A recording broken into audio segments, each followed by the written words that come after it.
Thursday, today, yeah, it's Friday, we so excited, we gonna have a ball today. Tomorrow is Saturday, and Sunday comes afterwards. I don't want this weekend to end. R&B, Rebecca Black. So chillin' in the front side, in the backseat. I'm driving, cruising, fast lane, switching lanes with a car by my side. Come passing by is a school bus in front of me. Makes tick-tock, wanna scream. Check my time, it's Friday, it's a weekend. We gonna have fun, come on, y'all. Friday, gotta get down on Friday. Everybody's looking forward to the weekend. We gonna get down Friday, getting down on Friday.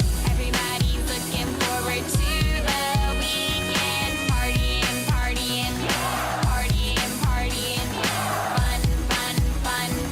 Looking forward to the weekend. Friday, gotta get down on Friday. Everybody's looking forward to the weekend. Friday, getting down on Friday. Everybody's looking forward to the weekend. Partying, fun. Looking forward to the weekend.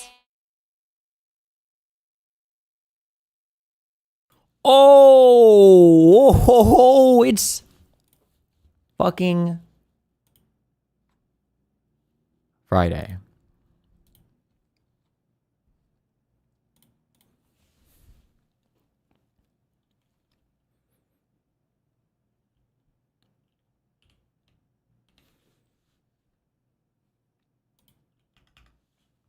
It's Friday, guys.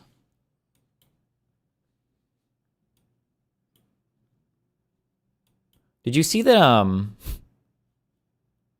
Fox News put out like a little fucking comedy sketch attacking Trump? They're fucking and Vance, they're front running people for like no reason. Just like shitting on him.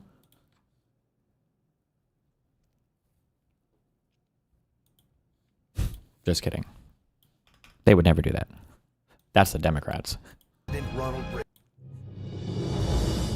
From the state that brought you President Ronald Reagan and Governor Arnold Schwarzenegger comes an exciting new politician ready for his close-up. Audiences and critics agree Gavin Newsom is inspiring, savvy, and charismatic, and has awesome tweets. He's now playing in select venues, but is preparing to be released nationwide. This is the Daily Showography of Gavin Newsom, leading man, for your consideration.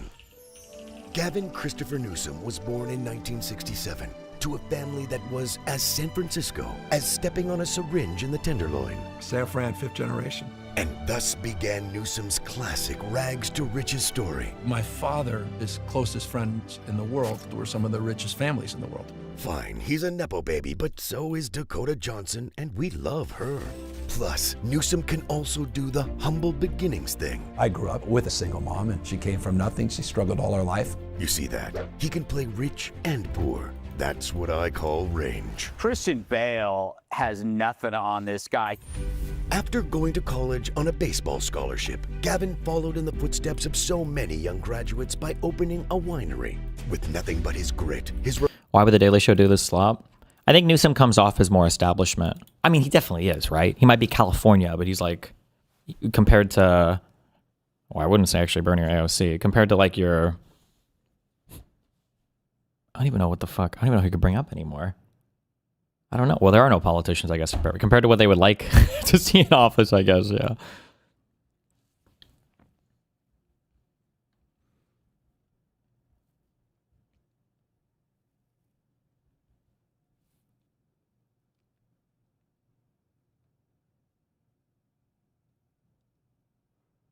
Educational satire is the best.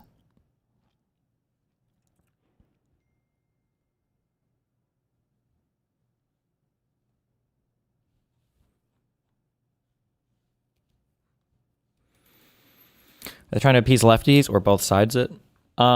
No, it's just like an audience that's probably quite further left. And my guess is The Daily Show. Actually, I don't know who watches The Daily Show. Back in my day,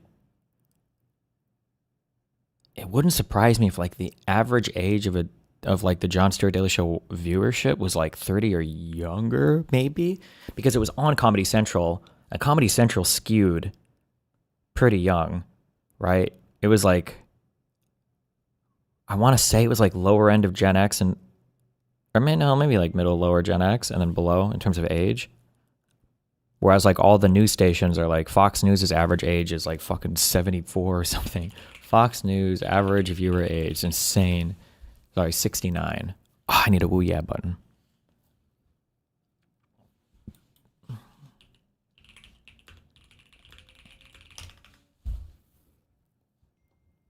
It's approximately 31 for... I wonder if this has gone up over time. I don't remember for Comedy Central. Maybe.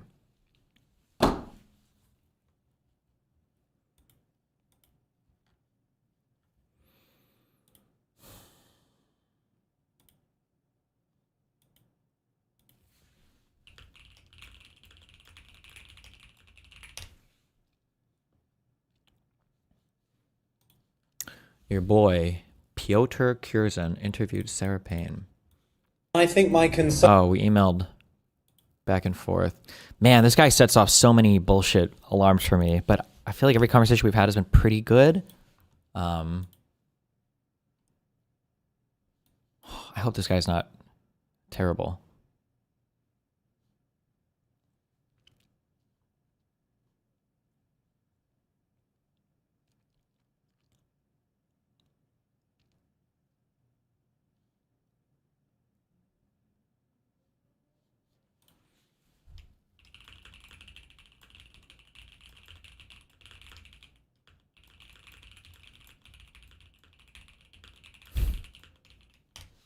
Something that needs to change is we need video recordings in federal courtrooms, okay? God damn it. Why don't we have these? What about him makes the bullshit alarms go off? I don't know. I like epic centricity vibes. Like I should set off a lot of that too, I think, in some people, depending on what you're listening from me. But I don't think I've ever heard him say anything like, oh, this guy's kind of, oh.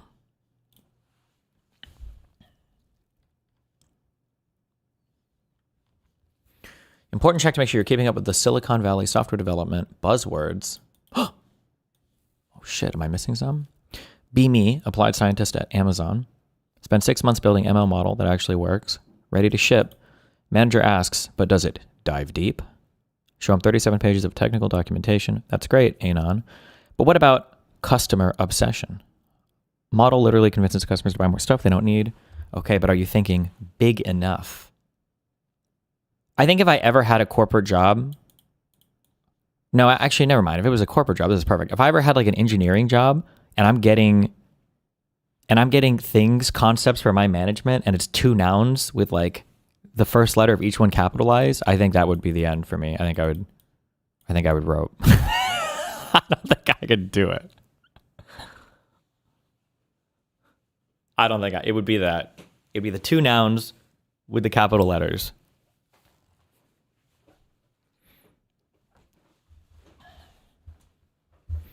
That's This is real. This is 100% real. Yeah, no, I don't die. Or I just read dive. I don't doubt it. I wouldn't be able to. My face when I am literally increasing sales. Okay, let's ship it. PM says there's not enough disagree and commit. We need to disagree about something. Team spends 2 hours debating whether the config file should be YAML or JSON. Engineering insists on XML for backwards compatibility. What backwards compatibility? This is a new service. Doesn't matter. We disagree and commit to XML. Finally get approval to deploy. Make sure you're frugal with the compute costs. Model runs on a potato, costs $2 a month. Finance still wants a cost breakdown. Write 6-pager about why we need $2 a month. Include bar raiser in the review. Bar raiser asks, but can we do it for $1.50? We need to be frugal. Spend another month optimizing to hit $1.50. Ready to deploy again. VB decides we need to invent and simplify. Request we rebuild the entire thing using a new framework. Framework doesn't exist yet. show some ownership and build it yourself. 3 months later, framework is half done.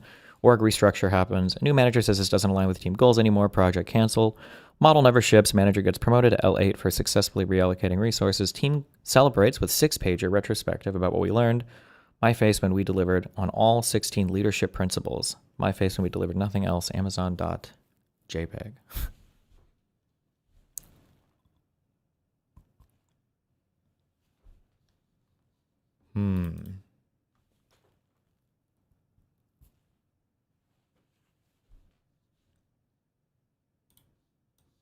Let me be as straight as I can be about the choice of economic policies that you are going to face. And I'm going to start with the story that not every Republican, but most Republican candidates up and down the ticket are telling. And it goes something like this. And I think this is pretty fair, and if you don't, then you can look it up. So they're basically...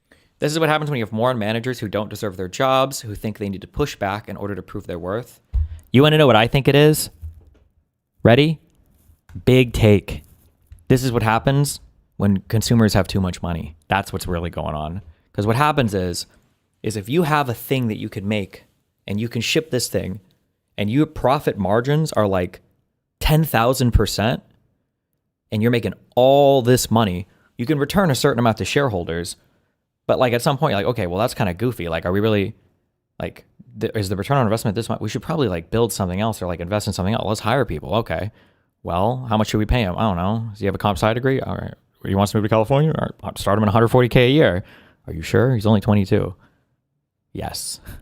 Okay. Now what? I don't know. Let's just start building shit because we have literally unlimited coffers. We can only buy back so much stock. We can only like, I don't know. Sometimes I feel like there's so much money that flows through a lot of the tech stuff right now. Like I feel like we're in like I don't want to say like a tech bubble like the 2000s, but like I just think there's a lot of money that's like flowing around that area now. And when you give a ton of money to CEOs or to management or to team leads or whatever the fuck, when you have huge budgets, you want to spend it on shit. And then I think you get into this weird black hole of like, okay, we spent a ton of money, but we didn't get much for it, but we're still making so much money on like our core products. So like, let's like figure out some bullshit organizing principles to try to make it work better next time, but like you're still making a fuck ton of money. It's like, I don't know. That's how I feel sometimes. But I could be totally off on that. That's a vibe check, all right?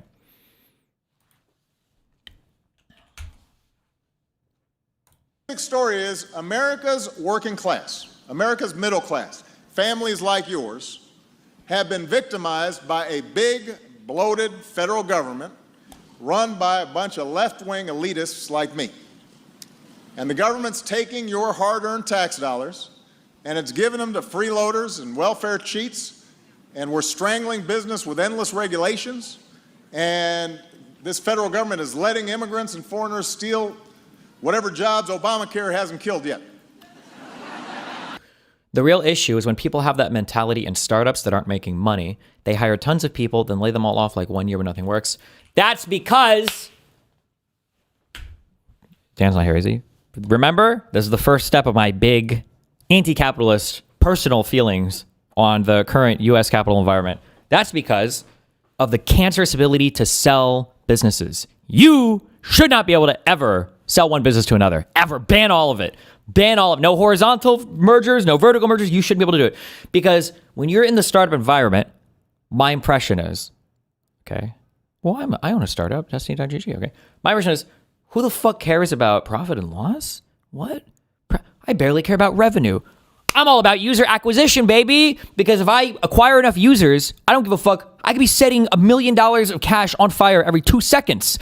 Because once you have the user base, somebody will monetize it in the future, or maybe they won't even monetize it. They'll funnel it to whoever buys me, right? Which is bullshit. Which is why those companies all burn through so much fucking money and why they don't, and then the money gets thrown around like crazy. Fuck all that shit, okay?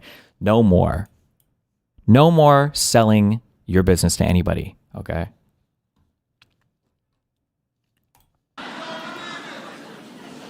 No, look, I'm being serious here. I mean... I'm a dumb fuck. Can you explain again how owning a majority of share in a company doesn't mean you own or control the company, i.e. the BlackRock talking points? I don't know how that plays into the BlackRock talking points, but so in a very basic sense, I'm not going to be able to explain all this. Dan would know better. I'm pretty sure I have the gist of it, though. Let's say that I have a company. Let's say that my company has 100 shares, okay? As long as me and enough friends have 51% of the shares, I can technically decide anything I want to do that's not illegal, like stealing from the other people, whatever, right? I can do whatever the fuck I want with this company, basically. I can make any decisions. I can hire, fire the CEO. I can do whatever the fuck I want, okay? Now, let's say that you want to sell public shares, but now you're also kind of like worried about diluting your decision-making capabilities, right? Okay, well, like, because if I sell another 100 shares, right? Let's say I put another 100 shares on the market. Well, my ownership and my decision-making ability has been reduced to 25.5%. These guys are at 24.5%. Did I do this right? That sounds not right. I don't know. Close enough. No, 25.4%. No. No, yeah. Yeah. Don't doubt. Don't doubt. Okay? And now all these free market people can buy it, and maybe there's some weird shit that can happen. Oh, who knows? Who knows? But one thing you can do is, okay, well, let's make different types of shares. Okay? Some shares we can have, and I don't know if they call those preferred stock or whatever bullshit or whatever, but like these shares over here, these are voting shares. These are the ones that give you the power to vote. And these shares over here are suck my dick shares. They're money, you can buy and sell them or whatever, but they don't give you the ability to make decisions about the company. So like, somebody might make this up, but like I think like Mark Zuckerberg wasn't like 10 or 12% of Facebook stock, but like 81% of the preferred stock or the ownership stock that let him make decisions. So like even if they sell some stock, or even if they have like a small amount of stock, they have a majority of the ownership is it called preferred stock? What stock do you own that lets you vote company board? Basically something like that, yeah. Common stock, AB shares, non-voting shares, something like that. Maybe the AB shares, the big ones. Common stock gives you decisions on like other things, and then there are non-voting shares. Yeah, but anyway, basically shit like that. Yeah.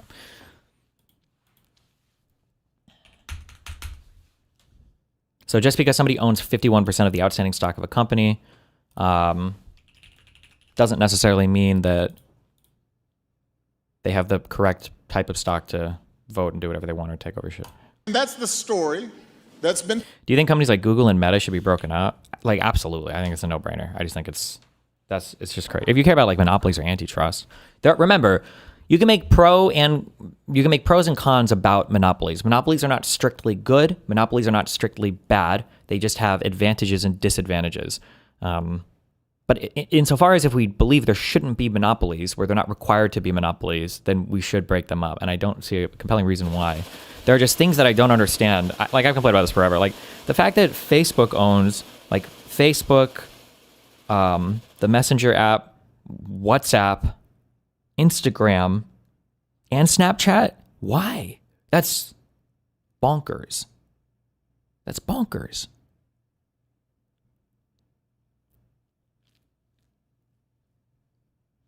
Wait, oh, not Snap, Threads, my bad. Wait, didn't somebody buy Snapchat a long time ago, or am I crazy?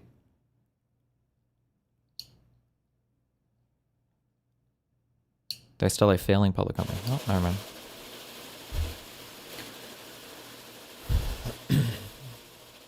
Two local restaurants are running side by side. One is more successful. The other decides to close. They want to sell. The other wants to acquire. The kitchen infrastructure is in place, but you can't sell because why under your no business? Because you don't go bankrupt, and then they can buy your property on a fucking bankruptcy foreclosure market. No, look, I'm being serious here. I mean, that's the story that's been told. And I haven't, turned on Fox News or listened to conservative talk radio yet today, but I've turned them on enough over these past 7.5 years to know I'm not exaggerating in terms of their story. That's the story they tell.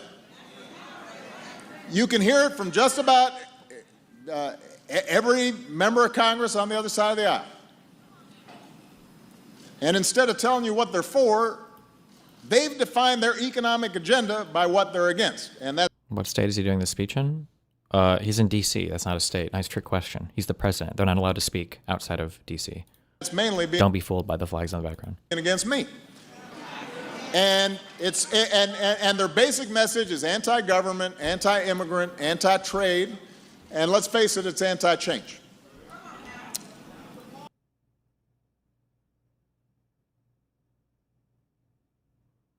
Did he say? Anti-trade, and let's face it, it's anti-change. Change, anti-change. Oh. Bro, is my brain like finally tuned to just hear racist things where they're not there?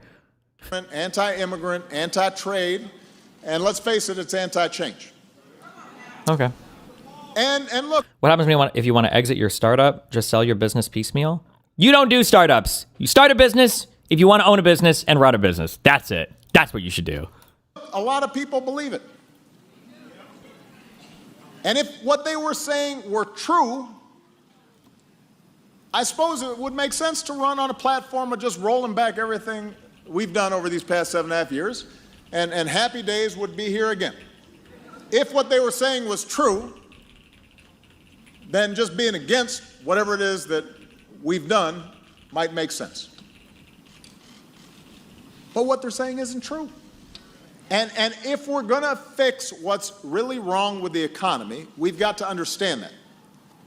So let me just do some quick myth busting. Quick myth busting. Did I miss these? Oh, man. The truisms. I should just call it myth busting, true. But yeah, the truisms. And I'm going to start with the biggest myth, which is that the federal government keeps growing and growing and growing and wasting your money. The number of employees, I think, has remained about the same for like the past 30 years or something, right? Giving your tax dollars to people who don't deserve it. Now, here's the truth. You can look it up. These journalists here, they can do some fact checking. As a share of the economy, we spend less on domestic priorities outside of Social Security, Medicare, and Medicaid. We spend less than we did when Ronald Reagan was president. When President Reagan or George W. Bush held this job, our deficits got bigger. When Bill Clinton and I have held this job, deficits have gotten smaller.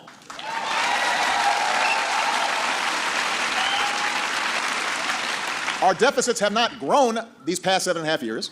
We've actually cut the deficit by almost 75%. Moreover, there are fewer families on welfare than in the 1990s. Funding has been frozen for 2 decades. So there's not a whole bunch of giveaways going on right now. Aside from our obligation to care for the elderly and Americans with disabilities, the vast majority of people who get help. I'm sorry, hold on. Oh. What is our deficit as a percentage of GDP now? What is our GDP? What is our deficit? Is our GDP in the 30-ish, 40 trillion? Wait, hold on. I have no idea. US GDP. 31.10 trillion. And then our last budget deficit in 2025 was 1.8 trillion. Which is what is that, around 6 or 7%? As a percentage of GDP, I guess our... Wait, hold on. Why am I... Oh, it's like right here. I just look it up. No. Budget deficit as a percentage of GDP, Fred. We always ask Fred.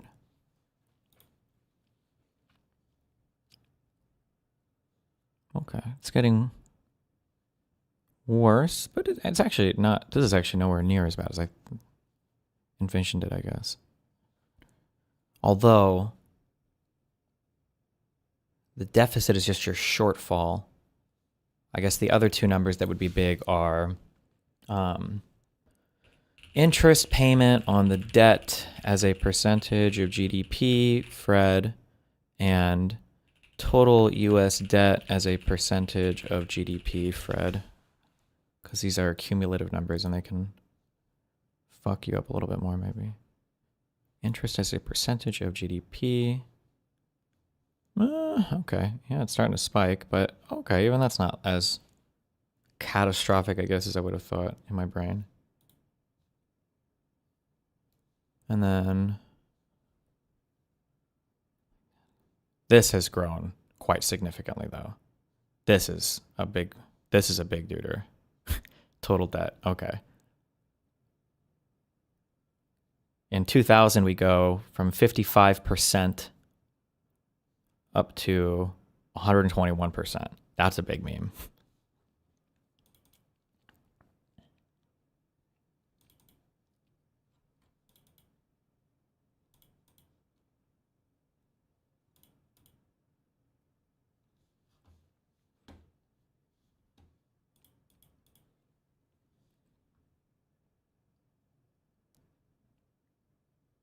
Iraq war spending. I don't know how that would show up in terms of.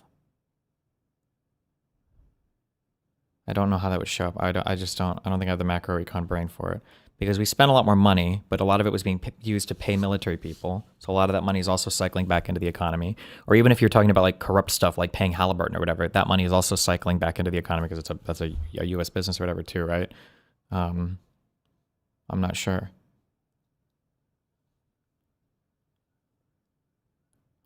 Debt as a percentage of GDP. Yeah, I don't know. Okay. Well, I guess technically most government money, well, I guess everything cycles back in at some point, right? Except for when those Somalis steal our money and they send it to their country and then set it on fire.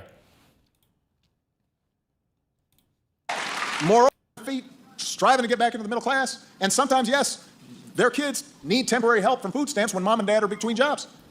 But look, these kids didn't cause the financial crisis. These kids aren't spending us into bankruptcy. They're not what's holding back the middle class. And by the way, neither is Obamacare. Let's look at the numbers. Again, I'm just giving facts here. I will have some opinions later, but right now I'm just giving facts. I signed the Affordable Care Act into law over 6 years ago. Since then, our businesses have created jobs every single month. We did this while covering 20 million Americans who didn't have health insurance, ending discrimination against pre-existing conditions for everybody, including those who had health insurance, dramatically. God damn, that was a big one. God damn, that was some slavery shit, bros. Ooh, those were rough times. When you got diagnosed with a chronic illness and you had a job, that became your fucking slavery for the rest of your life. Oh, man. And dramatically slowing the rate at which healthcare costs were going up. In the decade before Obamacare, employer-based premiums grew by an average of 8% a year. That meant you were paying that much more every year for health insurance. Last year, they grew by 4%, half as fast as they were growing. That doesn't mean you're happy about the 4%, but it wasn't 8. Today, the average family's health insurance premium is $2,600 less than it would have been if premiums had kept on going up at the pace before Obamacare. And by the way, why do right-wingers and people like Jank hate Obamacare? Right-wingers said they hated it in the past because socialism or something cringe and retarded. Jank and the lefties hate it because they feel like it didn't go far enough. And when you're rich, it's very easy to have a set of beliefs. You call them luxury beliefs, where you basically say all or nothing, because it's not actually all or nothing for you. You always have what you need. It's all or nothing for your social virtue signaling. For folks here in Indiana, last year, most Hoosiers who shopped around for Obamacare on healthcare.gov found plans that cost $75 a month or less. For the millions of Americans who buy on healthcare.gov, they get tax. I read through the Cato Institute study on effects of immigration on the economy, and it's actually so crazy how beneficial immigrants are, even illegal immigrants, towards the economy. They likely helped us stave off a debt crisis. I mean, like, it's one of those things where, you know, I always say this sometimes, especially for art, but I mean, for math, for anything, it's true. Sometimes it's good to take a step back and just like look at things like, hold on, what am I broadly perceiving from this? Right? Broadly. Like, I don't want to get lost so much in the numbers and the formulas and the whatever else that I'm not actually understanding what's going on, right? Would more people make for a bigger economy? Like on well, that seems to probably track, right? Like, who are the two largest economies, developing economies people I think are talking about? One is obviously China. China's a lot of people. India. India has a lot of people, right? Like, maybe it's a coincidence? Probably not, right? Labor is a huge input into your economy, the ability to have people to work jobs to sell more shit, and consumption is a big part of your economy, right? Your gross domestic product. The idea that adding more people to an economy would make the economy grow, that's like, something has to be going very wrong for that not to be the case, which is possible, by the way. Not in the United States, it hasn't been the case. But so yeah, but it's so stupid, because if you want to start the conversation on immigration, You have to fight even from that square. Do immigrants actually help the economy? Yes. Well, maybe the high skill ones. No, you fucking retard. All of them do. Not every single one, but broadly speaking, all groups of immigrants will boost the economy. It's more workers, it's more consumers. Definitionally, it's going to make for a bigger economy. Found plans that cost $75 a month or less. For the millions of Americans who buy on healthcare.gov, they get tax credits to help them pay for it. The average price increase this year has been $4 a month. It hasn't been a double-digit percentage hike. $4 a month. But my bigger point is to bust this myth of crazy liberal government spending. Government spending is not what is squeezing the middle class. Myth number 2 is the notion that my administration has killed jobs through overregulation. Now, back in the 60s and the 70s, government was adding all kinds of regulations. Rules protecting workers' rights, rules protecting the environment. And these regulations to improve public health and safety, they didn't crush the economic growth that took place back in the 60s and the 70s, and they're not crushing economic growth now. If more immigrants of whatever status are always a boon to the economy, why does any country bother with immigration laws? For a variety of reasons. So one, there are reasons beyond the economy why you might care about immigration. You don't want people sneaking into your country and doing terrorist attacks. You don't want people, having like easy access to your country for the purposes of like drug or sex trafficking.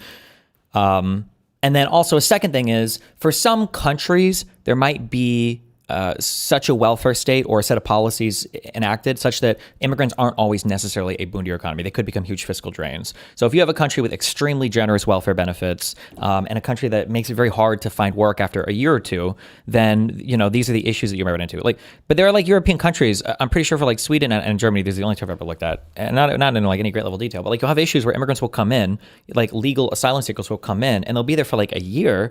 And because of the laws or whatever else, like they're having fairly generous welfare benefits, but they can't even work. They're not even legally allowed to work.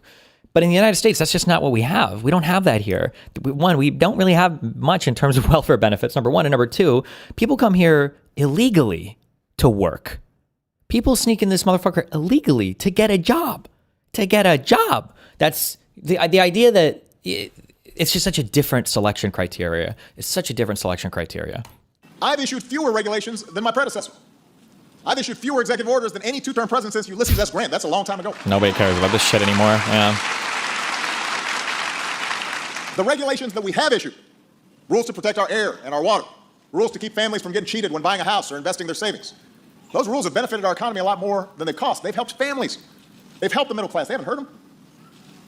Here's myth number 3. Other countries are killing us on trade.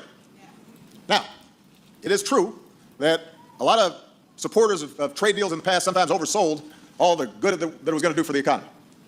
The truth is the benefits of trade are usually widely spread. It's one of the reasons why you can buy that big flat screen TV for a couple $100, why the cost of a lot of basic necessities have gone down. Some parts of the economy, like the agricultural sector or the tech sector, have really done well with trade. Some sectors and communities have been hurt by foreign competition. And what's also true is sometimes the pain of a plant closing here in America is magnified when you know that other countries are cheating. They're keeping American goods out of their markets. They're unfairly subsidizing their businesses to undercut our businesses.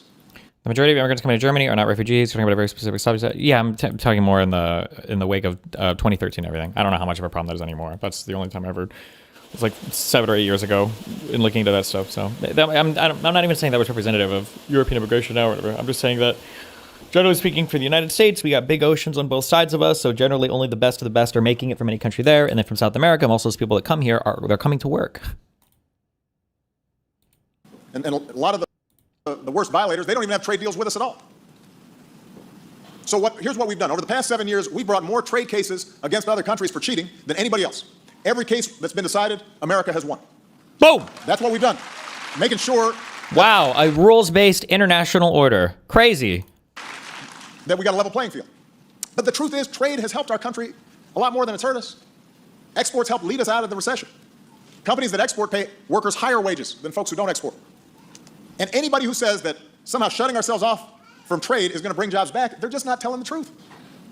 In fact, most of the manufacturing jobs that we lost over the past decade, they weren't the result of trade deals. They were the result of technology and automation that lets businesses make more stuff with fewer workers. If you go into an auto plant these days, used to need several thousand workers. Now they need 1,000 workers to produce the same number of cars, just because they're robots and they're machines that have replaced a lot of the work. That's true in offices too, by the way. Think about bank tellers. Last time you dealt with one of those, because now you got ATM machines. So we can't put technology back in ATM machines? the box any more than we can cut ourselves off from the global supply chain. All the RVs that are manufactured right here, I guarantee you some of those parts came from someplace else. And then we sell them back to other parts of the world. And no matter how many tariffs we're threatening to slap on other countries' goods, no matter how many trade wars we start saying we're going to put in place, that's not going to help middle-class families here. In fact, independent economists say a trade war would trigger another recession and cost millions of jobs. So when you hear somebody threatening to cut off trade and saying that that's standing up for American workers, that's just not true. When was the last time you used an ATM? Bruh. I don't know the last time you used a debit card was. Here's the fourth myth, that immigrants are taking all of our jobs. Now, let's look at the numbers. Right now, the number of people trying to cross our border illegally is near its lowest level in 40 years. It's near its lowest level in 40 years. It's lower than it was before I came in office.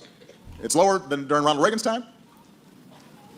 It's true that new immigrants sometimes compete for service and construction jobs, but they also start about 30% of all new businesses in America.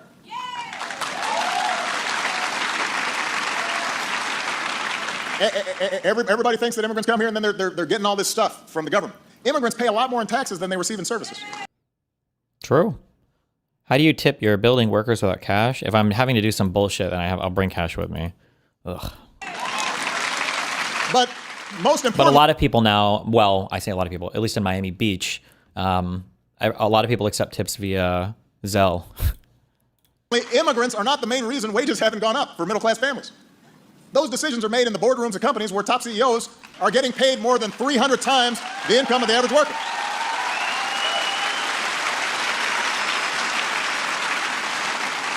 So deporting 11 million immigrants, not only is that a fantasy that would cost taxpayers billions of dollars and tear families apart and just logistically would be impossible. Even if it were possible, it wouldn't do anything to seriously help the middle class. Mixing, so now what would help is if we fixed our immigration system the way I propose so that everybody plays by the rules, so that we got strong border security. But we also are making sure that families who've been here like 10 years, 20 years, that they're out of the shadows, they're paying taxes, they're going through a background check. That would grow our economy faster. That would shrink our deficits further. We just need a Congress that's willing to make it happen. We need a Congress that's willing to make it happen. So, look. Did you get tips when you cleaned carpets? I don't think so. Sometimes, but it was very rare.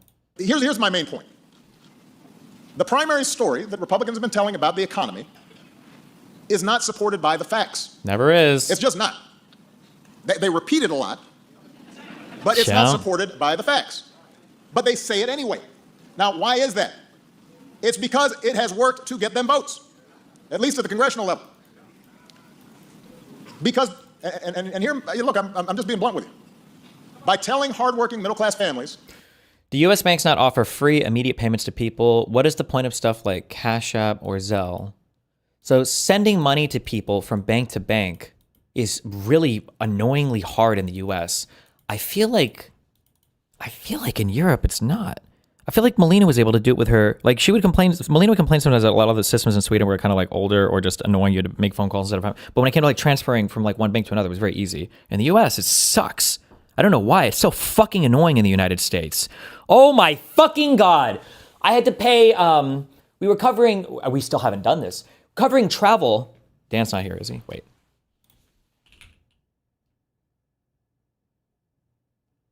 Okay, he hasn't spoken in a while. Dan told me this a while ago and I didn't give a fuck about it, okay? But we were trying to pay some dude. And so I go to wire him the money from my business account. And I hate wiring money. I hate wiring money because like 35% of the time the numbers just don't fucking work. And so I'm trying this number over and over again. It's like, it's not letting me, this says it's not a good routing number. And so they show me the checks. They're like, oh no, look, this is a routing number. It's like, okay, they check their banks, routing. Okay. And so I start Googling around. And so I Google the routing number and it's like, is it just show up? And it's like, oh, this is a routing number that takes ACH transfers, but no wires. I don't even know what the fuck that means. What the fuck? And then every wire you send to the United States, or well, I say in the US, or Wells Fargo at least, it's like, I think it cost me $35 or $25 to wire money. And I'm like, bro, just miss me with all this shit. Oh my fucking God. Yeah, fuck, I hate sending money from bank to bank. In the US, it sucks shit. It's so horrible. And now to send money on Wells Fargo, the best way to do it is Wells Fargo, I don't know if they bought this or they integrated it. you send money with Zelle in your Wells Fargo account. And I'm like, why? So now if I want to send money with Zelle, I can go to the Zelle section, and then I can like add somebody by their phone number. I don't know, bro. This shit is fucking AIDS. It's actual fucking AIDS cancer. Holy shit. That the reason they're getting squeezed is because of some moochers at the bottom of the income ladder, because of minorities, or because of immigrants, or because of public employees, or because of feminists, or because poor folks who aren't willing to work. But this is why in the United States, I don't know if these apps, maybe these would have never grown up in Europe, or maybe you don't use them in Europe, but this is why in the United States, apps like PayPal started to get big when they realized, oh, wait, normal citizens want access to this, not just businesses. And then things like Cash App and Zelle is one. There's at least one other big one. I can't remember it right now. Fuck. Venmo.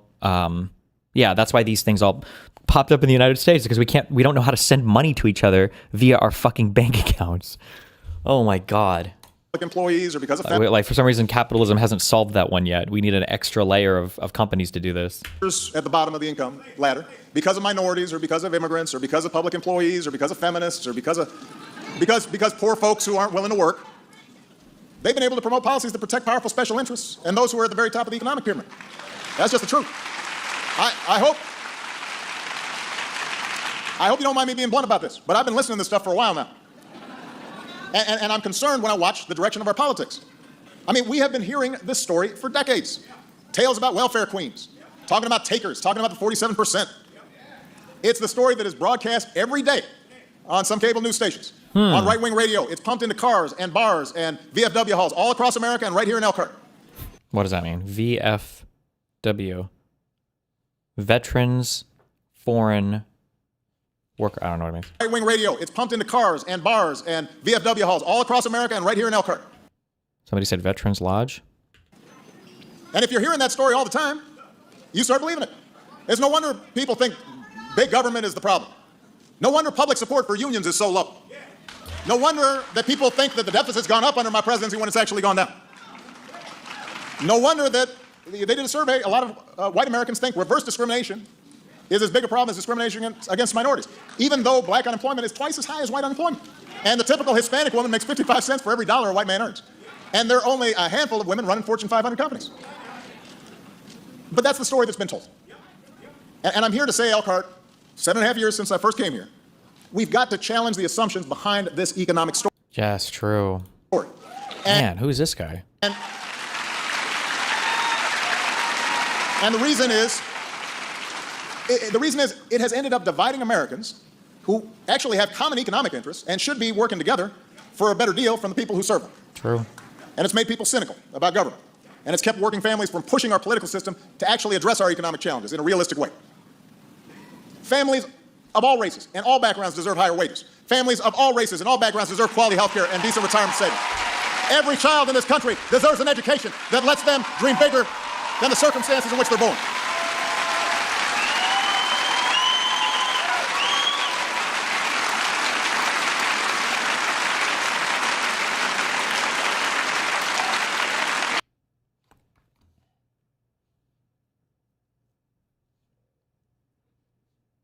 Okay. What is this? You know, Randy, in the flesh. What's up, Charlie? How you doing? You gotta send me commission on all the YouTube videos you make about me. Anyway, Okay.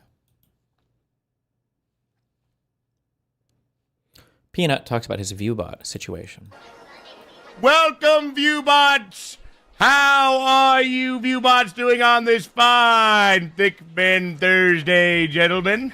Would you look at that?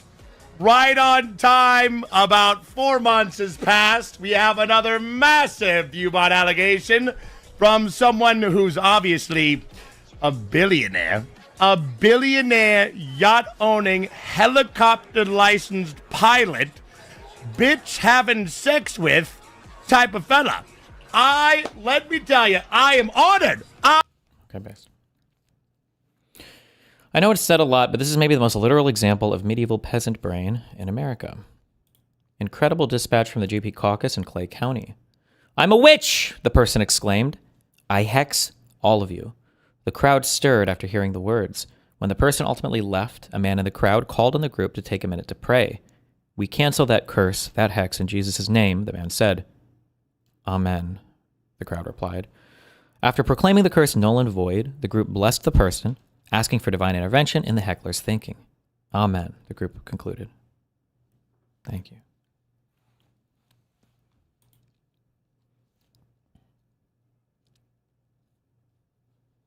It's either this or land acknowledgements. Pick your poison. Oh, damn. I don't know which one would be more cringe. I feel like the hexing shit is kind of more funny, you know? I think I can handle this one because it comes from a more, like, privileged group of people. Like I could see a white woman hexing me and making fun of her for being a retard. But if there were people doing land acknowledgements, I feel like I'd feel bad. Like, sorry, bow and arrow just didn't cut it. I guess. I feel worse making fun of those people.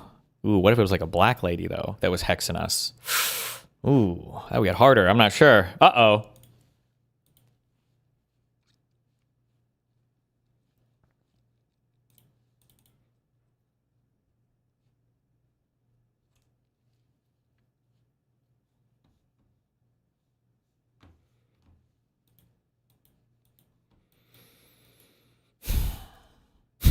Somebody linked me this. I haven't done like the deep dive into Joan, the lawyer that Pixie's dad got. Apparently she's been up to goofy stuff in that. Somebody sent me this case. This is like 30 years old, but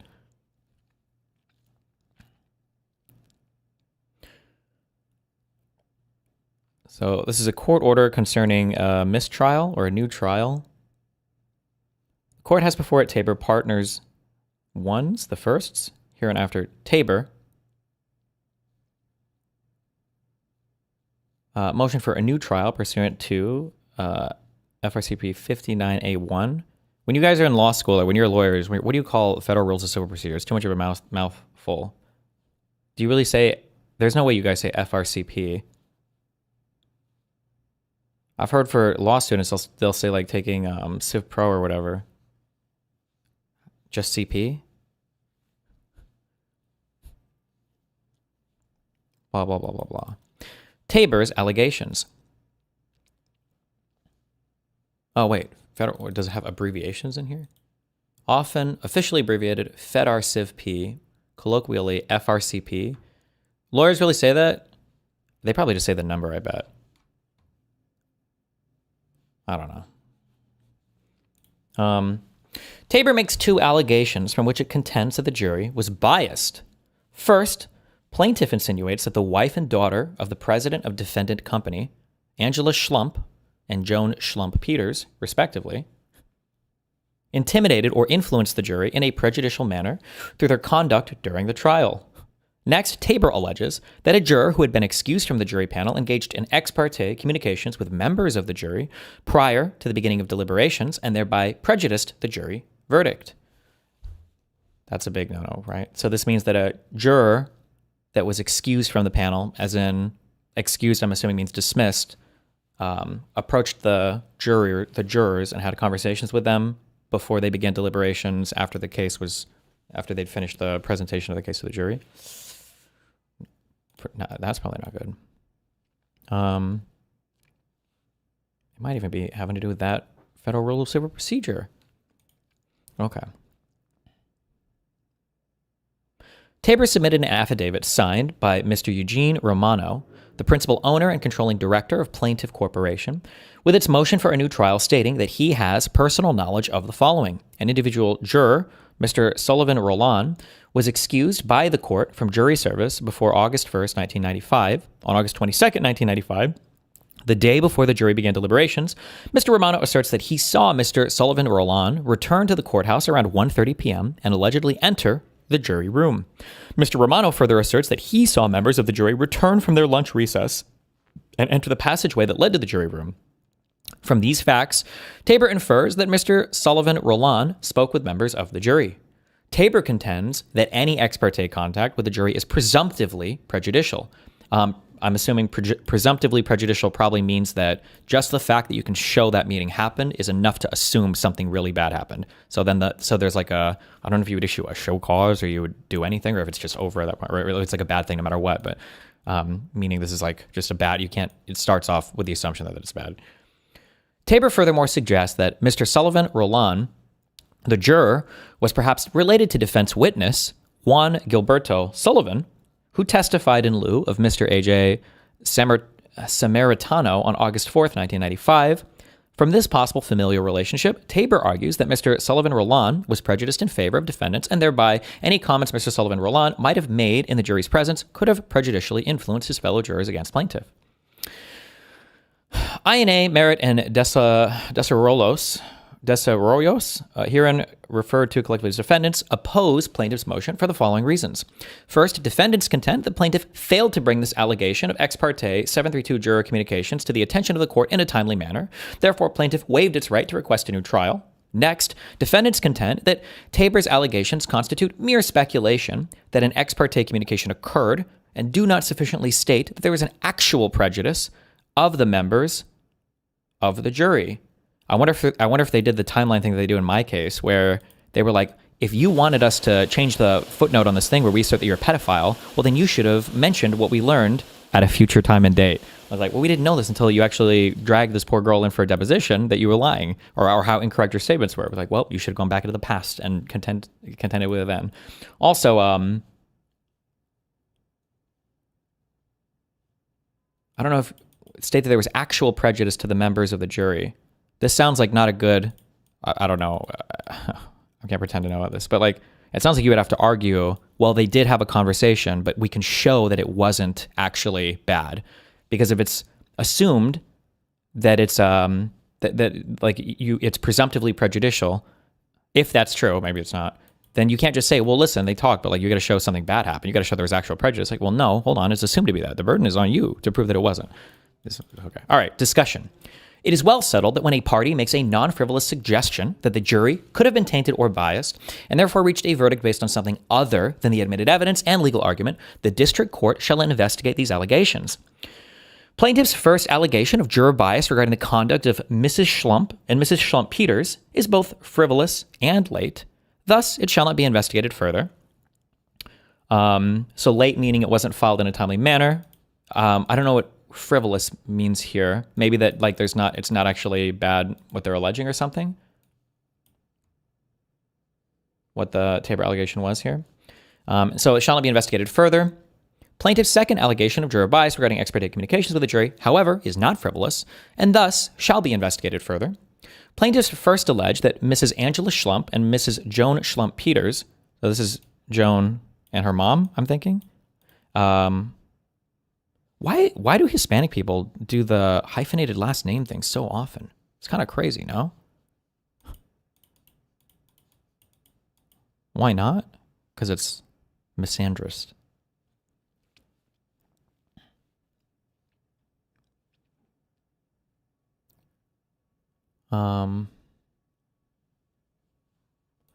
Intimidated or influenced the jury in a prejudicial manner. On June 6, 1995, 3 jurors, Trinidad Roman Rivera, Delisa Valdez, and Sandra Pinolne, Jesus. Where the fuck are these names even from? This is like some Portuguese shit or something. I don't know what this is. Okay, whatever. Informed the court that they felt uncomfortable due to Mrs. Schlump's and Mrs. Schlump-Peters' behavior. Based upon the court's interview in chambers of these 3 jurors, the court stated for the record the following. Good morning, ladies and gentlemen. I'm entering an order this morning pertaining to the incident that occurred here, which is a continuation of what has been happening. Originally, Mrs. Angela Schlump, some time ago, sat in the court and in front of the jury, applauded her husband while he was testifying, continuously staring at the jurors and commenting on the case. We agreed that that wasn't going to happen again, and she was going to stay out, and I did not want to make an issue or any issue of that matter. How it happened that she came back, and I did not know it, but it did happen, this time with her daughter, Mrs. Peters. Aww. Now, yesterday, by my own observation and that of court witnesses, it appears that Mrs. Schlump and Mrs. Peters both stared at the jurors intensely, relentlessly, and at Mrs. Linda Romano. She made comments continuously. She called the witness a liar in a loud voice, referring to witness tipping. 3 jurors have observed this continued staring and comments and feel ill at ease.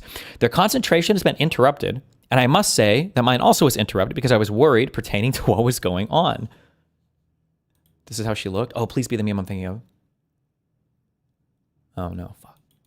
Where's the one where the like the student or the temporary teacher, the substitute teacher is like talking about his son died, and then it's like the friend is staring at you in the back of the classroom. As a matter of fact, my notes taken yesterday afternoon are not pretty good. This is a difficult case which requires the attention and concentration of everybody. And certainly we do not want any incident occurring which may cause a mistrial. Therefore, it is the order of the court that the marshal shall not allow the entrance of Mrs. Angela Schlump or Mrs. Peters within the premises of this building of the courthouse and the adjacent facility known as Federal Building while this case is going on. With that in mind, we are ready to go on. Transcript for June 6, 1995, docket 461. The members of the jury were not sequestered at any point during the trial or deliberations. As recognized by the Supreme Court, it is virtually impossible to shield jurors from every contact or influence that might theoretically influence their vote. As soon as the jurors notified the court about the behavior of these 2 individuals, the court took appropriate steps to protect the jury from outside prejudice by barring these 2 individuals from the courtroom. Plaintiff is barred from bringing this allegations of prejudice as a basis for a new trial. This is not newly discovered evidence. If plaintiff feared that Mrs. Schlump and Mrs. Schlump Peters' behavior has actually constituted ex parte communication with the jury, then plaintiff should have asked the court to interview all jurors at that specific moment in time to determine whether any individuals had actually been prejudiced and whether this would bias their deliberations, or plaintiff should have moved for a mistrial at that moment if it felt that this conduct had detrimentally prejudiced the jury. The time for raising the contention of possible juror bias was at the moment in time when it occurred, not after the completion of a 14-week trial. 5 days of jury deliberations and an adverse verdict. God damn. Whoa! I'm sorry. It was like 14 days, 2.5 weeks. Okay. 14-week trial. God damn. 5 days of jury deliberations. Damn. I wonder what this case was about. Any party requires information supportive of a claim for mistrial, blah, blah, blah, rather than presenting the matter. Okay. The reason why this shit matters, guys, a lot of this comes out too for the standing stuff, and I'm going to be bringing it up a lot in my manifesto about Pixie, is when you don't follow the laid out procedure for a particular thing, it's going to look like you're not engaging with the thing in good faith. So like, now I'm not saying that the plaintiffs in this case or the defendants were bad faith or whatever else, or maybe they sucked at filing on time or whatever. I don't know. But like, if you're saying I think that the jury is being intimidated right now, then you have to bring that up like at the appropriate time when it's happening or immediately after, whatever. But if you wait and wait and wait, and then you lose your case, and then you're like, actually, I think the jury was being intimidated. It's like, well, you should have brought that up at that point in time, because if you won your case, I bet you wouldn't be saying shit right now about it, right? This is why the, what am I trying to think of for an analog to this? Oh, it's like what are the 7 states that had voter fraud? Oh, well, they were the 7 swing states that Trump lost. Oh, did any of the other ones have voter fraud? Don't know. Don't care. Oh, well, what are you filing for? Well, we want to challenge mail-in ballots and why they shouldn't have been allowed in the state. Oh, why didn't you do that before the vote? Well, we didn't know we were going to lose. Like do you see it? Like, it's not just like you did it too late and now we're going to fuck you with the process. It's like, well, you did it too late, so now we're not sure why you're actually pursuing the process, right? Like at that point, it doesn't seem like you're acting in good faith. It seems like you're outcome shopping, you know?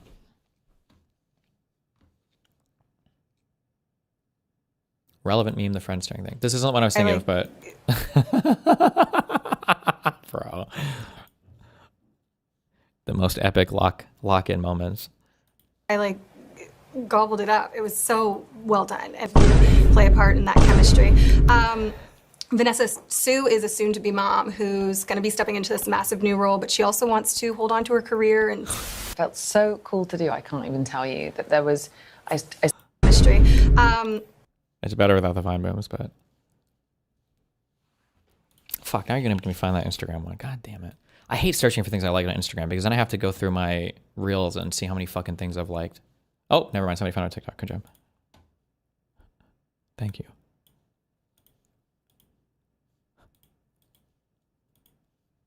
Jesus. Guys, my son. My son died. I've been gone for the last 2 weeks grieving. Did you have friends that did this shit in school? Oh man. I hope none of you ever go through the loss of a loved one like I have. Toby was a great kid. Even with all his disadvantages, his tongue was too long. Wow, bro! You're really his son died. That's messy.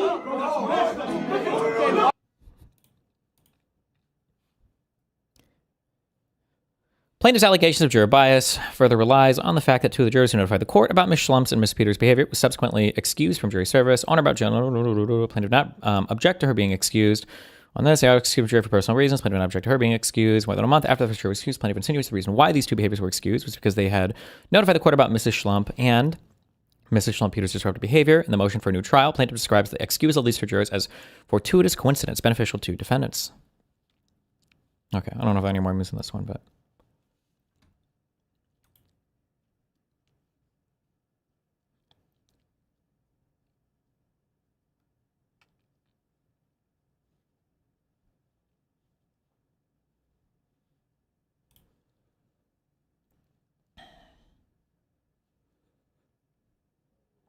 The guy who sent me this says, it seems like she just became a lawyer so she could represent her family and friends in dumb lawsuits.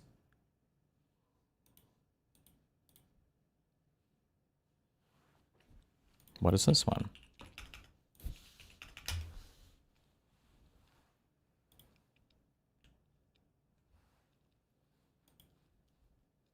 Complaint against JetBlue Airways Corporation.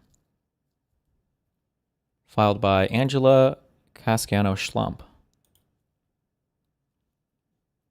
Schlump Peters Joan as her lawyer. What is this one about? Hold on. This is a court case lasting 3 years.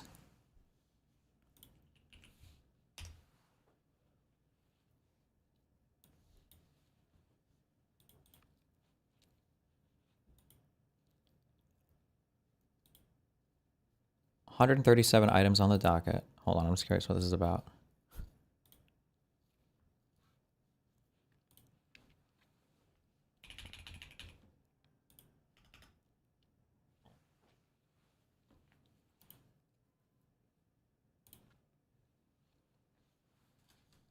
View document.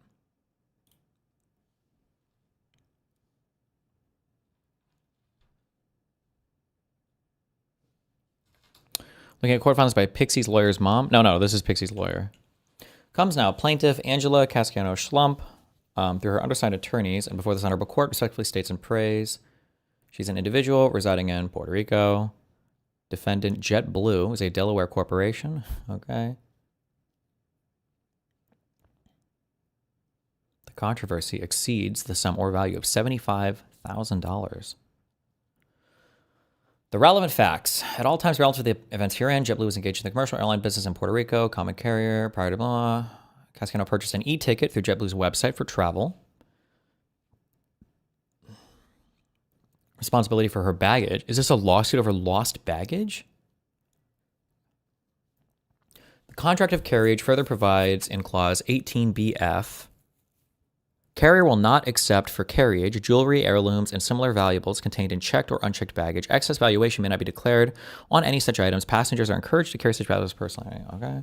On September 13, 2016, upon arrival at Logan Airport, Casciano obtained the services of a wheelchair attendant to take her to a boarding gate for ease of mobility due to her age, 85 years old.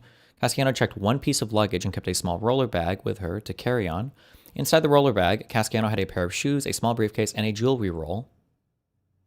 The jewelry roll contained many valuable and rare antique pieces of jewelry, including but not limited to an antique white sapphire necklace and earrings, a single short strand of Mikimoto pearls, a long double strand of pearls with diamond clasp, 3 pairs of earrings, gold and silver, antique silver gray bead necklace with earrings, antique garnet necklace with earrings, and an onyx ring with centered diamond. In addition to its monetary value, the jewelry had great sentimental value to plaintiff since her recently deceased husband had gifted the majority of it to her during the course of their 59-year marriage Destiny, that is the mother of Jane's lawyer. Yes, but the lawyer for her, Jane is her lawyer. So I think the plaintiff here is the mom, but her daughter Joan is representing her. Also, many of the pieces were one of a kind and thus not replaceable.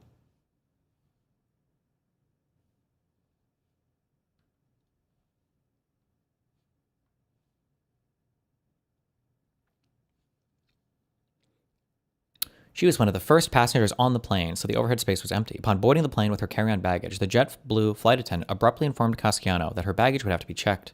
Casciano protested and inquired the reason. The attendant informed her that since she was traveling with the assistance of a wheelchair, the baggage had to be checked because no one would be able to help her with her baggage. At no time did she request any assistance with her baggage. She continued to protest having her baggage checked and stated to the attendant that she did not need any help with the bag while on board the flight. Does that mean the lawyer is an Nepo baby too? It sounds like it because the family has this huge corporation or whatever, and I guess I don't know if she just got a law degree to do fun lawsuits or I don't know if she does any real lawsuits. Upon arrival of her flight in San Juan, Puerto Rico, Casciano proceeded directly to the baggage claim area and claimed her baggage. She did not open the baggage or check its contents while at the airport. Casciano then proceeded to her home in San Juan, whereupon she opened her baggage and discovered that her jewelry roll was missing from the baggage. She immediately contacted JetBlue to inform them of this loss of her jewelry. They denied the claim on the basis that its contract of carriage provides. Oh, I thought they lost her bag. So she's just saying she got home and it was all gone.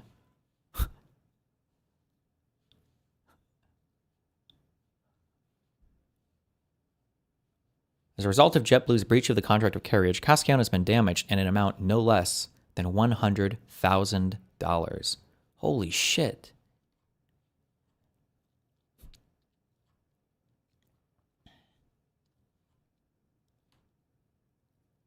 Plaintiff requests trial by jury on all counts.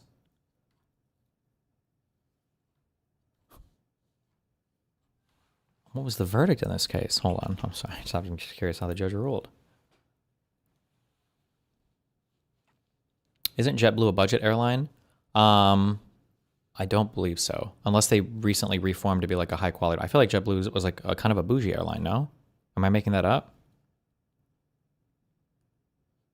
Somebody said it is, and then someone else said no, they're pretty luxury. My impression is JetBlue is kind of a bougie airline.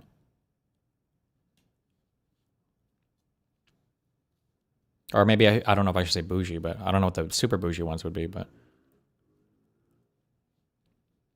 it's mid? What do you guys consider bougie?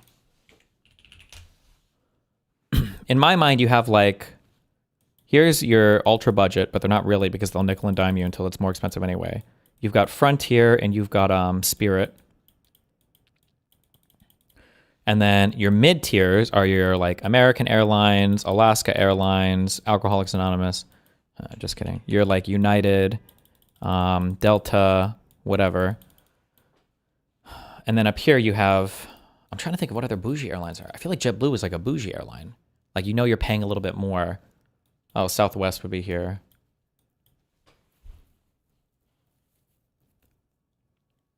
Virgin Airlines? Oh, maybe I've never flown Virgin before. Emiratis? I'm just thinking domestic. How does the USA have so many fucking airlines? Because it's impossible to keep them profitable for any period of time.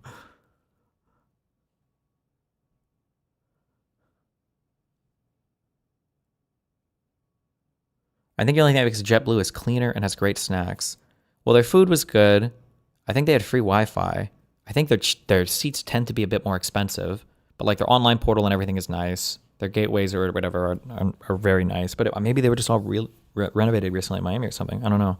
That was my impression. I don't know. I guess I could be wrong, but just go on Google Flights right now and check prices. It's not just about price though. It's about the experience, bro.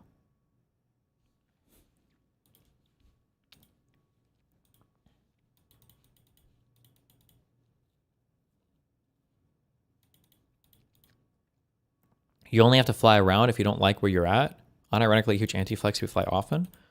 I mean, it really depends. The big issue that I have is I'm kind of stuck in Miami, and your mom hates warm weather. So if I want to be fucking her every Friday, I got to fly 4 times a month, my friend. What do you want me to say?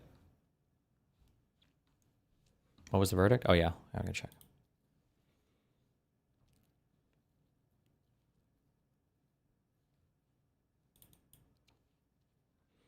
Weren't you dying on the hill that there's no point in anything other than the cheapest seat since you sleep through the flight anyway? What changed? Well, the only thing that matters for me is if I want to work, I need a little bit of a larger place because now I use my laptop. I got laptop pilled again, and the laptop takes up a lot more space than the iPad. Or if I want to sleep overnight and wake up and stream the next day. Just the West Coast to East Coast flights are brutal. Also, I could be wrong, but I feel like the economy class, I did an economy class. I was economy class flying around between LA and Vancouver and all that shit when I was on the West Coast a week ago.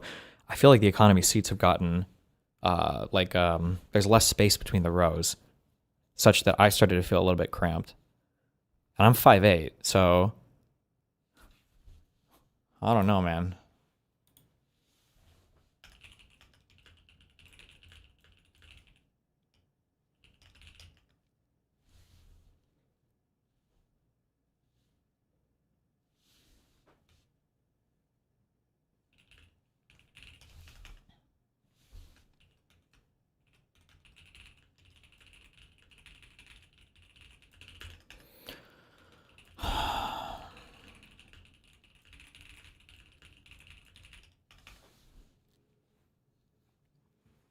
Okay.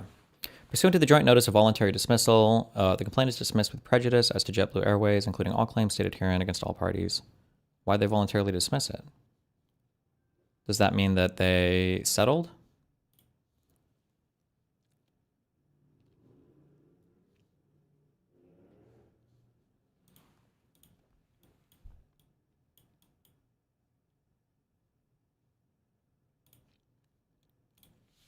Oh, fuck. Hold on. I'm trying to think. 1 second.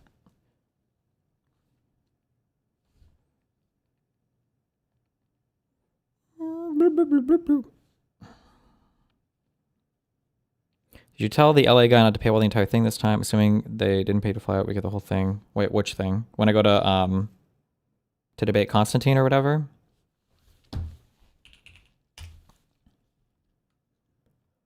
I don't know. He's planning on doing it.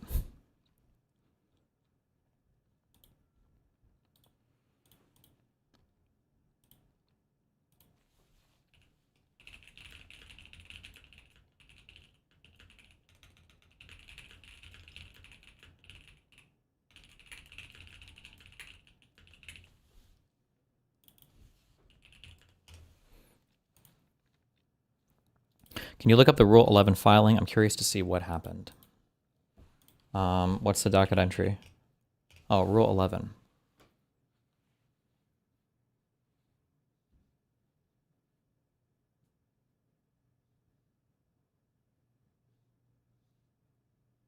Oh, wait, that's the one that we filed. We filed a Rule 11 thing. Did they file a Rule 11 thing against her? Hold on. Comes now, plaintiff and defendant. As ordered by this Honorable Court, the parties engaged in meaningful settlement conversations and reached an amicable resolution. The resolution of these conversations is that on February 20th, the parties signed a full release settlement and confidentiality agreement that resolves all pending controversies in this case. They had filed a joint voluntary and then so that means we don't have information publicly about the settlement, I guess. Damn, I wonder how much she milked him for.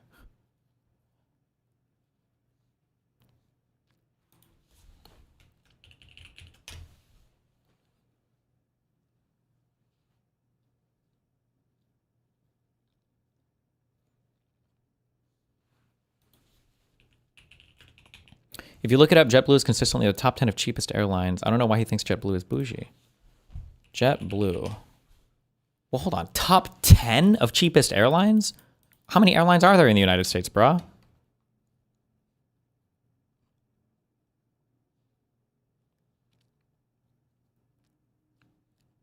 Oh my God. American has free Wi-Fi now. Thank God. Thank you, Lord Jesus.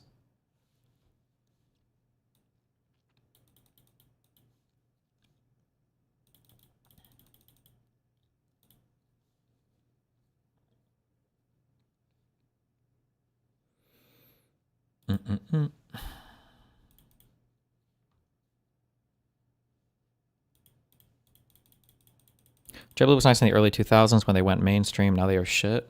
Are they? I feel like their website was like the nicest one I'd ever used. But then I used American more often. Oh, because JetBlue just didn't fly to as many places.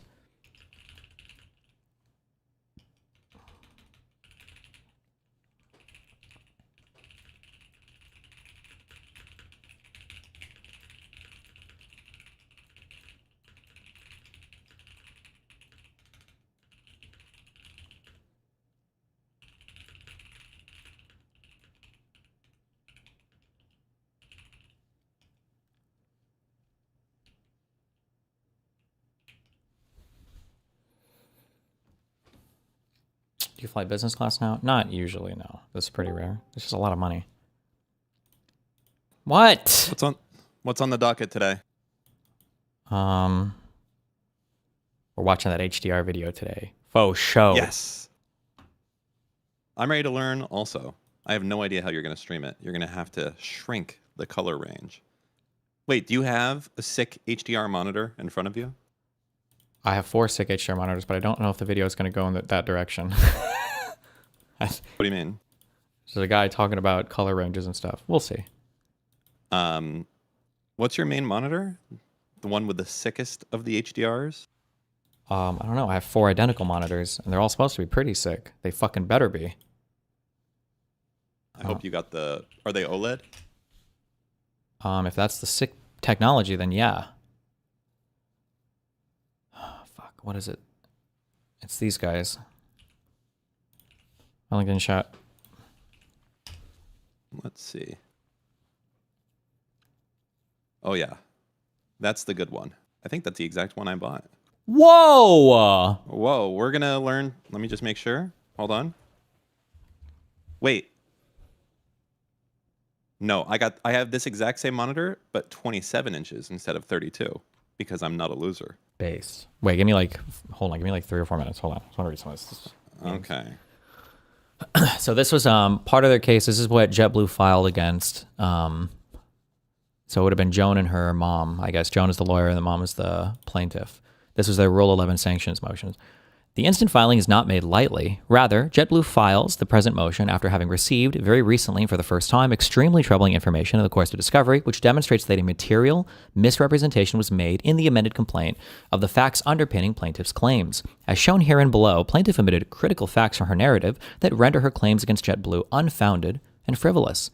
JetBlue certifies that a copy of this motion was served on plaintiff not less than 21 days prior to its filing in compliance with Rule 11 of the Federal Rules of Civil Procedure. You have to give them a 3-week notice to amend a thing, and then if they fail to, then you can file your sanctions. This is what we did against them. This is the same process we went through with them. Nice. Argument on September 13, 2017, plaintiff filed an amended complaint. Therein, she alleged that certain articles of jewelry had gone missing after her carry-on bag was gate-checked by JetBlue on a flight from Boston, Massachusetts to San Juan, Puerto Rico.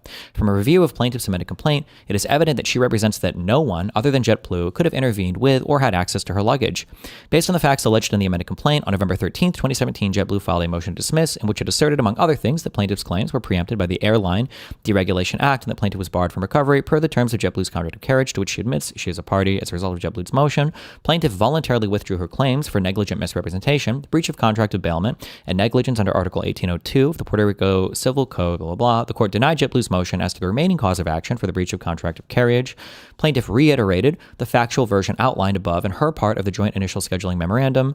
Things being as such, the parties moved forward with the discovery in this case, and on April 16, 2018, JetBlue received plaintiff's response to first request for production of documents, together with a production of documents. Exhibit 1 of plaintiff's production of documents is a communication dated September 15, 2016, prior to this court case, from plaintiff to her insurance agent, Paco Arrivi, regarding the loss of jewelry alleged in the complaint. Much to JetBlue's surprise, in this document, plaintiff asserts that, quote, in going through security in Logan Airport, the TSA selected my one carry-on bag and handbag for a random check. Agents ripped all carry-on luggage apart. Bags were on a high table, and the 4 agents with their backs to me. I seated in wheelchair. The bag on wheels had several pairs of shoes, medicine, makeup, and my briefcase with my jewelry bag inside. At the entrance to the plane, the attendant took my carry-on bag without my consent to be checked. Upon unpacking my luggage at home, there was no jewelry. I immediately filed a written complaint with TSA and with JetBlue. We respectfully submit that this contemporaneous account of the events underlying the claims at issue here differs significantly from the factual version set forth in the later file amended complaint, insofar as the amended complaint makes no mention of the fact that plaintiff's bags were opened and thoroughly searched by the TSA in a manner which did not allow her to observe their actions. Certainly, her communication with her insurer at the time of the incident seems to support the possibility that jewelry went missing before the carry-on bag was ever remitted to JetBlue's custody. This attempt to, damn. So she even fucked up her discovery delivery, the same thing she did in my case as well. What a fucking crazy. How can these people be allowed to practice for so long? I don't understand. What the fuck? The attempt to cherry pick the facts asserted in the amended complaint in order to create the false appearance of certainty as to the alleged actor and mislead the court as to the viability of plaintiff's claims runs afoul of Rule 11. In her response to JetBlue's Rule 11 communication, plaintiffs' counsel misguidedly responded that, as masters of their complaint, plaintiffs have the right to select the defendants they wish to sue. Accordingly, counsel claims that the facts pertaining to the TSA are not relevant. However, she misses the point. The issue here is not whether plaintiff decided to sue the TSA or not. It is quite clear that JetBlue is not arguing failure to join indispensable parties, as was the case in Jimenez Ruiz. The issue here is that regardless of whether she chose to sue the TSA or not, the facts pertaining to the TSA's involvement are relevant because this is where the chain of events began. Can you use this history against Joan? Oh, no. Those are just funny memes.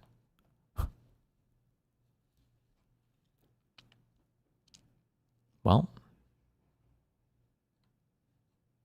I wonder why the court dismissed this, because I don't think they granted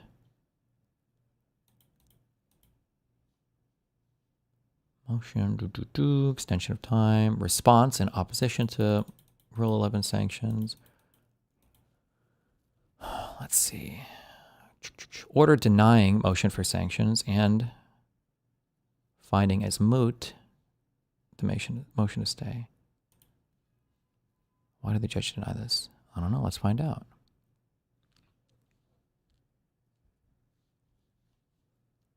Continue. I need to log in and paste her on this screen. Sorry, fuck. Someday I will.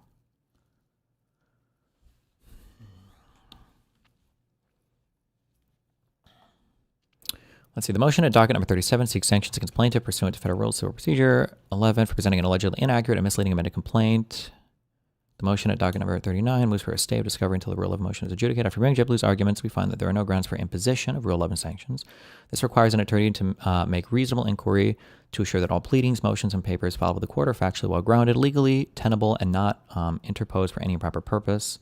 The contractual claim included in the amended complaint is legally tenable, and the failure to mention the TSA search is not indicative of bad faith. Therefore, the record does not support the conclusion that plaintiff slighted her duty of reasonable inquiry in making its contractual claims against JetBlue. Cringe. That was like a 2-page order.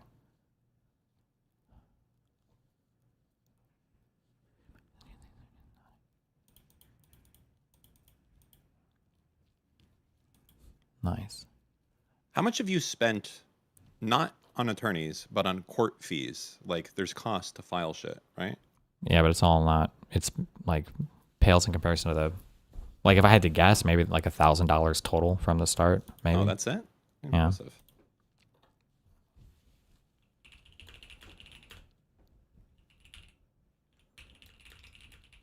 Okay, what's up? How's life? Fine. Oh.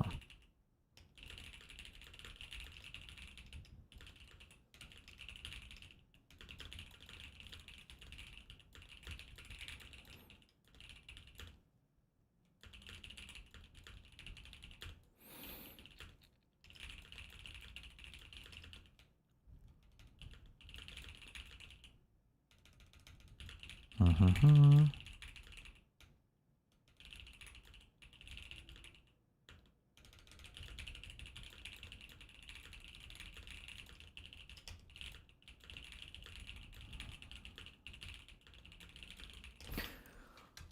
Okay.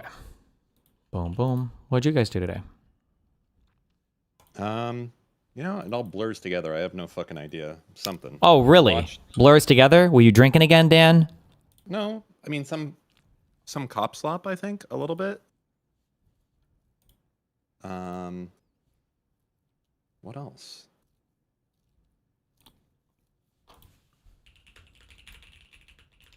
Damn. How? Oh, sorry. No, go ahead. What's happening? I don't know. This guy just found like 7 court cases where this Joan person just runs around helping her family like sue other people. That's all she does. Apparently, there's a case where she's helping her mom sue her neighbor. At this time, plaintiff says the defendant, like a gypsy, has no true domicile because he is a citizen of the wind without real roots anywhere. Plaintiff rests his legal arguments on two. There's just a lot of like wacky. Jesus Christ. Okay, I take back everything good I said about Puerto Rico. Cop slop and that's it. Nothing exciting. I don't know. We probably did something else. Is your car all fixed, Dan? No, I just did new fuel lines. All new fuel lines, and I'm almost done though. I'm almost done, and then I want to take a class learning how to do drifting. I think that would be really fun. I saw like XQC doing it, and I was like, I want to try that. Do you have to use your car or?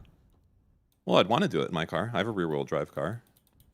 Yeah, feels like it'd be fun to learn in like a junker first. Well, my car is kind of like a junker. Wait, the one that you've been working on all this time? Well, yeah, but I mean, it's old, right? Well, when I say not junker, like... I mean like a thing you wouldn't mind maybe fucking up. I feel like it would be sad if you put all that work into it and you wrecked it, no? How am I going to wreck it? What am I going to smash it? Oh, I guess if I flipped it. I hope I don't do that. Well, I guess it depends on how wide open. If it's literally just like a giant parking lot tier thing, I guess. Not necessarily a parking lot, but yeah.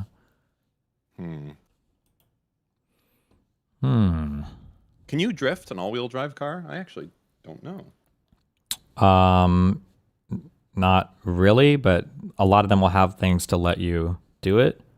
Like I think you have to turn off. You have to be able to turn off the, I don't know what they call it, the electronic steering protection or whatever, the whatever controls the wheels individually. And then most cars, I think, that are like memer cars, so like my car, or like a Mustang, will have an option. It'll call it like track mode or super sport mode or some shit, and it'll put a higher percentage of the power to the rear axle. And for those you can do that on yours? Yeah, I mean I don't because I don't want to kill myself, but. So you can make your car be rear-wheel drive only. I think if you put it in track mode or drift mode in the Focus RS, I think it might be 100%. Oh, it has that drift mode. Yeah, it definitely is then, right? I think it's like 100% or 90% power goes to the rear axle, I think.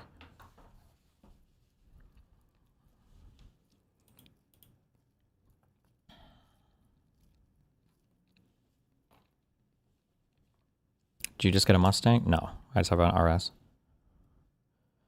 His Z isn't something he should do that in. The weight distribution isn't ideal. The suspension would get destroyed, and I don't even think it has an LSD for it. I do have a limited slip. I put in a viscous limited slip off of an 88 Shiro. Yeah, dumbass. And, what, you think he's operating off of a static slip differential? An open slip differential? Idiot? Yeah, I got a viscous limited slip, and then I also have, I redid all the suspension with coilovers. Nice. But I think that it's a McPherson type of setup. I don't know if that's good or not. Probably kill myself trying, I'm guessing. But it's the thought that counts.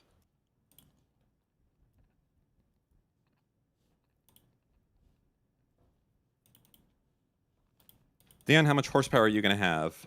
I don't know. We're hoping to, I say we is the guy who's been helping me do welding stuff that I can't do. I'm hoping to take it to the tuner, the dyno. Oh, so you got another friend to help you in real life. You didn't even ask me if I could weld. Do you know if I could weld? Do you have a welding setup and a fucking lift? Guess you don't know, huh? Because you didn't even bother fucking asking, Dan. Yeah, that's true. Don't worry, me and Mr. Moon are gonna weld and make our own cooler. We got a Supra that we're putting in a new unlimited slip differential in, so fuck you. Unlimited slip? Unlimited slip, yeah. Weld it. Going around corners is a lot of fun on those. I don't know. I'm hoping to have 450 to 500 at the wheels. We'll see if I get there or not. I don't know what the limiting factor is going to be. I think the clutch is actually the limiting factor. It's going to be the driver, Dan. Well, that's probably true.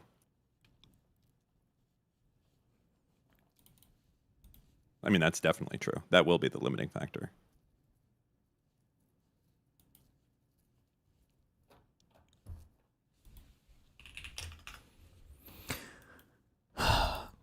Did you guys watch this shit?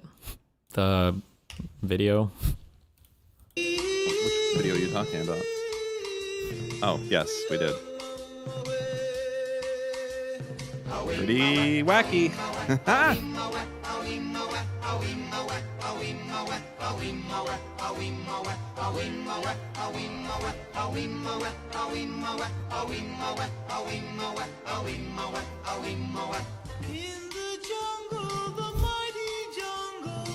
That's not the video that Trump posted, by the way. Wait, what video did Trump post? Oh, wait, this is just a Dinesh D'Souza tweet. Wait, what's the Trump video? Link me. It's that, but it has the Obama and I don't fucking have it, but it has the Obama and Michelle monkey part at the end. Trump only posted the Obama part. No way. Hold on. Well, I guess we can just go check it out. Truth Social, Donald Trump.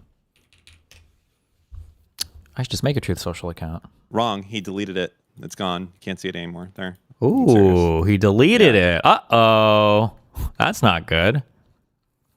Hold on. I want to go see what the president of the United States of my country is advertising on the social media platform that he owns. I'm just kind of curious. Let's see. I'm carrying a new SIG today. A new SIG? I'm carrying 4 different pieces. Wait, are you wearing 4 holsters? Yep. You can't even tell. Is that a little tasteless? What, because they just killed Preddy with a SIG? Or no, they took a SIG from him, I guess. Oh, right. It feels like nothing's there. Here, try one. This is the Toro leather holster by MC. Oh, this is just a holster. G Tactical. Whoa. Strap it. Whoa. Flip in. Get killed by ice. Ugh. Come on, hurry up, pull it out. AI? Yes, speak to me, my robot queen. Come on, hurry up, pull it out. I'm trying my hardest, but it won't come out. I knew I should have gotten the Toro holster. This is the Toro leather holster. Keystroke lock. Right now, hackers can attack the keypad on every one of your family's Lara Logan, investigative journalist, as seen on Fox News. devices, computers, cell phones, iPads. It's called keystroke logging. And how does it work? What? As you type on your key. What? Would it be morally wrong to start omega grifting for Trump with the idea that you could get Scamming get a position in his administration as something very serious and fix it from within, like the ultra deep state shit? Like you could be running the CIA in 2 years if you grift hard enough and you're smart enough. Like all the grifters he has, I'm gonna be honest, they all suck. They fucking suck. I know I could do better than all of them. Yeah, I think it goes back to this thing that I said before. I've started to catch myself where I'm like, why would a person do this? And it's like, this sounds kind of mean, but like, I think there's probably different intelligences and different types of minds that go along with different kinds of character. So like, if you're the type of person to be that much of a piece of shit, you're probably not going to be very intelligent anyway. So it's not a coincidence that all of like these horrible, evil people are also like kind of stupid, you know, or at least not very crafty. Idea is that like if you did a full, like here's a problem, like let's say I did it, full grift to Trump, you would have to disown me. Everyone would have to kind of disown me for the most part. And then there'd be always these questions like, did he really leave the left? Is he being a secret, Jewish agent type shit? But if you could, like, I know I could do it hard enough. I feel like I could get a position eventually in the administration. But the thing is, there's only 3 years left. I feel like I'm too late also. That's the problem. Yeah, the problem actually is that the big problem is that administration doesn't actually select for competency. It selects for how good you are at grifting. I can be the best though. Yeah, but like their goodness. Oh, I mean, like you could get in, I guess. But when you say I'm so smart, like it's not necessary. Like being smart isn't going to help you. It's how much dick can you suck, how quickly, and how publicly. Yeah, but I can suck so much, and I can do I look at how these guys defend Trump, and it's honestly pathetic. They don't even do a good job at it. There's not, I mean, obviously it's like kind of an impossible position to be in, but like there's no like destiny of the right because it's kind of hard to defend something that's undefendable across the board. But you can try. Yeah, but I mean, like that's their. I mean, a little bit. It doesn't have to be that good, right? That's part of the point. I think the messaging is simple as fuck, and enough people can get on board with it, and you just kind of. Yeah, but what would happen if you were like a destiny on the right? Think about the power you would have. All of the grift abilities, all the dick sucking power, and the ability to like blow away all the other people who suck shit at debating. You might even be able to like beat some of the fucking actual leftist debaters about this type of shit. And they would be like, you know, hey, what about this? And you'd be like, I'm sorry, do you want to avoid talking about this subject where we tried this? What about Cuba? I mean, I don't know. That's not like a good debate, but you know what I'm talking about. Like, the combination would be unstoppable. Maybe, yeah. And then you get into the CIA and you fix it from the inside. No, you become the Pete Hegseth in charge of the army. And you do martial law, take control over everything. That's the way. That's the way. Okay. I need to help prevent keyloggers. Hold on. Keyboard. Everything on your screen appears on the hacker's screen at the same time. Financial accounts, medical records, your children's identity, their locations, movements. Did you see Peace Go defend Hassan using the term settler babies? No shot, like me. All of it in the hands of ruthless criminals.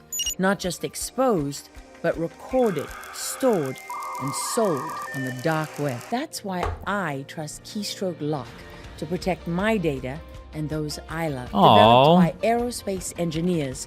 Aerospace engineers! They can protect you from alien attacks! Using military-grade technology, Keystroke Lock creates an impenetrable cyber shield over your entire keypad, securing your device. The bad guys are locked out. Oh, you can't get in! And private data are safe. My partners at Keystroke Lock are pleased to offer you the protection you deserve by giving you your first month of service absolutely free. What? And after that, enjoy the security of Keystroke Lock on every device for your whole family for less than 50 cents a day. Keystroke Lock is including a $1 million identity theft protection policy, along with $50,000 in cyber extortion coverage at no extra cost. This is a critical opportunity to provide you and your family with the cybersecurity and the safety. Oh, they're America! Visit keystrokelock.com. Yes. That's keystrokelock.com.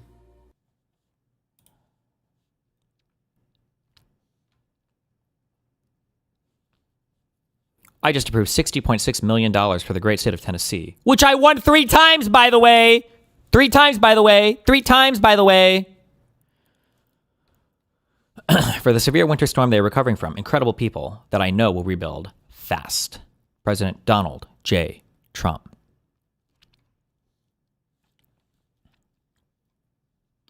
More keystroke lock ads. Intruder. Right now. Same one.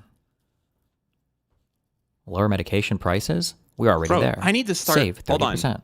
What? Redact chatter or workers, I know you guys are listening. We need to start advertising on Truth Social. I think they're dumb enough that, like, you could just be like, is there mesothelioma inside of your pillow? Maybe. Redact.dev. With code TS. What is that? Trump saving? Oh! My Pillow. Mike Lindell. What is a mattress topper? It goes on top of your mattress. It feels nice. Is that a blanket? No, this goes underneath the sheets. Why not just... Okay.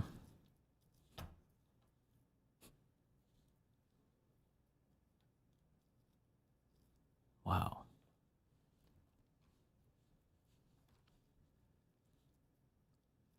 The Dow Jones Industrial Average just hit 50,000 for the first time in history. Congratulations, America. Wait, what is causing the recent, would you say, commodities sell-off? I have no idea, but I'm thinking I'm going to get myself a platinum chain. You can call me One Chain, because I'll have one chain around my neck. Based.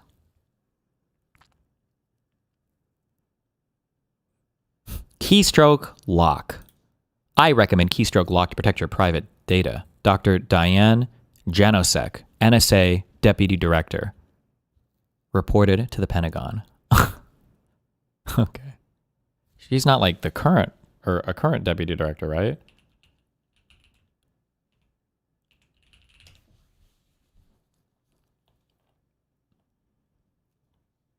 What? No Wikipedia? Uh-oh. What do you think's on her Twitter page? We got a good American flag.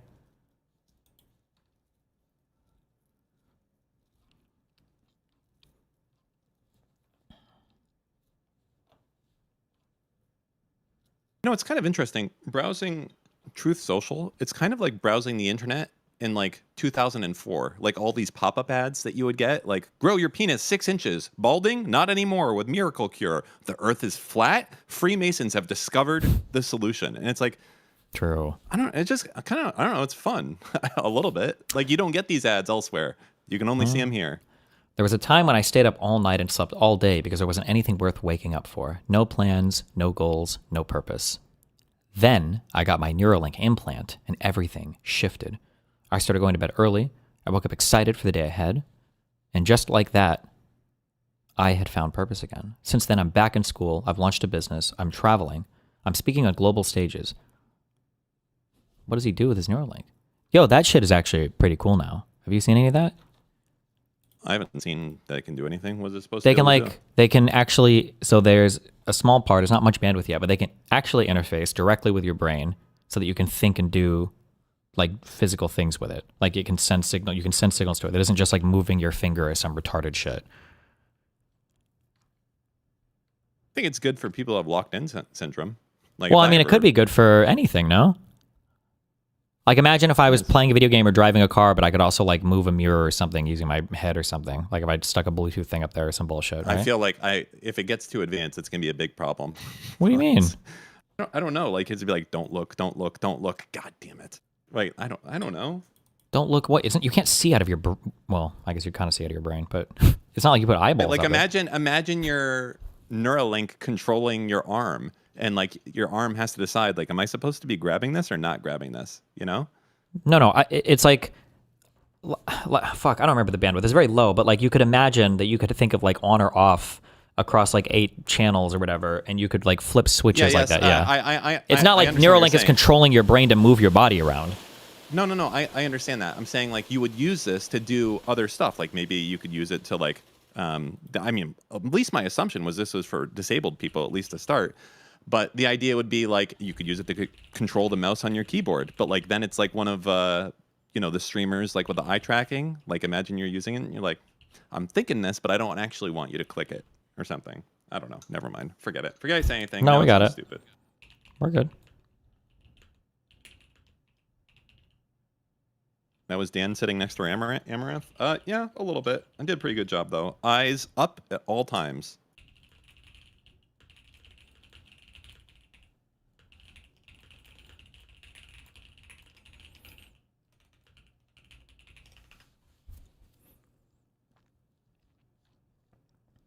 Okay, well, I feel like her Twitter account is just a wholesome science account, okay?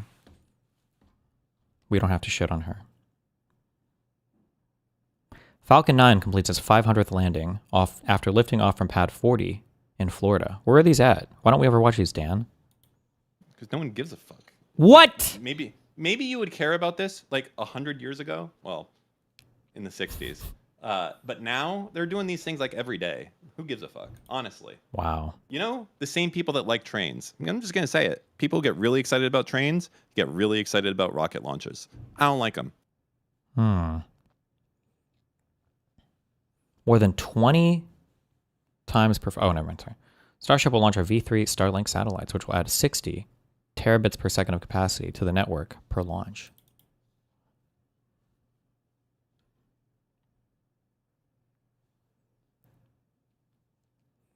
You know that Asmongold watches every launch now after 2024? No way.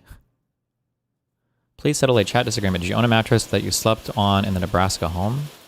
Initially, no, but when Teresa moved in, she said she wasn't going to live with me if I didn't have a mattress or a bed, so I was like, fuck you, bitch. And I got one. Why would I waste space when I get to sleep on the floor? Why the fuck would I waste space? And you're going to do laundry for everything? Fuck all that shit.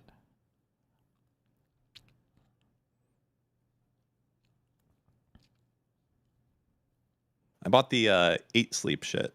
I'm going to see. I'll report back. Yeah, it's like this pad that goes on top of your bed that like has liquid going through it for like heat and cooling, and it's supposed to be supposed to be an amazing thing. So I'll let you know if it's a fucking skamaz or not once it gets here.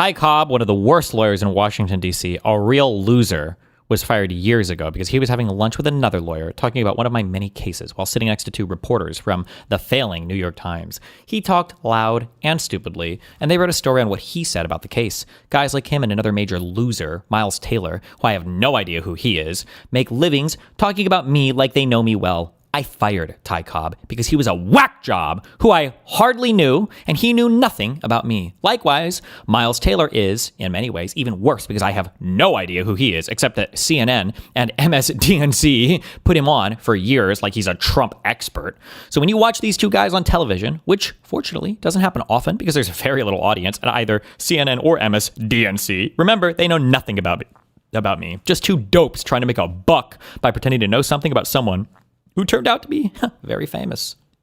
These two networks are forewarned not to put them on the air again because they have no knowledge or credibility with respect to anything they have to do with Donald Trump. Nice. The president warning networks not to put people on air. Just another day on Truth Social.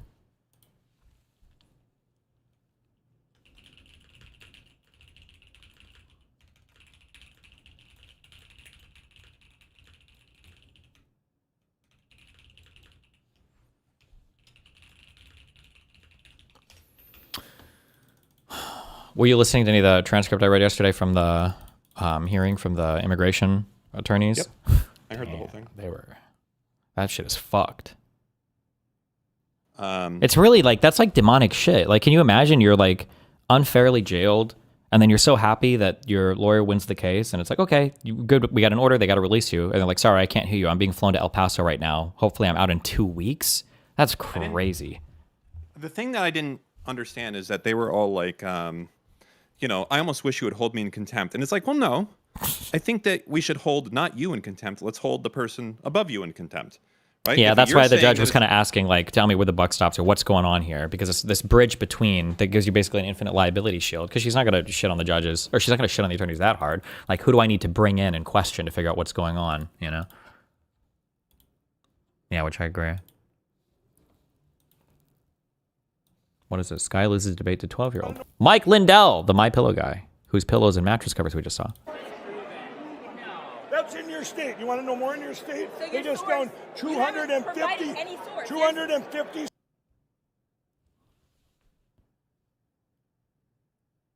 Wait.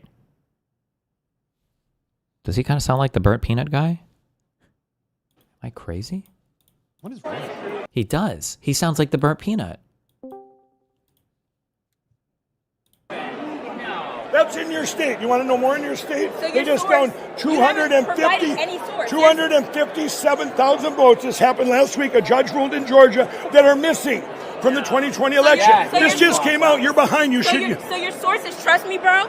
That's your source? You No, haven't the source. provided No, any the source. It's in your papers in Georgia. You need to read your news. You haven't given me any You last need to name. read your news. No, this is your Georgia news. Yeah. This is your Georgia. This is your Georgia. Thanks, buddy. Have a good day, sir.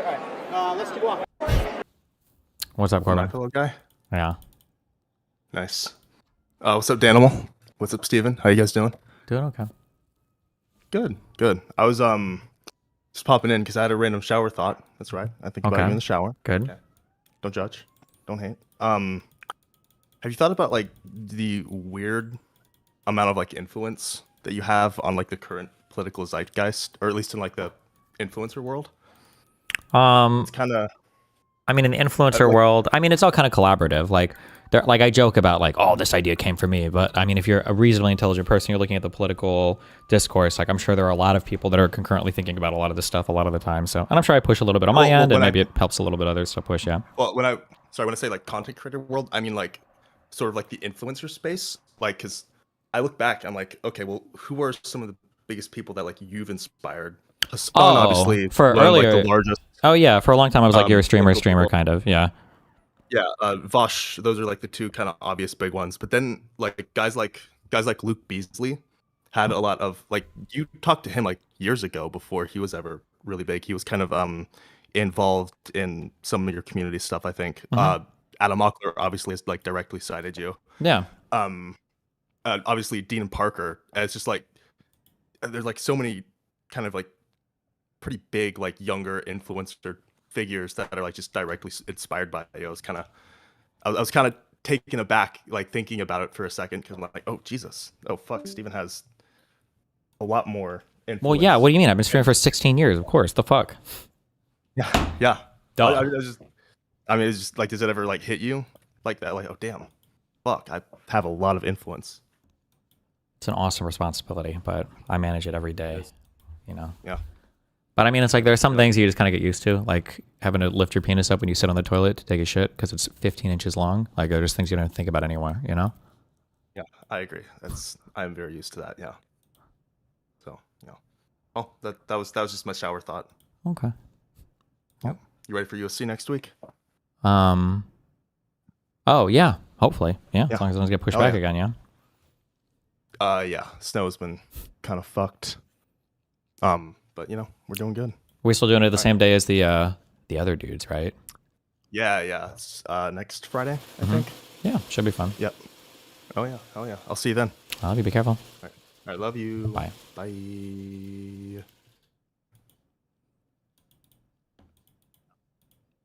Leave. Got him. Destiny, do you recognize the first author's name? Gregory A. Fields. Multiple aging mechanisms in ferroelectric deuterated potassium dihydrogen phosphate. I have no idea. This entire article, though, feels like a halluc. Anybody else?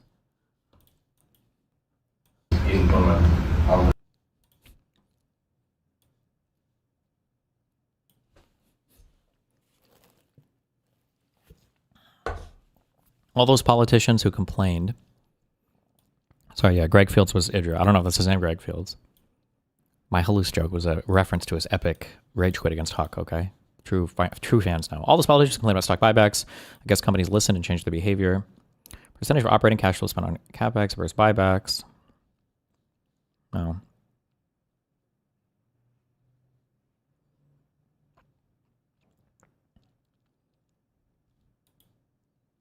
What's the point of this?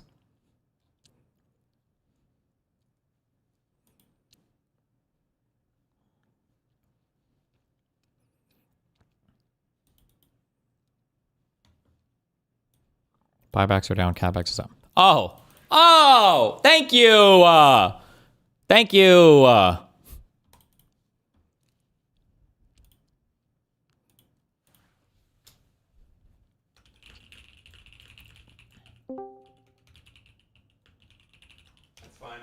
I wanted to restart, actually. Wanted to restart what? My computer. Oh. Wait, am I able to bring that big dumb battery that you had me buy? Am I able to bring that on airplanes, do you think, on carry-on or no? And carry-on? Absolutely not. I just realized why. I had to come to Jesus, or I had a big realization. Make a 1 kilowatt one, though. Go ahead. What? Actually, it was a few months ago. Do you know why laptops are always like slower and seem kind of like they just don't work as well when you're unplugged versus when you're plugged in? Yeah, because they don't give it the same amount of power. Yeah. On battery. Yeah, well, it's not undervolt. It's just literally giving it less watts. Sure. And I don't think USB-C is only 100 right now, at least for that laptop. I don't know if there's something to do more.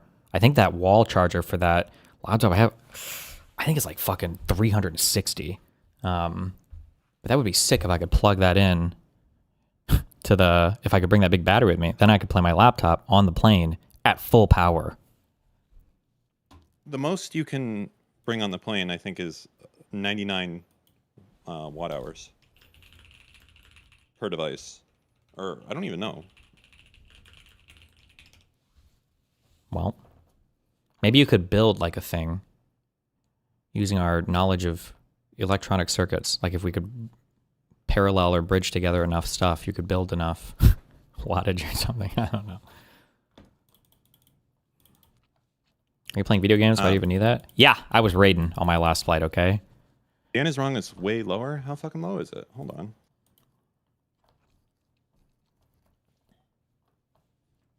Airplane battery. It's 100 watt hours. It's literally what it says.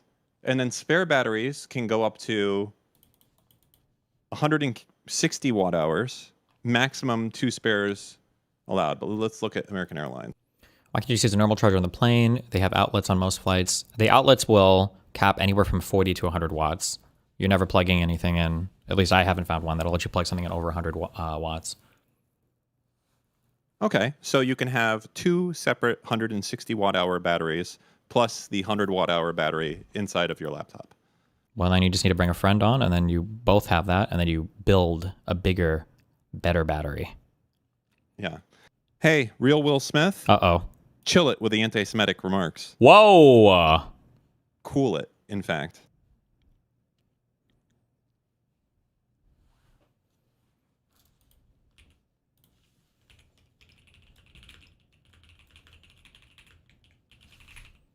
What's the emoji that like most clearly maps onto the Sweatstiny guy? Because I use that a lot on Discord and chat, but I don't know how to use this in like other things where I don't have. Oh, emotes. you mean like on like a whew, that's kind of spooky, but not like oh, I'm scared. Like on texting or whatever. It's a sweat. Yeah, it's a sweat one. Sweating drop. That one, I just don't like the way that guy looks. Yeah, because it's like the grinning. Like if I could have the grinning face with sweat. Yeah, if I could have the grimace face with sweat, that would be perfect. No, because the other one makes you sick. It's like you're sick. You have to do the happy one. The sad one is not good. Yeah, the sad one, that just looks sad. That doesn't even look scary or nervous. Or, wait, so which one do you think? The happy one. This one right, it's called grinning face with sweat emoji. Here, right here. Grinning face with... I just linked it in chat. Oh, but I feel like when I think of this, maybe I just watch too much anime. I think of like a guy who's like awkwardly laughing in like a shonen anime, like ah or whatever, and then everybody's like, it is a little bit. It's like deploying on a Friday, and instead of doing Sweatstiny, you might do this, and it just adds. It does add a little bit of context difference because now it's it's like a nut. Yeah. Yeah, like okay, but it's not too far off. That's the closest you got though. Okay.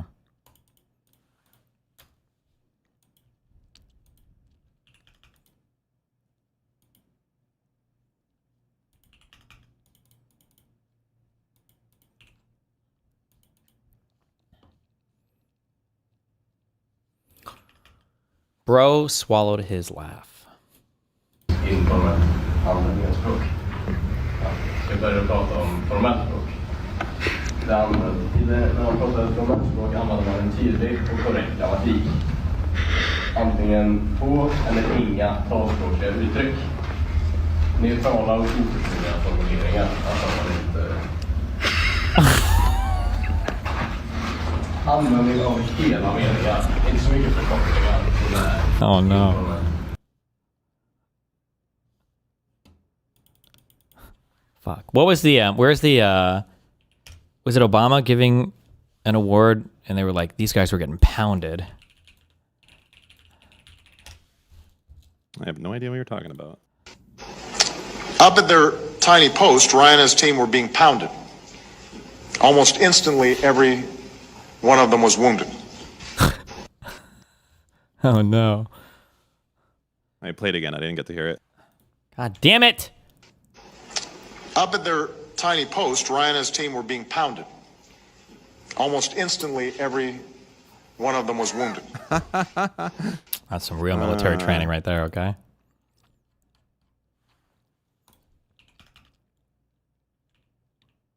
Oh, fuck. Hold on. I still need to find the...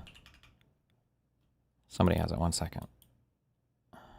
You download the Anchor Solix app. Haven't yet. I don't mind the Anchor apps. I've got them for my portable battery or whatever.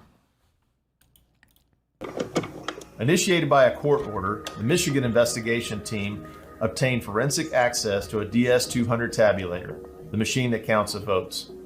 A Telit 4G wireless chip manufactured in Taiwan was discovered embedded into the motherboard. The voting machine tapes clearly indicate modem engagement and transmission of election data. Does it though? Some of the anomalies that we noticed in the 2020 general elections, that 5 key states all stopped counting at a certain time in these key battleground states.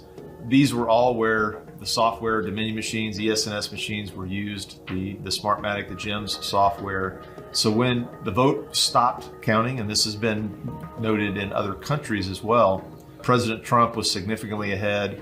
When reporting and counting resumed, there was a massive spike occurred that favored Joe Biden.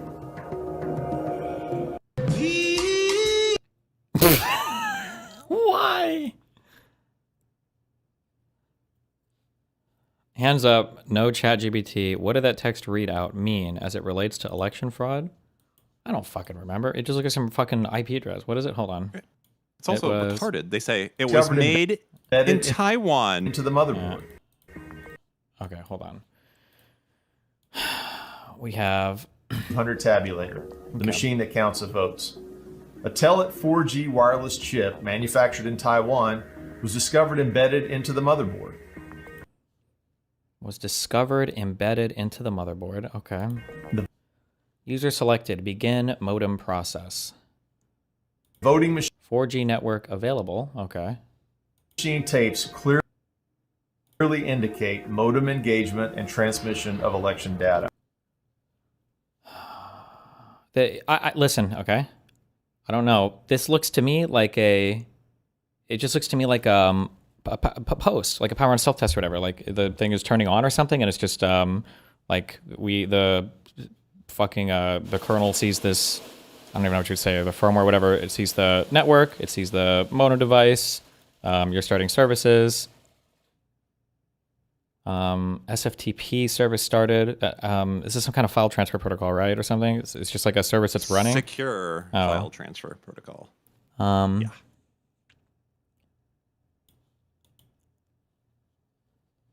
SFTP transfer completed. Complete for file, whatever. This shows some transfer being completed for IP address 10.48.5.1.1. Is that local? Is that a local range? Do you know? Sounds like it. Wait, 10.1 is 10.4? I don't fucking know. I forget this class. Sure. Well, okay. So you guys are saying that it doesn't. I mean, the small brain is like it doesn't show shit. The medium brain is like it could be really bad, but I think the big brain is doesn't show shit. The small brain is to say it's just a local IP address, so it doesn't mean anything. But then a midbrain is like, well, it could be transferring to another thing on a local network, and then on that local network, once that other device receives the information, it's doing bad stuff. But I think the big brain is we don't know what the fuck is even being transferred, or if a meaningful transfer is happening, or if this is just some default power on test to make sure that this service is running, or we don't really have any information whatsoever. We just see a little small printout. I don't even know what the fuck this machine is or what it's supposed to do, or what does the top of this receipt say? Completed printing, write-in review request. The voting machine tapes clearly indicate modem engagement and transmission of election data. Like, that statement is meaningless. Some of the anomalies that we noticed in the... Like, that doesn't mean anything. Actually, so, like, I know for a fact that they have... Like, just by seeing this is what I like sometimes about lying. And I think it's why lying is so much more interesting. When somebody just says things that they think are true, you don't really have any fucking idea. They might be stupid, they might be retarded, they might... Like, who knows? Maybe they really believe it. When somebody lies... Lying implies a higher level of intentionality, which usually shows a little bit more effort than what the service statement means. Like, just by seeing this, I'm very confident that whatever they looked at on these machines, there is absolutely no proof that they actually transmitted anything meaningful to any type of foreign IPs, or they had any evidence of this. Because this does not show that. The fact that they're not showing us this entire receipt, the fact that they can't speak with any detail, with any certainty. Voting machine so, for instance, clearly indicate modem engagement and transmission of election data. What is this file? What is it transferring? This transfer is completed for file, whatever. Like, if that was really important, I feel like you would say something about that, no? But I have no fucking idea. I don't know, it's retarded. This is just retarded. I don't even know if that came from that machine. Yeah, who the fuck knows? I don't even know. But all of these things, it's just like the 2000 Mule shit is all fucking retarded.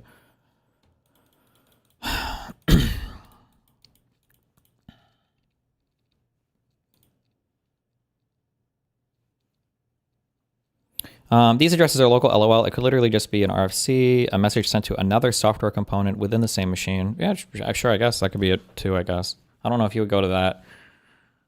Somebody get the layers. Would you normally go to the IP layer to transfer within a machine? I mean, I guess you could. I don't know. I don't host shit. I don't know what the fuck. Apache or any of these fucking loser hosting private local networks. Who's got time for that? I have a modem. I'm a real American. I plug in a big phone cable. We call it an Ethernet cable. That's all I know about routing. I plug it in and it works. Suck my dick.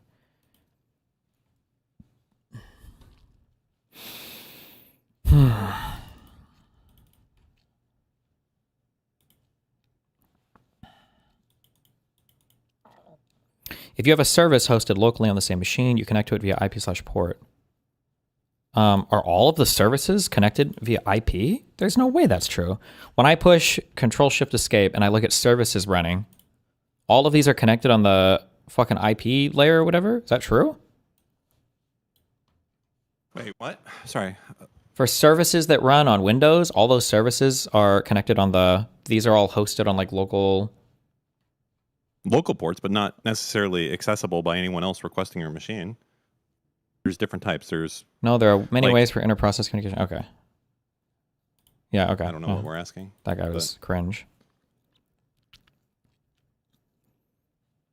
Destiny, this machine is absolutely shipped with modem functionality. The initial mention of the chip is just an attempt to poison the well, make you think foreign chips are embedded. Yeah, I mean, like the words that they're using here are also loaded, but this is like stuff that's so boring to me. Like when somebody's like, it's embedded with a chip from Taiwan. Like we used to make a joke. We had jokes like this in fucking high school where it's like, what do you do for work? Me? I do financial management for one of the largest market cap companies in the United States, in the world or whatever that exists. Like, what do you do? I'm a cashier for McDonald's. Like this retarded shit like that. Like that's embedded with chips from Taiwan. Like aren't all fucking microprocessors made in Taiwan? Like what the fuck does that even mean? It's a modem, bro. Wait, like you could fucking play video games with it or download child porn with it. Or if you're Epstein, you could do both. Actually, that's not true because I guess he got banned from Xbox Live, so. What is all this stuff about Fortnite also? What do you mean? That's the place to go to find kids. No, like apparently he has a Fortnite account, and people obviously he doesn't. Obviously he's dead, but people are losing their fucking marbles thinking that Epstein is playing Fortnite in Israel. This is what I'm talking about. I can be the chosen one. You don't understand. I can be the chosen. I can come up with so much better conspiracies than this. This is fucking. Go get him. We need a better class of villain. Actually, we don't. But yeah. I noticed Jane Doe's been zeeting a lot lately. Does something she gave up on the case? She gave up on that case like fucking months ago, my dude. She gave up on that case 6 months. She gave up after the water analogy, okay? That's when I saw the life leave her eyes.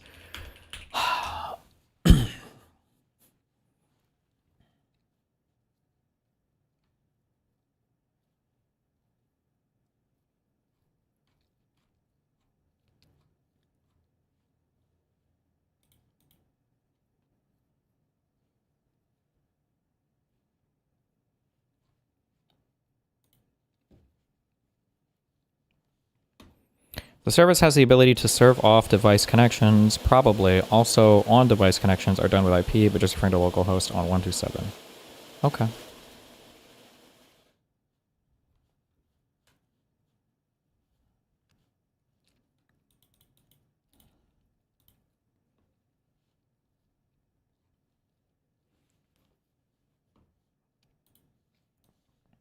White House defends AI video of Obama's as apes posted on Donald Trump's Truth Social account. Wait. Oh, they backtracked after defending AI videos. Oh, like because they deleted it or they've been removed. A White House staffer erroneously made the post. It has been taken down. I think that is what happened. It looked like a mistake. Like they were scrolling while they were screen recording or something, got fucked. Because then it played like the first like 2 seconds of that video. Not good. I'm sure you said it, but what is the current status and expectation for the lawsuit? Whether the win or loss is not the question. The question is just how long can they drag it out. The hope is that it gets dismissed soon. Worst case scenario, because the judge is busy, then maybe we go all the way to trial. I can't imagine they would want to, but just a matter of time.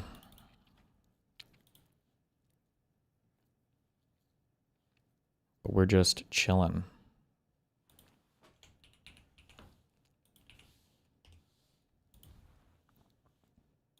Clip 4. Is it the case?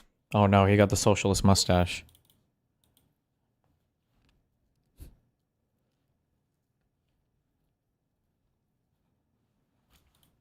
Fuck. What is... Should I watch Hassan's whole speech on this thing? It sounds super memey. What is this? Instances where I get something wrong. We're human after all. I will apologize for it and I'll retract the statement. And there is this constant back and forth that's always taking place that keeps me as honest as possible with the audience. If there's something that I've gotten wrong, they'll immediately be like, this is something that is incorrect. And they'll send additional information. I'll verify it on the spot. Bruh, this vocabulary. Oh my god. It's so propagandy. So yeah, me and my audience, we are engaged in a real-time collaborative effort to investigate the claims that we see laid out to us by the media every single day. And the thing that I appreciate the most is the ability for my audience to, in real time, fact check and verify the unbelievable amount of information that I have to consume and then disseminate to my audience on a daily basis. And they keep me honest. We operate with a high degree of integrity. They trust but verify.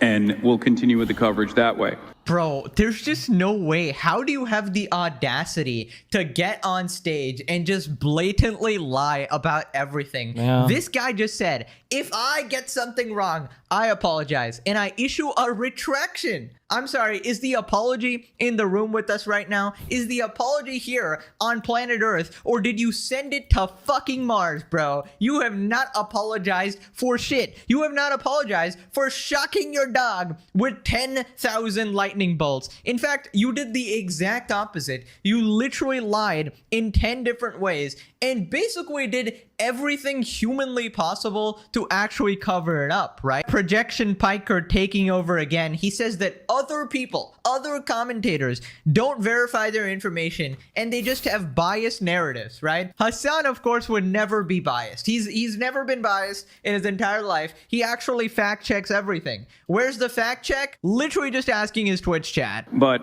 as far as the responsibility goes, it's still up to the individual, right? I don't have an editorial team. I don't have fact checkers that are working in real time. And it's just something that I have to make sure I care about. To be clear, that's by choice. You're making more than every single person working in media besides people with huge equity stakes or like fucking CEOs. Like you make like 10x or 50x, depending on what level of reporter or journalist we're talking about, like the salary of any of these people. Some independent content creators don't, especially in this new media environment where everyone wants to be first to market. We do see a lot of people that either go along with biased narratives or sometimes refuse to verify the information that's coming out and immediately blurt it out because they want to be first to market. They want to get the maximum amount of attention possible. That sounds like a JDAM, guys. So it's unfortunately up to the individual, and I don't know what the best possible way of checking all of the independent resources are. Oh, come on, Hassan. You know the best way to verify information. I mean, you do it all the time. You open up Twitter and you believe the first tweet that you see. I mean, that is literally your mode of operation, right? You find a bunch of deranged lunatics that blindly sort of agree with you and have been brainwashed and brain broken by politics, and you just blindly believe them. You basically pretend they are the official source, the actual facts, and then you just run with the story. You know, one of you guys actually left the funniest comment that was so true, that Hassan's source is his chat and his chat source is him. So it's like this never-ending loop of like a snake that eats itself. Also, this guy literally just went, some content creators are very biased and they don't verify their info. And you know he's just dying to spin the wheel, you know, bring up one of the names, bring up Asmongold. He's literally edging right now. This is the equivalent of edging for Hassan Piker. Wow. Clear video of Hassan crashing out at a black viewer 4 months ago. Wait, why was I? Did we watch this? We probably did. Suck my fucking cock. Oh yeah, we did.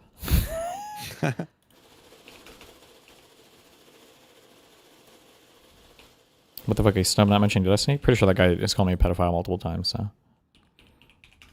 King. Alright, Arc Raiders, a fairly demanding title. The game can run well on low to medium settings. That's on the display's native resolution of 2880 by 1800.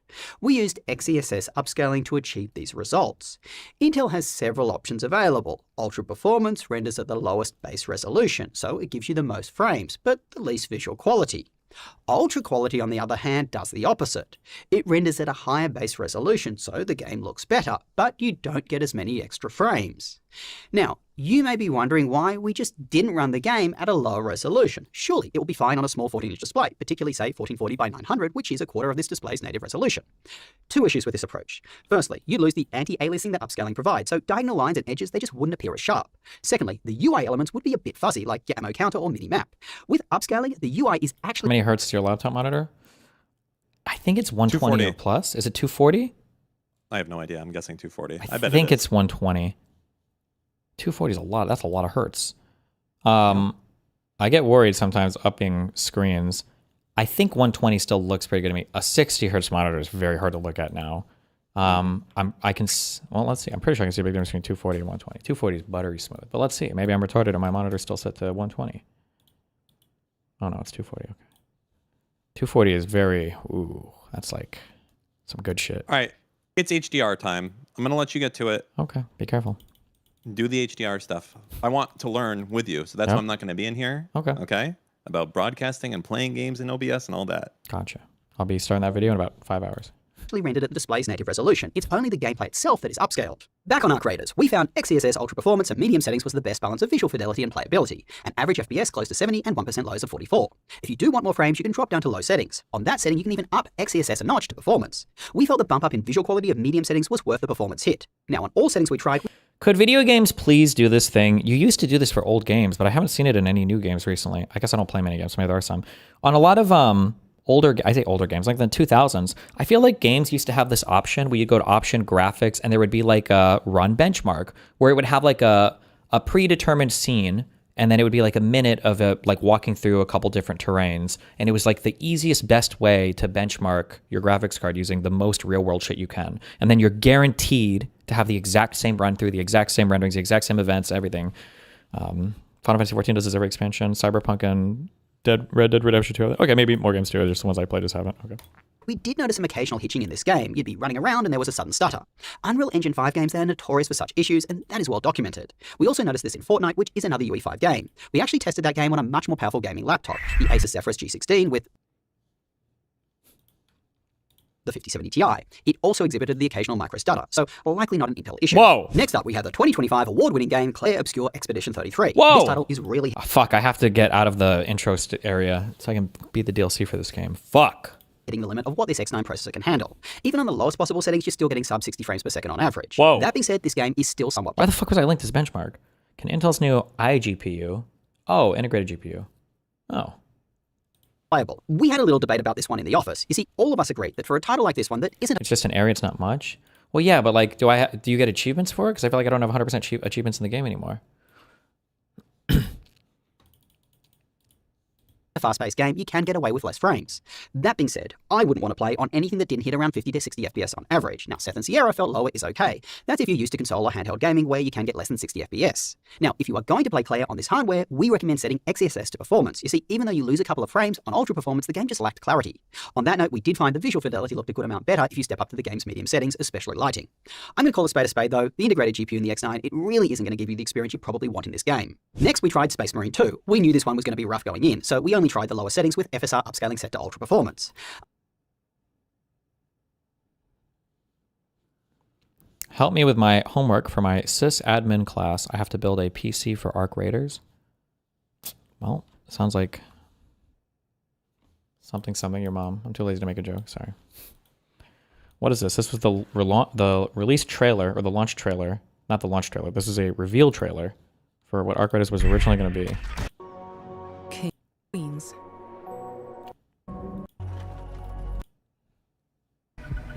We will not die in the shadows. Before there was any We PvP. will face our fears head on.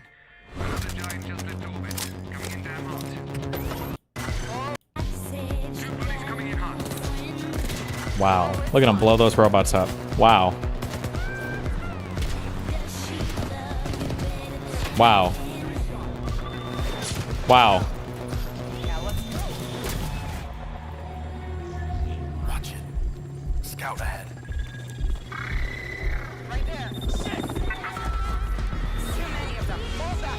Okay.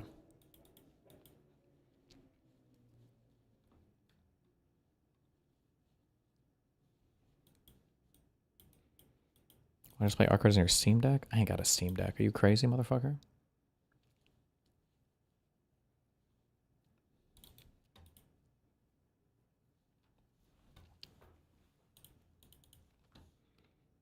New version of We Are Charlie Kirk. Hi everyone.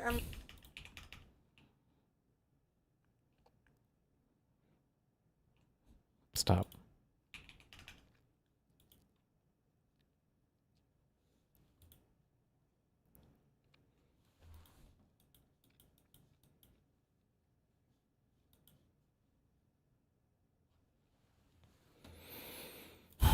Okay, hold on. Did I have anything else I need to do before we watch this fucking bullshit?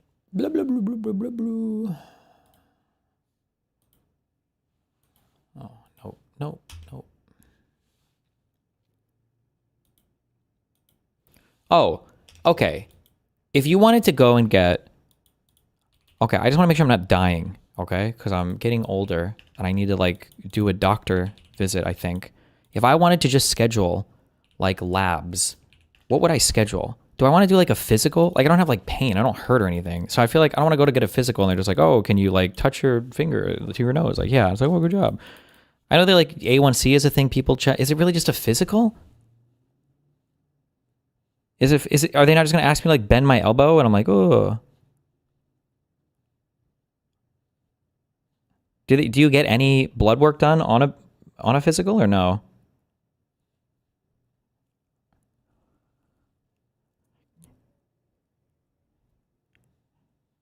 You can ask. So if I schedule, oh my God, bro, I try to navigate the fucking, it was either CVS or Walgreens or some lab tech shit to do like labs or whatever. And I gave up after an hour. I was like, I have no idea what the fuck I'm looking at. If I were to ask for a physical and then I go to the physical and I say, can I also get blood work? Will they just do it there? Will they like withdraw it there? Or do I have to go back home and go to the 20 different sites and schedule and integrate the 50 million different accounts to get it? They'll just do it there. Okay.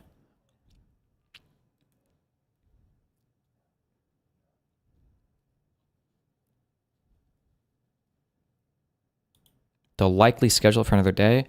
Okay.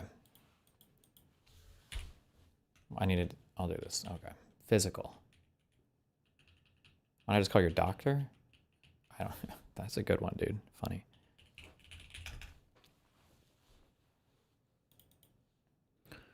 Chad is retarded. You just want to check up with a primary care doctor. I'm not going to a hospital. I ain't got time for that. I don't even know where a hospital is.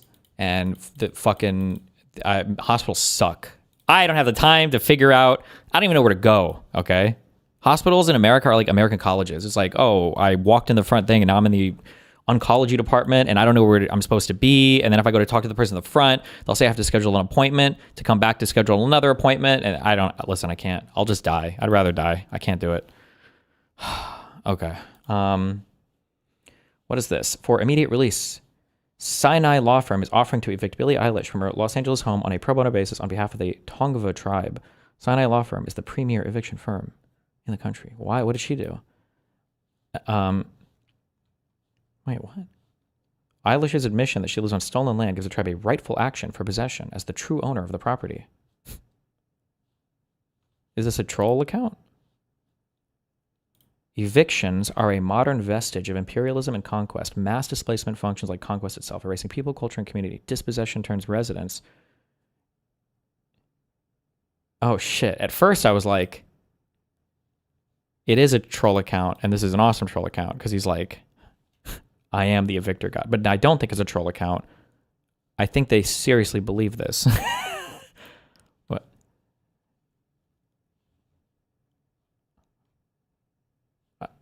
Okay.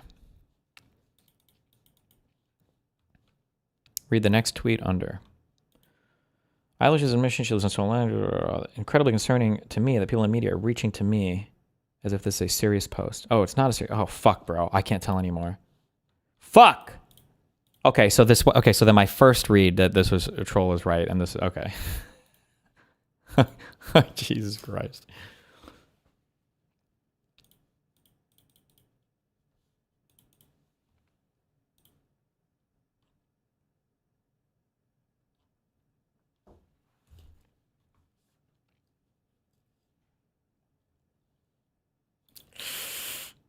Oof.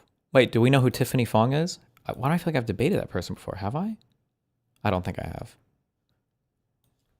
Why would you leave this up? Or is this a troll account? I can't tell anymore. Hey, Grok, remove the retard. MAGA Asian chick. That's a girl Elon was trying to chase. No, the fourth post says calling it a troll was a troll. Wait, what?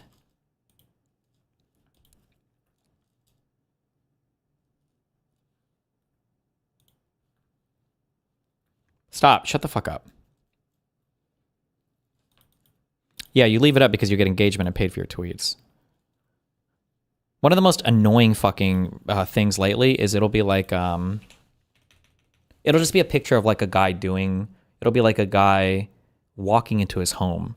And the caption will be things like, the caption will say something like, girls don't realize what it is about this that makes life as a man so special. And there's like nothing, there's nothing. And it's just like engagement bait. And then everybody's just like, wait, what the fuck? What are we missing? And then everybody starts tweeting it. And then you get paid money for, so cringe. I hate vague posting. It's not vague posting. It's literally meaningless and it's intentionally meaningless, but it just is engagement bait to get money on X.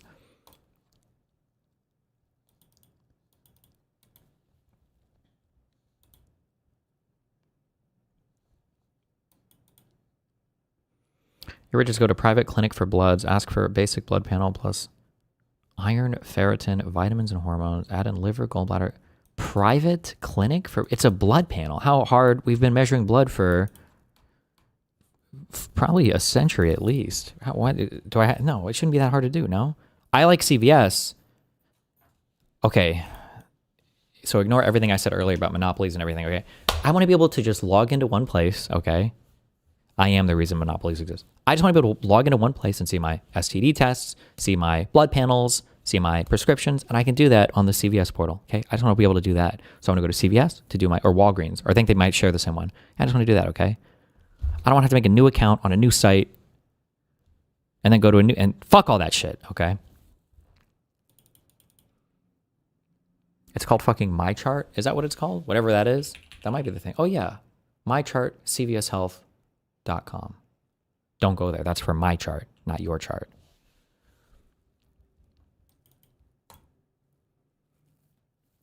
I literally told my wife that on average, women are shorter than 5'4", and she replied that she is 5'6". Do I have to divorce her? Unfortunately, mate.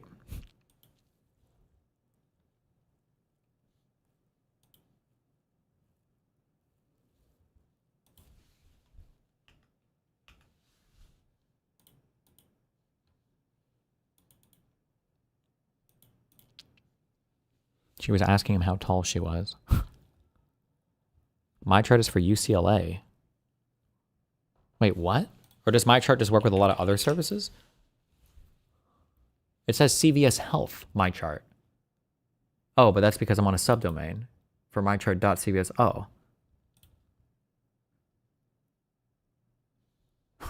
I'm retarded. I don't know, bro. What do you want me to say?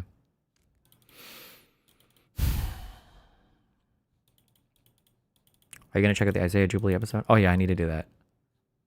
When's your last TDAP? I was living in Glendale, so 6 or 7 years ago? No, 5 or 6 years ago. They gave it to me after I got fucking roasted by my doctor person. I don't know who she was. The person who... Why did I even see a doctor? Was it just to read my STD results? What was this for? I went in to do testing, and then they had the sign where it's like, get your vaccine. I was like, oh, sure, I'll get those too if I need them.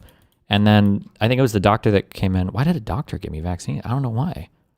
But they do the thing where they ask you about like, oh, what's your, like, what drugs have you done in the past like year? And it was like, well, a year is a long time. And I think at that point, the answer was like, I tried whippets, MDMA, LSD, mushrooms, and drinking. And then the lady's like fucking looking at me. And I'm like, okay, that sounds crazy, but like a year? That's a long time. And then she asked me, she's just going down, and she's like, how much is your LSD? How much is it? She's like, when you drink, like, how much do you drink? And I'm like, oh, I like to have fun. I get fucked up. It's like, what does that mean? I was like, I don't know, like 6 or 6, 7, whatever, like shots or whatever. And then she gives me a pamphlet on binge drinking. And this woman is like treating me like I'm a fucking drug addict, okay? And I'm like, I don't think I'm a binge drinker. And she's like, medically speaking, if you have more than like 4 drinks or something when you're drinking, that constitutes binge drinking. And I was like, bitch, give me my fucking Tdap. Let me get the fuck out of here. I didn't come here for this judgment. That's the last time I saw a doctor. I'm never going back. Never, never, ever, ever, never, ever, ever going back, okay?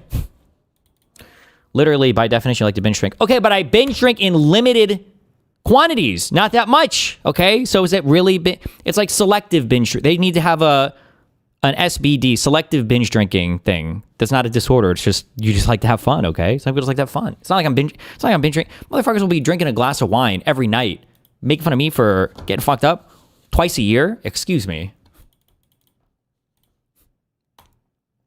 You need to get... Never again. Now when they ask me, I say, don't worry, doc. I just drink 1 glass of wine a night and I smoke cigarettes, so we're good. Okay, you don't have to... I'm not a crazy person. Okay, I wouldn't do crazy, horrible stuff for you. All right? Just what the man says I can have legally. Flock, you need to get down from there and pledge your allegiance to Benjamin Netanyahu. Aaron is attacking the chosen people and the land that was promised to us 3,000 years ago. This guy is really full of himself. Huh? What the fuck do you want? Aaron is coming to kill us all. He is anti-Semitic and a threat to the nation of Israel. This femboy really thinks I'm about to accept a 7K to betray Aaron. I hate to be the breaker of bad news to everyone, but it's turned out Mikasa and Armin have been exposed as undercover Mossad agents. For fuck's sake. They have sided with Israel and betrayed us all. We are going to slime out those Israelis. I swear you had a take last month that said people who drink super heavy but only on some weekends were alcoholics. What? Can somebody repeat what my take was about this? I just got one guide. You know what? That's the one guy sound. I've decided. Good job. Israelis. You got me. Show them no mercy. Free Eldia and free Palestine.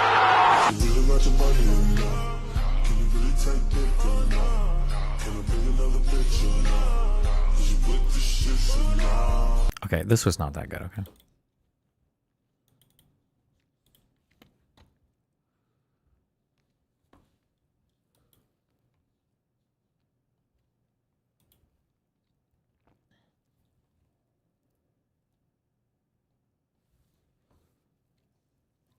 Nebraska lower their minimum wage?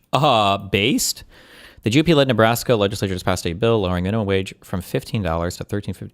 Damn! Nebraska minimum wage is $15? Good. Fuck you. What the fuck? As of when? Ooh. What the fuck?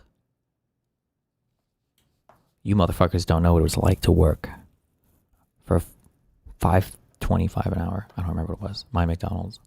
Fuck you. Pieces of shit. You need to suffer. You need to suffer like I did. Suffer. What was your lowest wage in your life? For effective wage, it was all the hours I was doing all that fucking carpet cleaning shit. But the actual dollars lowest wage, actually it wasn't McDonald's because they didn't start me at minimum wage. I think, was minimum wage $5.25? They started me like $5.32 or some retarded shit. I think my school janitor job though, I think that was legitimately minimum wage. And there were no fucking raises for that. We called it work study. So I could pay for my wonderful high school. Based. How much inflation has happened since 2010?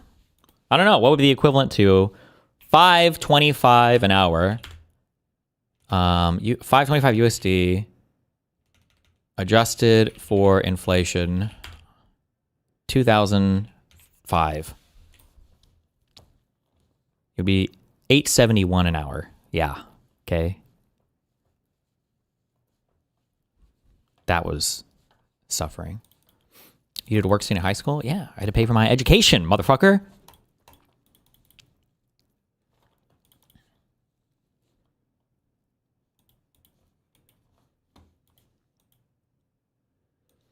I'm being canceled by a gay Jew for being straight. Sunlight is the best disinfectant. I won't let these people blackmailing me during my FBI lawsuit have any more power over me. Oh no. What's done in darkness will be shown in the light.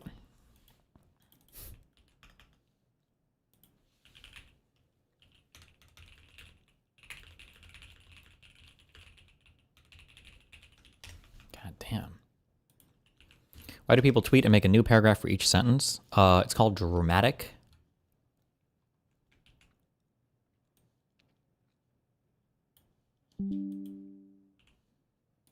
Oh shit, wait. Do they have sex videos of him? I'm sorry, I just read this last line. Expose it all, it's healing to me. Post my dick even. Do you think they have... Uh-oh. Uh-oh.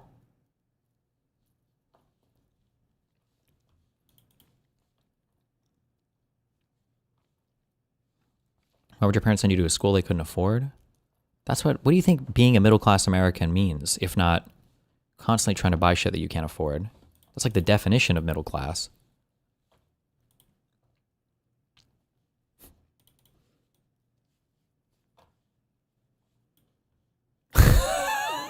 I'm gonna get a Red Bull. But the answer is yes. God damn it! Sorry. Fuck! I'll be right back, 1 sec.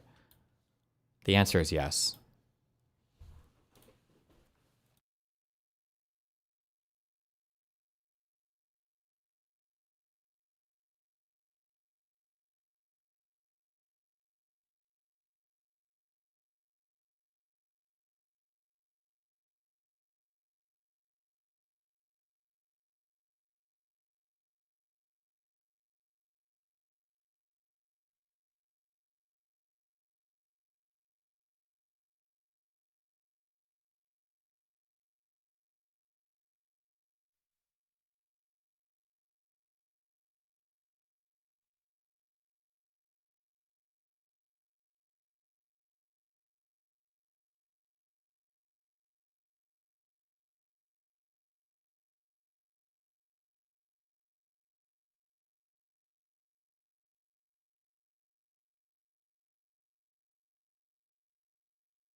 Okay, theoretically, if one wanted to make a second Steam account, is there like an easy way to do this? Or do you just make a whole new one with a new email address and everything else?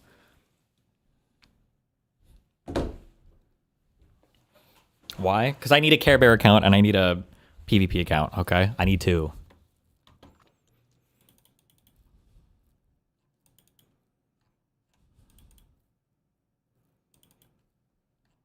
You can make multiple Steam accounts on the same email. Is that true?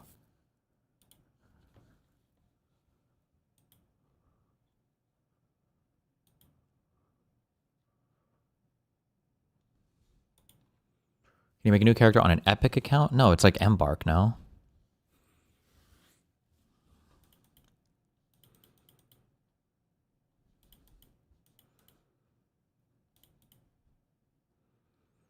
You can share the access of the game for the second account. You won't even need to buy it again.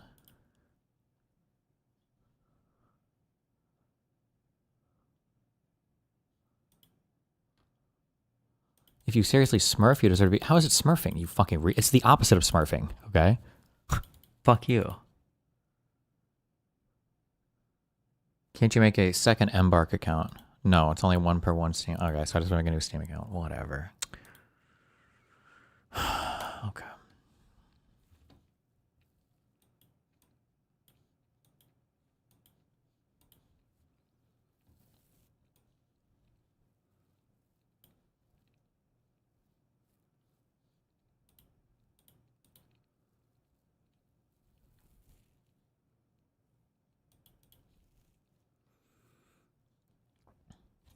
Wait, there's an Epic game. Does anybody use the Epic Games app? Is that a thing that people, or did that die?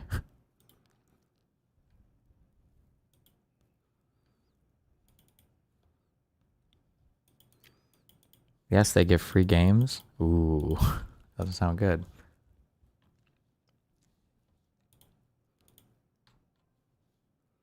You don't need HDR for stream, by the way. It exclusively means brighter highlights, and that's it. Color space and color depth. Well, I just want to know more about coloring, okay?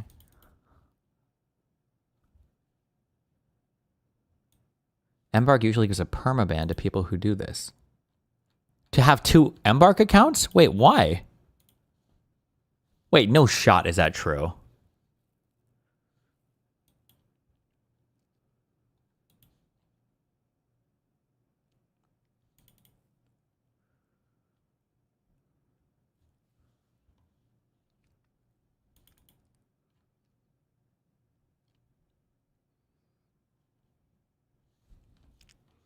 I don't believe you. Wait, where the fuck did the Pisco video go? Wait, somebody link that video again.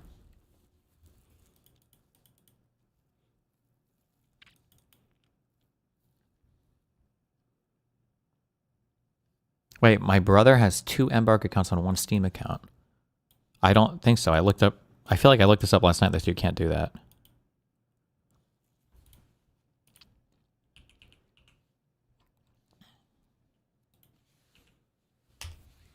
Obfuscate. Okay, I understand what you're saying.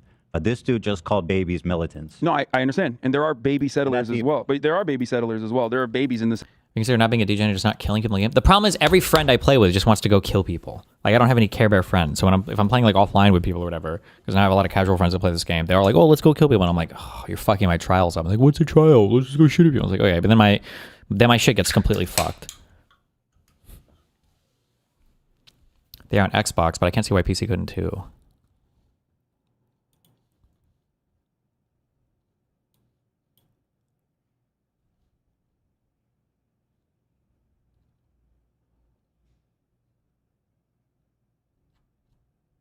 Why are you asking me about PG? I need a new account. I'm working on it. Don't worry. Okay, what is this?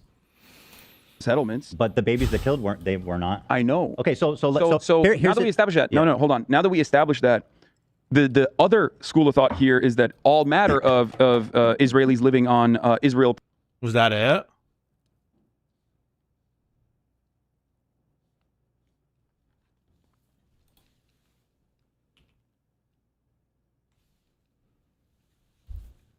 Proper are they're also. Wait, if you have it on Epic Games, can people on Epic Games invite friends that are on Steam? You must be able to, right? Like you can make the same lobbies? Yeah, okay, fuck. Okay, I should just do that. That's way smarter. Doing the exact. So far, he's not saying that it's good that babies get killed, that he wants babies to be killed.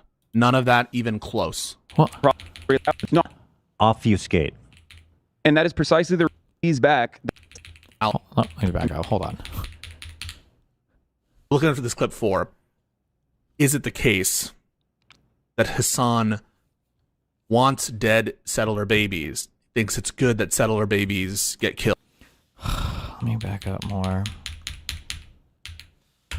He's dodging the ethical question.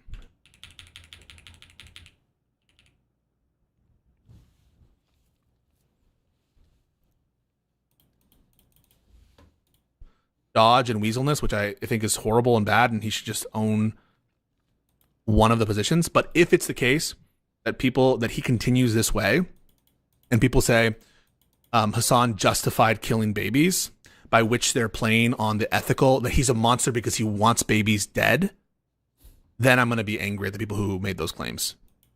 Well, those are 2 different claims. He does this so much with moral language. God, I wish we had different words with this. Somebody has to correct him eventually. If he's hanging out with Avia and Isaac, you need to correct him. You have to stop mincing words with like, is it acceptable? Do you want? Is it morally virtuous? Like, these are not necessarily the same things, you know? Like in a way, functionally, you should want people to do virtuous things, but it's like saying... But it's a very unintuitive way to speak about moral things, especially with things we're talking about that are only justifiable in response to other bad things. So for instance, is it morally acceptable? Is it morally justifiable to kill someone in self-defense? Yeah, it is. Do you want him to kill him? Well, Jesus fucking Christ, no, I don't want anybody to kill anybody. Oh, so it's not good for him to kill him?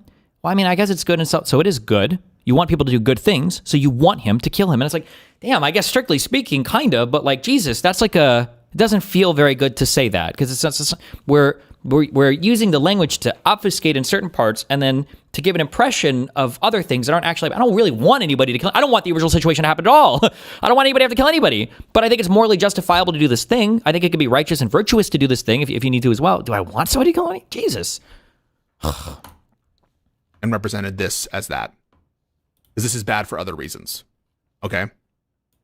But it's not because of that, right? Because how it's been presented to me, to be clear, is Hassan wants settler babies to be killed.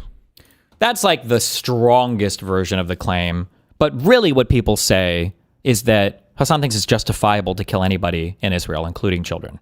That's the claim. That's the real claim. Now, in a way, you can kind of sort of boil that down to like they want them to be dead, because you should technically want everyone. But like that's okay.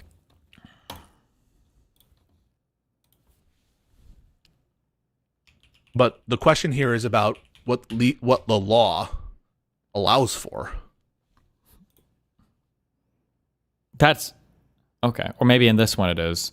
JT Chapman is the second thought bougie fucking loser guy, but.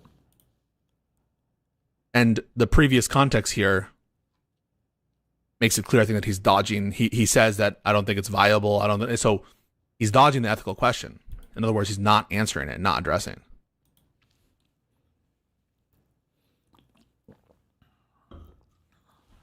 So, all right, the Hague regulations prohibit the confiscation of private property. The Fourth Geneva Convention prohibits the destruction of private or state property. All right, so let's see. The Fourth Geneva Convention.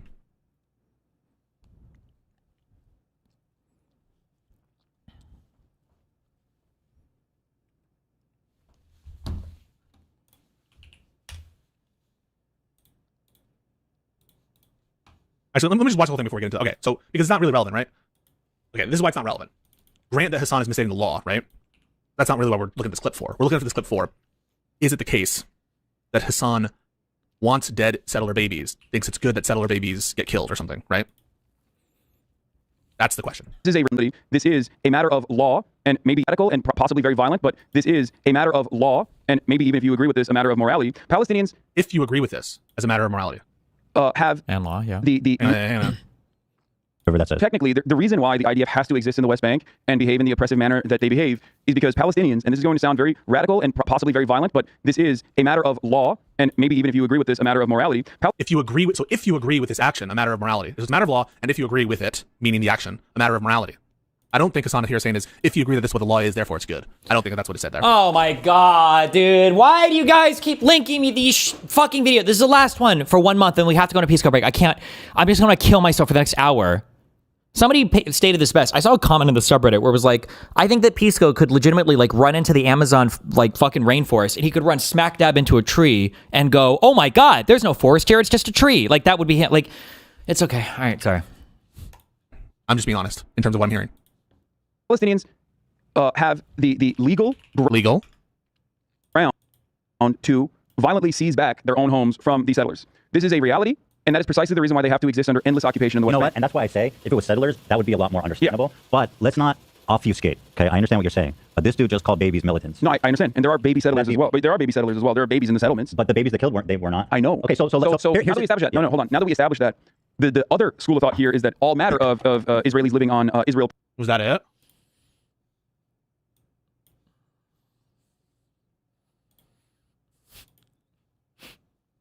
Proper are So just to be clear, like the chain of logic is very clear, right? You have a moral and legal justification to kill Israeli citizens if you're a Palestinian. And then Ethan says, well, what about babies? Well, babies are settlers too, my friend. That's a very clear, very obvious chain of logic that's being used there. It's not only obvious by what he says, it's obvious by what he doesn't say, right? Like, if somebody were to say, like, do you think you have a legal right to have sex with your wife? And it's like, yeah, if you're married, for sure. And it's like, what if you marry a 2-year-old? And it's like, you have a legal and moral ability to have sex with a wife of your choosing. And it's like, so yes? Like if somebody were to ask you that for clarification, you didn't have the position that you should be able to marry somebody of any age and have sex, you would immediately clarify, whoa, no, I didn't mean that. Jesus Christ, okay? It's gotta be at least 12, okay? We're not saying, let's not be crazy, right? No, right?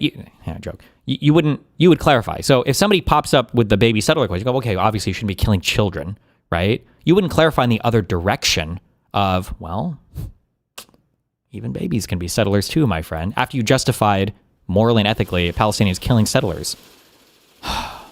They're also doing the So far, he's not saying that it's good that babies get killed, that he wants babies to be killed. None of that even close. Good or wants? He's saying it's morally acceptable. Good or wants? It's such a weasel intuition pump. I don't know. I can't.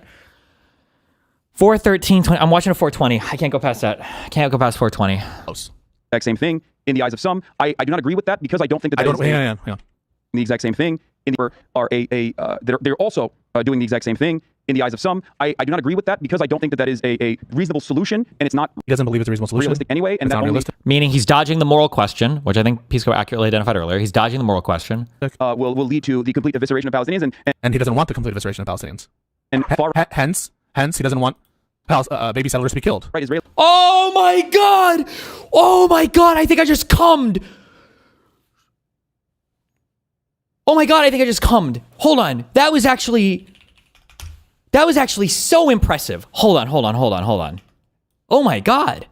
Check out this. Check this out. Okay.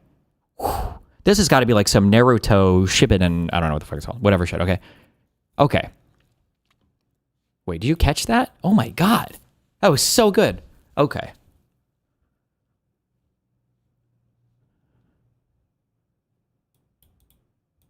Is it moral? ...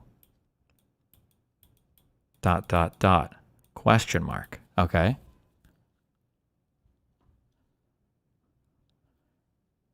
I'm trying to think of how I would even draw this.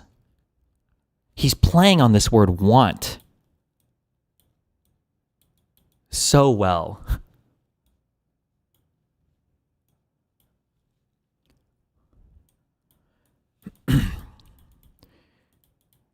We're using like this interchangeability between want and good, okay? So what we're trying to figure out is, the question is like, does Hassan think it's moral to kill babies? Is killing babies moral? Is it moral? And Hassan basically lays out a justification for, yes, it is. Palestinians have a right to resist, and there are people that live in settlements that are under occupation, even babies, right? Oh, okay. But then the question is, but then the next question of this is, should they kill the baby settlers? Should they kill the baby settlers? And Hassan goes, well, I don't really think that's the best way that they can achieve their outcome. So I don't really want them to do that.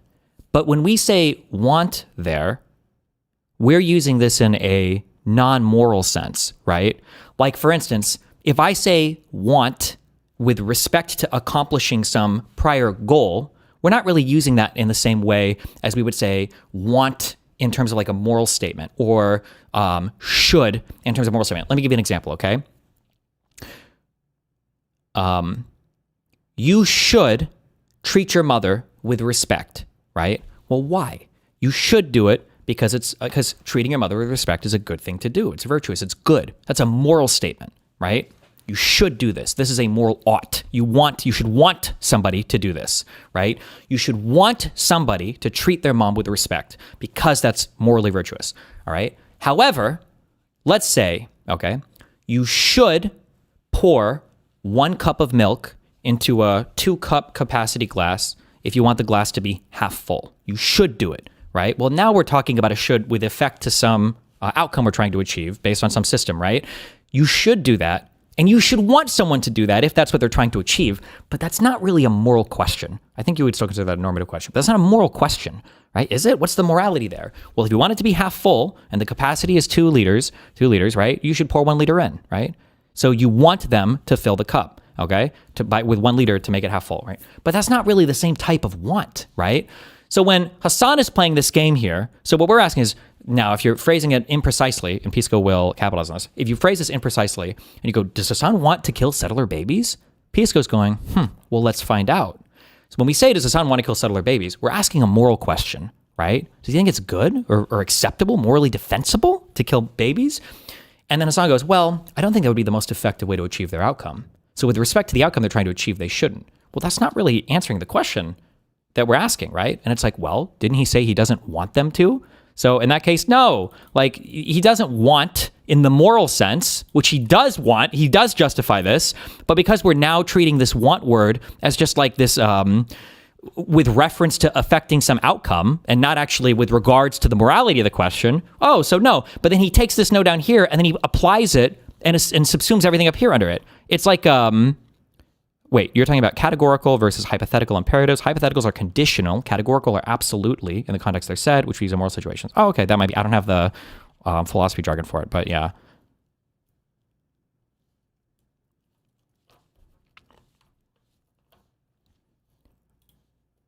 This is such a trick that he's playing here though, because of Israelis living on Israel.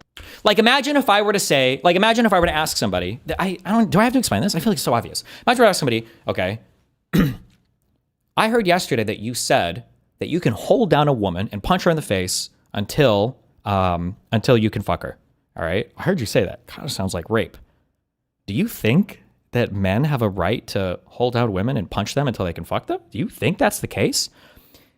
If somebody were to answer you, well, honestly, you're probably not even going to be hard. The woman's not going to be, wet, or if you are hard as fuck, it's going to be a struggle. It's not going to be like a satisfying sexual experience. I don't think guys should even do it. I think it would just be easier to like court a woman in a traditional manner. Mate, it kind of sounds like you think rape is okay if it would achieve a better outcome. Is that what you mean to say? Because that's what Hassan is saying here. So if killing babies was the best way to clear all the settlers, would that make it a thing you would recommend then? Because you're not really giving a moral defense, or you're not making a moral assertion in terms of why they should or shouldn't. You're just giving a practical concern. Was that it? Jesus.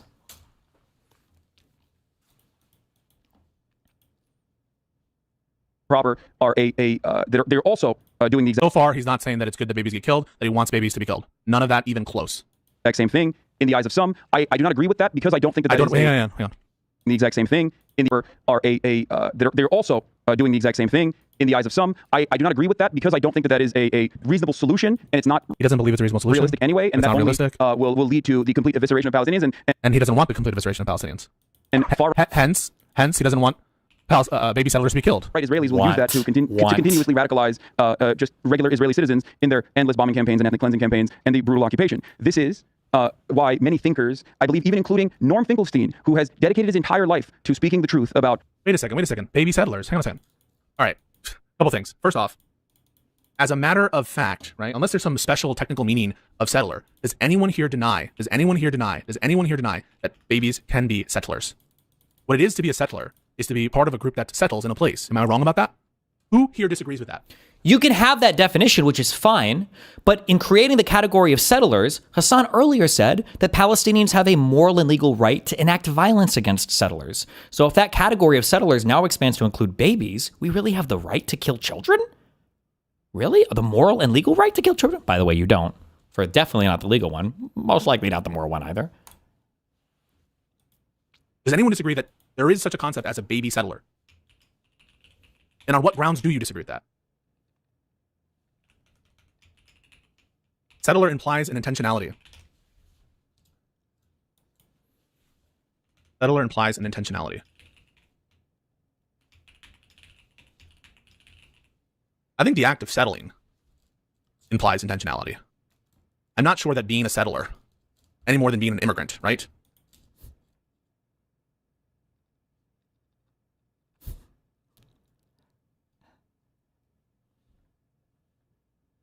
He's a raper, but I wouldn't call him a rapist.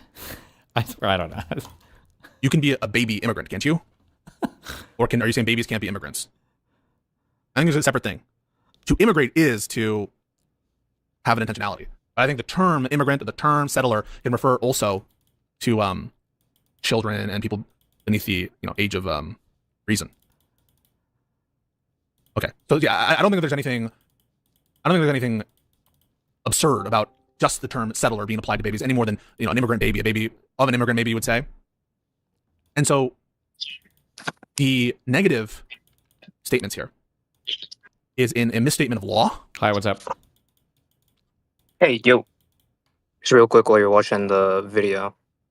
Pisco genuinely does not understand the difference between what you're trying to say, the moral versus the, what was it somebody in chat said? The normative want. He does. He absolutely does. Because when push comes to shove, I understand if you call him out. I understand you call him out. But I watch this happen in real time in the Hutch. Every time he debates Hutch on things, when push comes to shove, when he gets out of his like super debate brain and starts to intuitively just like argue things, he leans into the correct intuitive terminology immediately when he's not like in hypercognition mode. Agree. Yeah. I agree. Yeah. Whenever however many months ago, whenever you joined that hellish VC in his server. Earlier that night, it was Hobbitfaller trying to do it, and then he had to leave, and then I kept trying to do it to explain this difference to him, and he could not. He was either refusing to understand or he couldn't understand. It was unbelievable that he couldn't understand the difference between like the different types of want, like the moral versus the practical. It was insane. Sure. Yeah, okay. But I agree. Obviously, he does it in the Hutch thing, which was why we were trying to get that across to him. But impossible. Okay. That's all I had. All right. Be careful. All right. See you. Which I'm granting for the purpose of the conversation. But crucially, what's not happening is he's not morally justifying the killing of babies. He did morally justify the killing of babies. And by the category you've just created, he literally did. He literally did. You just said that babies were settlers, and Hassan earlier said that Palestinians have a legal and moral right to kill settlers. Did he not say that? What did he say right before? Let's see if we can get the exact fucking quote. Settler. It would have been at around 4:10-ish.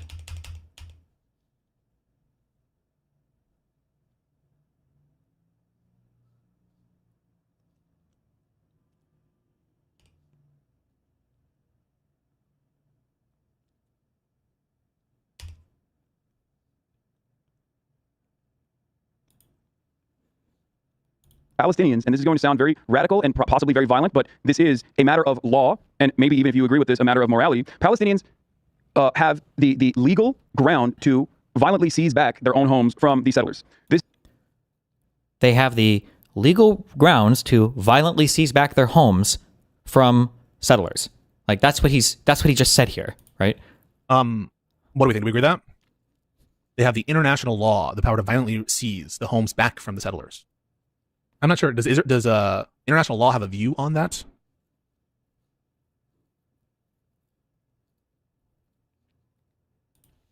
I mean, pull up the law piece. Google is free. Is the claim that the manner that they behave?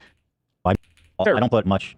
I don't like in general, and that also isn't what was being said in the clip. Now I understand the frustration. Hold on. Faith in the dudes that decapitated babies treating their POWs really well. Well, I think that's kind of a psychotic take too, where it's like why are you trying to give Hamas the benefit of the doubt on this one? You know, being like, oh, they treat their prisoners fucking awesome. Yeah. Well, just because Hassan didn't just say that. Hassan just said like in general, and that also isn't what was being said in the clip. Now I understand the frustration for sure, but it's not that they'll treat them very well. It's not that we should trust them. It's that is what has happened in the past, and that's what Hassan said. So again, not to excuse the normative evilness of the clip and the weaselness to not to engage, but I don't think that that's what's being said is to trust Hamas. It's just kind of historical look. No, let's not try to do that. Okay. So, but anyway, and that combined with just the callous, the laughter. Listen, hold on. Did Palestinians actually take civilian hostage, or is that fake news? I don't care. Yeah. Okay, and they're laughing. So let me pose a question for you. Go ahead. So you have said that those in the West Bank are fundamentalist settlers. Are you familiar with the international law surrounding the justifiable forms of violence towards? So first of all, terror? I don't put any stock, frankly, in whatever these quote international laws are. Yeah, it's. Is he representing that it's justified to kill under international law anyone who's a quote unquote settler? Well, he doesn't say that yet, but maybe that's what he's suggesting. But no, I'm not familiar with whatever that says. Technically, the reason why the IDF has to exist in the West Bank and behave in the oppressive manner that they behave is because Palestinians, and this is going to sound very radical and possibly very violent, but this is a matter of law, and maybe even if you agree with this, a matter of morality. Palestinians have the legal ground to violently seize back their own homes from the settlers. What do we think? Do we agree with that? they have the international law, the power to violently seize the homes back from the settlers. I'm not sure. Does international law have a view on that? Okay, keep going from this.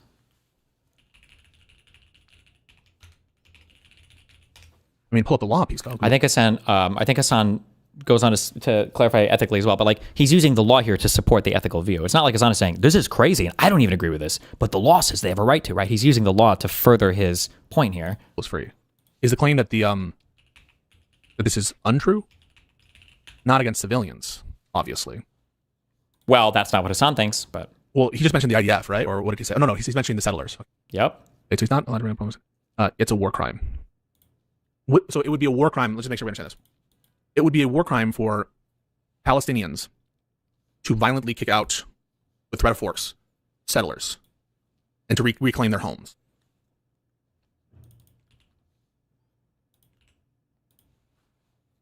I'm just trying to think,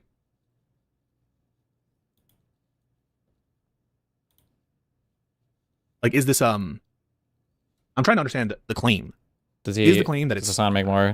Do they talk more about that? Justification of that being on the presented to me to allows it. Okay. This is a matter of get killed or something, right? That's the question. This is a matter of law and maybe ethical and possibly very violent, but this is a matter of law and maybe even if you agree with this, a matter of morality. Palestinians, if you agree with this as a matter of morality, which Hassan does, have the that says. Technically, the reason why the IDF has to exist in the West Bank and behave in the oppressive manner that they behave is because Palestinians, and this is going to sound very radical and possibly very violent, but this is a matter of law, and maybe even if you agree with this, a matter of morality. If you agree with this action, a matter of morality. It's a matter of law, and if you agree with it, meaning the action, a matter of morality. I don't think Hassan here saying is, if you agree that this is what the law is, therefore it's good. I don't think that's what it said there. I'm just being honest in terms of what I'm hearing. Palestinians have the legal ground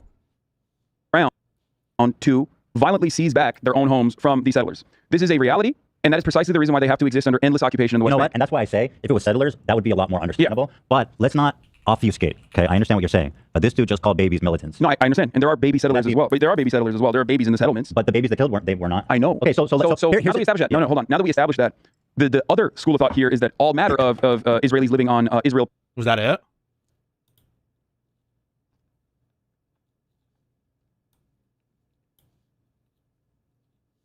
Proper are they're also doing the exact. So far, he's not saying that it's good that babies get killed, that he wants babies to be killed. None of that even close. Exact same thing in the eyes of some. I do not agree with that because I don't think that hang on. The exact same thing in the they're also doing the exact same thing in the eyes of some. I do not agree with that because I don't think that is a reasonable solution, and it's not. He doesn't believe it's a reasonable solution. Realistic anyway, and it's that not only, realistic. Will lead to the complete evisceration of Palestinians, and he doesn't want the complete evisceration of Palestinians. And hence, he doesn't want baby settlers to be killed. Right, Israelis will use that to continuously radicalize just regular Israeli citizens in their endless bombing campaigns and ethnic cleansing campaigns and the brutal occupation. This is why many thinkers, I believe even including Norm Finkelstein, who has dedicated his entire life to speaking the truth about... Wait a second. Baby settlers. Hang on a second. All right. Couple things. First off, as a matter of fact, right, unless there's some special technical meaning of settler, does anyone here deny that babies can be settlers? What it is to be a settler is to be part of a group that settles in a place. Am I wrong about that? Who here disagrees with that? Does anyone disagree that there is such a concept as a baby settler? And on what grounds do you disagree with that? Settler implies an intentionality. Settler implies an intentionality. Fuck. I think the act of settling implies intentionality. I'm not sure that being a settler any more than being an immigrant, right? You can be a baby immigrant, can't you? Or are you saying babies can't be immigrants? I think it's a separate thing. To immigrate is to have an intentionality. But I think the term immigrant or the term settler can refer also to children and people beneath the age of reason. Okay, so yeah, I don't think there's anything absurd about just the term settler being applied to babies any more than an immigrant baby, a baby of an immigrant, maybe you would say. And so the negative statements here is in a misstatement of law, which I'm granting for the purpose of the conversation. But crucially, what's not happening is he's not morally justifying the killing of babies. And everyone agrees with that, right? Oh my God. He's not morally justifying the killing of babies. Okay. Hold on one sec. Credit card. Well, no, unemployment means that you're, I think the technical definition of unemployed. First of all, I do think they're unemployed babies. I think babies are all unemployed, right? Wait, can we just examine this guy? Fresh paycheck 777. Is it a coherent statement to say babies are unemployed? Does that statement make sense? And is it correct? Not really. Let's just, only one person I'm looking at right now is fresh. I feel like employed or I feel like unemployed. I feel like that has baked into it like the concept of the capability to be employed, right? Like I feel like there is an underlying understanding of that. Like it would be very weird to say like, oh, here's my newborn baby. My newborn baby is also a virgin. It's like your 2-month-old baby is a virgin. I mean, like I guess that's true. That's a really weird. It's like a really weird descriptor, you know? I feel like the term unemployed starts to make more sense when you talk about like who could even be employed, like the potential to be employed, but there we go. Like you would never describe somebody who's 80 generally. You wouldn't say, oh, you're unemployed. You say, no, I'm retired. I don't even have the desire to work anymore, right? I'm retired. I'm not employed. Or I'm not unemployed. The fuck? Used to juxtapose the history of Israeli Jews. I think it's being juxtaposed with respect to he has a view on what Israel's doing here, but I don't want to conflate the substantive issue of what the Israeli conflict is and to double count it, right? So here's the problem, right? If he's bastardizing Jewish history, that's one thing, right? That's its own faux pas or whatever. I don't want to double count to the extent that you believe he's wrong on Israel-Palestine. I don't want to double count that and be like, oh, he's using this for this end. Well, if you already disagree with him on that, it doesn't sound like the use of Jewish history, which is accurate, or a narrative that you think is already false. I don't want to like double whammy him. I hope that makes sense. So just like be aware of that the disagreement on substantive policy grounds should not be used, I think, to rear its head in other places, except for where there's like an additional bias, an additional indication of bad faith or like bad thing that you've done. And then someone said something about Charlie Kirk. So you really and fighting, citing principles of Judaism. Surprises here, but Charlie Kirk. These people betray these people. I mean, he's not saying. It sounds like he's just like interrupting him bringing up Charlie Kirk. So it doesn't sound like it's because they just responded to these people are betraying the Jewish values. I don't think there's anything wrong with that. Just being honest. Principles of Judaism and centuries of Jewish history of always siding with those who have been oppressed, always being at the forefront of social justice and fighting for emancipation for all people. It's really, really, really disgusting to see that. 100%. I want to read this one. So basically showing all these ghouls feeling very comfortable with calling them ghouls, pushback, expressing their desire for genocide. And again, I do think, and again, thank you for the memberships. I do think that Ethan is being very reasonable here in light of very like circumstances that are super traumatizing, even for people who are not in Israel. I knew I have friends who are Jews who it's not like this was a faraway thing that they felt, right? It very much felt personal, even in America. And so credit to Ethan here. I think big credit. Western media. Here is an Israeli, hold on, who said this? Okay, so here it is in Hebrew. This was from an unnamed defense official told Israel's Channel 13 that the Palestinian territory, home to more 2 million residents, would be reduced to rubble. Quote, Gaza will eventually turn into a city of tents. There will be no buildings. The ground maneuver will surprise Hamas, the official said in a stark warning to the terrorist group behind the weekend assault that killed more than 1,200 Israelis. I mean, the Israeli defense minister literally said, we're shutting off the electricity, we're shutting off the food supply, I don't understand and we're shutting off the water into Gaza because we're fighting human animals, or a better translation, I think, was beasts. Like, but ultimately, that's collective punishment is a violation of the Geneva suggestions. I don't want to call it conventions. Is that like some... It is. This has happened for far too long. You can't attack the press. You can't attack, medics. Yeah, we don't like Trump, but can you not spam? Do we have a kick mod? Don't spam, okay? We don't like Trump, but don't spam. Please don't spam. They killed. There was the Red Crescent guy who was crying in his ambulance because he could not. He had seen far too much death and destruction, and a couple hours later, he got bombed. They allowed him to enter a side of the... Why can't I spam? You have 3 people because you're. That's in the kick chat, but you appear in the chat where there's hundreds of people, and you could get me fucking banned. Dipshit. All right, I'm gonna ban this guy. Stupid idiot. Oh, you're getting banned, bro. Fucking kick chat. This motherfucker, right? This mother. Banned. Nice. The rubble, a site of the bombings, and they bombed him and killed him, like a couple hours later.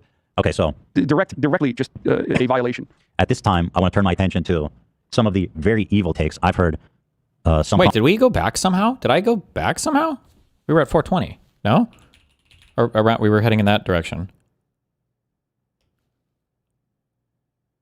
I think I did. I think I pushed it. I'm fucking retarded. Okay, sorry. Where were we? I believe even including Norm Finkelstein, who has dedicated his entire life to speaking the truth about... Wait a second. Baby settlers. Hang on a second. All right. Couple things. First off, okay. As a matter of fact, right? Unless there's some special technical meaning of settler, does anyone here deny? Does anyone here? No, we got through this. Be a baby immigrant, can't you? Or of reason. Okay. So yeah, I don't think there's anything. I don't think there's anything absurd about just the term settler being applied to babies any more than an immigrant baby, a baby of an immigrant, maybe you would say. And so the negative statements here is in a misstatement of law, which I'm granting for the purpose of the conversation. But crucially, what's not happening is he's not morally justifying the killing of babies. He and did. everyone agrees with that, He right? did. No, he's not didn't. morally Okay. justifying. Somehow I must have rewound killing from the this babies. point. If you click on a word in the transcript, it takes you there. Oh, maybe I accidentally clicked a word. Okay. Well, no, unemployment means that you're, I think the technical definition of unemployed. So I do think they're unemployed babies. I think babies are all unemployed, right? Wait, can we just examine this guy? Fresh paycheck 777. Is it a coherent statement to say babies are unemployed? Does that statement make sense? And is it correct? Let's just, only one person I'm looking at right now is fresh paycheck 777.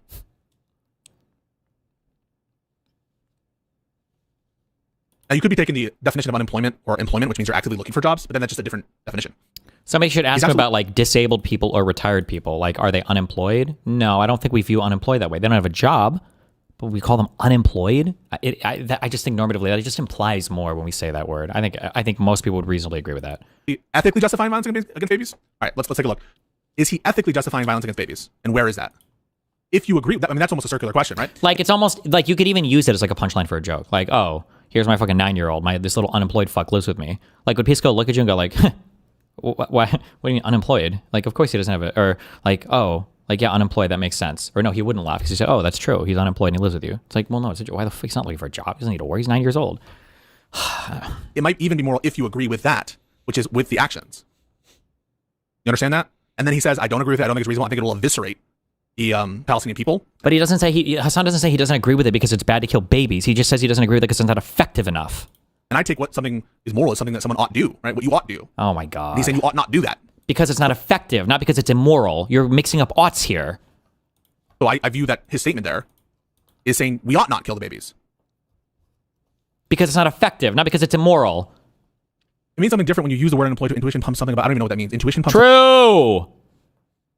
It means something different when you use the word unemployed to intuition pump something about the baby. That's true because unemployed feels like it carries more than just not have, like unemployed doesn't just mean does not have a job, right? Something about the baby. It means something different when you use the word unemployment to intuition pump something about the baby. I don't even know what you're saying there. It's clear. What do you think he means by baby settler? Settlers of babies. Does anyone doubt that when he says baby settler, he means babies of settlers? What do you think he means other than that? That is what he means, but it's the morally justifying and the legal justification of killing them. If there's something other than babies of settlers that you think he means by baby settlers, tell me what it is. A baby who has settled. Isn't it clear and obvious? And I'm just being like totally... Isn't it clear and obvious that what he's talking about are the children of settlers? Baby settler or children of settler? Even grant that in order to be a settler, you have to have intentionality. All right, grant it. Isn't it obvious that in this context that he's saying it's the children of settlers? It means babies are fair targets for Hamas. Okay, from which perspective? From an ethical perspective or from a legal perspective? When you bring up intuition pumping in normal conversations, I don't think they have any idea what you're referring to. Yeah, you'd have to explain it. Fuck, maybe I haven't done that recently. We talked about that so much a few years ago. An intuition pump is like when you say a thing in order to... what you're doing is you're trying to borrow some kind of like normative value from like another word or metaphor or something in order to make something sound worse than it actually is. Kind of. You're borrowing from the intuitions of a thing in order to give more weight or gravity to something or get somebody to intentionally kind of like misinterpret a thing in a way that's not really what's happening. Like, I'm trying to think of... when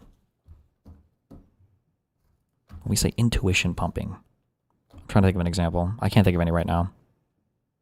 Oh, maybe abortion is murder is kind of like well,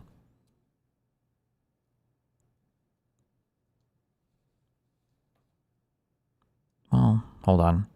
Now, if you talk about like, well, the fetus can feel pain, I wouldn't call that an intuition pump. That's like the thing you're referring to, the actual thing you're talking about there, right? You're not really pumping intuition. You're like that it is the thing, right?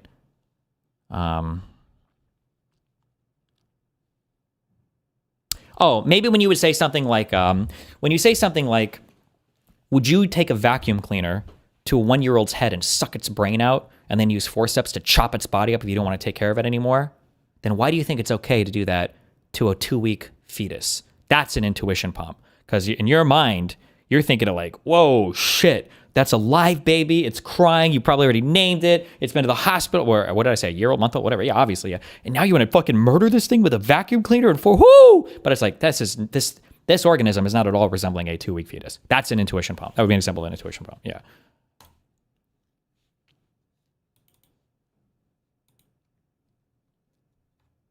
Both. In virtue of what do we think that Hassan is saying it's ethical to kill those babies?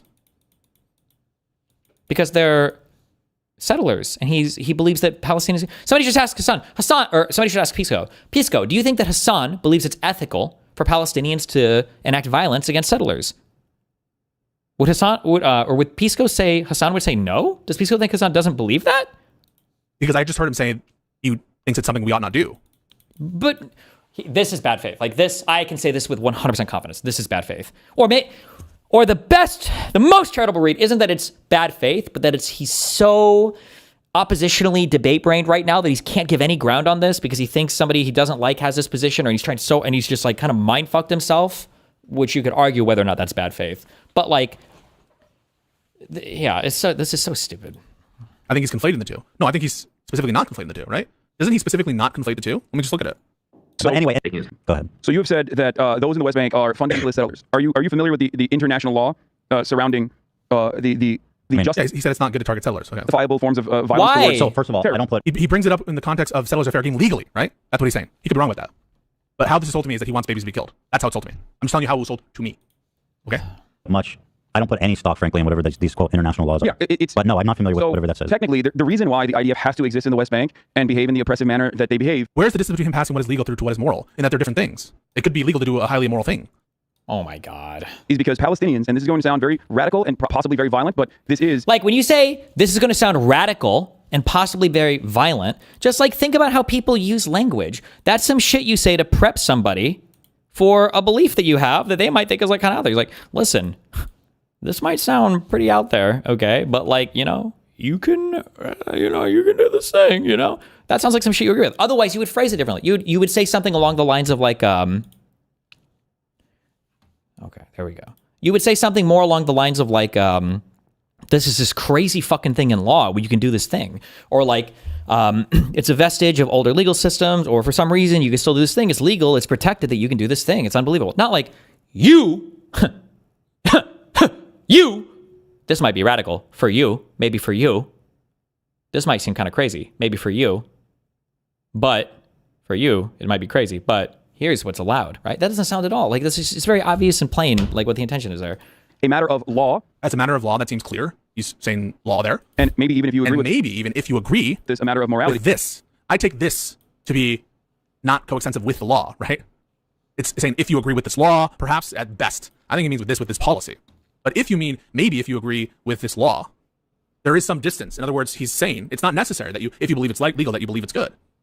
I think that's clear. There's a distinction between those two. Saying maybe it's my moral. God. If you agree with this, a little ambiguous.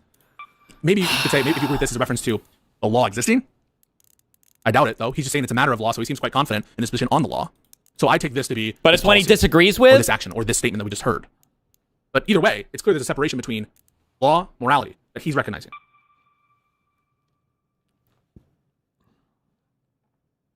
I know the question asked wasn't, that's the weasel, that's the dodge. No, I totally agree with that.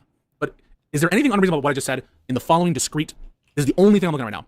That here, Hassan's statement clearly delineates between legal and moral and does not imply that they're coextensive. Maybe they result in the same result, but that they're different inquiries. Everyone here must recognize that, right?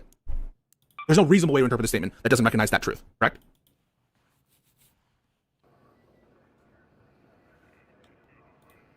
Is he not saying that if you agree with this law, then it may be considered to be moral? That is one way to interpret it, but even then, right? It's saying you need not necessarily agree with the law.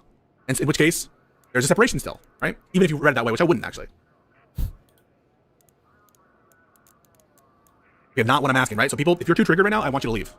I want you to leave if you're too triggered, right? Because Darude Boy is too triggered. Okay. Now he's opining on whether he's correct about what the law says. That's not the question I asked, okay? And if you're too triggered, you need to leave. You just need to leave. all right, is a very narrow thing here, which is it the case in this clip, in context, that there is a separation in Hassan's mind between law and ethics?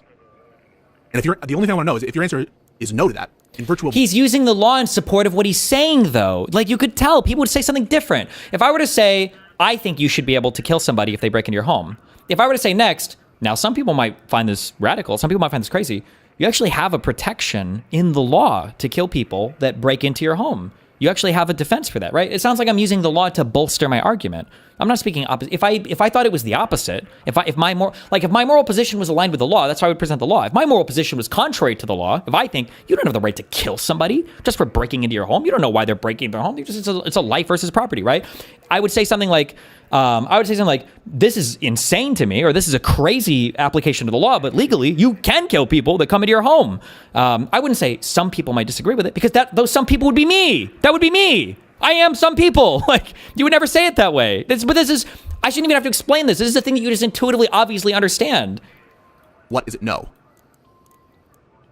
Especially when the whole context of this conversation is talking about justifications for killing Palestinians. And if you're too triggered and you want to ask like irrelevant stuff, then you should probably leave.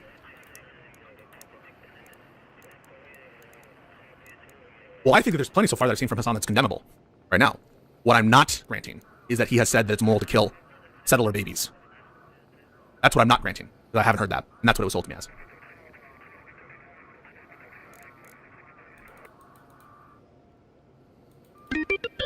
I already explained what makes me think that there's a difference in distinction there that he's putting there. And it's just the plain words of what he says here, right? Like, if you're too triggered by this, like, honestly, really just calm down, take a breath, and listen to the words. Has to exist in the West Bank and behave in the oppressive manner that they behave is because Palestinians, and this is going to sound very radical and possibly very violent, but this is a matter of law, and maybe a matter of law. Even if you agree with this, a matter of maybe even if you agree with this ambiguous grant, this ambiguous morality, a matter of morality. The maybe matter of morality sounds that in Hassan's mind, the legal issue is settled, the moral issue is not settled. They're not necessarily coextensive. Is there any better way to interpret that statement in context? Not triggered. I'll grant you, he didn't say it was moral to kill babies. Where is it legal to? Okay, right. So understand that I think that's probably true, that it's not legal to target a baby. Your question implying that, but understand the huge different moral. His Pisco has turned into like what people like the Sargon of Akkad types were, what like the center right people were to the neo-Nazis in like 2016. I always said this, I always complained about this, that when I want to argue against like an actual neo-Nazi type figure, I've got to go through this whole room of centristy types first that are making infinite excuses. And then by the time I'm arguing with a neo-Nazi, I come off as like an unhinged leftist, because they're like, well, when he says that race and IQ are inseparable, he doesn't necessarily mean that black people are better or worse. Or when he says that we need to be worried about our culture in the United States and our civic nationalism, and that race might be a part of that, that doesn't mean that he necessarily believes that black people are stupid and they have a bad culture because of their race. And it's like, bro, Jesus, that's obviously... And he's even saying, and if you listen to what he says, he's even saying that's what he means. Why do I have to go through you first? And now I look like a crazy lefty because I've got to go through somebody who calls themselves not unhinged. Implication in the following two scenarios. Hassan thought it was legal to kill baby settlers, and Hassan wants settler babies to be killed. Right? Because I'll give you the following example. Counterpoints thought it was good that Alex Preddy was shot, versus Counterpoints thought it was legal to kill Alex Preddy in that context. It was justified use of force. Don't we see a...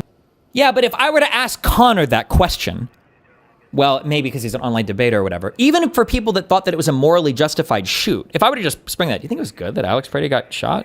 I think the intuitive response, even if people think it was justified, I would wager that most people say, no, I don't think it's good to get shot. I don't want anybody to get shot, which is a fair statement. Now, if I were to specify more clearly, did he think it was morally acceptable for the cop to act in self-defense and shoot? And I was like, okay, yeah, I think it was a good shoot, but like, no, it's not good that he got shot, right? You're using the word good here, and you're pretending it means the same thing. It really doesn't. It really doesn't. Oh my God, bro. Massive? How long is this like little segment? I don't. Gulf between those two statements? No. A massive gulf? And what this was sold to me as was Hassan Piker justifies. He does. The killing of babies, an equivocation, yet again, between legal justification and moral justification. Oh my God.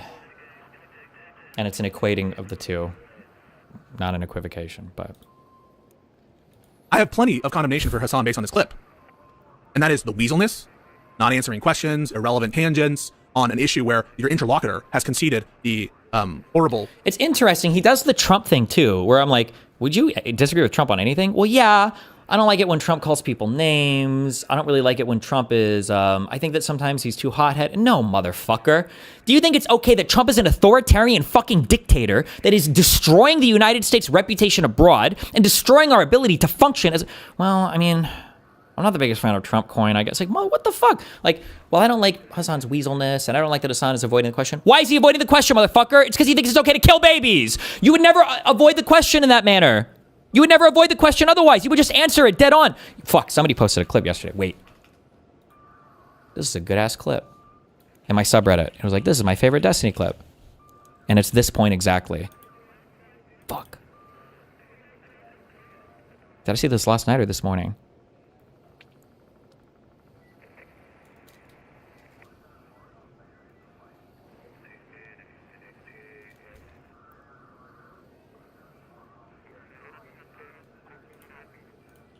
Thank you. Or if you're using it as like a manipulation technique to silence officers. My intention is never ever to paint an entire party as fascist or anyone in this room as fascist. I don't think anyone is. But I think that there's a blindness and there's a normalization of fascism. Can I ask you a question? Sure. Was the 2020 election stolen or was it not? Was it legit? I'm not sure, but can I ask you a question? No, that's I'm not sure. Then you're saying, oh, okay, just curious. Does your dad like to fuck little children? Are you agnostic on that? Because you don't know, right? You haven't even known your dad his whole life, right? Because he was alive for 20, 30 years before he had you, right? So I'm just curious. Would you answer that question with the same level of fairness, right? I don't know if my dad fucks kids. I'm not sure. He might have before he had me. Maybe. Who knows, right? Answer that question.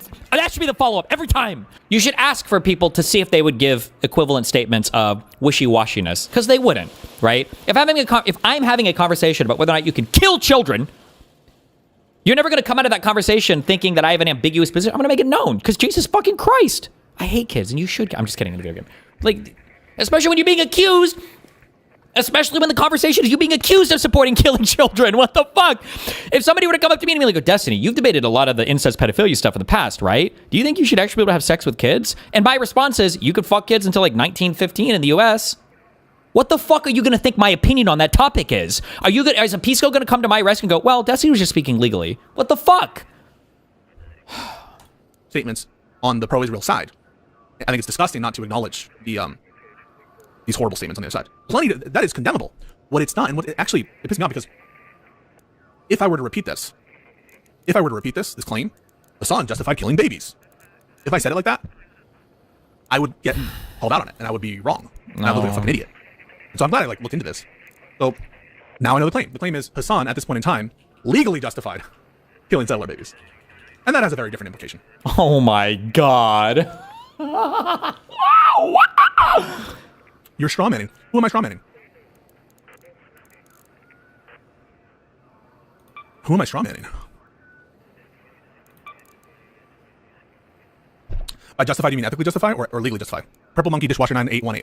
I justify there. Do you mean ethically or legally justify? Thumbnail. Oh, wait. Wait, where are my controls still set up? Oh, I bet they saved to a similar config file or something on your computer. Well, no. After this, he says that it shouldn't happen. I take evil to mean that which we must not do. Right? Like, I just take, like, something is good in virtue of we ought do it.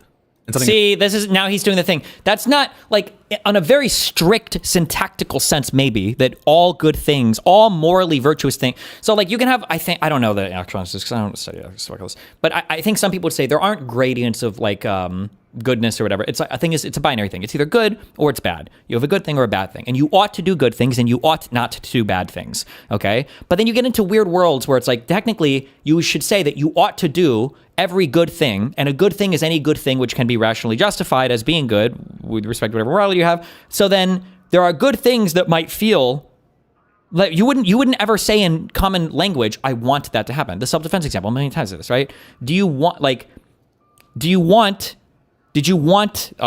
this wife to kill her husband? And it's like, well, no, not really. Really? You said she was justified in self-defense. The husband was trying to kill her and the kid, right? Okay, yeah, I guess. So you wanted her to kill the husband. Damn. I mean, like, that's not how we use the word. I've repeated this one a million times. This is, bro. It's bad and we ought not do it. Oh, okay. In virtue of, I grant that he's legally justifying it here. In virtue of what is he morally justifying it? No, I'm not saying that there's a logical difference. I'm saying what, in virtue of what? What is the evidence that he morally supports killing babies here? What's the evidence of that? That he morally supports killing these babies in Israel. What's the evidence of that claim?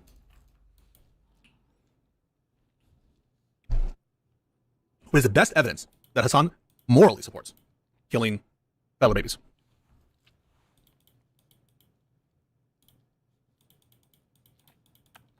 I would agree with this. I think he's legally justifying in the context of sweeping for the people who think it is more. Did Destiny address retweeting Myron Gaines? Yeah, he's trying to get remonetized. And listen, if he gets remonetized, I'll probably get remonetized. So you take the allies you can get, boys. Morally justified. I think that he's definitely trying to downplay their positions. I think they do believe it's morally justified, 100%.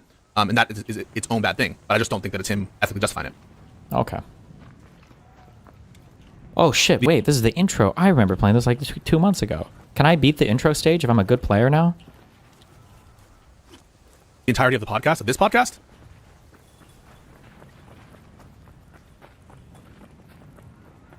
I don't know, I think this is totally reasonable take.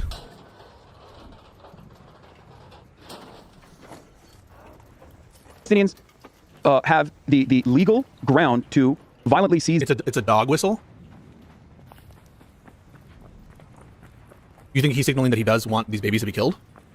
Back their own homes from a dog whistle. This is it's reality, not a. and that is precisely the reason why they have to exist under endless occupation in the West Bank. And that's why I say if it was settlers, that would be a lot more understandable. Yeah. But let's not obfuscate. Okay, I understand what you're saying, but this dude just called babies militants. No, I understand, and there are baby settlers as well. And just to be 1,000,000,000% clear here, 1 trillion. Suggesting that he might even agree that violence is justified against Israeli settlers. I don't think he's saying that about babies. Ethan is, but well, there are but that presumably under international law with respect to civilians would still be unjustified, right? Oh, just the legal arguments. But the babies that killed were not. I know. Okay, so now that we established that. No, hold on. Now that we established that, the other moments. But the babies that killed weren't not. I know. Okay, so now that we established that. No, hold on. Now that we established that, the other school of.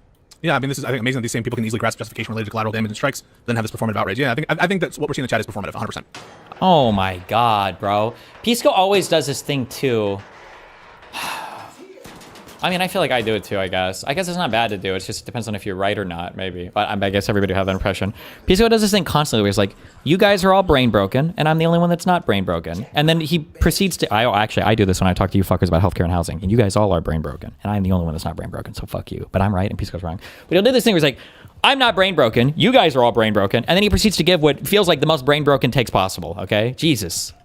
What I'm seeing in the chat right now, I think is 100% performative. I think nothing about what I just said is unreasonable. Like, I fucking challenge you. What is the unreasonable position? Thought here is that all matter of Israelis living on Israel proper are they're also doing the exact same thing in the eyes of some. I do not agree with that because I don't think that is a reasonable solution, and it's not realistic anyway, and that only will lead to. This is him saying it's a bad idea to kill. Oh my god! It's him saying it won't affect their. It won't be a good way to achieve their outcomes. How does he not hear what this is? It's such a crazy.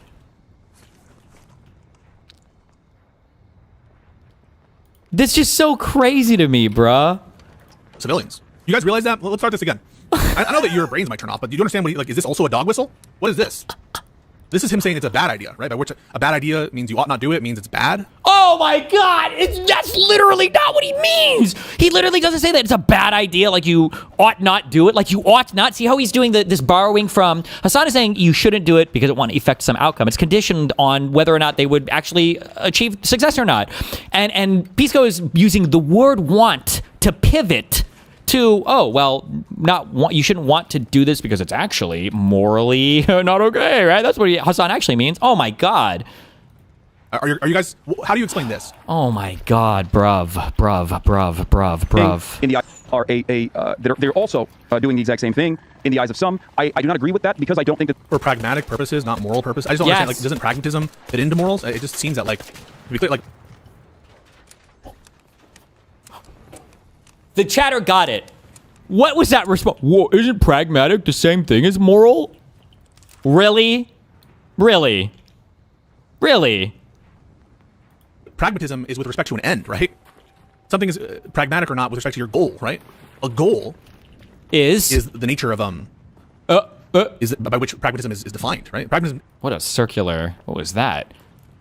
He has to be careful because if he says the thing, he's obviously walked into a trapping of his own making, right? Like, well, when we say with respect to a goal, pragmatically, he just means, what does he mean, Pisco? He means whether or not the Palestinians can achieve freedom. And if he thinks that if Hassan thinks that there's a reasonable chance of success for Palestinians, achieving freedom by killing babies, then it becomes an okay action. Yes, it's not conditioned on any kind of like morality. It's just conditioned on some kind of outcome of Palestinian freedom. Is meaningless if there's no goal, right? And so in virtue of getting the most just outcome, that is not leading to the worst of all possible worlds, or a world in which Palestinians are eviscerated. I don't understand pragmatism independent of some sort of goal. Well, follow that on the other end then. So that if he's going to at least say, well, sure. So Hassan is saying that if the Palestinians could be free if they killed enough babies, then it would be okay. Do you acknowledge that? Like, what does pragmatism mean if it's not with relation to a goal? What does it even mean to be pragmatic? Oh, you're not pragmatic with respect to something. You're just are pragmatic. It's a referential word. That's a reach? No, okay. Someone define pragmatism without respect to a goal. You can't. But pragmatic with respect to a goal is not the same as moral. And moral statements, at least any moral system that I've ever heard of, is supposed to be pretty universalized. Maybe there are some fucking slavery moral systems or whatever, but like generally people believe that moral statements apply equally across all people in society. Like it's morality. It's not with respect to a situation. The morals don't change from situation to situation. Like it's okay to murder sometimes, it's okay to rape sometimes, and other times it's not. Inside the concrete things on the top. I don't know what you mean when you say on the top. Above me, I see open sky. Per sec. That's what's on top. I don't understand bad as something different than morally wrong. You guys are going to have to establish what bad is as me. Really? You don't understand bad as it is in something that's morally wrong. It's bad that my tire pressure is 20 psi. Is that morally wrong? Is that a morally wrong thing? Mean something different than morally wrong? In my mind, they're the exact same thing. And if you think Hassan means something different, you have to explain what does Hassan mean by bad versus morally wrong. Oh my god. Oh my god. He means the concrete barrels. Because he might be pragmatic. If it were pragmatic, then it might be morally okay to kill settler babies. Thank you. Jesus Christ. Yes. Who said that? Whoever said that in his chat yesterday. I'm giving you. Thank God. Jesus. Oh, in these? The 3 concrete tubes inside the middle one. The top is items.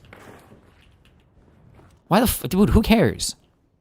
Oh my God. Thank you so much for helping me find this. Oh my God, this is just what I need for this conversation. Thank you. I mean, this is just true of like most people, right? Like if you knew that like X, Y, or Z, that killing Palestinian babies would lead to, for example, the 100% future protection of Israel, maybe you'd be okay with that too. The difference there is, target versus not target.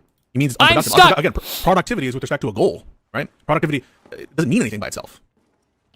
Productivity is just it's a reference, it's a referral tool. Like, nobody thinks of morality this way, that you can change your morals with respect to a particular goal. This, by the way, this is why international law exists, is because you're not supposed to think of it that way. You're not supposed to think of it with respect to a goal. Like, well, if I think I can win the war, I can genocide this group of people. No, there are some things you're just never allowed to do. These are always considered like deeply immoral things. Now, there might be balancing acts between some types of moral things, for sure. So when we talk about like collateral damage, for instance, when you're involved in a war. But in terms of like straight, just like, I want to fucking kill a civilian because fuck yeah, let's do it. No, this is considered always wrong. You can't do like acts of terrorism.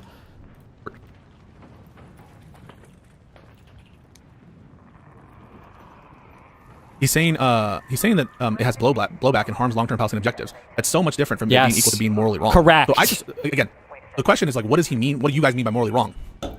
He eventually says it would define morality. Name every moral. What do you mean when you guys say morally wrong? Define. Really? What's every moral? Right now, go. Name 7 morals. I bet you can't even name 5 morals right now. What do you mean when you say that? I actually have no idea. What do you mean when you guys say it would be more? What? I don't even know what that. I can't even comprehend possibly what you mean by that. It'd be bad solely because it would hurt Palestinians, not because it's evil in and of itself. Because lives. Okay, so is what you're trying to say? This I would understand. He doesn't think Jewish babies or settlers' lives have value, right? That is a difference with the distinction with the difference is that it's not in virtue of with any respect the lives of Jewish people, that they don't have value in and of themselves. But that's just a separate claim that you need to justify. That is a reasonable solution, and it's not realistic anyway, and that only will lead to the complete evisceration of Palestinians, and far-right Israelis will use that to continuously radicalize just regular Israeli citizens in their endless bombing campaigns and ethnic cleansing campaigns and the brutal occupation. This is why many thinkers, I believe even including... Yeah, I think it's deplorable not... Holy true. Holy fucking true. Somebody in YouTube chat said, the Andrew Wilson of the left. Unironically true. To say, and it's also bad to kill babies here, but and I think it is deplorable not to mention that, just to be clear. But I don't think it's the same morally justifying the killing of babies. So to understand the difference, right? He's not saying it's bad in this clip in virtue of, well, you shouldn't kill babies because babies also have value. In addition to all the pragmatic concerns, what you're calling the pragmatic concerns related to the Palestinian people, that is a chat.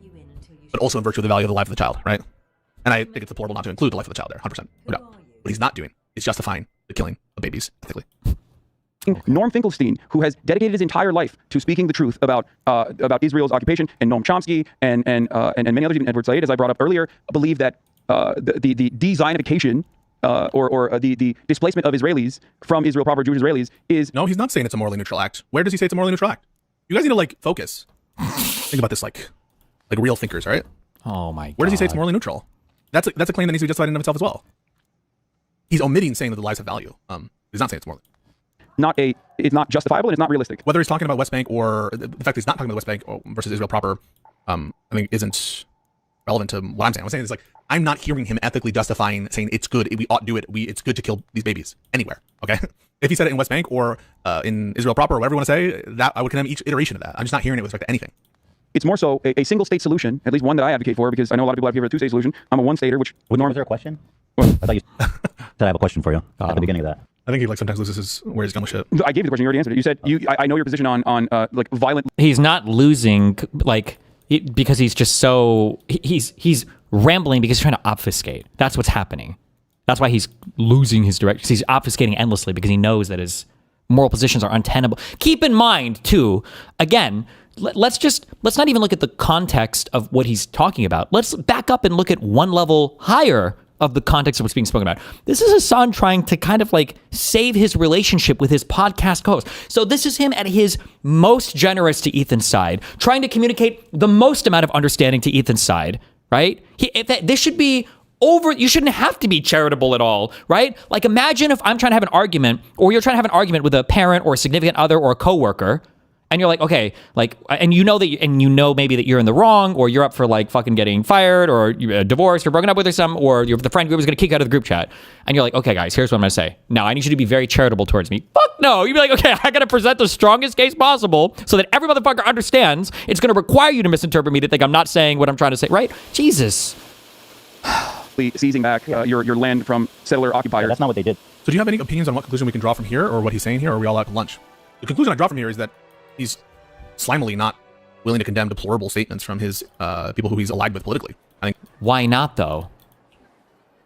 Why would he not condemn those statements? Is it inconceivable that maybe he won't condemn those statements because he agrees with them? Maybe. Maybe that's what's going on. Maybe, possibly, maybe. It's disgusting, and I think the fact that you don't include in your list of why it's bad to kill settler babies or settlers in general, the statement seemed to have brought it out more than that. But it didn't. He never said that. He never ever said it was really bad. Besides the fact that it wouldn't serve the ends of the Palestinians now, right?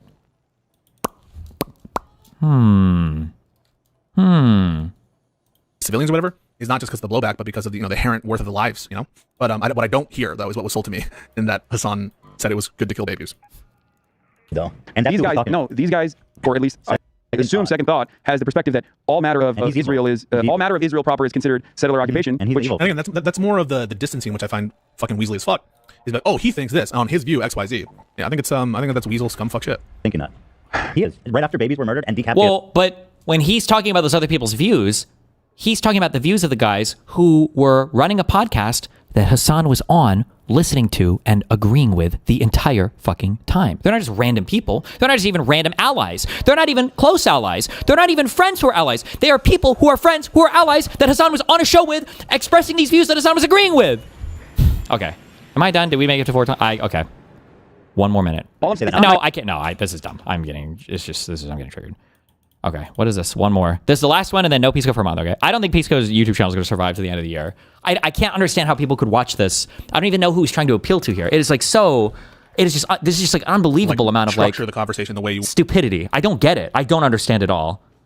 And what is it that you want to chat about? I think it's pretty simple. Like just piggybacking off of the tail end of what I caught from Josiah there.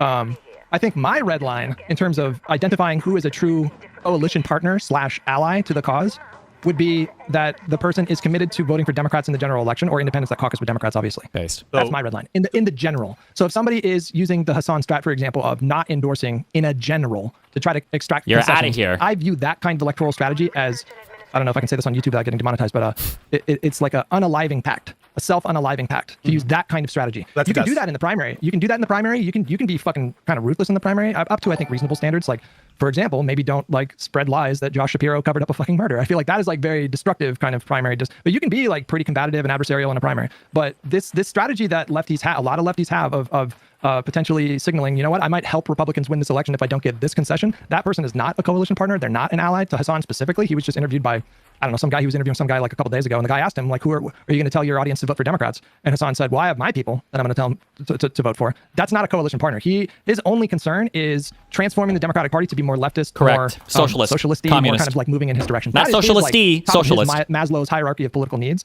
His is like transforming the Democratic Party into basically a socialist structure. Yes. He puts that above beating Republicans. I put beating Republicans above everything else. And so to that extent, I don't think me and him are on the same team. True. Yeah, I want to eventually get into like what it means to be on the same team and what it follows from it. But I'm just taking what I heard. I heard your test for who's a member of the coalition and who's a coalition partner. I heard it.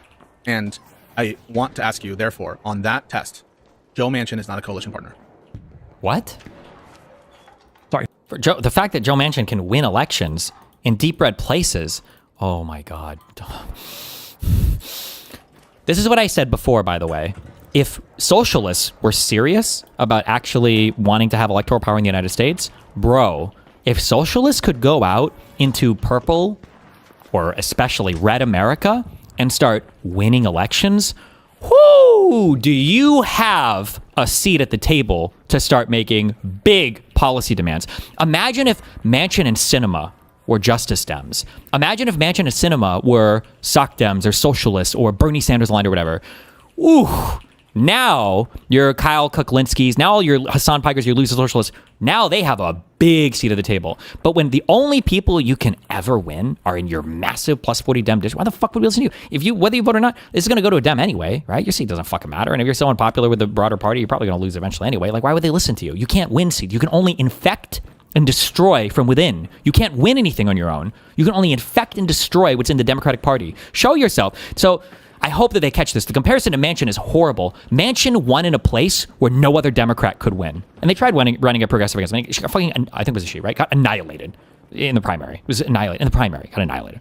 Okay? So it's not even, if it's not the same thing. Manchin was only a partner with the Democrats because he voted with and worked with Joe Biden, and he won in a place where Democrats can't win traditionally. It's so difficult to get a Democrat to win there. Explain. What do you mean? Joe Manchin did not endorse Kamala Harris, refused to endorse Kamala Harris in 2024.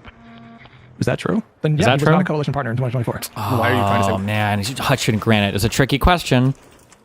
Pisco is so good at the tricky, horrible analogies, and but I will say, I think I've glazed this guy. I've glazed this guy way too much. Okay, Hutch has done an exceptional. I don't know if he's on some shit or if it was. Did he finally go bald like a year or two ago? Whatever he did, his brain fucking activated. The neurons started firing. He's just very, very good on the fly at catching a lot of Pisco tricks that I don't even know if I could catch on the fly. But this is another one that Pisco just did. We need more Joe Manchins.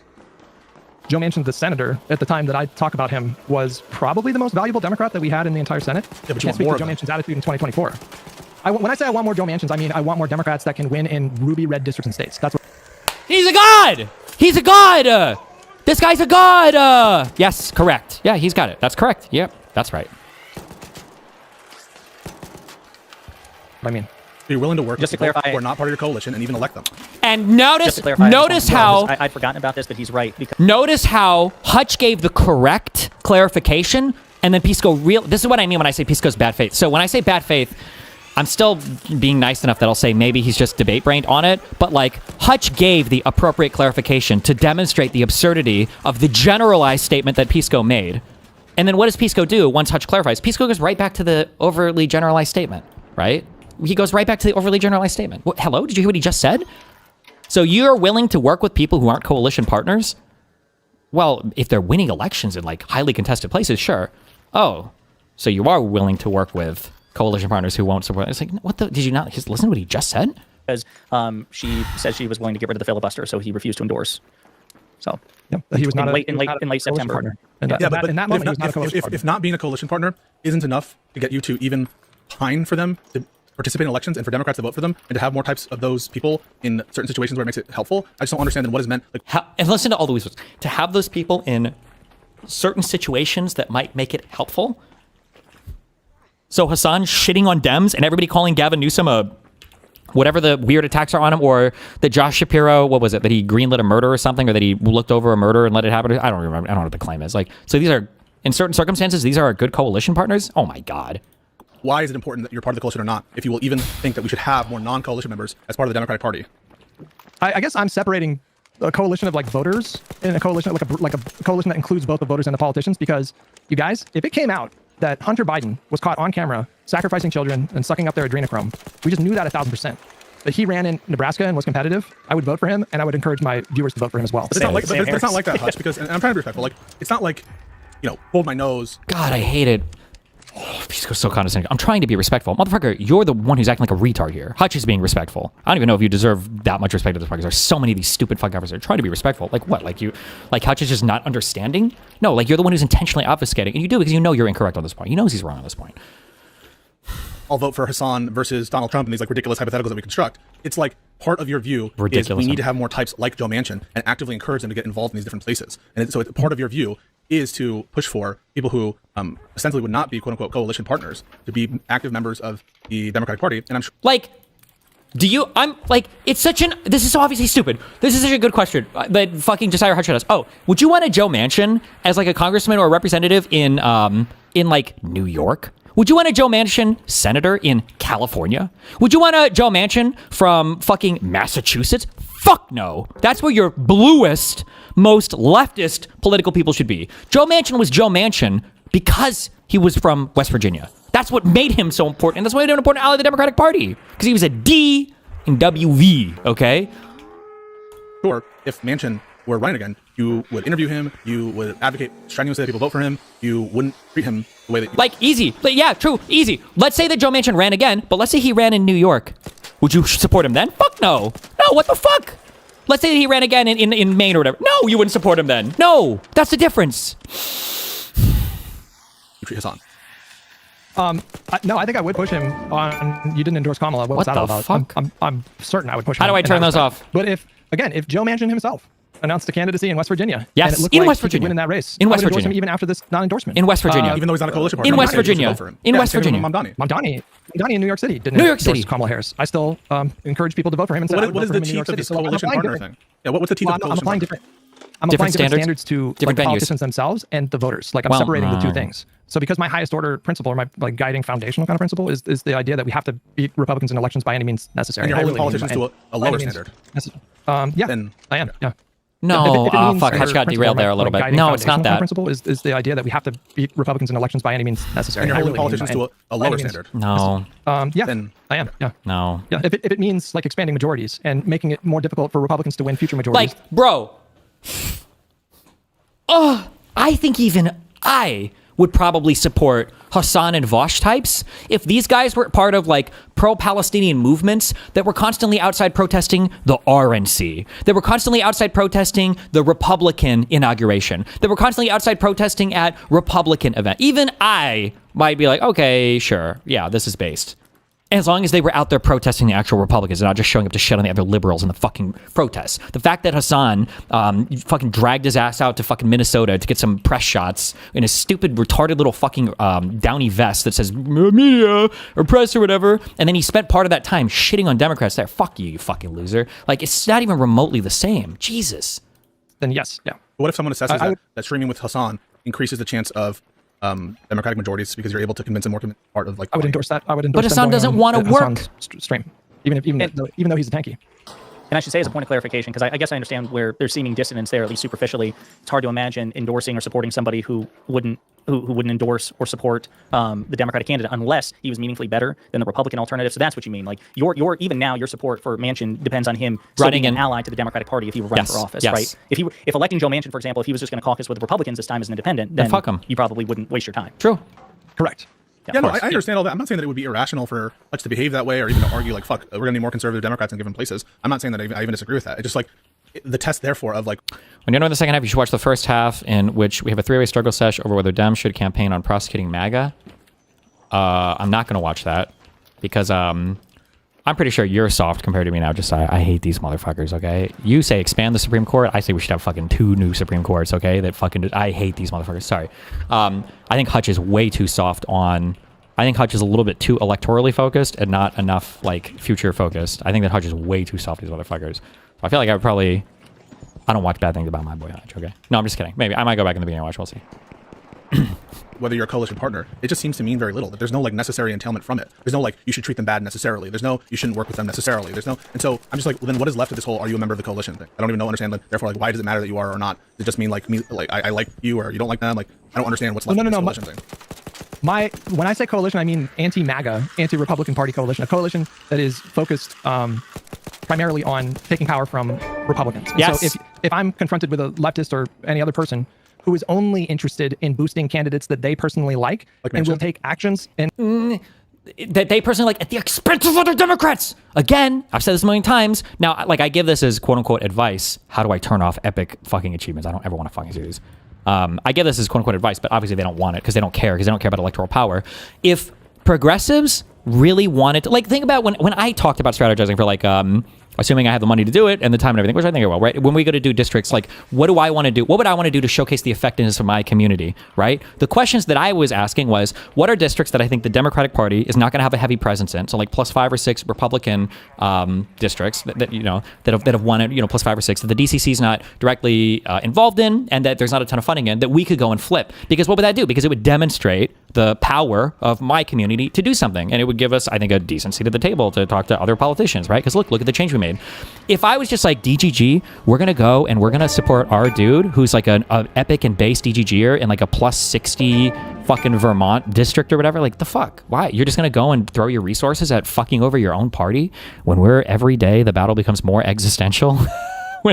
We might not even be avoiding hell now. We might just be avoiding the deeper layers of hell at this point, okay? Like, why the fuck would you do that? And that's what these lefties do.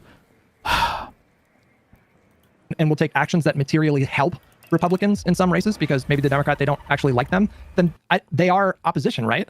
I don't understand how they're not political opposition. They are. If by definition you're defining opposition, and now he goes to the super general. Well, if by definition you're just going to define opposition as not being part of the coalition by supporting the candidate, then that means you shouldn't support Joe Manchin because that's the same thing as Hassan Piker. I mean, someone who would help Republicans. If that's the definition of opposition, then they're trivially opposition. You've just defined opposition in such a way. Trivial. But I mean, when I say trivial, that's the whole game, right? When I say trivial, I'm using it as a term of art to mean the definition you provided. You're just stating facts that conclude the definition with respect to these different actors. So when you ask, wouldn't that obviously be oppositional? Well, yeah, if you define opposition that way, trivial in the sense that all you've done is you've looked at the language of the definition and you just set out those facts about a hypothetical person. And so I have to grant you on your terminology that they would be opposition. So I mean, it's not like that. Okay. Well, I would consider them opposition because they are opposing my political goals. Like Joe Manchin was. There could be narrow instances or narrow examples of him opposing my goals. So he was, in my opinion, if that's true that he didn't endorse Kamala, then in 2024 I would consider him opposition. Right. But then I'm like, well, then what is the significance of being labeled opposition? If you're labeled opposition and not part of the political coalition, but someone like you, who I think is very based in harm reduction, and you really do want to see the country better off, and not in the hands of like this fascist threat, you're willing to work with the opposition when it suits your interest. And when you think, and even think that like, they wouldn't be my opposition if they were on the same page as me, though. That's my point. You're not my opposition if you're like a Marxist-Leninist who, maybe your ultimate goal is like a socialist revolution. But if you're on the same page about helping to elect Democrats because you think that helps your goal, then sure, we can be on the same team for that election cycle. And I disagree that that's going to lead to a socialist revolution, so I'm not that concerned about it. Sure. Then it just feels like the vanguard on that view, or at least Zach from the vanguard, would be part of the coalition, and Joe Manchin would not in 2024. That's not how you act. No, I'm not trying to attack the show or anything, but also because for Live and Learn, this is probably one of the largest, no, I guess that's not totally true. It depends on how large you expand. For young liberal podcasts, or multiple liberal content creators coming together, I'm trying to think who else exists, because you have your older audiences for the Bulwark and everything else. How much time do they spend on this fucking the leftist infighting shit? Just do liberal shit and fuck the Republicans. I'm sure they do a lot. They do a lot of that as well. But this constant how do we appeal to the tankies that think we're the same thing as the fascists? You don't. Fuck them. I think they're opposition, and I think that we're touching on something a little bit different here. There's a couple things. So they say that they'll support whoever the nominee is in 2028. I just frankly don't believe them. So they could surprise me. That's fine. Or they could do the thing that Emma Vigeland did. She's a really good example of someone who endorsed Kamala Harris, told her followers that they should vote for Kamala Harris, and at the same time she was undercutting Kamala rhetorically along the way in a way that I think was not just turnout. Well, I don't know if Manchin has as much. Are you suggesting that Vanguard has more influence than Manchin? And that Manchin wasn't also saying things she's not competent, she's not. Oh my God. It does feel like. No, I'm not saying that they have. It feels like Manchin I'm not saying that they're. Also, by the way, even if Manchin said that, Hutch should own that he would still support him. Because what is Manchin fighting for at the end of the day? Manchin is fighting for a 100% guaranteed Republican seat. If Manchin's out of there, that's a Republican seat, 100%. If the leftists all disappeared tomorrow, then what? What are we? We're not losing. There are no fucking socialists holding seats that we wouldn't be able to, capture with ordinary Dems. Like, that's not the case anywhere. Or there are no fucking federal seats held by socialists, unless you count Bernie Sanders, maybe. I'm not trying to interrupt you. I think it's really. I really am not trying to interrupt you. It seems like you're going for like a gotcha with Manchin, but if yes. Manchin is opposed to helping every Democrat on the ticket in 2028, then he's my opposition, right? But we can just put Manchin to the side. I think the point I'm trying to illustrate is I don't actually even disagree with you saying, well, you have to work with Manchin in certain cases, or people like Manchin, even when they are obstinate because of the realities of the situation. But and so like there, not much fight with me on that. It just means that like the significance of being labeled opposition just simply seems to be, did you endorse or not? And there's no additional oh my God. That's how you should treat them. There's like way more facts that need to be known before any other kind of like entailment, by which I mean any kind of necessary response emerges. And in fact, it might even be smart sometimes to bring people who maybe were opposite. Like, this is also like, if you're having, and I feel like Pisco was so good at this when we used to argue in the past, if you're having like a collaborative conversation with somebody, you would never interpret them so stupidly. Like, what do you think is important, Hutch, for determining whether or not, we include somebody in our coalition? It's like, well, I think supporting the candidate is important. Oh, really? That's it. So if they support the candidate, but they murder the candidate, you think that person's okay? Just because they say they'll vote for the dead body after they murder them? It's like, okay, well, fucking obviously that's not what the fuck I'm saying. What the fuck? What kind of fucking question is that? Like, for him to be like, well, obviously, it can't be unidimensional, that there's only one single variable, and it's only whether or not they support. Well, yeah, no shit, Sherlock. Nobody fucking speaks like that. That's a crazy way to approach this. Like, of course, unless you think Hutch is an actual fucking retard. If you think Hutch is retarded, then sure. If you're trying to own somebody on like a super Omega debate floor or whatever, then sure. But like, Jesus Christ. Or who moonlight in opposition to your side and treat them very, very well. And so that's what I'm trying to say, is not that your responses to Manchin don't ever make sense, but that the Manchin example shows that this term, not part of the coalition, not part of our group, not part of, or part of the opposition, doesn't have a lot of weight other than to just be a synonym for didn't endorse. I hope that makes sense. Well, I'm trying to use this. Yeah, go ahead, Josiah. Just real quick, there's a chatter there, and he raises a good point, but I think it cites it needs some clarity here. So he says, Manchin helps a coalition in a way a politician is supposed to by voting with Democrats. Hassan is a pundit. He did not help the way that a pundit is supposed to. And my only quibble there is the timeline that Pisco is referring to, Manchin was no longer in office. He was a sitting senator, that would be like a separate... Wait, when did his term expire? Was it January 2025? Yeah. Oh, well, there you go. So he was a lame duck senator, not seeking re-election, but he was technically in office. And he was fucking up in office. He was like not voting. He was like not voting for Democrats nominees either. He was fucking shit up in the Senate. He was doing a bunch of that shit too. So like, and also senators can wear different hats. Like, I don't think he was operating as like a senator in that sense with respect to like the legislation when he goes on fucking shows to talk shit about Kamala, which he did. I thought wasn't fucking Josiah IRI would know this more than me, but wasn't Manchin part of like a pretty big outplay working with Biden when it came to the Inflation Reduction Act? Where Manchin was able to like make a pretty crazy vote maneuver in terms of, I don't know if it was misleading, if he was fucking with McConnell or what, in terms of getting that act passed. I'm pretty sure, I don't remember the details of this, but I'm pretty sure Manchin was like a pretty significant piece in that happening. But, okay. Right, and so I understand, I take the point, but I think that I disagree, I guess, ultimately. I think that Manchin did have an obligation to endorse Kamala Harris. I think the expectation needs to be the same. I think it's possible, because I think Pisco himself would agree with this. You would rather have a Democratic alliance... But then keep in mind also, I know Josiah knows this, but Manchin's like, he's a lame dog. He's not even running again. So you're not even giving any to say like, oh, well, Manchin, I'm not going to support that guy because he's not running for re-election. Okay, that's an easy give. Okay, yeah, you got me. Okay. Joe Manchin in West Virginia, then a Republican. So there he has utility to the Democratic Party. Yes. But also as a thought leader in the anti-Trump coalition, he also had an obligation to endorse Kamala Harris and did not. But Manchin was never seen as a thought leader in the anti-Trump coalition, right? Like nobody in the Democratic Party was looking to Manchin. It's like, oh, what do we do? Somebody get Manchin on the phone. Like, what's the future of our party? Manchin was like a necessary evil that we were kind of working with, because like, well, this is the guy. Whew, he's the only one we got. He got very popular in his state for a period of time because of just the wacky shit or whatever. But like Manchin and Sinema were so contentiously brought up by every fucking Democratic pundit and other Democrats in the country, I think. One quick thing. I think, unfortunately, there's something very uncomfortable about what we're discovering now with this Manchin example, which is it is an undeniable fact that Hassan signaled more that he was going to vote for Kamala than Manchin. And if that's the only thing that we're assessing on whether you're in opposition or not, then... Like, it's just like it's so stupid. Like Manchin, the lame duck senator in West Virginia, who, by the way, I don't think markets himself as like a fucking democratic thought leader, right? Does Manchin say that? If I go check his like Twitter or his Instagram, is Manchin like, hello, I'm here to start helping you build a better democratic party for tomorrow? Does he market himself? Does he have a podcast and I missed all that? Maybe he has a big Twitch channel. I just don't know about it. Like, bro, it's Manchin. Unfortunately, just based on the empirical evidence and the tests you provided, Manchin in 2024 was more opposition than Hassan Pike. I mean, I could even grant you that, and I don't understand how it undercuts my thinking at all. Well, I'm not saying that it necessarily does. I'm just saying it doesn't seem that there's much significance to this label opposition if it doesn't really reflect how we're going to view a person, what we're going to do with the person, and whether or not that person should be like welcomed back. There's other stuff, and so there's just the opposition label, the coalition. It's a red herring. It's just being used as a synonym for did you endorse or not. But there's not any other necessary entailment or prescription that comes after that. There's other things that come beyond just like an endorsement. Like the second order thing that I would focus on is like a good faith analysis. And I mean good faith by like both in the sense that I know that this person is going to do what they can to just to not like lie and deceive, but also I know that this like commentator or pundit or whoever, this is someone that I can rely on to be rigorous in their fact checking and make sure that they're taking steps on their end to be like reliable sources of information. And that's where I think people like Vanguard and unfortunately Kyle Kalinske to a lesser degree are not rigorous in the stuff that they report on their channels. They will see stuff that pops up on their, you were watching the Kyle Kalinske video and you saw that he was like amplifying like a CCP propagandist to make a point about the Democratic Party. I can't even remember what the specific point was.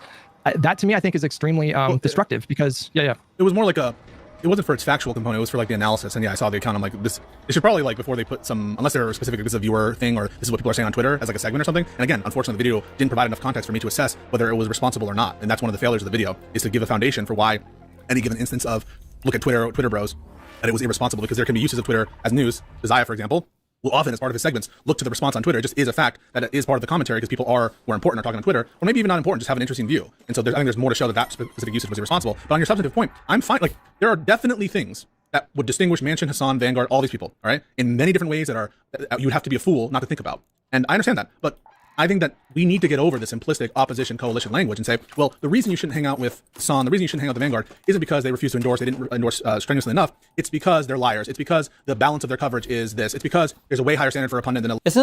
These are all things that everybody else has said. Well, like, why is he so pretending like he's discovering a better formulation for this argument? Yeah, this is what everybody has been saying. Yeah, no shit, no? Elected politician. And like, let's get to the meat of the basis of the prescriptions and not just do the simplistic on-off switch of coalition. Well, I feel like this has come up a lot, and maybe I'm not articulating myself well. I'm not even being insincere. Like, it's possible. My chat just introduced me to a Reddit thread where they were unpacking how I can be bad with my language sometimes or inarticulate. But I've never told you, and I've never told Josiah, and I've never told anyone else, like, do not talk to Vanguard, do not talk to Kyle, do not talk to Crystal or Emma. I don't even care. Like, it's not even my preference that you be just like outwardly hostile towards these people all the time. My only thing that I'm asking of people is to just push back in the particularly egregious cases and highlight the absurd claims that are thrown around very flippantly in those circles. Like the claim that Josh Shapiro covered up a murder. I think it's ridiculous. Absurd. I think it's ridiculous. And I will talk to him about it. Yeah. But the problem with that piece is that took me about fucking 2 minutes, 2 to 4 minutes of Google searching to get information about like, and all you need to know about why that's absurd is like, who is the one that gets to decide if a death is reclassified from a self-unaliving to a homicide? It's not the governor. It's like the coroner or whatever. It's like the local, he was AG. Local... He was AG at the time, but no, but the AG doesn't have the power to. I'm just saying. I'm just correcting on the fact that it was when he was AG is when they're alleging the malfeasance. But I agree with you on the disposition there. Did I say governor? Yeah. No worries. I just want to make sure people. I think that you knew that. I wanted. That's why I'm not correcting you to be an asshole. I'm just saying it because I mean, he was AG at the time. I misspoke. But like that example is so bad. It implies a level of recklessness that, like, I think if you do what we do for a living, you should have some fucking pride in your work.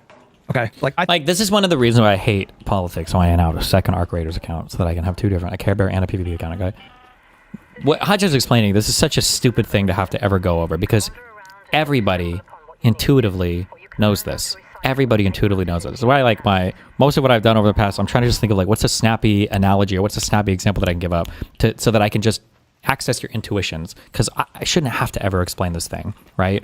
So like the response of like, what do you think about Trump trying to overthrow democracy in the United States? It's like, well, it's probably, I don't know, it's not great, I guess, And it's like, what the fuck kind of response to that? What, like, if I walked into your house and I wanted to eat your animal, like, what would you say? Would you say, well, I don't know about how I feel, right? You have a much stronger response. You can gauge the sincerity of a person. You can gauge where a person's at sometimes by the magnitude, by the level of their response, or by the amount of coverage they give to a certain issue, or by the things they say or don't say, or by the way that they cover, or by the topics they choose to cover. this is not like a thing that I should even have to say. Everybody knows this. Everybody knows this intuitively. Every single person knows this intuitively. We know this in some cases weekly when we watch the news or listen to somebody talk about politics. In some cases very strongly. You're hanging out with friends and you see a guy who's been unusually chipper lately and he's like looking at his phone way more than usual. And it's like, you motherfucker, you're texting your ex. You're not supposed to talk to that bitch anymore. You're fucking retarded. You know that instantly, right? You're not sitting here going through a bunch of like if your friend were to respond to you, and they might even try to, it's like, actually, I could be text messaging any single person right now, and you actually didn't even see my phone, and you actually have no idea who. It's like, motherfucker, like, we're not retarded, you know? But like people like Pisco treat you like you're retarded. Like they're acting like we have no intuitions. We have no understanding of what's going on. We're all like playing this game. Meanwhile, go to Hassan's audience. Everybody knows what's going on. Everybody knows the game that's being played. It's like, why the fuck are we pretending otherwise? I think you have a responsibility to your audience who look to you as a reliable source of information. Well, I'm saying this with respect to like, because Hudge is having to explain this thing, and you guys know this by now from watching my stream. There are certain phrases or words or misinformation that people can deliver where the microsecond you hear it, you're like, oh shit, oh shit, this motherfucker, right? Like instantaneously, you know it. You know, you can extrapolate so much from how they respond to a certain political question or whatever, and to pretend otherwise, like, come on. Do everything in your power to make sure that the things that you're saying are accurate. And everyone's going to make mistakes. Everyone is going to get the facts wrong on this or that thing. I'm not demanding perfection. I am demanding, as a reasonable standard, that you do a cursory fucking Google search. When you hear a claim like Josh Shapiro covered up a murder, you fucking just like, Hutch. Google it, bro. I agree. I agree with that. But I want to push back on Timothy Douglas in the chat. It says, Pisco, no, not I will talk to them later. One of the reasons why I said I wanted to talk to them later is because I recall briefly looking into it in a cursory way during the conversations about VP, but I wasn't prepared in the moment to even know the name of the girl who was stabbed so many times and the facts of it. And one of the things that I don't want to do in any given situation is initiate a pushback when I'm not confident that I will be able to do so effectively. And so one of the reasons why I said we can talk about that later is because I was fairly convinced that, I'm actually quite convinced that it's not the case. And I remember doing a cursory look. Like, what Pisco's saying here is fair, but it's besides the point. You should be upset. Like, there are people that I've had multiple debates with. I'll run that card once or twice with you if you bring up some shit and I didn't know about it and then I look it up later and it's wrong. But you've heard me say this over and over again where somebody will say, well, in this case, when this thing happened, blah, blah, blah. And if I don't know the facts of it, you've heard me say this so many times. I'll just say like, you know what? I don't know the details of this, but I'm pretty sure if I look it up, it's going to be the exact fucking opposite of what you're saying, because every single other time I've looked up some shit that you brought up that I didn't know about, it's been the exact fucking opposite of what you said. So I don't even think I believe you on this story. So we're not even going to go with this example. Or we can look it up right now. We can say it right the fuck now. Like, you should be upset that somebody is misleading you like that, because that is what they're doing, right? And even what Hutch is saying is not strictly true, where Hutch is like, it would just take a Google search. Hutch was more correct earlier when he was like, this is like a gross negligence or an intentional negligence. It's not that they didn't do the Google search to check if they were right or wrong. It's that they didn't care if they were right or wrong. The goal isn't to be right or wrong. The goal is to attack a certain person. And insofar as the goal is to attack a certain person, then you'll accept any statement that's negative about the person. It really doesn't matter if it's right or wrong. What matters is how many people believe it. But in the moment, I wasn't confident in my ability to recite them. And there's nothing... Again, like, it's not like... I hate even giving examples. It's so stupid. If I'm on a debate platform and somebody's like, oh, like, what do you think of Pisco? And it's like, Pisco, I think he's okay. Didn't he murder, like, 3 people, though? And it's like, if Pisco heard that, or what, the people claiming he's a fake lawyer or whatever, if Pisco heard that, he'd be like, wait, why the fuck did you say you thought I murdered 3 people? And I'm like, I don't know, I think I read that on... I think I saw, like, a tweet about this or whatever. Like, Pisco wouldn't say, well... I feel like you should have a greater responsibility, like all the things I was just saying. Pisco wouldn't say, well, I think you have a greater responsibility to your audience to at least do a Google cursory search to see if the claim that you're making is true or accurate. Pisco would be like, why the fuck would you just believe that, like, completely, without fact-checking that for 1 second? And you, like, what the fuck, right? He would be incensed about it. Rightfully so, he would be upset. Like, how could you just believe that? Wait, what the fuck? Wrong.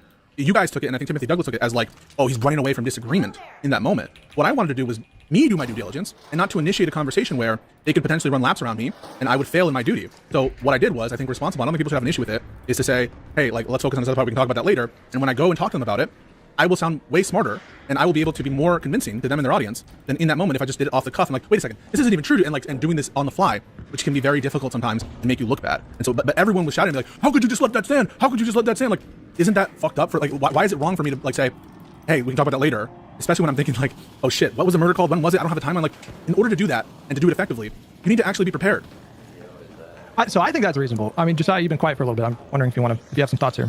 Well, I just saw the new Piers Morgan panel with Ethan Klein on it. It's the first time. What? Benny Johnson. I'm talking about Don Lemon. It's going to be Glenn Beck, Benny Johnson, Ethan Klein talking about Don Lemon, the Epstein files, and some what. So that's going to be interesting. I mean, look, I guess I just don't have a particular dog in this. I didn't see Pisco's conversation with the Vanguard. My position is, as far as the coalition goes, and I go right back where I started. If you have a stated preference for the Democratic Party over the Republican Party, I consider you in my coalition, particularly if that manifests in a call to action to vote. The reason I would consider the Vanguard more coalition adjacent than Hassan is because, based on my understanding, Hassan never did anything. He doesn't say. Not only did he not. Why is this guy on your podcasting? What are you saying?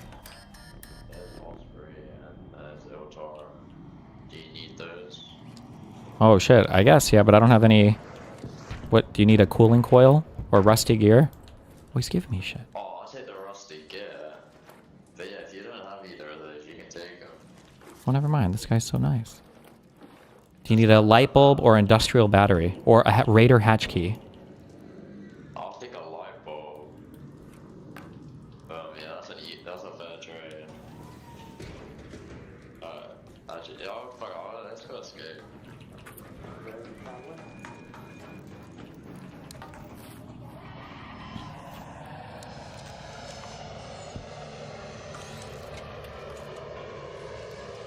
Bro, this...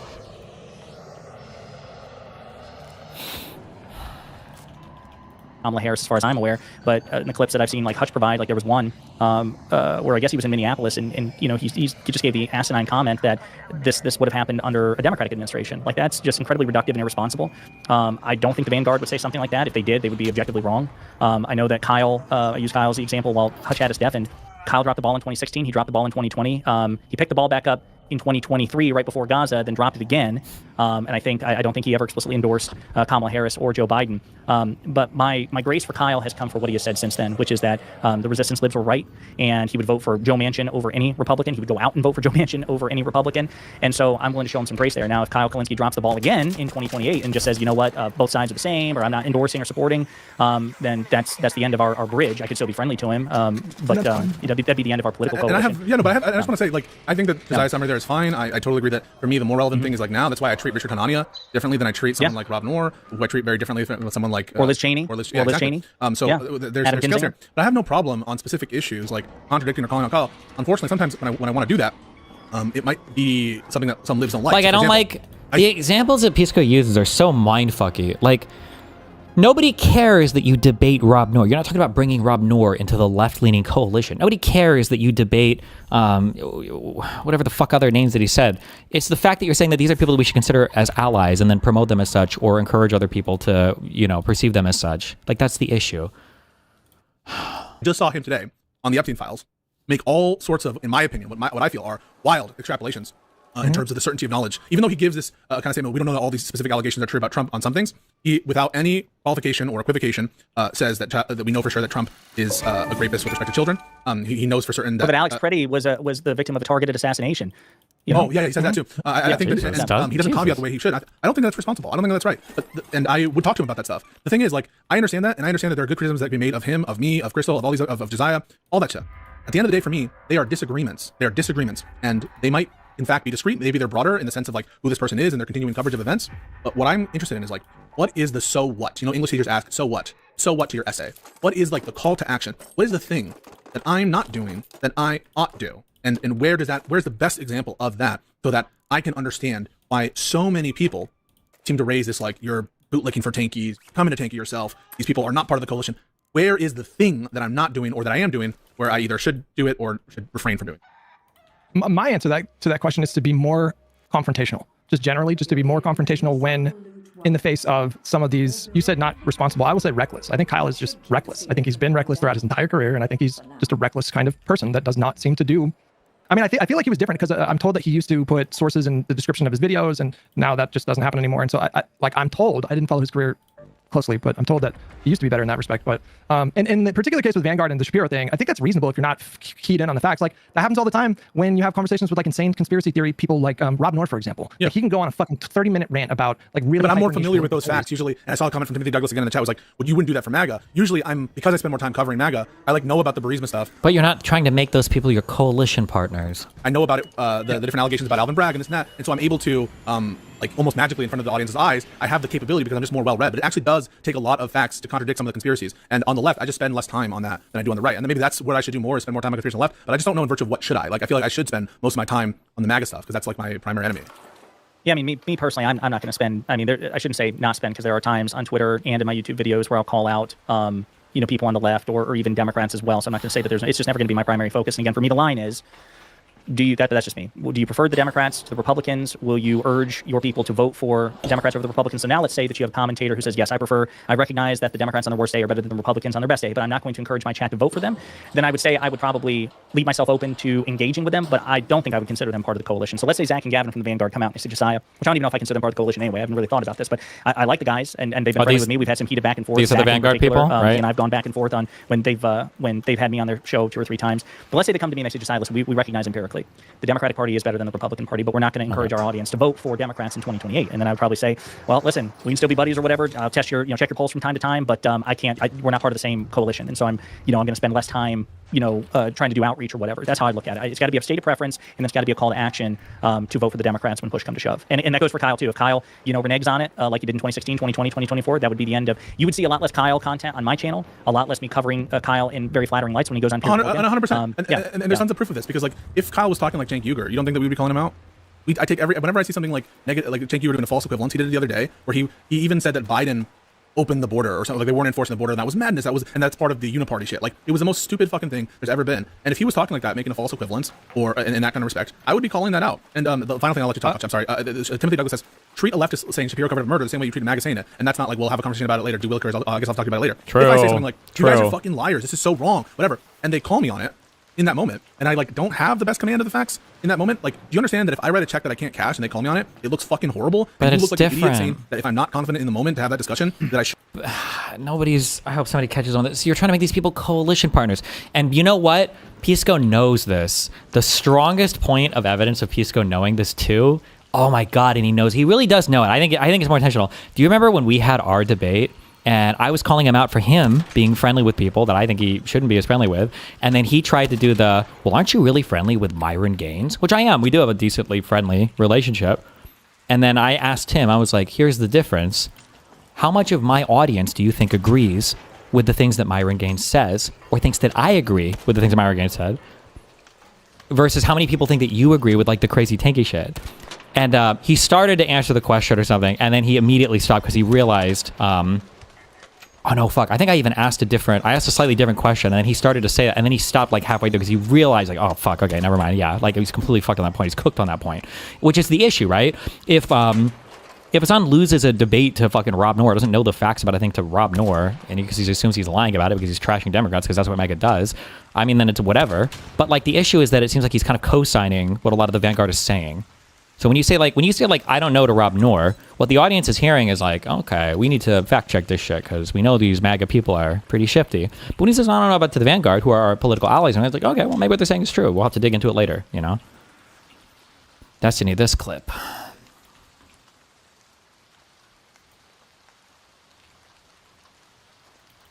Logically aligned with you. Do you agree? Did you agree that you had a nice tone with Myron Gaines? Nobody will come Yes out of that. or no? It is a Do you agree that you combative had a tone. nice tone with Nobody Myron? will come out of that Okay, conversation. Tone is more than just your actual timbre of playing voice. footsies, How were many? you? Hold on. How many Yeah, people you're would come out of that conversation thinking, "Wow, Destiny and Myron seem to agree on quite a bit"? And how many people would come out of my conversation and think, well, careful! You got yourself because you knew how much you knew how full of shit you were. Oh my God! Exposed in 8K, 120 FPS, fucking 120 frame rate, 240 refresh rate on monitor, broadcasting live. All of them. He absolutely realized how he knows this. He knows there's a difference when you're talking to Rob Noor and when you're talking to the Vanguard, right? But he conflates it endlessly. It's got to be intentional. Should anyway, or to have a strong position and be yeah, well, I know you're wrong, and I just don't remember. This is so stupid. Obviously, the right thing in that context is to say, I don't agree with you. I think that's wrong. Let's talk about it later. And unfortunately, you're saying no. I had to have known all of those facts. I had to have known to debate it in that moment. And even if I didn't, I should have puffed up my chest and say, I know it, so that they can just call me on it and I can look like a fucking idiot. That's what you would do, Timothy, because you are an idiot. Sorry, Hutch, good. Well, I'll also say, I'm sorry, real quick, as a chat, and not to give one guy, I understand what they're saying. I just disagree with it. People are saying that Cenk and Kyle are the same. I don't think even Hutch would say that. I mean, Kyle's gone after Cenk nonstop. since Cenk started his like MAGA diplomacy thing. I mean, one of the worst ass beatings we've seen in like alternative media was the conversation that Cenk had with Crystal on Breaking Points. Like I think right before Trump was inaugurated, or shortly thereafter. Like I do think there's a meaningful difference between Kyle and Crystal's commentary and what Cenk is doing. I mean, Cenk is talking about breaking bread with MAGA, and he's you know he has all the negatives associated with Crystal and Kyle, and I think very little by way of the positives. Like Hutch, would you agree that you think Cenk is worse? I mean, I would say Cenk is worse, but I would push back against the idea that Kyle doesn't do false equivalences with the Democrats and Republicans. I just watched a video just like a week and a half ago where in the video he in no uncertain terms basically described the Democratic Party, while they're the minority by the way, as Republican light. I mean, you can call that colorful language or hyperbole if you want, but I find that to be extremely destructive. And I know I brought it up in our conversation, Pisco, but I'll bring it up again because I don't know if he saw that. It was a couple weeks ago. I just pulled up, I'll check in with Kyle's videos like once every couple weeks on stream. So I just pulled up the first video that I saw where he was talking about the Democratic Party. And in that video, he made a claim, speaking of the recklessness that we were talking about before, that Gavin Newsom vetoed a single-payer bill in California. That might not seem to be like a big deal on the surface, but I think there's more to that kind of rhetoric than meets the eye. Yep. Because I think Kyle is in that moment. Before, maybe Hutch will say this, the issue is that you are not criticizing, because people will say these things like, oh, you should be able to criticize somebody in the primaries and then come together in the general. Depending on the type, this is going to be my surveyor vote. But depending on the types of criticisms you levy against a person, there is no come together, bro. You can't call somebody Genocide Joe, Genocide Joe, Genocide Joe, Genocide Joe, Genocide Joe, Genocide. And now it's the elections that say, okay, guys, let's vote for Joe Biden. Like, what the fuck? You can't do that, bro. You call this guy a genocidal freak for how long? Nobody's going to vote for this dude. You can't say that. You can't give the worst attacks possible on these people and then pretend like your audience is going to, especially when you don't enthusiastically support them in the primary. He is basically telling his audience that Gavin Newsom committed a cardinal sin.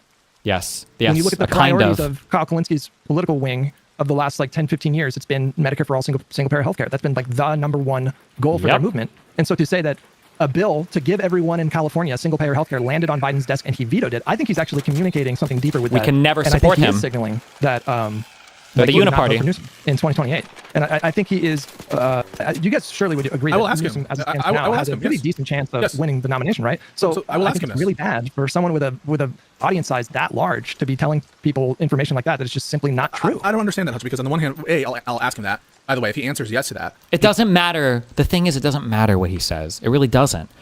The question isn't, are you going to support the candidate in 2028? The question is, do you think that your audience will support the candidate in 2028 that you said was pro-genocide, or that you said single-handedly robbed the country of, or robbed California or whatever, of single-payer healthcare? Would you support that candidate? The answer is no. It doesn't matter if he supports him at that point. That's lip service, literally, definitionally. Well, half the audience, as they do with the Vanguard, when I ask them the very same thing, they will say, I don't believe him. Do you believe him? Do you believe him? And like, so they can't win in that respect. Because they'll just say, well, come on, he just says that as a self-serving statement, and you have to look at the balance of the coverage, he's doing material harm, whatever you want to say about that. But I will ask him the question the next time I talk to him. But number two, with respect to the other statements that Kyle has made, where he has said, I would like walk... True, not lip service, lib service. True. Through nails to vote for Joe Manchin at this point. You don't think that would apply to Gavin Newsom, or you think that he was being insincere in that moment when he does regularly say stuff like that? And I understand, I saw in the video that you showed me that he referred to Republican light in the context, I think, of a Cory Booker statement on Israel or something. And so I don't know if it was the same, it's as broad as you're trying to make it, but regardless, he makes the statements that I would like do anything to vote for Joe Manchin, like given how different they are in this context. And so why don't you credit that? I think we judge people by their actions, and I know how he's been for his whole career in terms of his political strategy. Just the fact that he's saying that it's going to be different now, that's not enough for me. Like, honestly, we have a good test coming up in the midterms, Like, will we see him suggest to his audience members that they support more than just like socialist candidates? Yeah. Yep, correct. If we see that, then great, I'll welcome that. And if he does do that, then, he will have like built goodwill for me, and I'll be inclined to believe that he'll do the same in the future. But that's not going to change the fact that I think that people like Kyle and people like Emma, I think is like the worst example of like Emma endorsed Kamala. Oh my God, dude. Emma, it's so one-dimensional. It's just like when we talk about the flowchart meme, it's like a literal meme with her. Like, I don't know if you watched. I watch like a decent amount of Majority Report stuff, and it's like comical. We'll do like bets with the chat, like how long until she makes this thing that Trump did about the Democratic Party, and it's just a matter of time. It happens like basically every fucking time. And so for me, it's like that's the basement of whether or not I would consider someone to be like on the same side. Is are you willing to endorse a policy or electoral strategy of straight to which Emma meets more than Joe Manchin. Oh my God. So listen, my party's crazy. My party's insane. Everyone in my party's insane. I think they're totally out to sea on everything. Like Manchin would constantly shit on Democrats every single second. We're not talking about. I'm trying to compare the standard. Is that even true though? Did Manchin constantly shit on Democrats? But I feel like Manchin. There were definitely times where he had to signal differences from them. But like, he's also. This is a Republican who's fucking fighting for his life in a fucking. I don't even know if I would call it. Would you consider West Virginia a purple state or just a red state? Like. It's a different thing, Like it's a totally different thing. okay, I know that there's a different standard. You're saying you're applying a higher standard for pundits. Manchin was also instrumental in getting all of Joe Biden's. I understand that. I'm not. Clear, you know, I understand that. I'm not disagreeing with that. All I'm just trying to say is on purely the metric of coalition or not coalition. You know, I consider Emma Vigeland way closer than Joe Manchin's conduct, and that's including. I understand that Joe Manchin was essential for Biden's policies in a way that Emma Vigeland was not. But on the specific question of political alignment and the standards that you put forth, I don't even think it's close.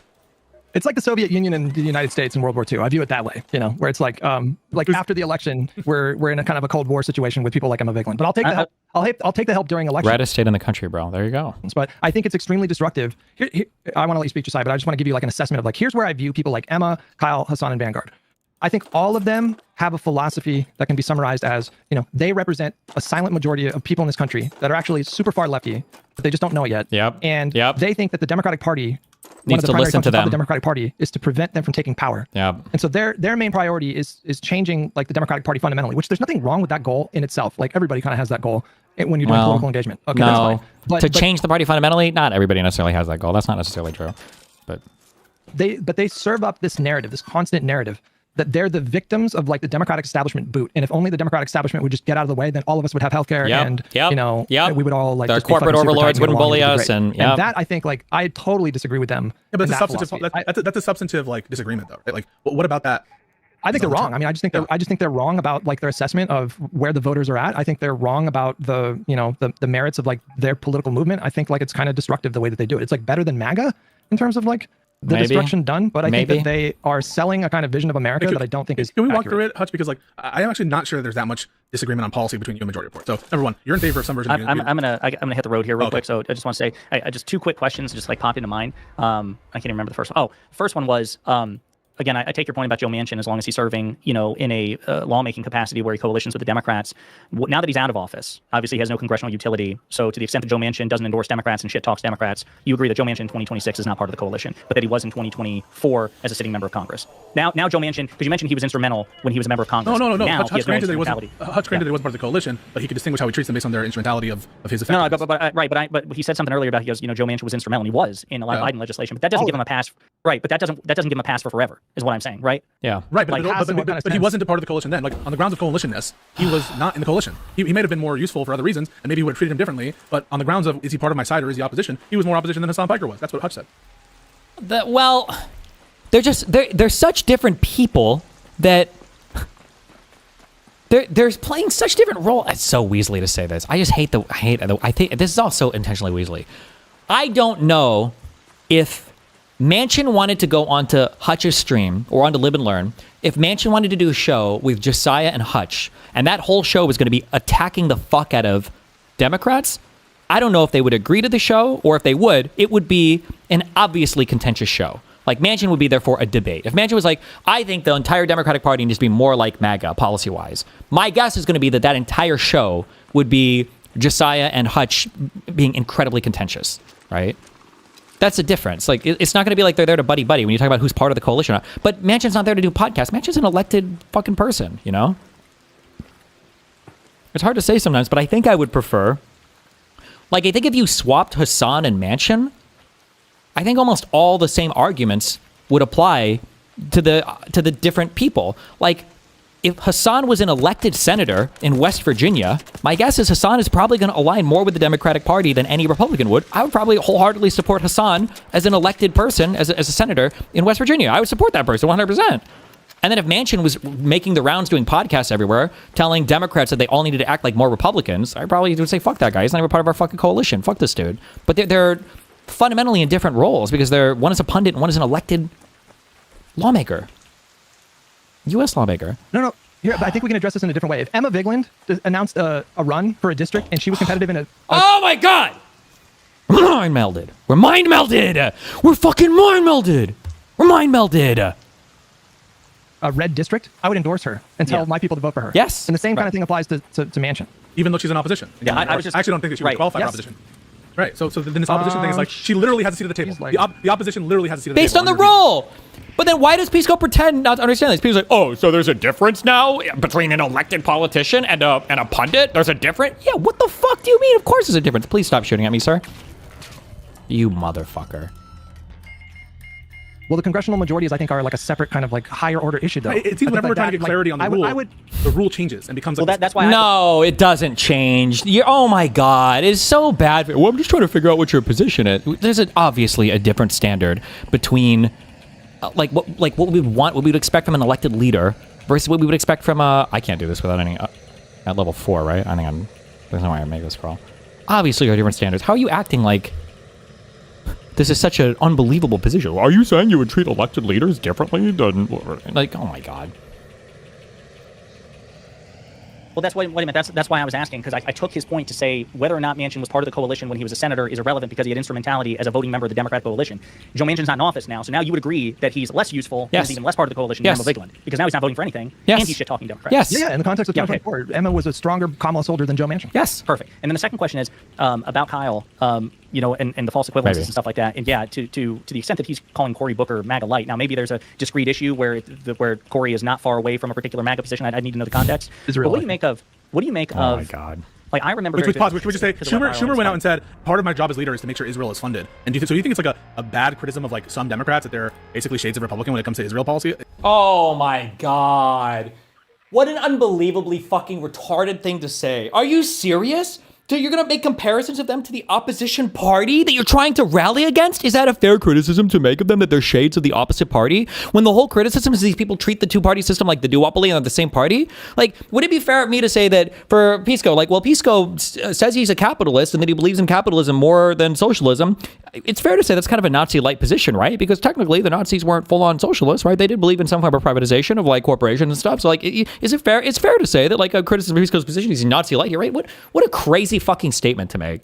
Is that like even wrong? Oh my God. It's not inaccurate to say that there are a lot of Democrats and Republicans that agree that the United States should provide for Israel's security. It doesn't even feel like that's an inaccurate statement if it was made. Oh my God. Bro. Okay, I'll do this until 3 hours and we'll watch the Jubilee thing or the HDR thing. This is all of it.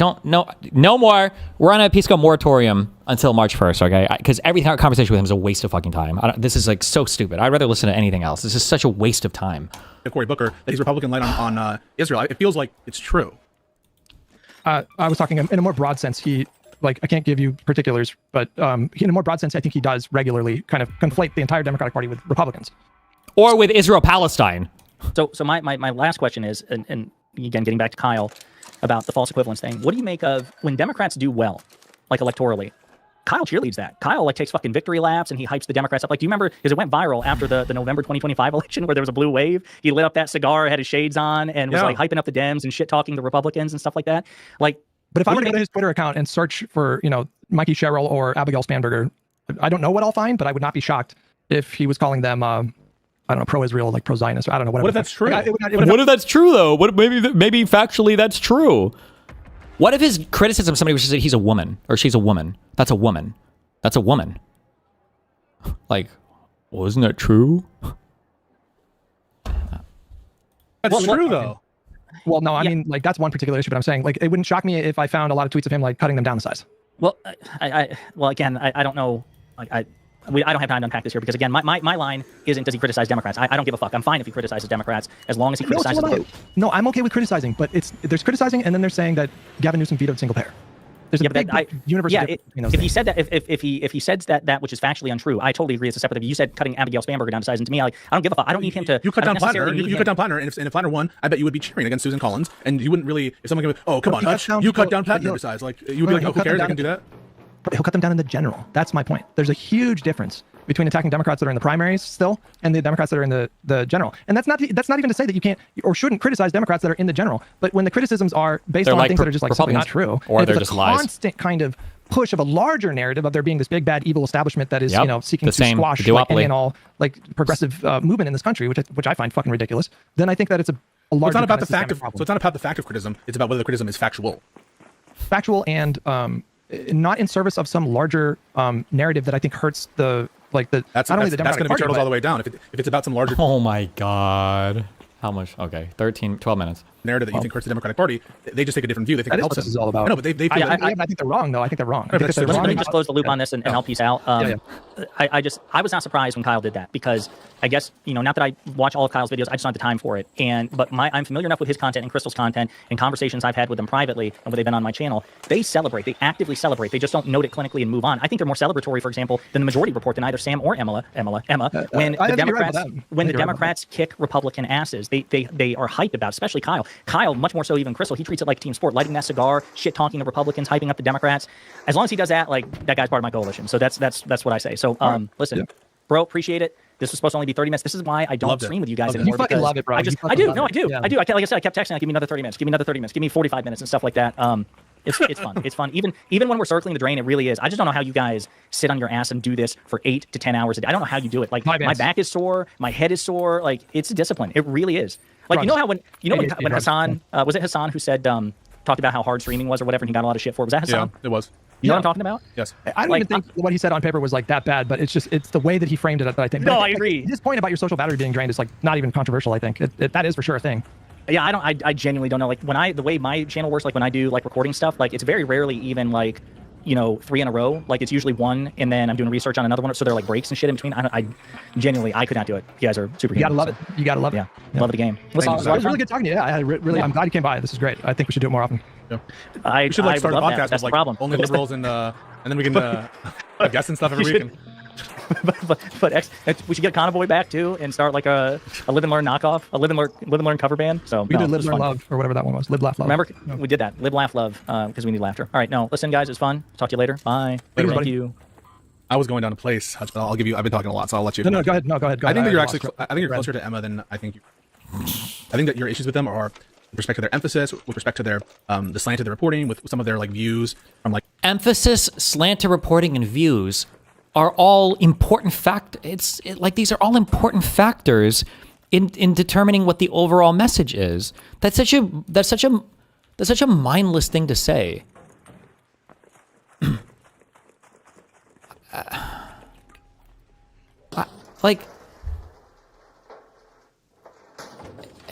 don't even want to. I don't even want to talk about it. It's just such an obviously stupid thing to say. Well, you agree with them. You just don't like the slant of their coverage, the types of things that they focus on, and how much they emphasize certain parts of the reporting. Motherfucker, you realize you just described 95% of reporting, right? What do you think reporting a country is? We're all looking at the same fucking news, bro. It's not like anybody's out there doing on-the-ground reporting. We're all looking at the same fucking stories. The difference between one pundit and another is generally going to be, well, sometimes it'll be their positions, but other times it'll be the slant they have, the things that they focus on. What the fuck are we talking about?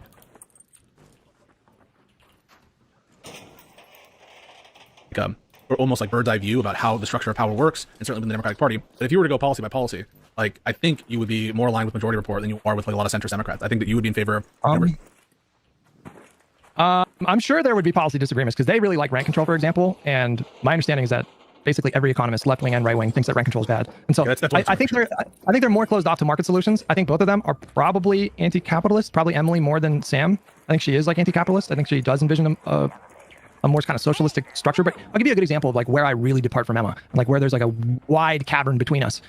I watched their coverage on election night in November. Was it sad? I thought Emma cried. Was very upset. She didn't cry, but so when I was covering the election, I was telling for this my election going into it, I'm not going to be satisfied unless this is a really dominant victory. And then what ended up happening was that it was even more dominant than I thought it was going to be. Are you talking about 2025 or 2024? 2025, just this last November. Yeah. Maybe I didn't specify the year, but so the vibes on my stream, bro, we were dancing. We were holy fucking shit. The Republicans are fucked. We were euphoric. The vibes were immaculate. And then I tuned over to the Majority Report's coverage, and that was straight up depressing. Oh, when all the special random elections, everything else, this had to do with, I don't even remember the states. I was even in one of them or whatever. But they were fucking ass pained because there were, it was a huge, variety of different types of candidates. Most of them, I think, were more moderate. I remember this because Who was it? Was it Noah Smith? There were other people that were kind of rubbing their noses in it because all of the fucking Ryan Grimms and Emma fucking retards Linda, all these people are like, oh, well, the Democrats are going to get fucking wrecked. They're going to get fucking wrecked because they didn't run the socialist response. They're going to get fucking destroyed. And Democrats swept. Democrats obliterated Republicans across it was 15 different elections or something. Half of them were pretty important, I think. And then across 4 or 5 different states, it was a fucking blowout. In huge margins compared to what the slant was for Trump in 2024. And yeah, the lefty people were not super thrilled about that. This is true. I remember this. Happening was there were I remember the response even more than the elections themselves. Yeah, reports coming in that Mikey Sherrill and Spanberger's margins were exceeding expectations, and she was legitimately pissed off that people were talking about that. Yep. And she was really. I haven't heard of that. I haven't heard about that thing. Undercutting the idea that their victories were notable. They were watching the news, and the news was reporting on what was happening. And so there was this narrative kind of emerging that Mamdani was maybe underperforming a little bit relative to expectations. Obviously what he did was crazy impressive, and I've really liked what I've seen from him so far as governor or mayor. But the other part was that Spanberger and Sherrill were looking like they were, especially I think Sherrill in New Jersey. I think she especially really overperformed because I think that race was projected to be a little bit closer. That was very impressive, yeah. And so when they were watching the news coverage of it live on their stream, and she was saying stuff like, the newscaster would say that it sure looks like they're overperforming, and then she would say stuff like, no, they're not. She was so invested in that moment. Oh yeah, in minimizing. I like that how you're saying this too, because this is one of the things I'm talking about. When it comes to, I don't want to use the term vibe check, but if you go look at the election night on 2025, okay, or in 2024 for Trump taking over in 2025, when you look at the reaction to liberals, say real liberals, it's like, oof, this is rough. For a lot of reasons. This is going to suck shit, and it's not good. And if somebody's coming out of that with oh, look at that. Oh, look what's going to happen now. Look at that. Right? It's okay, so it's a meme or it's a game. You don't actually think it's going to be that bad, or the badness doesn't affect you. You don't give a fuck. And it's just you're trying. It's okay, whatever. It's obvious by the way that people respond, how invested they were in a certain outcome, or if they actually gave a fuck if Trump won or not. The wins of the so-called moderates and trying to inflate the win of the progressive. So that to me is the big difference between me and her, is because I think she's invested in the Democratic Party in a way that is exclusively focused on reshaping the party into a more progressive structure. Yep. I think that is her Socialist number one priority. Here's my commitment to you. I will watch that election coverage and I'll examine it and I'll do a vibe analysis. And I will be honest about it. I will see if the vibe. Be honest about it.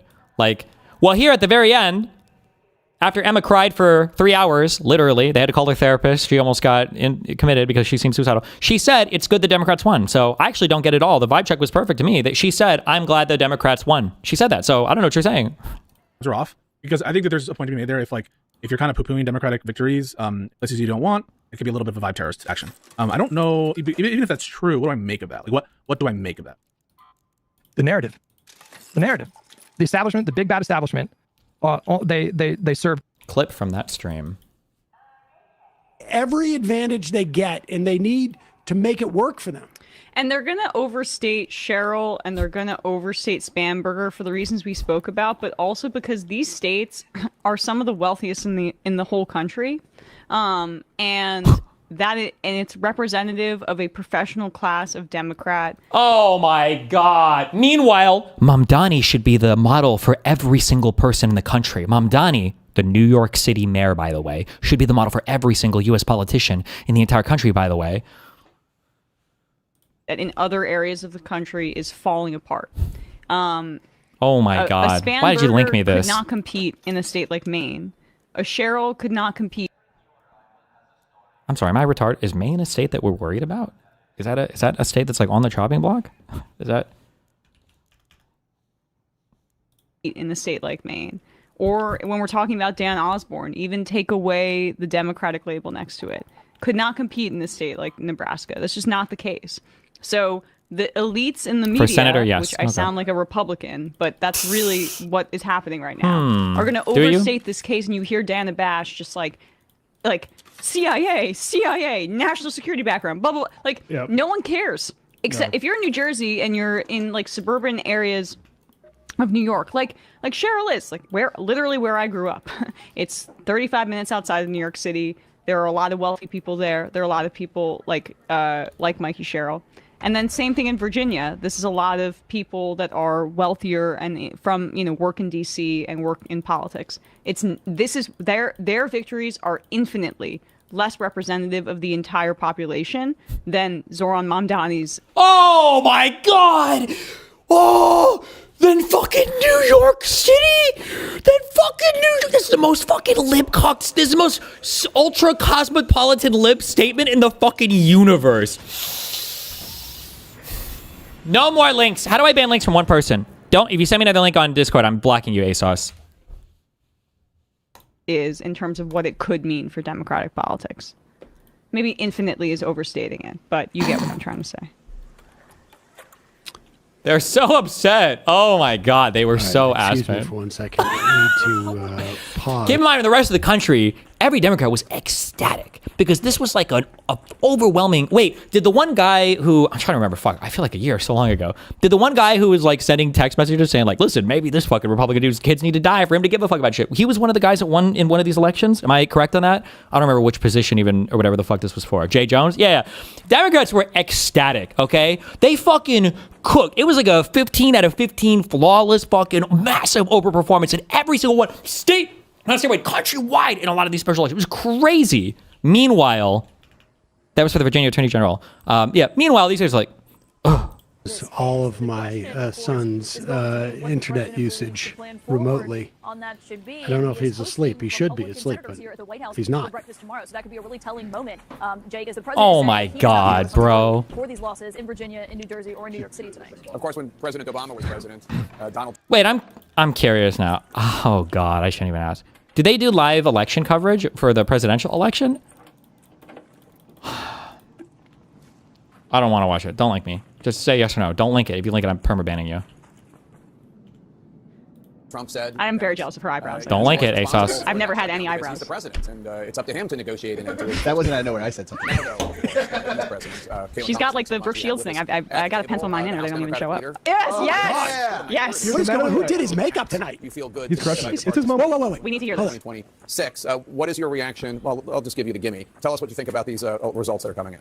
Well, I congratulate all the candidates. These are candidates like Mikey Sherrill and Abigail Spanberger, who, of course, I've served with in the United States Congress. They're incredible public servants. They've run great campaigns, focused on driving down. Oh, now he's showing a picture of and turning things around in the United States of America. There's this image of Mamdani's party, and he doesn't say a word about Mamdani. American people understand that, and they Tapper's going to ask in soon. In Virginia, in New Jersey, in Pennsylvania, in Wait, it wasn't about Mamdani though. It wasn't about there was always going to be a Democratic mayor in New York City. Why the fuck would that be the talking point right now? The celebration is like a seemingly universal rejection across the country of like MAGA. What the Mamdani for winning or whatever is, I'm not sitting here and saying it was bad or anything. Listen, he's still up to me. I kind of like Mamdani, and it's not like when Hassan and these people are like, oh, I'd vote for Kamala. I think I've said almost universally positive things about Mamdani, and I'm excited for him to try his shit in New York City because I've always said, listen, if it works, then I'll change my position on it. And if it doesn't work, I got more shit I can point to and say, this is a dumb idea. Don't do this. Georgia, and in state and local the other states that I don't live down in. ballot all across America. Are you worried about Sharia law in New York City? From our point of view, we're going to How about the candidate that won your district in the primary by 12 points? We want to drive down the high cost of living. We want to fix our broken healthcare system. We want America to be the best version of herself, not continue. They can't just do this affordability thing. It sounds like what the Republicans said last term. Country of the people by the people. It's about how you're going to do. What President Trump had to say there, saying that the reason that Democrats had such a good night is because A, he wasn't on the ballot, and B, the government shutdown. Okay. Well, Donald Trump and Republicans shut the government down and refused to reopen it. Donald Trump has spent the last 35 days more time on the golf course, more time talking to Hamas, and more time talking to the Chinese Communist Party than to Democrats on Capitol Hill, who represent half the country. And they continue they're not going to like that one. To address the healthcare more time talking to Hamas. And the American people clearly have a problem with that. What the fuck? Extend the Affordable Care Act. So that was worse than I could even fucking imagine. It's honestly like, and this is the same they're just paying him to be in an alternate reality. It's like a who's that guy you did a Batman like we did Memento? Well, but Trump did do that. Whether you think it was a good or bad idea, his statements are true, right? Maybe not Trump directly, but I think it was kind of a big deal. I don't know if it was the first. I think it was the first time the U.S. did it, right? And we did it behind Israel's back too. I say behind Israel's back, but Trump was too retarded probably to even understand the big deal. I think we sent an envoy to go and consult with Hamas directly when Israel definitely didn't want us to do it. But it's not even like Trump did it as a brave thing. Trump's just fucking retarded. I think that was Witkoff again, or it might have been. I think it was Witkoff. And Memento? No, wait. Who was the guy who did the Christopher Nolan? It's like a Christopher Nolan movie. Well, yeah, but they put him in. Did he do Memento? They put him in he's in an alternate plane talking to donors, people in some type of alternate universe. Donors. Like, yes, it's just insane. Donors, though, right? Like we talked about this. How does he get away with these platitudes? And it's because he uses. I'm sorry, but like he is a black man that goes into very white, wealthy spaces. Yes, break it out. They're uninformed. We're so fucking close, bro. The most based and the scariest evolution from the left is when they finally just fucking embrace their fucking racism. Because trust me, bro, nobody hates socialists in the United States more than fucking brown people from South America, okay? And black people are probably never gonna go for the weird, cringy fucking socialist bullshit. So just fucking let them have it, dude. What are these low IQ, uninformed voters? What do they even know about any of this shit, okay? Fucking go for it, bro. And says what they want to hear, and they get to clear their conscience and feel anti-racist by donating $1 million to the Democratic Party. He has no rhetorical skills outside of like actually being black, trying to raise money. It's clear. Okay. He has no rhetorical skills outside of trying to raise money. One of the most important things you can do for your party, by the way, is fucking raising money for them, but we'll pretend like that doesn't fucking matter at all, I guess. Okay, epic and based. Well, in New York City, of course, I congratulate Zoran, and he ran of course. relentlessly focused. Oh no! And then he did positively mention Zoran after they said that he wasn't going to do it, and now they have to find a reason why that's actually bad.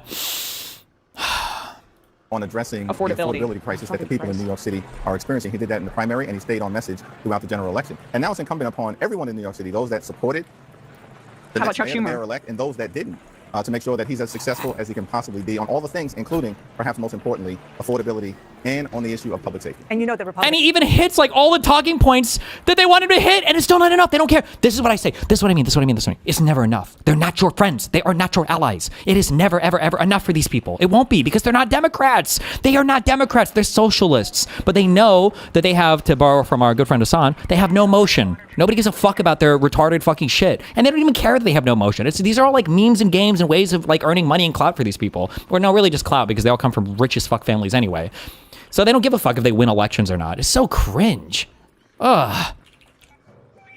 I'm sorry, are already, it's basically like, remember the Giuliani noun verb 9/11. Public safety? Why would they give a fuck about public safety? It's not like people getting fucking stabbed or set on fire in the fucking New York City subway where stories that dominate headlines. It's not like New York City people give a fuck about public safety. Are you crazy? It's not like anybody's ever complained about violent people on the subway or anything. What, public safety? Why the fuck are you talking about that? We talking about Israel Palestine. Why are they even saying about Israel Palestine?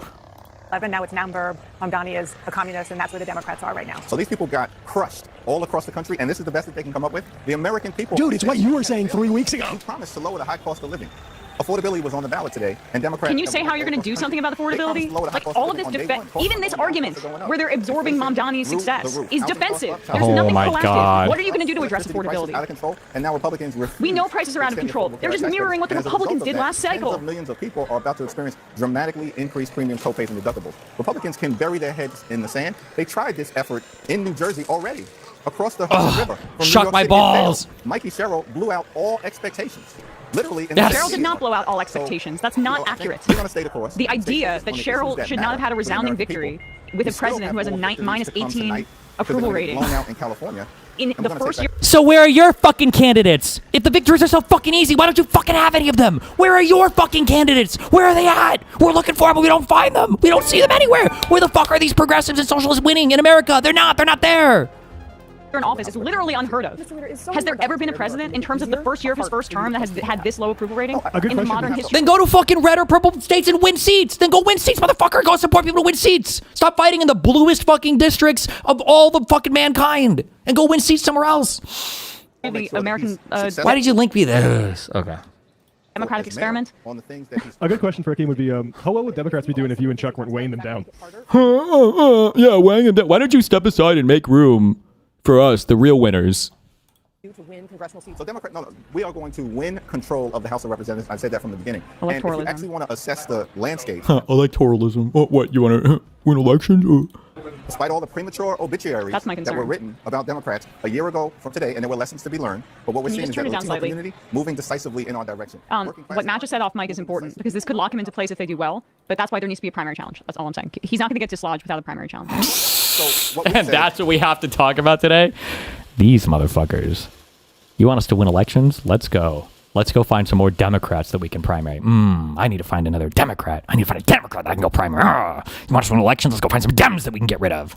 is that we're going to lean in to the issues that matter. And as House Democrats, we've been very clear. Lower the high cost of living, fix our broken healthcare system, clean up corruption. And that the American people deserve better than what they're getting from the extremism that has been unleashed on the American people. And in this country, you work hard, you play by the rules, you should be able to live the good life. So for far too many Americans, that's Clinton. Like, if you play by the rules, what the F does that mean? It's What so does that mean? outdated. What do you mean? What does it mean? It means that the legal and the institutional framework that exists in the United States should be such that if you try hard, you can achieve success. It's literally the basic premise of the American dream.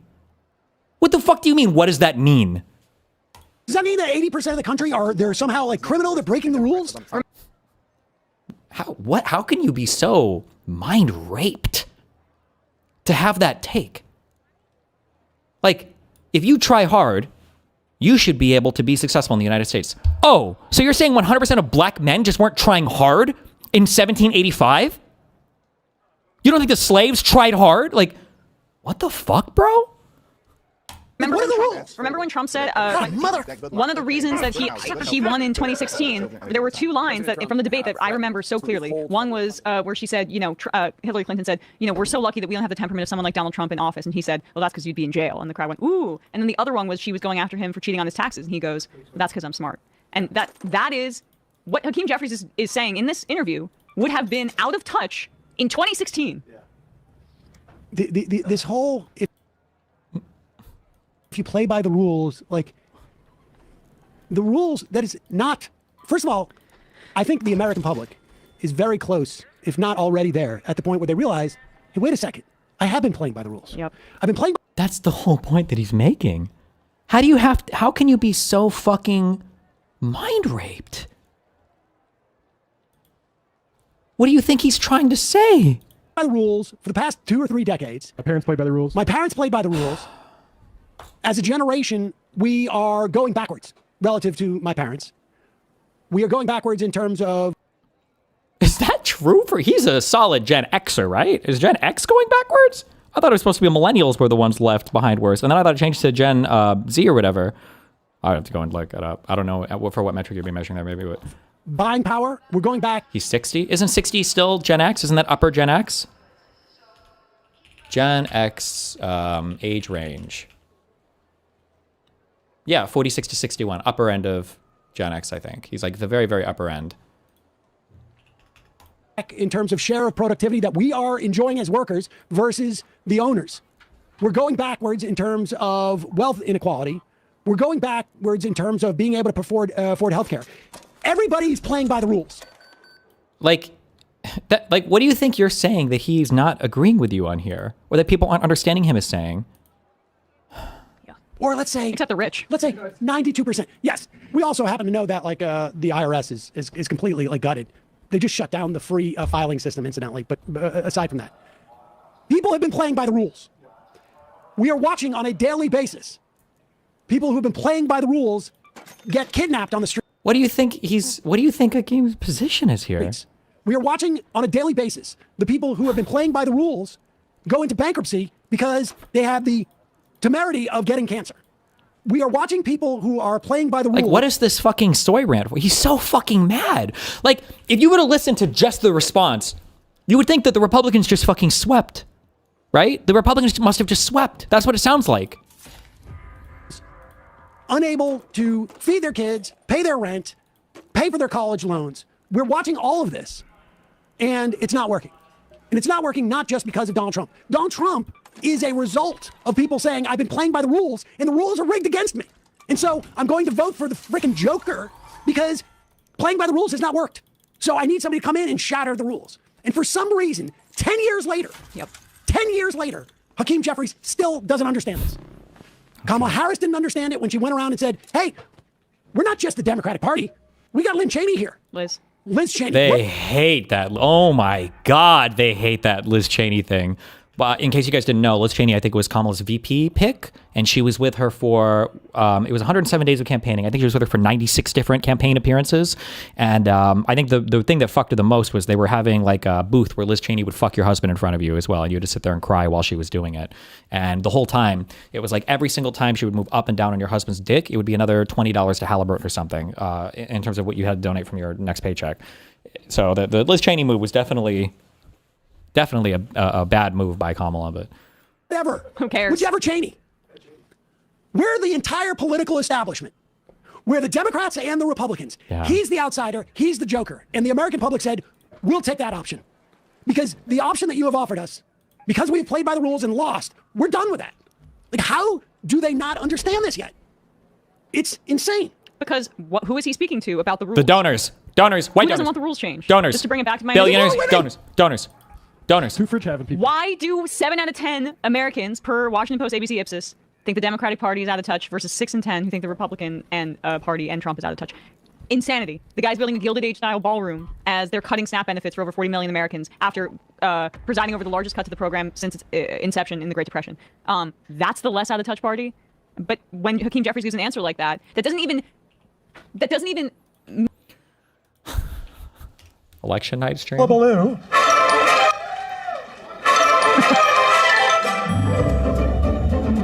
Ladies and gentlemen, Heather Digby Park. Hello, hello, hello. Hey, Digby. Heather, can you hear me? I can sure hear you. Can you hear me? I sure can. Okay. Now, there's the abbreviated song. So we're here with about 350 or so of some of my closest friends. And I don't know, Emma, you can characterize where we are in the evening. We're in the part of the evening where the anxiety, at least for me, is seeping in. And the idea that just days ago they were running an entire national campaign on the premise that OnlyFans owners of squirrels should be able to keep their squirrels. That's not a euphemism. That's a literal story. That seems to have fallen by the wayside, at least in my mind, and now I'm a little anxious. Well, yeah, I mean, I'm right there with you. I am anxious too, and this is a very familiar feeling, isn't it? I mean, here we are again in one of these tight presidential races, and we're sitting here. It's that time of the evening where we're sitting there watching Steve Kornacki and watching, John King or whatever, and now I've got whole lists on Twitter and threads of people who, experts in this stuff, and I'm doom scrolling it, and I'm looking at, gee, what's the margin in Fayetteville, and all that kind of stuff, and it's nuts, because where we are is where we thought we were going to be. Now, I will admit that I had been sort of fooled into thinking that maybe I never thought it would be a landslide, of course, but I thought it might be more decisive than it was in 2020 or 2016. I thought this time maybe people will have gotten sick enough of Orange Julius Caesar that they will, actually vote in larger numbers against him. And it looks like we're at another nail biter. And it's probably going to come down to what everybody has said it was going to come down to the whole time, which was the blue wall and maybe, pick up one or two, maybe of the other battleground states, but maybe not. I mean, but one of the things to remember as we're watching this whole thing unfold tonight, Biden won Georgia last time by 12,000 votes. I mean, famously, what was it, 11,980 or something? Just find me 11,000 votes. Trump only won North Carolina by 26,000 votes. Wisconsin, Biden won by 20,000 votes. So that is what this is like now. This is where we are, and this is what we deal with, and we're not going to know right away. And then there's going to be a big stink, and Trump's going to claim, that it was stolen, and we're going to go through that whole mess. That's just the way it is in America in this era, and I'm so tired of it. Yeah, I mean, and that's the rosy scenario, right? Where he has to that's assuming they go the right way, right? Yeah, I mean, they could go either way. Well, I mean, how much thought have you given? I mean, do you have scenarios of this is how I'm going to orient myself if Harris wins? This is how I'm going to orient myself if Trump wins? Or is that just too difficult to contemplate at this point?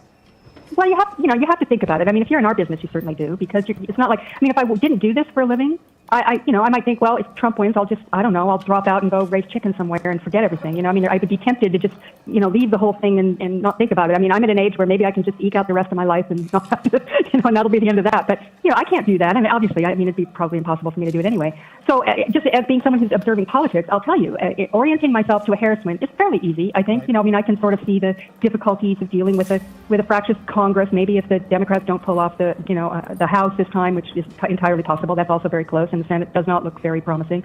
We've been there before, and that's just something that perhaps we can deal with. If Trump wins again, I'm frankly terrified, and as I orient myself to that, I honestly don't know where I fit in there, because I'm a little bit scared of what's going to happen to people who do what I do. You know what I mean? I mean, this is not I'm not in a profession where, I've said a lot of really mean things about Donald Trump over the last 20 years, So, I mean, I honestly don't know what to think about that. And I worry, obviously, for the country and for the world and for myself. And what about you? What do you think about that? I mean, you must.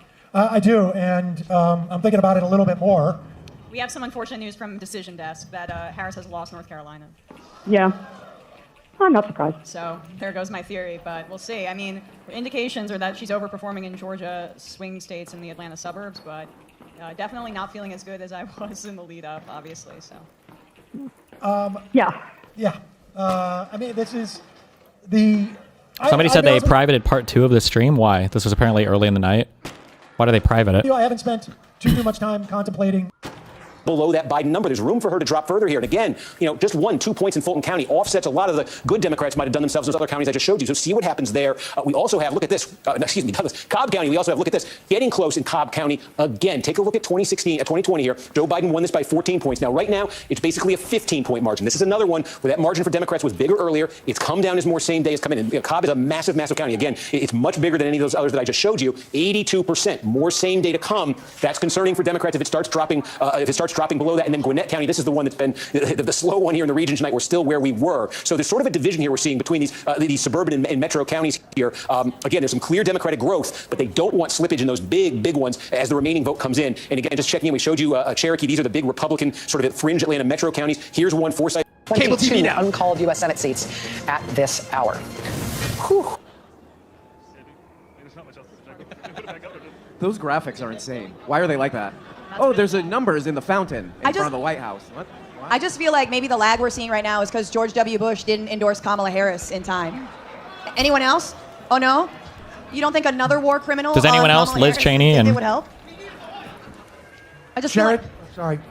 Right now in Ohio, Can I 70% not? in. Oh, I'm trying to be friendly on Sherrod this Brown account. is down by almost 6 points. It's awful. It is too early to call as opposed to too close to call. that's good. I like that. Too close to call is better than too early to call. Okay, You don't like that. accepted. But it sounds better too early to call. Thank you, drunk man. Only 35% of votes in from Cleveland. In Ohio? Come on, Cleveland. Rocks. Come on. I'm seeing 72%, 70%. Oh, in Cleveland. Oh, so 57% of Florida voters voted for the abortion thing, and so we leave it up to the states. That means they 55. Oh, When did they reform how the ballot measures was going to work? In the aughts. and it didn't pass by Okay. 60%. What I heard is that when they passed the thing saying they need to pass by 60%, that itself did not pass by 60%. Yeah.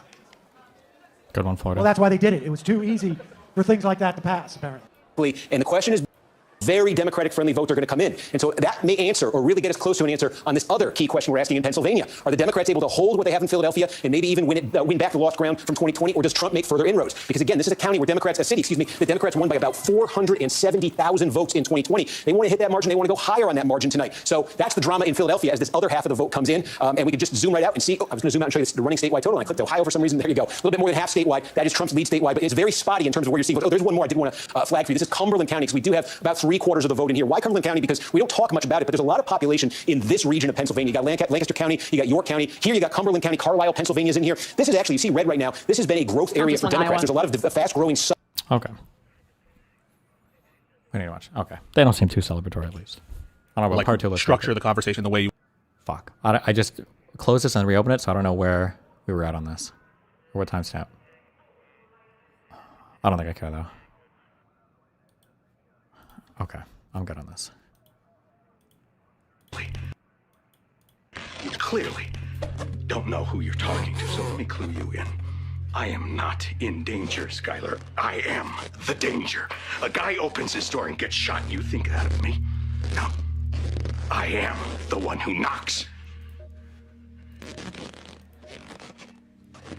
Why was he so mad here, guys?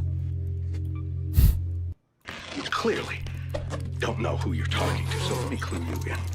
I am not in.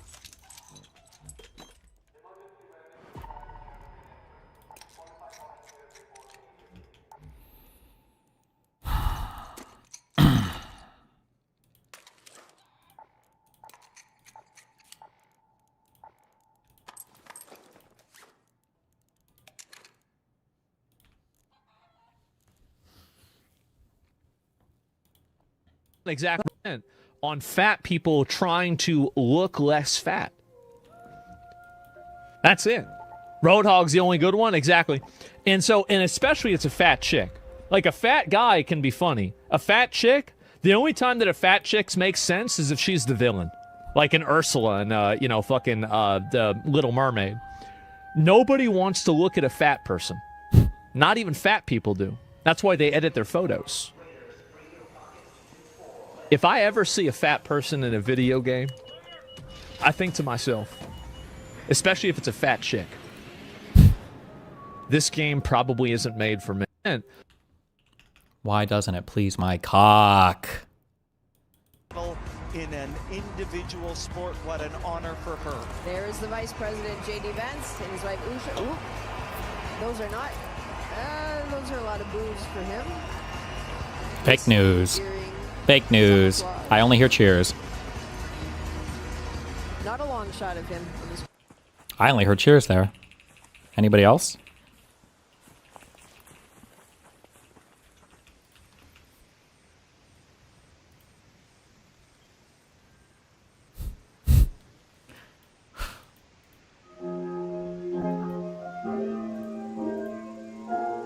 Hassan Parker blames Israel for October 7th at Qatar's Web Summit. The far left streamer doubled down on his incendiary comments, claiming he's been speaking truth to power and claiming Israel played a significant role in how October 7th took place. Haha, Jewish insider. Keep it up, guys. Please read. Read what? Yeah, well, instead of reading that, let's just watch. So, but just as a quick reminder, live audio translation is available on the Web Summit application, so make sure you open that up. this is from my Web Summit introduction. Fragmented news ecosystem, with news available from more sources than ever before. However, this brings with it dangers. It can be hard to tell fact from fiction, and here to explore the opportunities and the responsibilities of covering the news in the age of social media, in conversation with Raphael Minder from the Financial Times, is a streamer and creator, Hassan Piker. So please welcome them to the stage. Bro, why? Does he have like small legs or something? Why does he always wear the goofiest fucking pants? Like they're goofier than the rest of his outfit, and that's saying something. All right, Hassan. Thanks so much for joining us. Thank you. Pleasure to be here in Doha, the Web Summit. I've been a full-time journalist now for 33 years. Was Tristan Thompson at this? Yeah, I think so. I will say that I haven't heard myself yet on this, and I felt like I was doing a horrible job. And Raphael and I talked after because there was so much echo that we could hear ourselves like with double audio. And it 120x speed, please. Wait, why? Why are you freaking out and saying 120x speed? Is it because you want to feel the experience of watching a live stream on YouTube? Is that why? You're like 120x speed this, please. I want to feel like I can watch a live stream on YouTube for once, even though I'm on Twitch. It's almost as long as you've lived. Yeah, by 1 year. By 1 year. Okay. So in a way, I want to start by asking you. I've watched what you've been doing, and there's always this idea that you're a break. No, Pyro, Erica Kirk cooked you. That's true. I requested the Erica Kirky treatment, the Charlie Kirky treatment, and they said no. A legacy mainstream media. But then watching you rely heavily on mainstream media. You're not really doing a lot of your own reporting. So how do you see yourself? As an extension of mainstream media, or are you something completely different? I see myself as an... What's this guy? They're usually on the beds if you look floor 1 or floor 2. You'll see them spawning on the beds. Just remember to look on them. An extension of mainstream media because I always stress that I wouldn't be able to... Why is this guy blog posting at me? Hello? Okay. Do what I do if there wasn't real reporting happening out there from legacy publishers and legacy media in general. So I think it's more so a symbiotic relationship.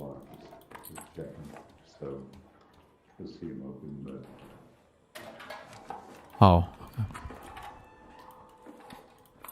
Now, of course, there are a lot of independent content creators out there who are much more antagonistic, I think, towards mainstream media and make a brand out of constantly opposing mainstream resources and mainstream news. But not you.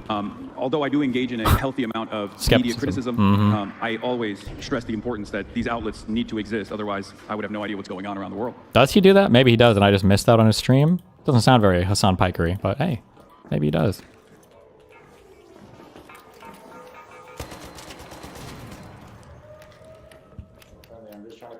So, we're here to discuss truth and the search for truth in media coverage. That for me relies on getting the facts right. And it's not just about me getting the facts right. We have a system in my newspaper, which means that anything that I write goes through two editors who review it to check, for example, whether I spell Hassan right, but also to get the context right and so on. And then if I'm dealing with allegations and so on, we have an... The fuck? YouTube chat says bad answer shaking my head. The fuck do you mean bad answer shaking my head? I think it was very good. It was a somewhat hostile. It was contentious. I wouldn't say it was a hostile interview, but it was a contentious interview. It was definitely way more contentious when we talked about it beforehand. We like ended up debating on some stuff too off camera. Wow. In-house lawyer who will also review that. And you're an unchecked operator, one-man unchecked operator. So exactly what do you feel is your ability to... Contentious interview for getting asked the most fucking standard fuck questions. Like, isn't it kind of weird that you're a one-man show and you don't have any facts? Like, that would be a super normal, super ordinary question that I would expect to get from anybody. Like, of course, it's like hardly even alternative media. It's a totally different style of broadcasting and everything else. Like, very contentious, guys. Get the facts right. Yeah, so the same pressures that legacy publishers such as Financial Times exist for someone like myself as well. As a matter of fact, I have even a higher level of liability because I don't have the insurance, for example, that a newspaper might have. So in terms of my coverage, if I get something wrong, and there are instances where I get something wrong, we're human after all, I will apologize for it and I'll retract the statement. And there is this constant back and forth that's always taking place that keeps me as honest as possible with the audience. If there's something that I've gotten wrong, they'll immediately be like, this is something that is incorrect. And they'll send additional information, I'll verify it on the spot, and we'll continue with the coverage that way. But as far as the responsibility goes, it's still up to the individual, right? I don't have an editorial team. I don't have fact checkers that are working in real time. And it's just something that I have to make sure I care about. Some independent content creators don't, especially in this new media. By the way, if you want to be like an actual journalist or an actual interviewer and you want to actually contribute something of substance to the world instead of just doing PR or slot pieces for content creators, you should ask them for examples when they give meaningless conceptual statements like this. What's an example of something you feel like you got wrong that your audience pushed back on you for? What's an example of some type of thing that you can offer value that legacy media can't? What's a type of event or type of thing? Like, you should ask for examples if you actually give a fuck. Now, if you're just here to do slop, then by all means, slop away, but...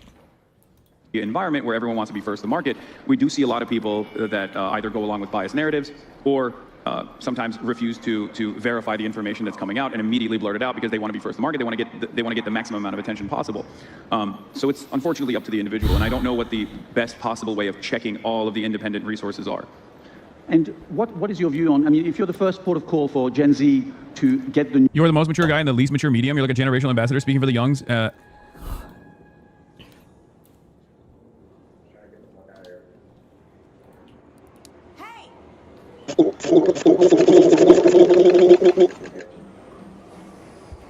To the olds? Yeah, I try. News. I mean, how much time do you give yourself to fact check this news? I mean, like, you must be constantly wondering, like, I've got to be out there, give my views, but I haven't had time. I'm on my own. I don't know whether the actual report is even correct or not. So how do you deal with that? Well, in many instances, I rely on mainstream reporting. So one of the things I do is...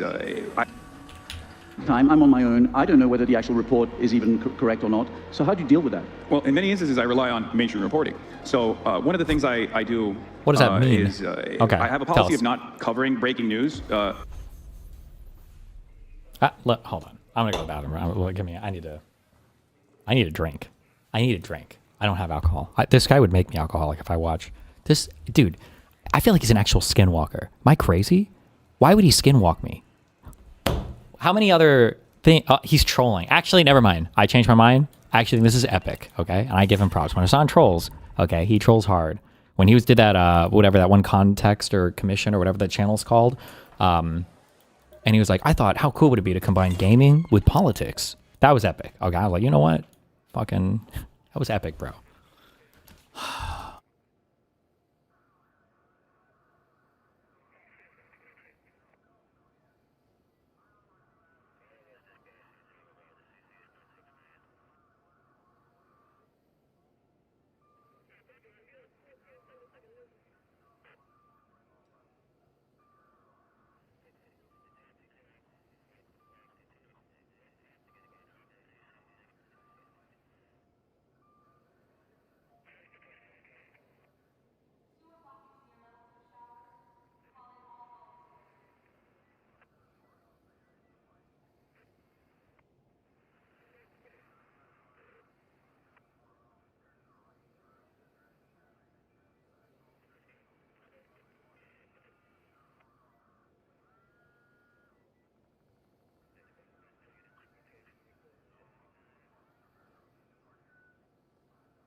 to the best of my ability, but I try to combat the misinformation that's coming out by going to the same resources that you would rely on when like a mass shooting happens, for example. I look at the police reports, I look at the official press conference that's released in the immediate aftermath of the shooting. I try to be as careful as possible because there's always this fog where even the official resources can get something wrong as well on the spot.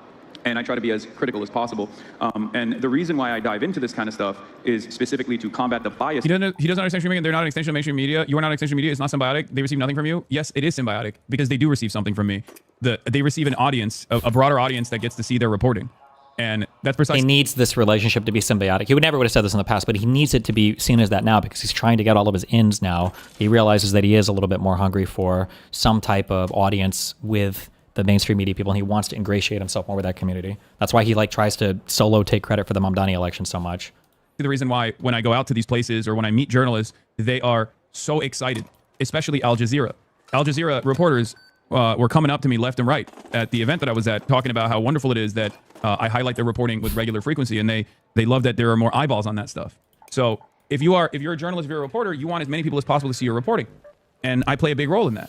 So, you know, there's a reason why other independent news sources created by people that worked in mainstream news in the past, mainstream newsrooms in the past, like Dropside, Zateo, and many others, will regularly talk about how wonderful it is that I offer a major platform to their reporting. And the same goes for a lot of the regular legacy press as well.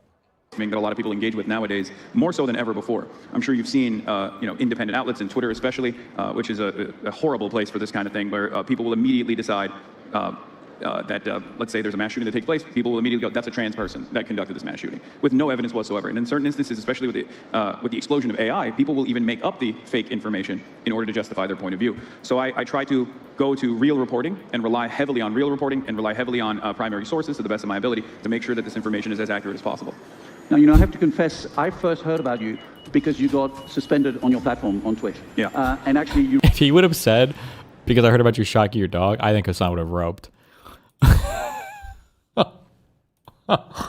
Recently, again, got suspended. I think you've been now 7 times, I think, suspended. Yeah. Maybe I've got the tally wrong, but near enough. 7. It's 7. Okay. So are you wearing these temporary bans as a badge of honor? I mean, is this become part of your ability to say, I talk whatever I want about whatever I want to talk about, I feel free to talk about it?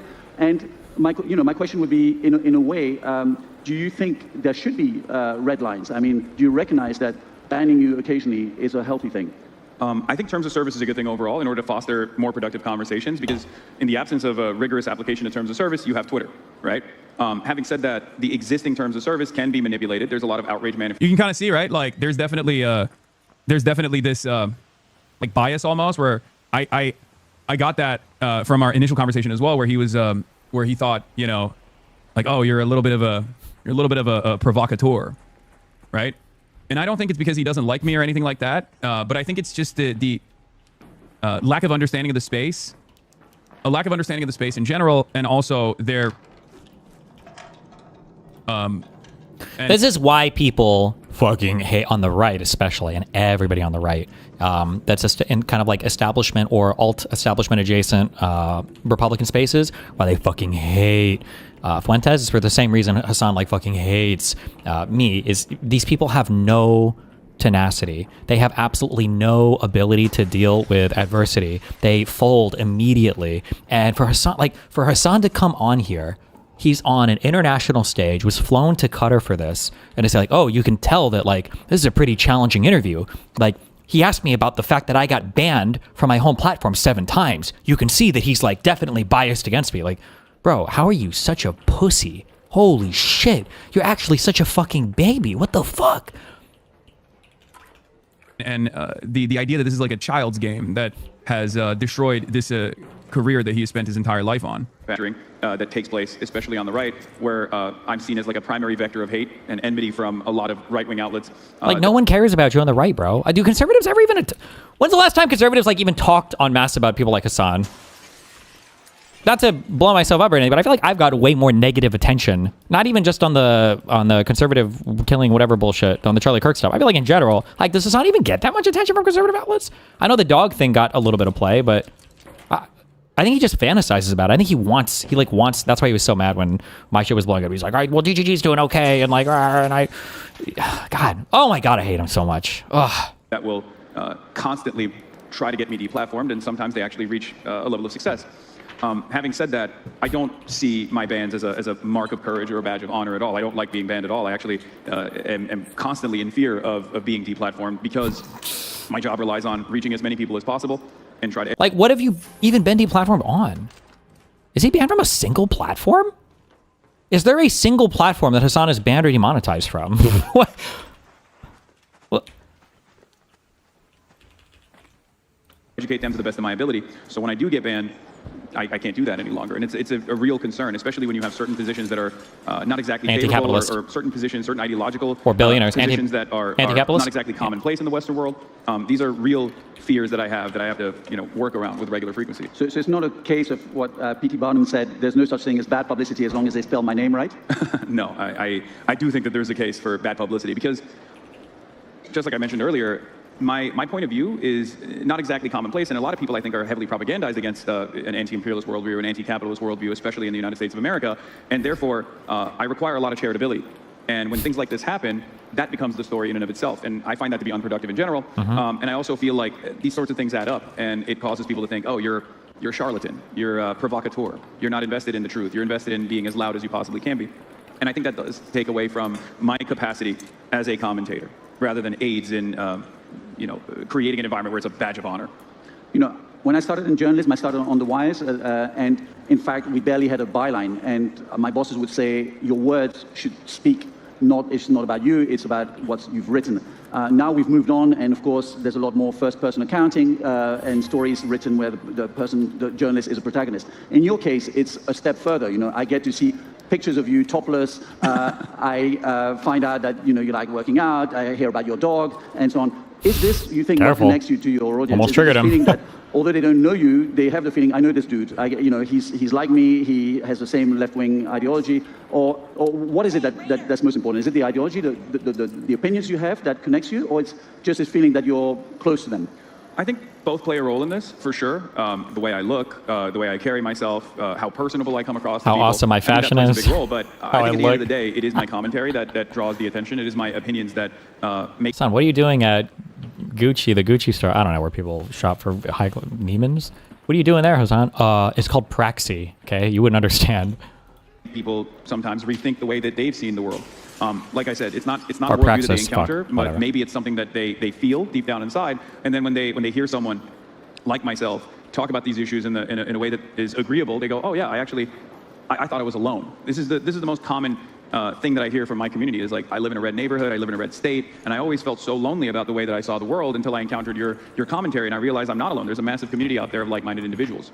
Bro, how many people from Hassan's audience are people that live in red community? Are you serious? Yeah, all those fans from the South. My God. Where the fuck is the zip line? I think at the end of the day, it is the commentary. Now, in terms of the personality and your image and so on, one thing that jars a little bit is, you've said you're a Marxist, you've been a Bernie Sanders supporter in past elections. At the same time, you've become a wealthy guy who bought a $2.7 million house. More expensive now. Sorry? Just to be clear, Hassan did not become wealthy. Hassan has always been part of a 9-figure net worth family for his entire life. Hassan was born as a literal Nepo anchor baby in the United States, okay? Like, this is not a person who became wealthy. His family's always been absurdly fucking wealthy. More expensive now. Well, good for you. You see, so Donald Trump has got it right. Housing prices going up is good for people. No, I mean, but your personality and these left-wing views and your commentary on inequality, how does that work when you're a Hollywood house owner? Well, Bernie Sanders has 3 houses, and that's something that people constantly bring up as though this is a real point of contention. Look, when I didn't have a lot of money after college, and I had the exact same point of view, people would say, you're jealous of the wealthy, and that's why that's why you're... Who at Rutgers? Hassan Piker, equestrian training, pregnant mom brought to the U.S. to get him citizenship here on birth, and then sent back to Turkey for his education, comes to the United States as a Rutgers education, everything is like fully paid for his family. He's like, wow, Hassan, you're definitely not rich enough to understand, bro. Like, you're just jealous of the... Who the fuck... He has never heard that statement in his entire fucking life. He has never in his life heard somebody tell him, wow, Hassan, I think you just have this perspective because you're just jealous of the wealthy. Oh my God. Like, there was a single fucking moment in his entire guy's life where he wasn't seen as part of like the elite upper class. That's why you're a Marxist. Now that I'm rich, they say I'm a hypocrite. And at a certain point, you have to realize maybe it's the commentary and the comments that you're making. Maybe it's the fact that I'm saying people deserve more. People deserve more of the output that they contribute to. That's what's causing people to look for hypocrisy. Because my advocacy is not around making sure that no one has a home. And I have no control over the housing market in general. It's like, if at the time when I purchased my home in West Hollywood, if I had purchased the exact same home in Ohio, it would be much more affordable. I just chose to live in West Hollywood. I was living in West Hollywood already. I was renting for my there, family, and I had enough money for my so family. I bought a house for myself and my family. Yes, I want everyone to be able to have the same. I want everyone to be able to have that same liberty, to have more autonomy in their workplace, to have more freedom in their lives, and that's what my advocacy revolves around. Your revenues come literally from subscriptions? Yes. So in terms of exploitation, The vast majority of his money came from Twitch and from ad revenue, not from his fucking subscriptions. But okay, chief. But that's good to pretend that like that's a good grift. I like that new talking point that I guess he's developing now. Is like, oh, I'm people funded. I'm a subscription funded guy. Like all my money just came from my supporters. it's inevitable. It's impossible not to engage in hyper-exploitative consumption. I think you were meant to push back on the idea that your job is similar to that of a reporter's, valued only in terms of getting things right. The main area in which new media would ideally succeed, where old media fails, is not being funded by billionaires, not having editors or owners that tell you not to talk about certain things, having the ability to actually say what everyone is already seeing with their eyes. No. Because I do see myself as complimentary to mainstream news, and I do also recognize the real fear that this person represents. He's just misplaced. Hassan's audience like, wait, is that what we're saying now? Because he just so wants to be, especially after his little publicist got him so many of these like profiles and everything. He absolutely wants to be a part of that system.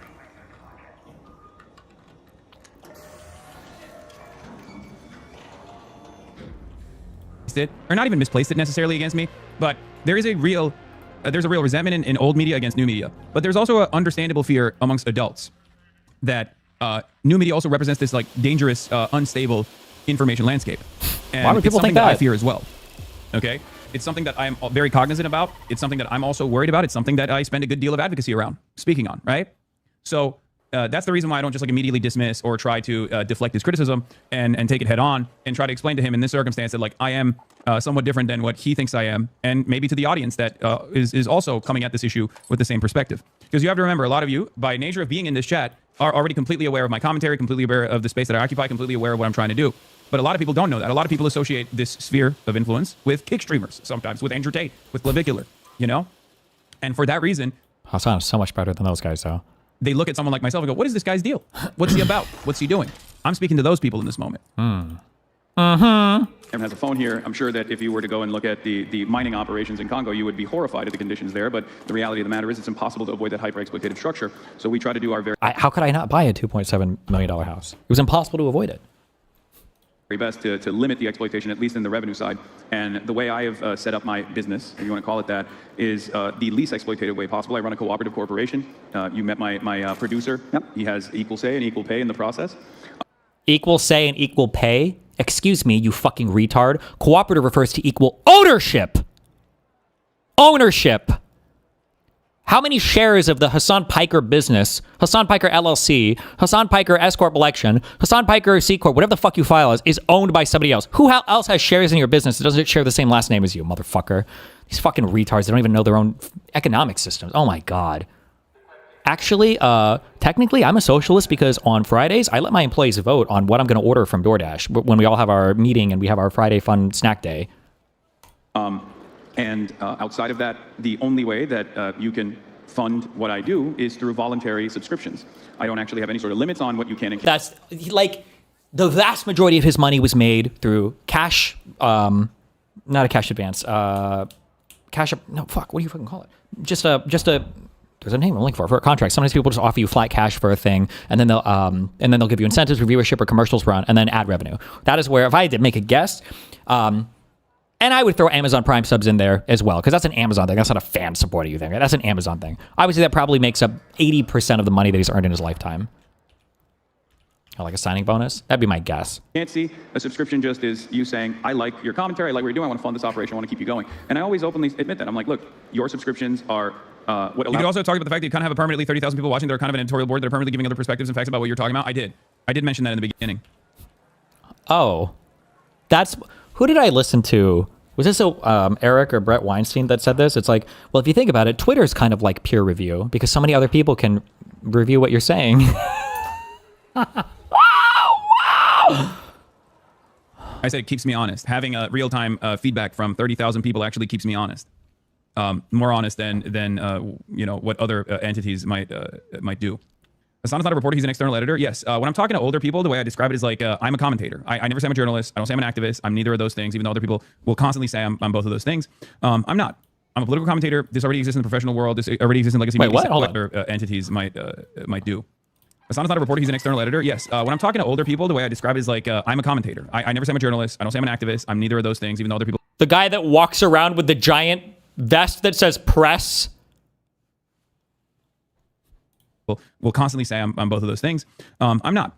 I'm a political commentator. This already exists in the professional world. This already exists in legacy media. Jake Tapper exists. He should just. He won't. I call myself a pundit. I think pundit might have. It's a micro slur. It's got a little bit of a negative connotation. I wonder if he would ever call himself that. We're political pundits. That's what we do. We do punditry. We get news from other people. We don't do original reporting ourselves, and then we comment on it. Right? I think it's essentially a political pundit, but political commentator sounds a little bit more. It's like certified pre-owned instead of used or whatever. Exists. There's also people doing color commentary on the side as well. Van Jones exists. And that's my job. That's the role I see myself as occupying in this sphere. Of course, unlike CNN, I don't have a fuck ton of producers. I don't have fact checkers. By choice, you make enough money to have plenty of these people if you want to. You choose not to because you're a lazy fuck and you don't give a fuck. It's not being factually correct isn't relevant to you. It's just being propaganda-ally correct, which you don't need producers or other people for. That's why you don't have them. And I don't have any editor sitting on top of me saying, you can't cover this. You should cover this in a certain way. There is no editorial control. I am beholden to no one, right? And that's my advantage. There's no editorial control, and you're beholden to absolutely nobody. I thought you said earlier that you ran your business as a cooperative with equal say. So does that mean you don't run it as a cooperative? That you are the sole owner, 100% capitalist Hassan Piker, who owns 100% of his business? Or did you share your business with that other guy that you said equal say, equal owner? Interesting, huh? Also maintain editorial independence. If you choose to do so, you can subscribe to me for $5. Now I think it's in the hands of Twitch. I think they increased the subscription to $7 now. Or you don't have to do that if you don't want to. I just wish you, Brian Tyler Cohen, and others would be more than React Andes. We need outreach. Get to the polls. 33% of U.S. voters don't vote. Whoa! Who's this guy? Excuse me. We all have different roles here, okay? Who's going to read all these Twitter threads? And I got Mamdani elected. Oh, we got that one too, okay? I got Twitter threads and I got Mamdani elected. Basically, it was all me, baby. I just wish you, Brian Tyler Cohen, and others would be more than React Andes. We need outreach. Get to the polls. 33% of U.S. voters don't vote. Thank you for this brilliant assessment, 15-month subscriber that has been in here for 15 months and has decided that the real advocacy actually is about getting people to do voter outreach. Go vote. She doesn't give a as fuck. Though we don't do enough get out the vote initiative. Like, he doesn't care because voting and winning electoral power doesn't matter. Remember, it's all about the clout, baby. It's all about the fucking... It's all about the clout. I don't know why I was going to say something. It's just about the clout. That's it. It's the clout, baby. Yes! In this community, and even including, Mamdani. I urge everyone here to go and do door knocking and phone banking. Go do for that. a lot of these Go do candidates that. as well. Okay, do that. There you go. Boom! Here you are. You got it. There we go. You just did the app. What do you want? What do you want him to say? You should do voter outreach, okay? Jesus. What do these people want from him? Coming back to the real issue on hand. I'm voting. I love voting. I tell people to vote all the time. I come when I vote, okay? I vote so hard all the time. That don't even maintain any sort of control over my IP. So people in my community have created thousands of fan accounts where they will... I don't even have any control over my intellectual property because I'm too lazy or because I let other people clip me, acting like that's not doing him a favor. Holy shit, this guy is like the king capitalist. He's like catching up to like the old capitalists. Like, me? Oh, I don't like to hire artists. I want the passion of the community to shine through. I want other people to make fan art for me because I think that's just a way better way of doing things. And I give it to the people to create, and then I also use it because it massively benefits me. But like, it's the people. Just take videos from the stream, chop it down, edit it, and... This is the midwit meme. The low IQ people are like, Hassan, he's a socialist because he says he's a socialist. And then the midwits are like, Hassan actually seems like he's a hyper-capitalist because he's doing all of these things to exploit all of these people while misrepresenting his views. But then the Jedi masters are like, yeah, he's a socialist.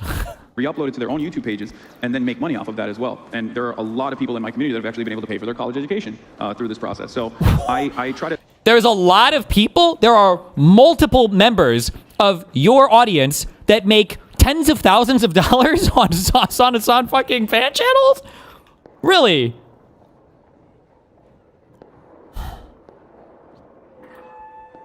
Like I said, limit the exploitative nature of any sort of providing goods or services to the best of my ability.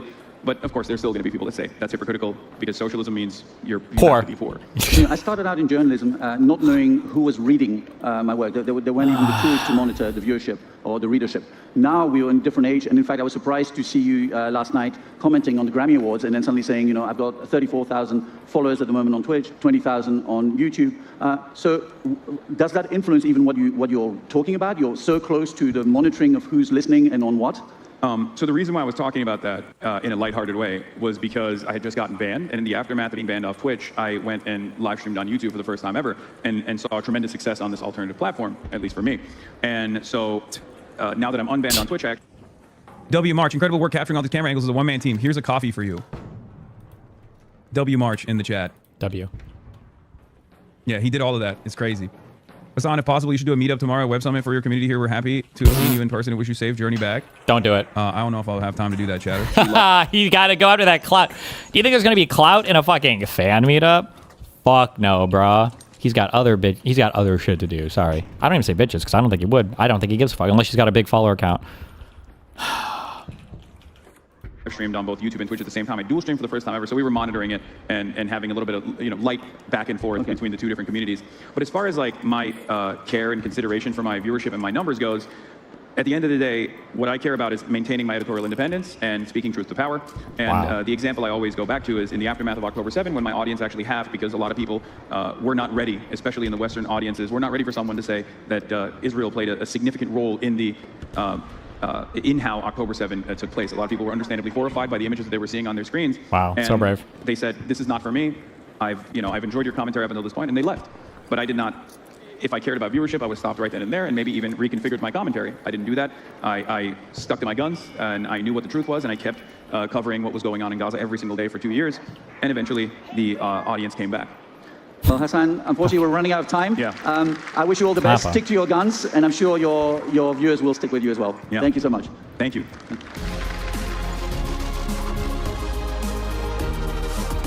This robot was all over. The real reason I felt this was really contentious is that it seems like he went completely off topic to grill you.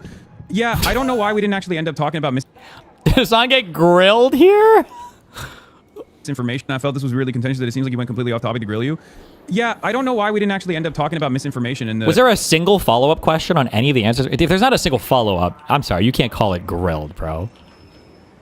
In the misinformation landscape, but he chose to do that. I do think that it was... you know, I don't mind having a light pushback or having, you know, a debate even. I enjoy it. It's just, I felt like he was making it seem as though I was responsible for the misinformation on the internet. Yeah, I can handle some light pushback or maybe even a debate. This was worse than that. Whereas I thought the conversation was going to be about how I choose to combat misinformation, and especially with how dangerous misinformation has gotten. And I think that, like, when they originally set it up, that's the goal. That was the goal from that was the goal from the organizers in general. I mean, I don't mind it, though. I think it was a healthy and productive conversation. I think he did a good job of having explained to the audience, people who don't know who you are, what your type of job is and how it connects to the media. Yeah, it's mostly for the olds. He got more comfortable towards the end. I think your approach is helpful in getting real-life actors across in a digestible way. Yeah, and apparently, Jewish Insider caught wind of the speech. I guess they were following closely. So let's take a look at what their takeaway from this was. Once again, at this point, I feel like Jewish Insider has no motion whatsoever, and I'm basically the only person that reads their shit. Did Jewish Insider ever have motion? I don't know if I've ever heard of this. Is this an American public, a Jewish Insider? Jewish Insider.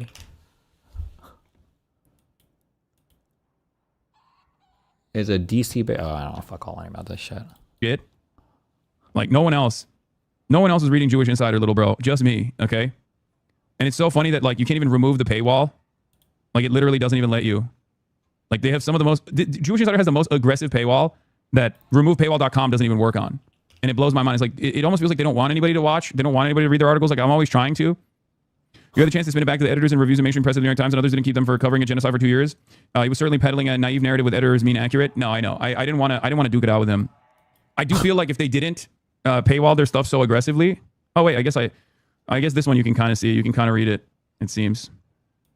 Far left streamer and political commentator Hassan Piker appearing at the Web Summit Conference in Doha on Tuesday, alleged for Israel's conduct that played a meaningful role in October 7, 2023 Hamas terrorist attacks, continuing his long-standing pattern of hateful rhetoric targeting Israel and the Jewish people. Yeah, that's what that means. What I care about is maintaining my editorial independence and speaking truth to power. And the example I always go back to is in the aftermath of October 7. Piker said to a packed room, people were not ready, especially in Western audiences, for someone to say that Israel played a significant role in how October 7 took place. Speaking at an event labeled Defending Truth in a Post-Truth World, Piker noted that he had lost viewers at the time over his extremist commentary. If I cared about viewership, I would have stopped right then and there, and maybe even reconfigured my commentary, but I didn't do that, Piker added. I knew what the truth was, and I kept covering what was going on in Gaza every single day for 2 years, and eventually the audience came back. Piker has previously argued that Hamas's actions on October 7 were a form of resisting, referred to Orthodox Jews as inbred, and Zionists as Nazis, and has praised former Hezbollah leader Hassan Nasrallah as a pretty brilliant person. Piker has also described the conflict in Gaza as a live-streamed Holocaust. I love that they substitute in and out of like some of my best takes, and some that they turn into like a totally bastardized, diluted version of my best takes. I rewinded, and you were talking about Sneeko, but I just want to let you know that I don't like that guy. Please address this once I get to the current timeline, says David Lundgren, 6153 at YouTube chat. That's funny. For those of you who are wondering how to rewind for the Piker Broadcasting Service on Twitch, you can rewind by subscribing. Subscribe to the Piker Broadcasting Service if you would like. It's a voluntary subscription, and it allows you the capacity to rewind on Twitch as well as though you're watching on YouTube. It's funny to the YouTube chat. Hello. The streamer has faced several bans from Twitch over his live commentary. Most recently, he also referred to his critic as a rabid ultra-Zionist. Bleep. Can't say it. Don't want to get banned. In response, Piker posted the same next listing what he alleged are permissible phrases to use on Twitch was singled out. You cannot say bleep. The ADL, which is an arm of Israel's suppression of the West that works with law enforcement and does espionage, has made it a bannable offense, Piker wrote. Okay, this article literally seems like a highlight. It's a highlight reel. It's so funny. They come at this from the perspective of an old world that they wish they still lived in. They have no capacity to read the room. Like, obviously, their readership is, Jewish Insider's readership is going to be people that are already super pro-Israel, right? So they don't realize that this doesn't break away to the audiences that they would like to market to. Oh.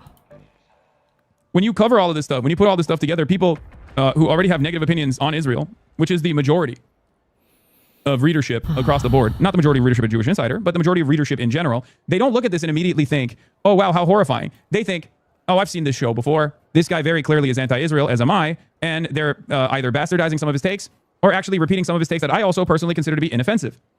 This is a major problem with a lot of these outlets. A lot of Zionist outlets, a lot of pro-Israel outlets don't realize that the audience that they are speaking to have completely left them behind. Okay? Yeah, you need to stop giving them tips for propaganda, dude. Lol. That's true. I should probably stop doing that. Well, I can't stop myself. Okay. We'll do the time for the HDR meme. Fuck, it's 9 o'clock. I don't know if I have the time. We'll go through this Andrew Wilson, Joe Rogan one a little bit. I don't think people said that this was really boring, so I might skip around a bit. I don't know. Now that's an all-you-can-eat buffet for a coyote in Nevada. These ground birds that are just these fat little ground birds, and they decimated the population. So you'll talk to these old deer hunters. Have you seen any pheasant? No, shut up. Shut up. The interesting thing about that, though, is pheasant's an invasive species. That's not a natural North American species either. They brought those fuckers over. I mean, they are delicious, and it's fun to hunt them. Well, they'd always just walk those train tracks, those old abandoned train tracks, you know. And they'd have the dogs. Dogs kick up the pheasant. They'd shoot them from the track. Dog would bring it up. It was like a Michigan pastime. Yeah, the coyote thing's a real problem because coyotes are now, they used to be a Western animal, and now they're in all 50 states. Yeah. Not only that, they're in virtually every city in America. Well, they've been wiping them out in Michigan pretty good in rural areas. Oh, yeah. Well, what they do now is they have the GPS trackers, put them on the dogs. Old boys will get in with AR-15s. Those dogs will run them for 200 miles, and then they finally take a shot, and they just will do that all winter long, man. That's good, but it's hard to wipe them out because what they do is, when you hear coyotes calling, it's like roll call. Like when they're letting, sometimes there's a lot of confusion to what they're doing. Some people think that they're letting the other coyotes know that they've killed something, that we have food, but it's also a roll call. And when one of the coyotes is missing, the females have more pups. Really? Like, yeah, some weird natural reaction. Also, their natural enemy is gray wolves, and when they evolved to when the gray wolves killed them, because the gray wolves don't breed with coyotes, but coyotes do breed with red wolves. That's why you have these like coy wolves on the East Coast. Because a coyote is a wolf. It's a wolf. It's just a small wolf. And so their natural. Rice economy growing 4-5% in spite of the tariffs. My guess is right now, I don't think 4-5% is accurate. That's a little high, but it's probably on track mainly because a lot of the stuff. I think the majority of the growth we're seeing right now has to do with AI and shit. I don't know. I was going to say and. There is no and. I think it's just because of AI stuff. And I don't know how much the tariffing of anything is impacting that. Inclination is when they're getting chased, they move to a new area, and then they have even more pups. So that's how they've spread out through the entire country. Wow. So if you go back to like the turn of the century, like the 1900s, coyotes were exclusively a Western animal. Yeah. Now they're in New York City. Yeah, that's crazy. It's crazy. They have them in Central Park. They have fucking What? coyotes running around Central Park. Some lady this morning posted on X a mountain lion in San Francisco sitting on a porch in the city of San Francisco, a big one, just sitting there. It's like... Just having a good time. Well, that's just because California has the dumbest fucking laws when it comes to those things. Yeah. Well, they have terrible gun laws, too. They have terrible laws. They have terrible laws. They have terrible laws. California. Terrible everything. Terrible politicians. Everything. Yeah. You know, it's a shame, too. Everything is Santa terrible. Rosa. And that's the most beautiful area The Napa Valley area is the most beautiful area on planet Earth. The weather's always perfect. It's January 15th. It might as well be July 15th. Right? It's always perfect. It's always gorgeous. And they fucked it all up. They fucked it all up. It's all fucked up. And It's terrible. They fucked it up real bad, too. Yep. Oh, it's almost unfixable now, especially like San Francisco area. Unfixable. Like the whole Pacific Beyond Northwest redemption. is almost unfixable. Yep. It's like they double down and they keep going. Like Seattle now has a communist mayor who's been living with her parents. New York, they all got communist mayors. Black Lives Matter their head organizers. They were communists, avowed communists. Like until it came to buying property with Black Lives Matter money. Yeah. What's happening with that? Well, then they're very much capitalistic. How come they're not in trouble? I don't understand that. Like Who's they spend they? millions of dollars of that money on real estate. Yeah. Who? There's only one UFC 325 this Saturday, and on Draft Bill, on 9 in Connecticut called 8 days. No idea. I have no idea why. Well, I don't know why the heads of many of these organizations aren't being rounded up and summarily arrested. Yeah. I mean, we're watching these. I've been covering the riots nonstop. Is that a saying? Summarily arrested? I feel like I've heard summarily executed, which I think is like judge, jury, execution. Like you basically round somebody up and you decide they're guilty of a thing and then you execute them. Summarily arrested? Okay. Maybe some people use that term. I don't know. I'm sorry, protests. The completely organic protests, which are totally organic. All fake, by the way. It's been interesting True. to watch. I was watching one the other day. LOL. We were live, and it was Don Lemon. Yeah. He had showed up in Minnesota. And the first thing Don Lemon does, right? I hate Don Lemon, by the way. But He the first is thing one he does, of the dumbest motherfuckers that has ever gotten on television. He's terrible. Absolutely First thing he does, terrible. he drives up in his car. He's in the back seat, and he jumps out of the car, and he has a shit-eating lemon smile on his face, and he runs over with Starbucks to these people, and he's like, "Here you go." Yeah. And then he jumps back in the car. What a fucking... Did Don Lemon actually fucking do that? We brought people coffee? What a disgusting fucking reporter guy. Oh, God. What a fucking loser. Did he actually? Ugh. And they drive off. Now, here's what's interesting about this. He comes back. What? Yeah? He's in there with the protesters, you know what I mean? And he's interviewing them. Most of the protesters saying, we're coming from out of town. Mhm. We're Oh, from this state. yeah, I'm from okay. 2 states away. I'm from 3 states away. Paid, for by this the totally way. organic protest. Yeah. Well, the cops, what they start doing, they have these guardrails on the sidewalk in front of the ICE facility. And there's gaps inside of that barrier. And so they pull their police cruisers in just to fill those gaps so that they stay behind the barrier. Yeah. And Lemon's like, why would they do that? Why would they keep us compressed, behind this barrier? And I'm thinking, because you just stopped your car in the middle of the street to run across the road and give these guys Starbucks, you idiot. Jesus, they want that's to keep the roadway crazy. clear so that they can get their people in and out. You literally stopped your car in the middle of the road, ran across the street to give these people Starbucks, and then got back in your car. And you're like, why is it that they're trying to keep us from getting into the road? You know, I'm like, what are you talking about? That's a fucking I just couldn't epic. believe. I was like, what? It's amazing when these people that are so smug, Yeah. they're protected by a large organization, by CNN. Oh, yeah. And then they get fined. They're so smart because they're protected. They're so protected. They're so... How many people were pardoned by Trump again on the Gen 6 stuff? They're so protected, right? Remember when Biden told the FCC commissioner to get rid of the Fox News hosts because he didn't like their coverage for Jimmy Kimmel or whatever? Or am I mixing that up with Trump again? Yeah, so protected. They're so... These guys would never survive a day. None of these guys have any tenacity at all, bro. These are just the weakest men. Oh, my God. And then they're basically like a dog, like Carl, getting released into the woods, and then they have to fend for themselves. And you see them in the world of podcasting where you don't have anybody writing things for you, and you have to express your own opinions. You're like, oh, this is the real you. It turns out you're a moron. Huh. Can we think of anybody similar where that's happened? Where they were maybe the largest they were the largest pundit in the United States of America, and then as soon as they got cut loose to go rogue, they're in fucking Moscow doing advertisements because Russians have groceries? Well, I didn't know. Whoa. The whole time, Matt, you're thinking the whole time, I never thought I'd be an entertainer. I didn't think I'd do anything with podcast. Never in a million years. I never would have thought that. You were, what were you, an engineer or a robotics guy? mechanic, yeah. A robotics mechanic? Yeah. How did you get involved in that? Well, I was a gunsmith for years. And there's no real applicable skills outside of that for anything, actually. It doesn't really carry over in anything. It's really its own thing. Bluing, things like that, it just doesn't carry over. A friend of mine said, hey, look, because I told him, I was like, I need a job. I'm not making it. What do you think? He's like, you should apply to be an industrial mechanic. And I was like, I don't know much about it. He's like, well, just go apply. So I did, took an aptitude test. And so the guy was like, well, I want to hire you at level 3, which was high. It was like mid-range. It wasn't the highest, wasn't the lowest. And I was like, damn, okay. What's the pay? It was like 30 an hour. That to me was life-changing. So I took the job, and I didn't know what the hell I was doing. But they trained me up well. And then there were some robots on the floor. I started working on those. And then from there, they trained me in robotics. And so it was all done on site. Like what kind of automation? Like car assembly? Automation, and it was all food related. Food related. All food robots. Yep. So we weren't dealing with Johnny Five. We were dealing with like vacuum systems and ovens and various robots which were associated with those. Like for instance, there was a packaging machine that would all it would do is form boxes. That's all it did. That's it. But it would form 1,000 boxes a minute. And it was a giant robot and it had a huge sequence of functions on it. When people think robot, they always think humanoid, but almost no robot is in any way humanoid at all. Right. That's just not what they're for. It is weird, right? That we think of robots as like movie robots. We think of iRobot. Yeah, if you came across a robot in a factory, you would have no idea it was a robot. You'd be like, what the hell is that? So how did you go from that to debating? What does that mean? I didn't know that was I thought there was a guy inside that arm that was moving things back and forth. You would know that's a robot? What is he? What? I don't know. Okay. People online. COVID. So the lockdowns happened. Does he think that? I didn't know that was a robot. I thought that was magic. What is that? What is that? What are we envisioning there?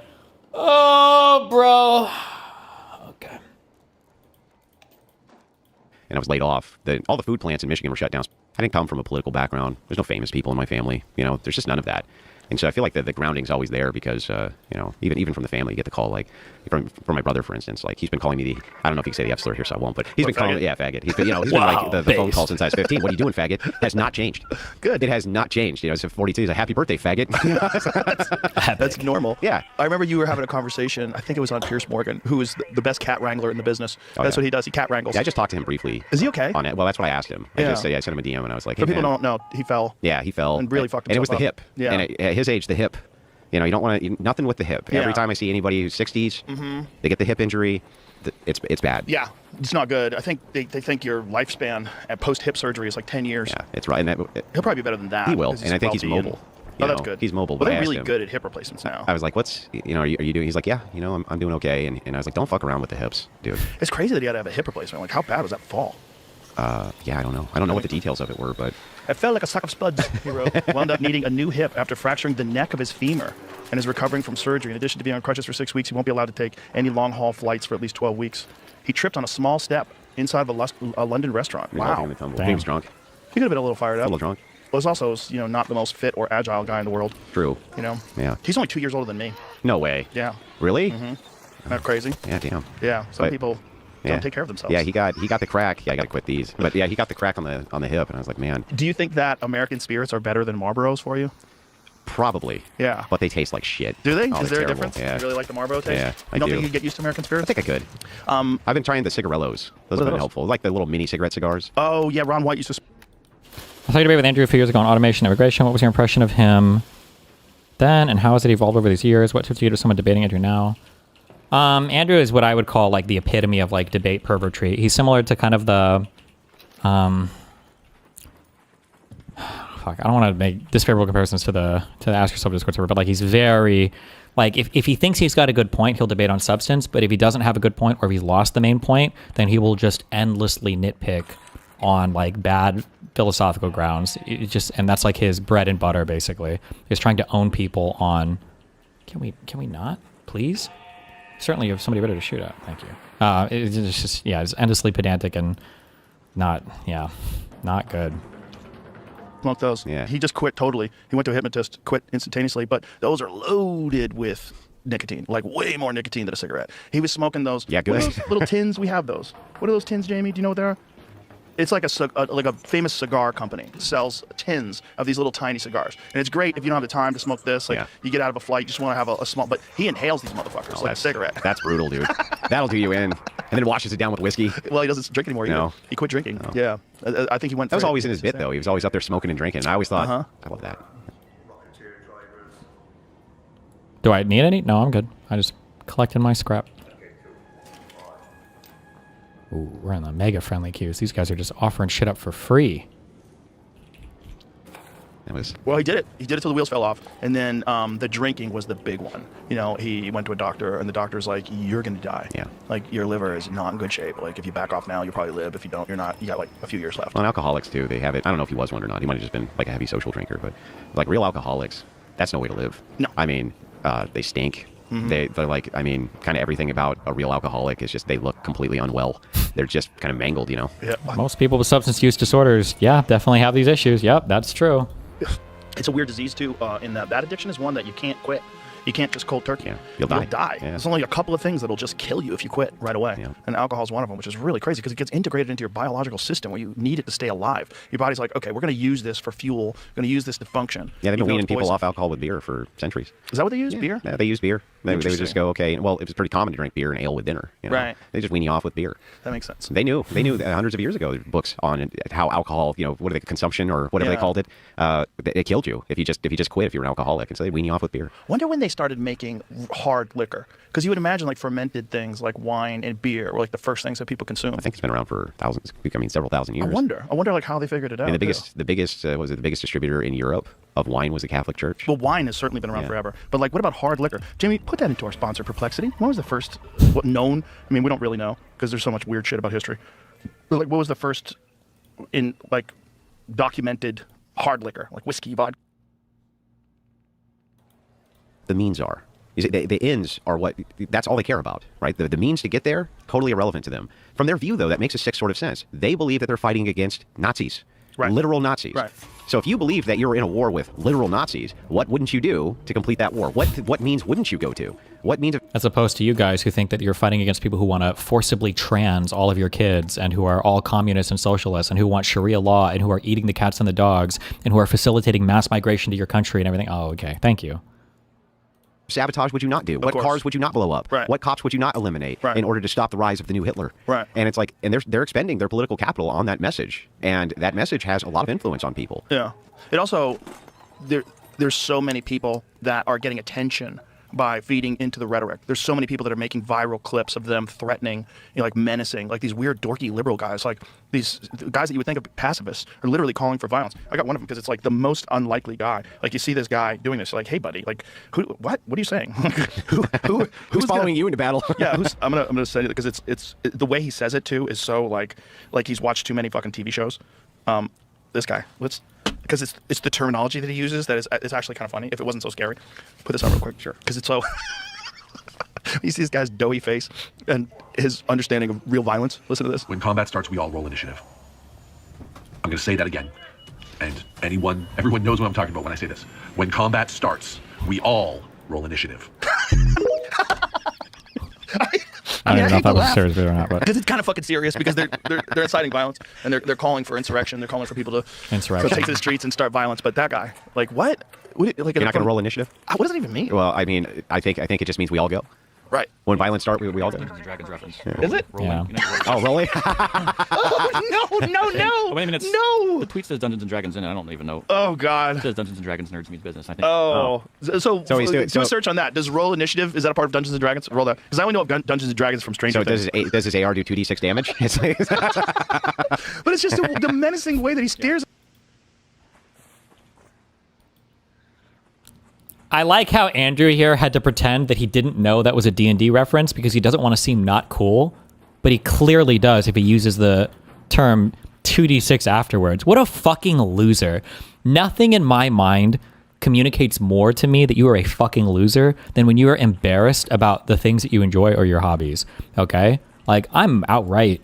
If I'm like talking to a girl, I'll talk all about the lolicon. I'm just kidding. Video games, just kidding. But when people are like, when you know that this person is like a massive fan of, whatever genre, whatever fucking anime, video games, whatever, and they're with some friends and some guys like, yeah, I don't know how people play video games. Like, yeah, those guys are losers. Like, what are they playing? Pac-Man and Mario on their Game Boy or whatever? And this guy like is grinding like 6 hours a night, 16 hours Saturday, Sunday on video games. Like, bro, come on. The camera. Okay, here it is. Combat. Rolling for initiative determines the turn order in combat. Each player and monster rolls a 20-sided die and adds their dexterity modifier. Oh, God. But I mean, this is what I'm saying. It's like, it's a lot of it's cosplay. It does sound like he is saying, though, we all go there, right? Yes. Yeah. That's what it sounds like. That's what he's saying. And it's also, it gives meaning to people whose lives. And they don't even understand the fucking tweet, right? When he says the combat starts, you all roll initiative, right? It's like, if the fighting starts, everybody's going to be involved. That's the point. It affects all of you, right? It's like a meme. I mean, it's a gamer D&D reference, but it's like, you always know you're fucked when you're talking to some NPC or you don't think anything matters, and then somebody's like, oh, okay, I want to open the chest, and then the DM is like, all of you, roll initiative. You're like, oh, fuck. This dumb motherfucker. This stupid motherfucker. not have a lot of meaning, right? Like all of a sudden you're a part of a greater cause. You're a part of a very important movement. Yeah, you're stopping Nazis. Yeah, you're stopping Nazis, and it's relatively safe from the comfort of your own home, staring at your phone on TikTok. Sure. And you get all excited about it, and you cheer. And these are the same people that cheered when Charlie Kirk got shot for just talking. Like that was fine, but He was just this one is talking, not bro. good. It's all like He was just talking, bro. Isn't that guy just talking? Aren't they just talking? So is some talking good and some talking's not good, or what? They're going to they'll kill more commentators. They can get away with it happily. I mean, part of that whole signal chat that's dangerous that people aren't talking about, that's probably the most dangerous aspect of it. And I can't prove this, but it's been my experience that left-wing communities and left-wing groups, especially online communities and online groups, coded language, really pander to the mentally ill in a big way. Really pander to them. Really? So the people who think that a pizza shop was hosting international gatherings for pedophiles, and that aliens and Italian spy satellites and the fucking corpse of Hugo Chavez are trying to rig our elections, those people are not the ones that are pandering to the mentally ill. It's because of trans people. Oh shit, I forgot. I'm sorry. It's because of the trans people. That's what he's gonna say. Because of trans people. My bad. And I think that it's a form of weaponization. They want to attract the extremely mentally ill into these communities, and it helps with actually what is radicalization. The problem is that there are segments of the left where Andrew's not wrong, but the problem is all those people don't even fucking vote. Because all the mentally ill people go to the ultra progressives, or now more likely just the fucking tankies. And they play on the fact that they're mentally ill in order to do this. Well, this is Antifa, right? Like this is why it's not just fun. Antifa. It goes beyond that. Sure. Like, if you go to some, I also like the different worlds, the different realities that we live in. Like, bruh, where the like? I feel like you could actually ask conservatives, like when you leave the house, like what are you doing? It's like, well, first I look around to make sure Antifa is not outside. Like, what? Where the fuck is Antifa? What the fuck are you talking? When is the last time there's been a big Antifa fucking anything? Hello? Antifa hasn't been. It's equally cringe when I see. It doesn't happen as much anymore, but every now and then you'd see like a writer for the Washington Post, New York Times, whatever, they'll refer to somebody as like, this is like an alt-right commentator or whatever, in like 2024 or whatever. I'm like, oh, who the fuck is alt-right? Nobody uses this anymore. This is not like a contemporaneous term that you would use to describe anybody's political beliefs. Why the fuck are you saying this? It's so cringe. These TikTokers communities, you go to some of the online political pundits communities who are far left. Okay, these people who are in there are Fruit Loops, man. Yeah, they are lunatics, and they're pandered to. They're pandered to. Oh, okay, you can't say this to them. That's ableist. You can't tell them this is you're a weirdo because that's like fruit. Like which community do you think has more flat earthers, or more 6,000-year-old young Earth creationists, or people who are just not even critical of the mRNA vax or vax-mandates, but are just full-on anti-vaccine? Or how many people on the left, have there been any lately? Maybe there have been. How many people on the left are dying because they're so mind-raped that they're doing retarded shit when they have cancer? Like how many Scott Adams are there on the left? We used to have some of these crazies, but I think the right got so good at pandering to the mentally ill, they took them. They took a lot of our crazy people, and now they're part of the right. Like the anti-vaxxers used to be on the left. They used to be the crazy naturalists and all that shit. Now when I hear people talking about fucking seed oils and shit, it's always going to be a fucking Trump voter. Me. You can't, and not only do they pander to, but I think that that's the source of the weapon. If it's the case that these people don't care about death, they don't care. Like, oh, the outcome's going to be death. That guy who shot at the ICE agents not too long ago. Remember, he was on top of the roof. He was shooting across with, I think, a Mauser rifle, and they dusted him. They killed him, or he shot himself. Did we actually get information on this guy? Was it confirmed that this guy was actually trying to kill ICE people, and he just fucked up and happened to hit 3 illegal immigrants? Did we get more information on that, or? I don't remember which. When was this? This was a few months back.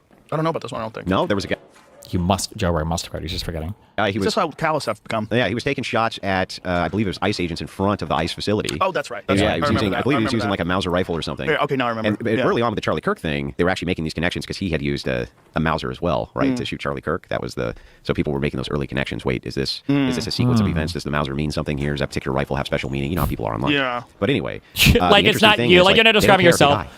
They're dying martyrs. They don't care. And it's really easy to weaponize mentally ill people that way because they don't care. These are the same people who have the high suicide rates for a reason because they're already mentally ill, like the Troons and others. Which many of them you find are connected to trans people almost every time. Also, SSRIs. Yep. This is the other problem, is that how many of these people are on these psychiatric medications that violent... the SSRIs. All of those murderers on antidepressants. True. Ideation is a part of the side effects of these these psychiatric drugs. There's a lot of people that have psychotic thoughts when they get on some of these different SSRIs and different psychiatric medications. Mhm. So you've got people that are already fucked up mentally, Yeah. and then you've got them on these medications that cause them to do all kinds of crazy things. And aren't women taking much more in the way of SSRI pills than men are? Yeah. And who do we see is on the bullhorns and loudspeakers at most of these events? It's women. Well, I like how we switched from from murderers and assassins to bullhorns and loudspeakers. This is why I never trust a man when he talks about who are the people committing those violence or whatever. It will be anything besides saying that if it's white or male, they never mention it, right? Like all the shooters that they just mentioned. Notice how all of them were white. You never heard that, right? And then we were just talking about violence. Now we're talking about women on SSRIs. Well, isn't it crazy? Oh, look at all the shooters. Weren't they? Wait. Oh shit. Not the shooters. The people on the loudspeakers. Like, excuse me. What about the fact that all the shooters were men? Right? All of them were too, because that one trans person you consider a man as well. So, but nothing to say about that, right? What about the fact that a lot of these people were young and mega online mindfucked? Nobody. I don't think I heard anybody. Maybe a couple people mention that. Nobody seemed to give a fuck that. Isn't it kind of weird? You're Tyler Robinson's, you're that Antifa person, that these guys seem like crazy schizo online people. Maybe? Isn't that kind of weird? And they're young? That's kind of crazy, right? But liberal women, particularly like liberal women. Yeah. I'm sure you've seen the statistics, but I very lopsided. Save them because they're kind of nutty. What's interesting is the least mentally ill in terms of numbers is conservative men. Conservative men, I think it's like... Is it normal? I think, okay. Because they don't go to because they don't go to the hospital. They just sit there in their homes and die of diabetes. Oh my God. Young liberal women, 56% report a mental health diagnosis. Wow. Young moderate women, 18-29, 28%. Young conservative women, 27%, only slightly less. So for men, it is 34% of all liberal men. 34%. So a third of all liberal men are mentally ill, 22% of moderate men, and 16% of conservative men. Yeah, but do you know what the lunatics argue? What? Bring that up. These lunatics that they want to go to the hospital. The conservative men are just as mentally ill. It's just undiagnosed because there's a stigma in conservative communities about going to get your mental illness diagnosed. I always point out, and I think this is an interesting way to point this out, Yeah. like, maybe they're not going to get diagnosed because they don't have a problem. Did you ever think of that? It's possible it's undiagnosed, because I think that is accurate, though, that there is a stigma about mental health and therapy and things along those lines in conservative. I mean, if you want to, I agree, but I also think that what happens is... it's so funny because we were having a different conversation about do you think there's a stigma around vets being able to get diagnosed for issues related to war or combat or whatever else? All of a sudden we would be the most something. Oh yeah, they're doing the thing that feminists say they do, that they get so fucking mad that feminists say they do. Whenever feminists are like, oh no, feminism cares about men too, because we think that the patriarchy also oppresses men's ability to have mental health stuff or whatever. But they're like, but then when they're talking about an issue from another perspective, actually no, that never happens. No, actually men don't actually have these mental health problems. It's all liberal bullshit, blah blah blah. But if you were to talk about veterans or whatever else, now the thing would shift a lot. Or the fact that here are all of these men that are these young men that are having these issues, and nobody wants to talk about their issues. Nobody wants to talk about their depression. That's why Jordan Peterson and Andrew Tate are so important. But the position is it completely changes just based on the topic, the perspective they'll have on it. When you talk things along those lines in conservative, I mean, if you want to, I agree, but I also think that what happens is when you're talking, especially, I also say this. I agree, and because Joe Rogan also just kind of completely contradicted him. He's like, oh, I agree, yeah. I kind of think that maybe all the men are just mentally healthy. And Joe Rogan's like, well, I think there are issues there. And it's like, yeah, I agree. And then it's like, okay, so you're too scared to debate him. He is also, by the way, I would be surprised if they have a significant disagreement anywhere in here, because he's so cucked and they have to agree on everything. About the voodoo that is psychology, and it is voodoo. It is I voodoo. have very little respect for psychology. Right. I don't even consider it science. I consider that there's scientific methods used for data gathering, but I don't consider psychology a science. And that's psychology. Psychiatry gets even weirder because then you start adding medication. Wow. You're not just talking about therapy. It's all voodoo, as far as I'm concerned. Yep. I think that men often, especially conservative men, get as much out of their close relationships with friends and family as they would going to a psychologist. In other words, I think just having... Oh, that's so crazy. Huh. If you have a bunch of healthy relationships in your real life, you would get just as much out of that. Oh, really? That's crazy. Personally, I feel the same way about incels. I think that you get just as much out of having a happy, healthy, loving relationship with a woman who accepts you for who you are as you would, I guess, doing whatever crazy shit incels are going to, right? No fucking shit, Sherlock fucking Holmes. Jesus Christ. If you have happy, healthy friends and your life is incredibly well adjusted and isn't deviating and skewing hardcore off the norm in a way that's unhealthy, yeah, no shit. You don't need to go to a fucking psychiatrist, you fucking moron. somebody to talk to who's a close friend who's intricately familiar with your situation probably gives you more value than going to a complete stranger who has. I also hate when people give these statements that everybody agrees with, that everybody, even on the science side, that all of them would fucking agree with, right? Like if you were to ask any psychiatrist or psychologist, what do you think is better, for me to go and get a therapist or for me to have a group of friends that's very supportive of me, is aware of my situation, and can give me good feedback on everything going on, knowing they have my best interest at heart, and I don't have to actually like pay the money for it, and it's a genuine connection. Well, I think you should actually get some Prozac. Like, learned manipulation techniques. That's what they learn, essentially, is manipulation techniques. I think there's more value there. And so I think that the stigma which exists there, it doesn't exist because it's like you're not manly, which is how they try to frame it. I think the stigma exists there because so many conservative men go, well, I tried that shit and it was nonsense. I tried it and it sucked. I tried it and it was worth. I went to marriage counseling, did nothing. Sided with the wife, right? I went for this issue, did nothing. I like how that's the example. I tried marriage counseling and they sided against me, so I knew it was bullshit. What if, God. We should just watch the HDR video. Thing. But when I went out and had some beers with my friends, that actually helped relieve. Because they all took my side. You know what he sounds like? He sounds like a fucking spoiled girl right now, spoiled white girl. I tried talking to the person and they didn't agree with me at all. But then when I went up with my girls and they all said, yeah, fuck that guy. They all agree with me. Those were my girls right there. Hell yeah. Yes, queen. Some of these issues. I think the problem with that is there's a lot of guys who don't have good friends. You know? Wow. Oh, wow. You don't say. And you don't have someone that you can count on, unfortunately. No there's shit. There's a lot of men out there that really are lost. I agree, but I think that the conservative men seem to like they have. Oh, I agree. Have closer longevity with friends than progressives. Than any progressives. Really? Yeah, you really think so? Yes, and they don't abandon them when they change their opinions on things. Right. So here's the self-reported data. From 2022 survey analysis found that 51% of conservatives report excellent mental health compared to 20% of liberals.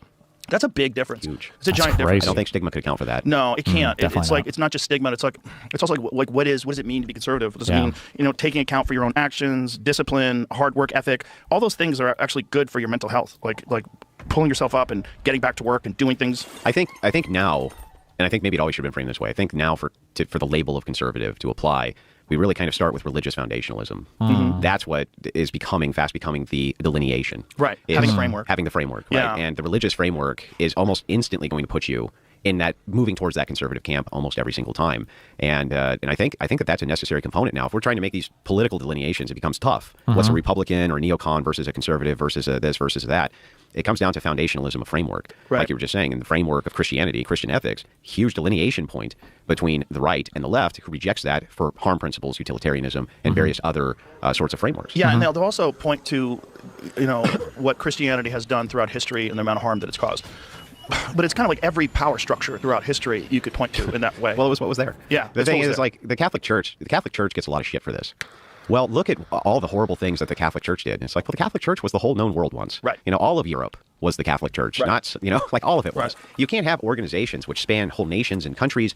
They know a little bit of bad. Ethnicities, cultures, integrate themselves into it and not have corruption. I don't care what's like, no shit, you fucking retard, but that's a point against you. If you're saying, here's the thing that's so special, it guides our principles, it guides our life, it makes everything better. And it's like, but didn't a lot of the same shit happen under the Catholic Church than would under any other government? Well, of course, because it was like any other government. Because, of course, anytime you get a huge thing like that, it's going to be like every other thing. Oh, well, because I thought you were just arguing that was going to be extra special and better than every other thing. But now it sounds like you're making an excuse saying, well, of course it's going to be like every other thing. No shit, fucking... system it is. Pointing to it and saying it's because they were Catholic. That's where it becomes absurd. Right. They were corrupt. There was corruption. But Because they're human. Because they're human, not because they're Catholic. Right. One of the things that I always try to point out to people, they go, why do you go to church? Like, because when I was younger, I was very cynical about religion, and then I've got older. One of the things that I always say is, if there was a pill that could make you as nice as the people that I go to church with, everybody would be on it. They are the nicest fucking people you'll ever encounter. When we leave the church parking lot, kind? They're kind. Yeah, they're kind. Kind and nice. They're all the above. They're like very friendly, happy people. But when you leave the church parking lot, or even when you're entering, they're everybody lets everybody in. It's like no one rushes ahead. It's like you go ahead and then you go ahead. It's like the most self-organized, most charitable. Yeah, because it's fucking church. It's boring as fuck, bro. And you're not going to cut somebody off or be crazy in the parking lot when you might be sitting next to this person in a pew when you get inside. You see these same fucking people every week. No shit, Sherlock fucking Holmes. Like, what do you mean? Way of exiting a parking lot I've ever experienced in my life. The opposite of a concert.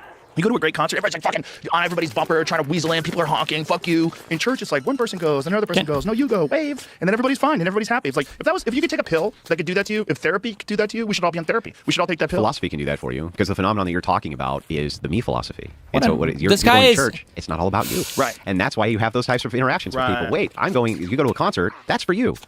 That's for me, not for these strangers. I'm going there because I want to be entertained. That's for me. You go to church, it's not for you. Right. And the thing is it's the kind of material. Oh my god. Oh, well, thanks, buddy. Oh my god. I just got wrecked. Okay. Well, now I'm in the real friendly lobbies. That's okay. I just need to spam this account to 75. Okay. View, the materialistic view of pure materialism reduces always to me. Me. Because what else can there be? Right. There's just me and the material I engage with. There's nothing outside of that. So why engage as though there's something outside of that? That doesn't just lead to nihilism, but it's the beginning stages of understanding the distinction between religious foundationalism and basically everything else. The reduction doesn't come down to me. And that's why those interactions seem so much better, because they are. Because people are thinking about you. Right. It's like, right. what a concept. Imagine a world where people think about somebody besides themselves. And they can think about everybody as a part of a community. And you can't a do collective that community that you care about without those religion, values. guys, by the And way. they're, there's And then you go, why is mental health rate so much better in these Right. communities? It's like, well, isn't it interesting how much they think about other motherfucker. people than just themselves and duties Yes. to those people Yes. instead of just me. They're the kindest people you're ever going to come across. Yeah. And I think there's a lot of value in that. I think the people that are cynical about that, because they don't want to believe in fairy tales, or they don't want to be stupid, they don't want to get duped by, like, look, there's a foundation to that. If you just look, forget about some of the stuff that's in the Bible that, it gets weird when you get old. Like, you go back into the old stuff, because, like, for sure, human beings had some sort of an influence on what was written down and what wasn't written down. But you get just to the teachings of Christ, I can't find any faults in it. Like, it's all about being kind. It's all about this idea that we're all in this together and that you're supposed to lift each other up and look after each other. There's no faults in it. It's not like you have to kill the non-believers. It's not like you get to rape and pillage for the non-believers and the infidels must die. There's none of that. That's why that's why Christians believe in objective truth. That it must be objective truth, because otherwise, why is most of the world following this as though Not it's very objective nice. truth? We seem to be leaning towards this as though My favorite thing about talking about religion with Christians, it has absolutely nothing to do with whatever the fuck your policy positions are. Like, I'm curious. Let's take this conversation a little bit further. How do we feel like the teachings of Christ, and how do we feel like our Catholic or Christian ideology informs our political beliefs?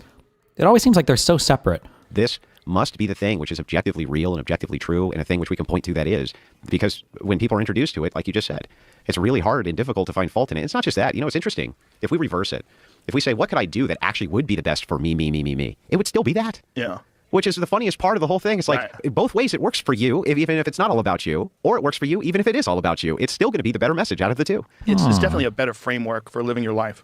And there's a lot of people that just reject that that think of themselves as intelligent. They think of themselves as intelligent and well-read and educated. I'm and too they just smart think for that. Yeah, I'm too smart for that. Too smart for all that. I'm an atheist. Yeah. Any atheist needs to take 8 grams of mushrooms. Just do a little DMT? Do a little DMT. And you're like, oh, I don't know anything. You think you know things. You don't know a fucking thing. You just know what you've experienced. And I think that the world is better off if people have a great moral and ethical framework. I think morals and ethics and being kind. Wow. That's crazy. Another thing that I hate when I listen to... this sounds pretentious as fuck. But it's so boring listening to people talk about, like, morals or religions and shit. Especially Joe Rogan. What is this, like 20,000 episodes deep into this podcast? And it sounds like two kind of like teenagers exploring the topic for the first time, like on weed or whatever. They're like, bro, I just think like the world is like better if everybody's like moral. And it's like, bro, that's actually so fucking true. And it's like, I think if you're nice to people, I think in a way it even like comes back around to you. So it's like even better if you're selfish. Like, oh, bro, holy shit, really? Yeah. I think that like, I know this is like epic and very daring, but like, I feel like religion gives some value, even if you're not religious. It's like, oh, really, bro? Shit. Like, okay.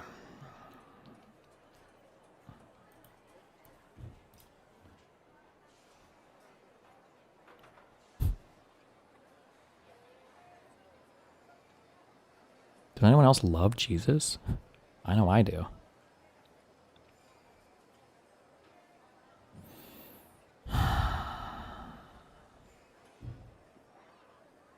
Can I get some W's for Jesus in the chat, please?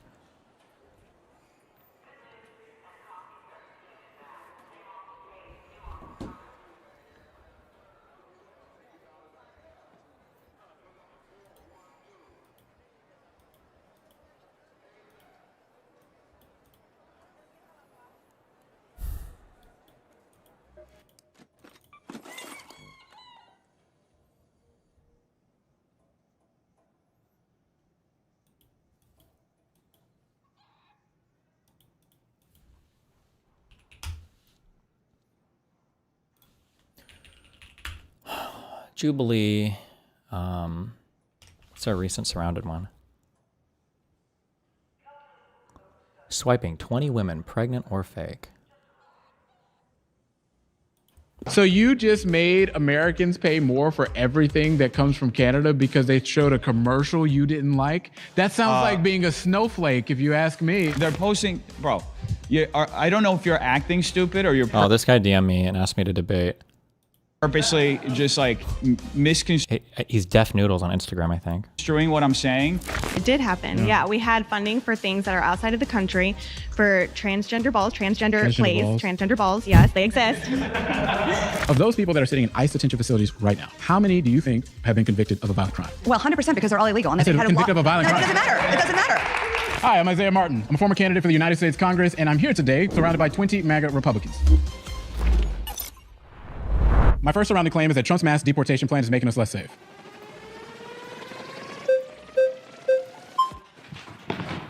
Hey, how's it going, brother? Good to see you. Great to meet you. It's interesting that you claim that because according to the DHS, 70% of the people who have been deported so far have been criminals, either caught in the act. Yes.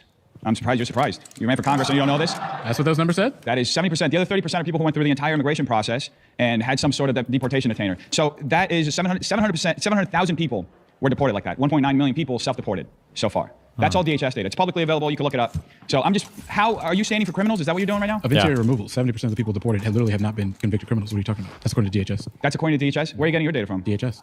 What day? This is like just recent. What day? Last Tuesday, sir. Last from up to October or mid-October of this year. So we're going to need a fact check on this because I literally checked yesterday. Not convicted criminals. 70% of the people deported are not convicted criminals under interior removal. They were people that had either been convicted criminals or hold on, are we about to dramatically expand it to or accused of crimes? They had we're like at a stalemate because now you're claiming something, I'm claiming something from the same source. So 70% of the people that have been deported under interior removals are not convicted criminals, and that is a fact. Okay. That's not a fact. Got him. It literally is. It's 70%. I'm telling you, I looked at it. I think you got it upside down. At the end of the day, it is what's happening. They literally publish the photos of everybody who's being deported. So I didn't realize that they posted every single photo on No, they published the majority of them, yeah. But there's data. Really? This is, yeah, I mean, you're hitting back at me. You're saying with they data deported hundreds of thousands of people and they post pictures of every single one. They're not posting. See, this is what you're doing here is you're building like this false deflection around it. I didn't say everybody. I said they're posting photos of people who are being deported. Yes. That means that they're deporting. They're posting, bro. I don't know if you're acting stupid or you're purposely just like misconstruing what I'm saying. Yeah. But here's my argument. Under Barack Obama, of those that were deported under interior removals, 92% of them were convicted criminals. Of that 92%, 81% of them were considered tier one, worst of the worst per se. I think that is something that makes us a lot more safe than literally roaming around to go get grandmas in CVS that speak Spanish or going to that construction That's an absolutely false narrative because that's actually that's just what the facts say. I mean, the facts just don't really care about see, this is common with what the left does. You guys just the left loves facts. No, that's kind of how that goes. Again. That's not what you guys do at all. For anybody watching at home, this is what they do. They get a piece of data, they fabricate a narrative around it, and then they try to sell it to you as a truth, when in fact it's not. So your data. He got owned. Sorry, you got owned. I came here with a piece of data. You completely rewrote it in real time. No, I gave you the facts. You completely rewrote it. I mean, I'm surprised you ran for Congress. You're one of the most disingenuous, dishonest people that I've ever met in my entire life. Jesus. I was literally taken aback for a second. I was like, how? Like, I looked this up yesterday. How is this guy sitting here lying so blatantly? You should be ashamed. No, seriously, dude. And I can see it in your face. No, you know, you literally just sat here and lied. And you're like breaking down in real time. Breaking down. It's so incredibly so tell me, why are you so in favor of criminals being in this country? True. Good question. I just told you that 70% of the people that Trump is supporting literally are not convicted criminals for interior removals. I mean, I don't understand what about this. You really buy into that narrative. That little grandmas are walking around. Oh my God! Oh, let's get grandma. Let's kick her out of the country. That's literally what they're doing. That's not what they're doing. Cite one case like that. Uh-oh. One case. Do you know a specific case? At the taco stand getting deported. Name all the deported people. There we go. There we go. You can't cite. Are you denying the fact that? No. I'm holding you to account because that's the narrative you're just running with, and then you can't cite a specific example. He should say, name one murderer that got deported. Who has the names? What I'm telling you. Again, this man is deeply disingenuous. Thank God you're out of politics. We don't need more lying politicians like you. What we don't need. We don't need more lying politicians like you. I'm running for Congress too. I'm actually still in the race. Yes. In Hollywood, Glendale, Burbank, and Pasadena. We need people who tell the truth. We don't need liars like you. When this episode comes out and they show the fact check and you are miserably wrong, as you clearly I'm not going to be wrong. And they show this is going to be really beautiful when America gets to watch the fact that the person running to be your next congressman literally cannot read data. This guy's breaking down. He's like looking at the clock. Please get me out of here. I think I'm doing pretty You looked good. at the clock, dude. You're breaking down in real time. I can see your face is like twitching. I think I'm just chilling. You don't seem like it. Because here's the reality. is that under Barack Obama, we know that we focus more on the convicted criminals, and you guys just aren't. I'm sorry that the numbers don't back up what you're talking about, but that's just the reality. They literally do. This is just going to be just so beautiful because when they show this fact check, we're just going to, I guess one of us is going to go viral over this, I guess. Pause. How can a guy be so confident in something and be so wrong? I think we pause. Pause. Okay, well. Papa. This is going to be a great fact check, I will say. Hey, it's great to meet you. Good to see you, brother. I'm going to start saying something that might not make everyone else like me, but I actually think you've been real honest during this conversation. Ooh, brave. And so, but I want to start with, I don't know if it's 30 or if it's 70% as y'all were debating, but even if it's 30%, shouldn't all of those 30% be deported? Here's the problem. Is ICE has a certain amount of resources. Just like, for example, police officers. We have a lot of our officers focusing on violent crime. So when it comes to the limited resources that ICE has, I would say that it would make more sense to go after the worst of the worst violent terrorists that are in this country. We focus more on those folks under Barack Obama's administration, and I think that it makes more sense to go after those folks now. Because currently what we're seeing is an ICE is literally going to go get folks blanket across the country. It's leading to so many mistakes, like, for example, the grad student, the student that was a college student in Georgia that was literally detained in an ICE detention facility for 2 weeks, literally as a result of a mistaken identity. I don't think that that's something that keeps us more safe in this country. So can we start with points of agreement? I think that might be useful. Can we, regardless of how we get there, can we agree that those 30% who got deported should have been deported? The what? The convicted criminals? Convicted criminals. Yes. Which you said is 30. Yes. Someone said it was 70. Whatever. Yes. So we start there. Okay. Yes. So now we have to talk about the remaining, I'm going to say 70%. Yes. Because I believe your stat. To me, it seems that those people are also making our civilization unsafe because they promote a culture of lawlessness. When you have a set of person, a category of person who is by definition an outlaw, they themselves have to be afraid of the police for normal things. And they encourage their friends then to be afraid of the police for normal things. And so you create a culture where people are afraid of the police because of things that have nothing to do with them. And so when these people are around, they actually make it such that the people near them can't be pro-police. And so if you deport the people who aren't criminals themselves, but who exist as a category of outlaw, and you remove this outlaw category, you no longer have this semi-enforced law situation, and then we can move to a place where we have fully enforced law. And so I think that we both agree that less crime is good, like obviously, and I think that when the best way to get rid of crime is to police crime. When you punish criminals, they stop doing crime. But you need people to believe in the police. You need people to love the police. You need people to want to be safe. Do undocumented immigrants commit less crime than American citizens? I think that's probably true. Yeah. But the problem is that if they get caught up in... So they commit less crime, then how does that fill the narrative that you're referring to? For example, imagine I'm an illegal immigrant. I'm not. But imagine that I was. And some crime happened. In my opinion, the best counter to this is like, you don't really care about a culture of lawlessness. You kind of do. You don't really care as much about this. You really do care about the particular laws we're talking about, because there are some crimes. Are traffic infractions considered crimes? There might be a different name for these. Like if they don't write like an infraction, might be just not even a misdemeanor actually. But like there are some things where I don't actually believe that people gave a fuck about the constitutional arguments to the speeding cams. I think people just think that speeding cams are bullshit because sometimes you just want to speed and it sucks if you get fucking caught speeding. I feel like that was emotionally where most of those arguments came from. Like, I have a right to confront my accuser. It's like, no, I just want to get a fucking ticket for going 60 and a 55. Okay, fuck this.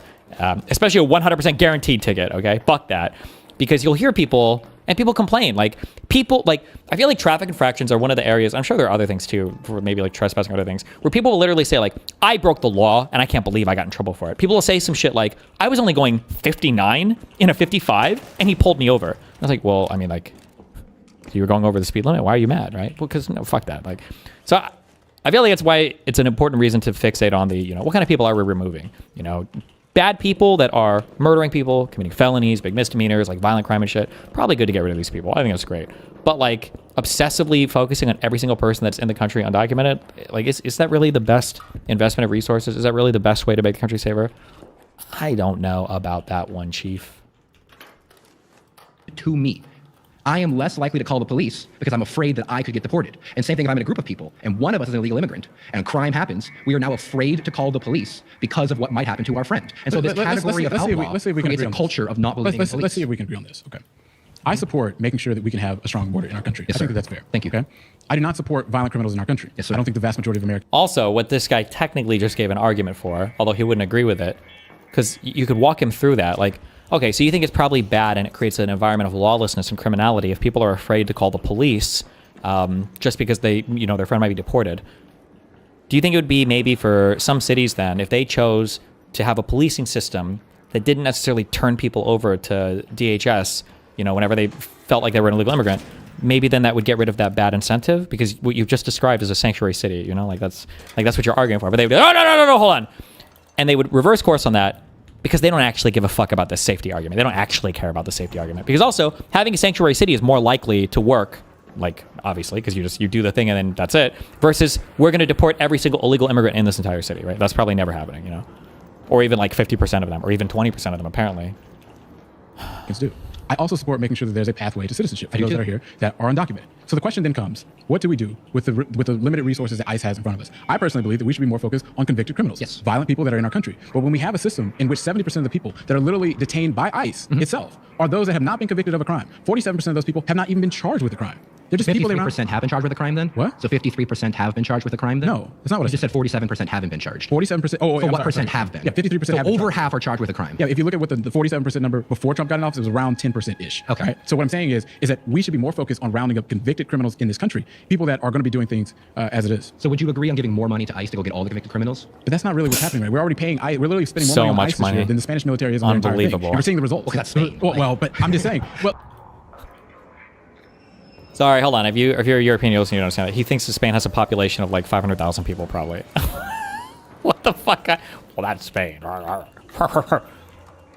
Like, I don't want to talk about the Spanish but come on, that's an entire military. It's not 1453. I mean, but that's an entire military, right? What I'm saying is, sure it's more than what I'm saying is that it doesn't make sense to me that we're spending all this money and 70% of the people that we're deporting, right? So at the end result, right? Not just the folks that are detained, the end result of the folks that we're saying, okay, we're going to get you out of here. 70% of them have not been convicted. So can we address and the I think fact that's an that issue. having a category of person who is an outlaw, who cannot rely on the police, makes the entire neighborhood unsafe? Because what's happening in this country is that those people that are undocumented are those that commit crimes at a low rate. Here's the real thing. Yeah, But you're not wait. saying Because here's what really missed what I'm because talking about. because Here's here's what what you makes missed. us less safe. Here's what you missed, What babe. makes us less safe in this country Here's is what going you and having someone to do these complete raids, and you go find these mistaken cases of identity in which American citizens have been detained. Tragedies, everyone. Every single one of them. Every single and those one. are at an increase. All 10 of that makes us far more unsafe than what the thing that you're talking about. All in these policing policies is always going to have mistakes, but if you want to claim that just those because situations there have are increased.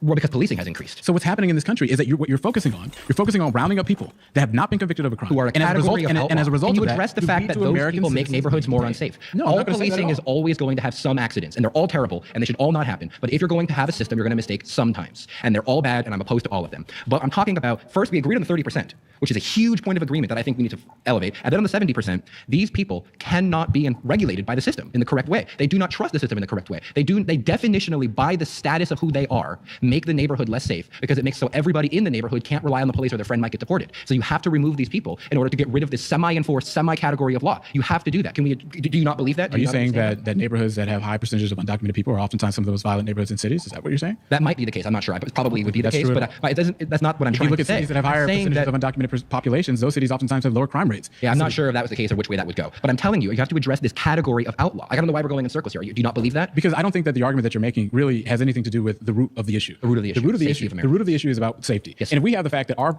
ICE, as it stands today, is more focused on rounding up people that have not been even accused of a crime instead of violent terrorists that are in this country, violent people in America, I think that itself makes us less safe. Because here's who's celebrating: the people in this country that are doing wrong, because they know that people are more focusing on going to a Fiesta or a grocery store or a Home Depot or a place of work or a plant or somewhere else You to think round up criminals are people. celebrating this? I would say so, because they're literally being rounded up at a lower rate.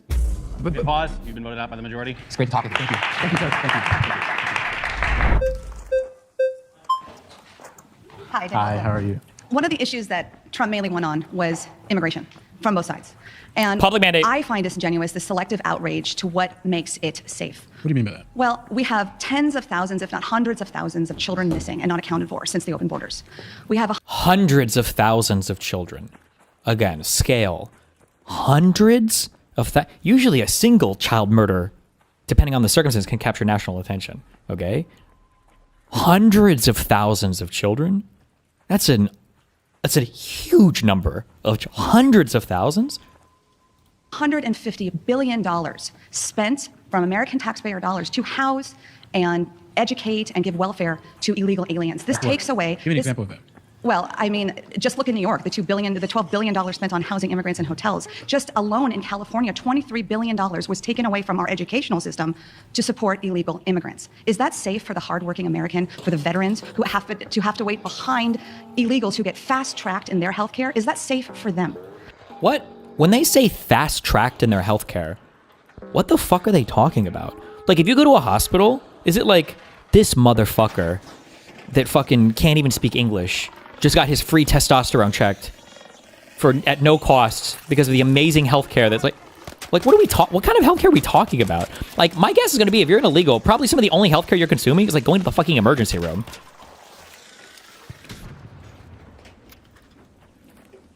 This guy, he got all the labs. This motherfucking dude comes in every Friday for his free MRI. It's fucking bullshit. Now, I probably find agreement with you that people who want to do it the right way, there should be less bureaucracy. There should be people who want to contribute to the American dream, who are here in good faith. My father's an immigrant. My grandparents are immigrants. They always are. You have to do it the right way. And sometimes when you have such irresponsible management of the borders, as we've seen with open borders for the last few years, there will be sometimes an overcorrection. What is Donald Trump doing to make it easier to do things the right way? Well, he's closed the borders. That's number one. Clapper.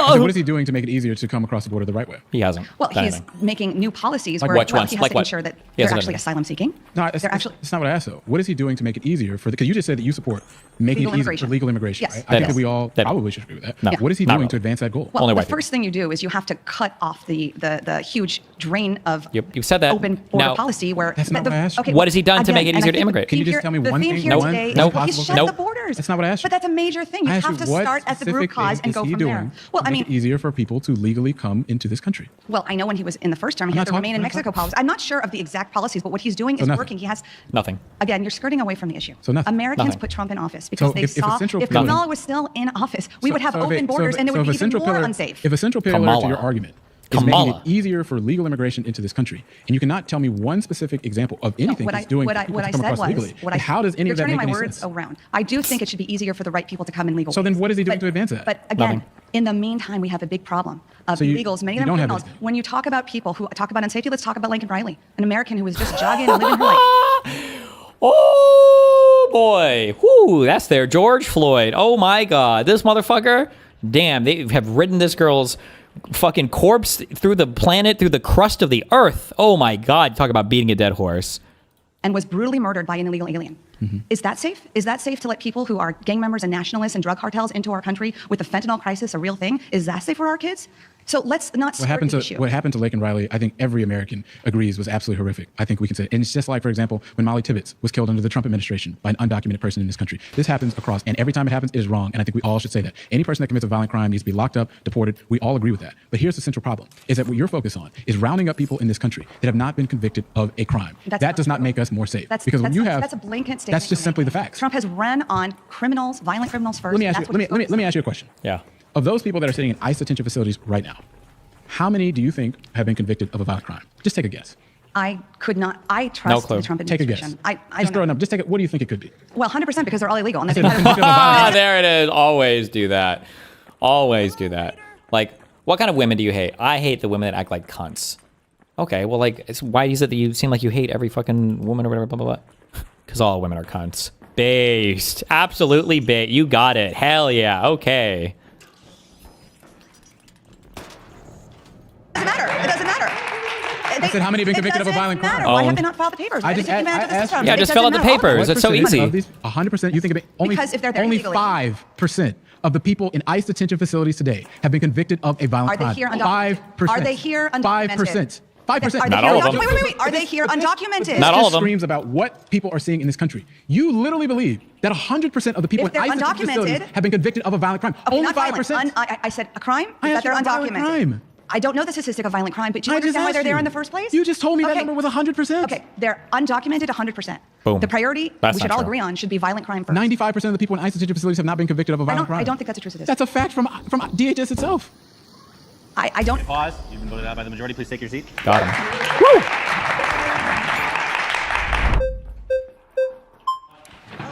How's it going? Martin, nice to meet you. Let's see. What's my last name? Oh, it's a great name. Awesome. So I guess on this illegal immigration point, you talked about affordability earlier, so I want to talk about that a little bit. Do you know how much the average American citizen contributes in taxes to subsidize illegal immigrants in this country? How much? That's $1,000 per U.S. taxpaying citizen subsidizing illegal immigrants in our country. 2023 report by the Federation for American Immigration Reform estimated that illegal immigration cost U.S. taxpayers on a net average of $956 per person. Per person annually. As with previous citations of Harris estimations, this one falls under the same criticism. I think this is like a mega. I would have to evaluate the thing before just saying it, but I'm pretty sure on blanket, like FAIR always gives like pretty contentious estimates related to immigration. We also talked about affordability earlier. You're talking about federal taxes, right? Yes. Why are house prices so expensive right now? We haven't built enough over time. Well, I mean, that's part of the reason, but I would say another part of the reason is because we've had 10 million people enter our country in the last 4 years who aren't supposed to be in our country. And guess what? When you kick out, according to the admin, 2 million people.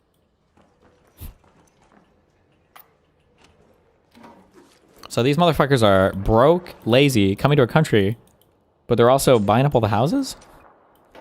Over this first year, we've had housing prices fall this quarter. Why do you think housing prices have fell this quarter? Over the last few years, right? Let's just say over the last 4 years. When do you think the majority of housing inflation happened?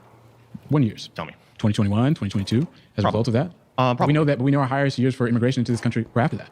So the results is that we saw in the time period in which we had the most illegal immigration coming into this country that was not coincided with the increase in housing prices. Well, can you explain to me why housing prices fell this quarter? What policy change has been brought about besides kicking out millions of people? Because here's the root of the issue, is that when you look at, for example, what immigration as a whole, whether it's illegal immigration, whether it's legal immigration, we know that accounts for maybe 1%, maybe 2% of total housing inflation. The rest of it is the fact that we literally have not built up to the demand that we literally have in the country. I agree on that. That's the overarching point. 100% we should be building more housing. So that's the reason why housing has gone up for a long time, no matter what it is. No matter, the facts are, in this country, we have not built enough housing. Sure, but removing 10 million people would also do a whole hell of a lot to decrease the supply of people that are competing for housing. Well, we also know that of the people that build those homes, 50% of those people are those that are immigrants into this country. So if you go and you round up specific these people, you're also going to be able to build less housing as it currently stands. Okay, so why have housing prices fell this quarter? The only policy change we've had that can relate to housing prices is people getting kicked out of our country. That's not true. What federal housing policy? Like for example, in the city of Austin, they used federal funds, for example, to do something that they called it was a big housing initiative that they had. It led to rents declining for the first time in a long time, housing prices declining for the first time in a long time. That was because they put pro-housing policies. Yeah, it's the exact same thing in Minnesota. What's happening in America is that more cities are coming around to understand that the more housing that you build, the lower that leads for regular people. That's what's happening. Because if you look at, for example, the rate of increase, the way that it stabilized and the way that it starts to go down, it follows a trend of more cities adopting pro-housing policies to build housing all across America. And that's a fact. No, I mean, sure, like I said, I agree that we need to increase the supply of housing. But let's also go back to my point on how much American citizens are subsidizing illegal immigrants. Do you think it's a good thing that the average American is subsidizing $1,000 a year out of their taxpayer money to fund illegal immigrants? What I don't think is a good idea is the fact that we're paying way more for that, for billionaires to go sip on pina coladas on private jets. 80% of Americans had their taxes cut by That's what's happening in America right now. Do you agree that, yes, 80% of Americans,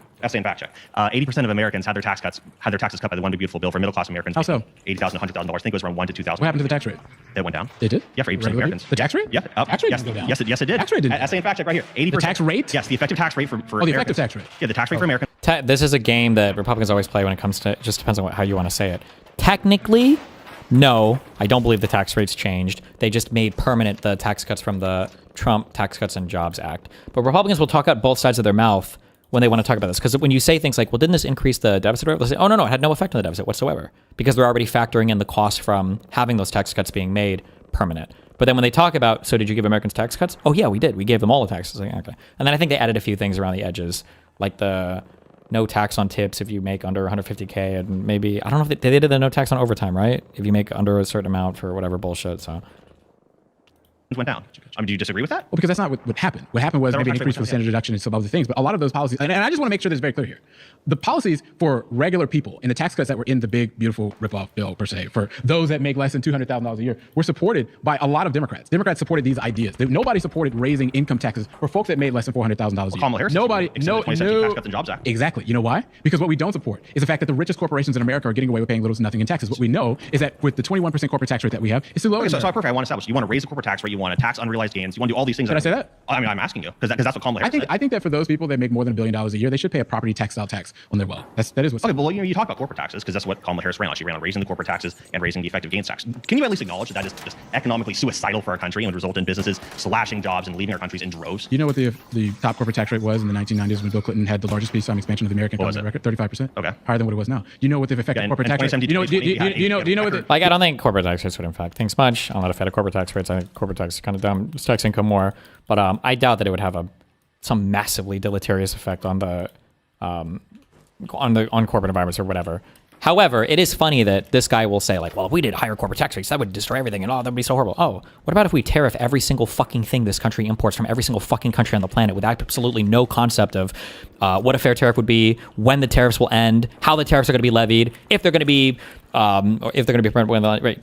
Do you think that would have a negative impact? No, that's actually perfectly fine. Okay. You know what the effective corporate tax rate was when Barack Obama had 74 straight months of job growth in America? Do you know when that was? I know that when we slashed the corporate tax rates in 2017, that we had job growth under Donald Trump. Do you know what it was? What was it? It was 35%. Okay. So in these massive periods of time in which we've had so much job growth in this country, tens of millions of jobs created in this country, we had a 35% corporate tax rate. And then when we cut it again, there was even more job growth under the first Trump term. That's not what happened. The rate of job growth literally declined right after that. We just continued on a trend and then it literally smoothed a little bit. That's kind of what happened. No, we had record job growth under President Trump from 2017 up until the start of COVID. That's just simply not true. Because what happened? You're just wrong. because you can say that I am all you want, but the reality is that under Donald Trump, the second the Tax Cuts and Jobs Act was signed, we were on a period of job growth for a very long time, but the rate of increase started to smooth out a little bit. Because here's the reality, is that we saw that job growth in this country can continue with a top corporate tax rate of 35%. And all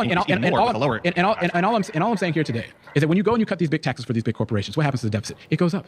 It goes up because we need to spend you are borrowing against our children's future. That's why you saw an emergence of $1 trillion deficits when Donald Trump signed that bill. Well, I mean, that was mainly because of COVID and having to spend during COVID. No, but yeah, even if you look at the Committee for Responsible Budgets report, which is a nonpartisan committee of non-COVID related debt approved into this country, about $4.5 trillion is approved under Donald Trump compared to about $2.4 trillion. Okay, so then let me ask this: then when we full bill, do you agree with the facts are is that when you go and you pass a piece of legislation like that, it adds more debt that all of us eventually have to pay, and it leverages our children's future. Pause. We're out of time. Thanks so much. Hey, before we go any further, we want to take a moment to say thanks so much to Straight Arrow News for powering the fact checks in this video. Thank you, Straight Arrow News. Is on a mission to raise the bar on journalism in a Wait, time what happened of to Ground media bias and News? mistrust. Straight Arrow News helps you quickly find trusted information you need to understand the news, allowing you to dive deep into the topics that matter to you and the world around you. Their work is trying to break the bias bubble, helping you understand how every side of the political spectrum is reporting on a story, so you get a full picture of the news. That's why we're so happy to be partnering with Straight Arrow News. They deliver the facts, unbiased, balanced, and designed to make sense of a complex world, getting you the clarity you deserve and news you can trust. Go to san.com/surrounded or click the link in the description to check it out. By clicking that link, you're not just supporting this channel. You also take advantage of a better way to get the news. Welcome back to Trustworthy Journalism. Wow. Thanks again to Straight Arrow News for partnering with us on this episode. Now, let's get into it. My next surrounding claim is that Trump prioritizes the wealthy while he leaves you behind. Wow. Nice to meet you, JP. Good to see you, JP. Let's get right into it. Let's go. Yeah, so. Never trust people with weird names that don't like use their first name. Your name is your first name, your middle name, and your last name. But when people call themselves like, oh, like I'm JP, or I'm like sometimes people like use like a first name and middle name, like, oh, I'm John Paul or whatever. Really? Your first name is John Paul? No, my middle name is Paul. Or, I don't know. People use John Paul. Like, why? Just first name, like CJ. Why? Just, what, don't you have a name? That's weird. That's weird. Just use the first name. That's your fucking name, okay? If they wanted to give you a different name, then they should have given you a different name.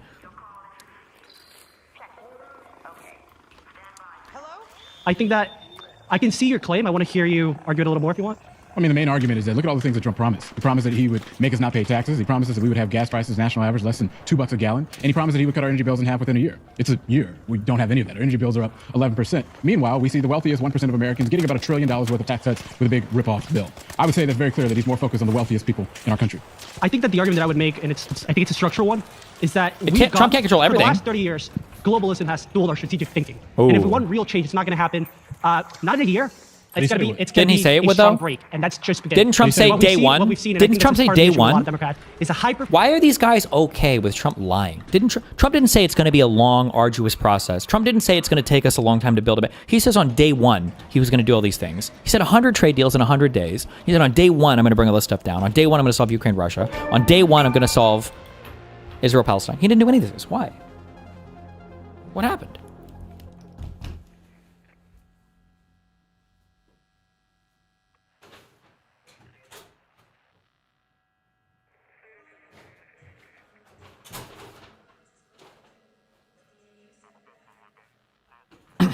Really makes you think. It really gets the noggin jogging, in my opinion.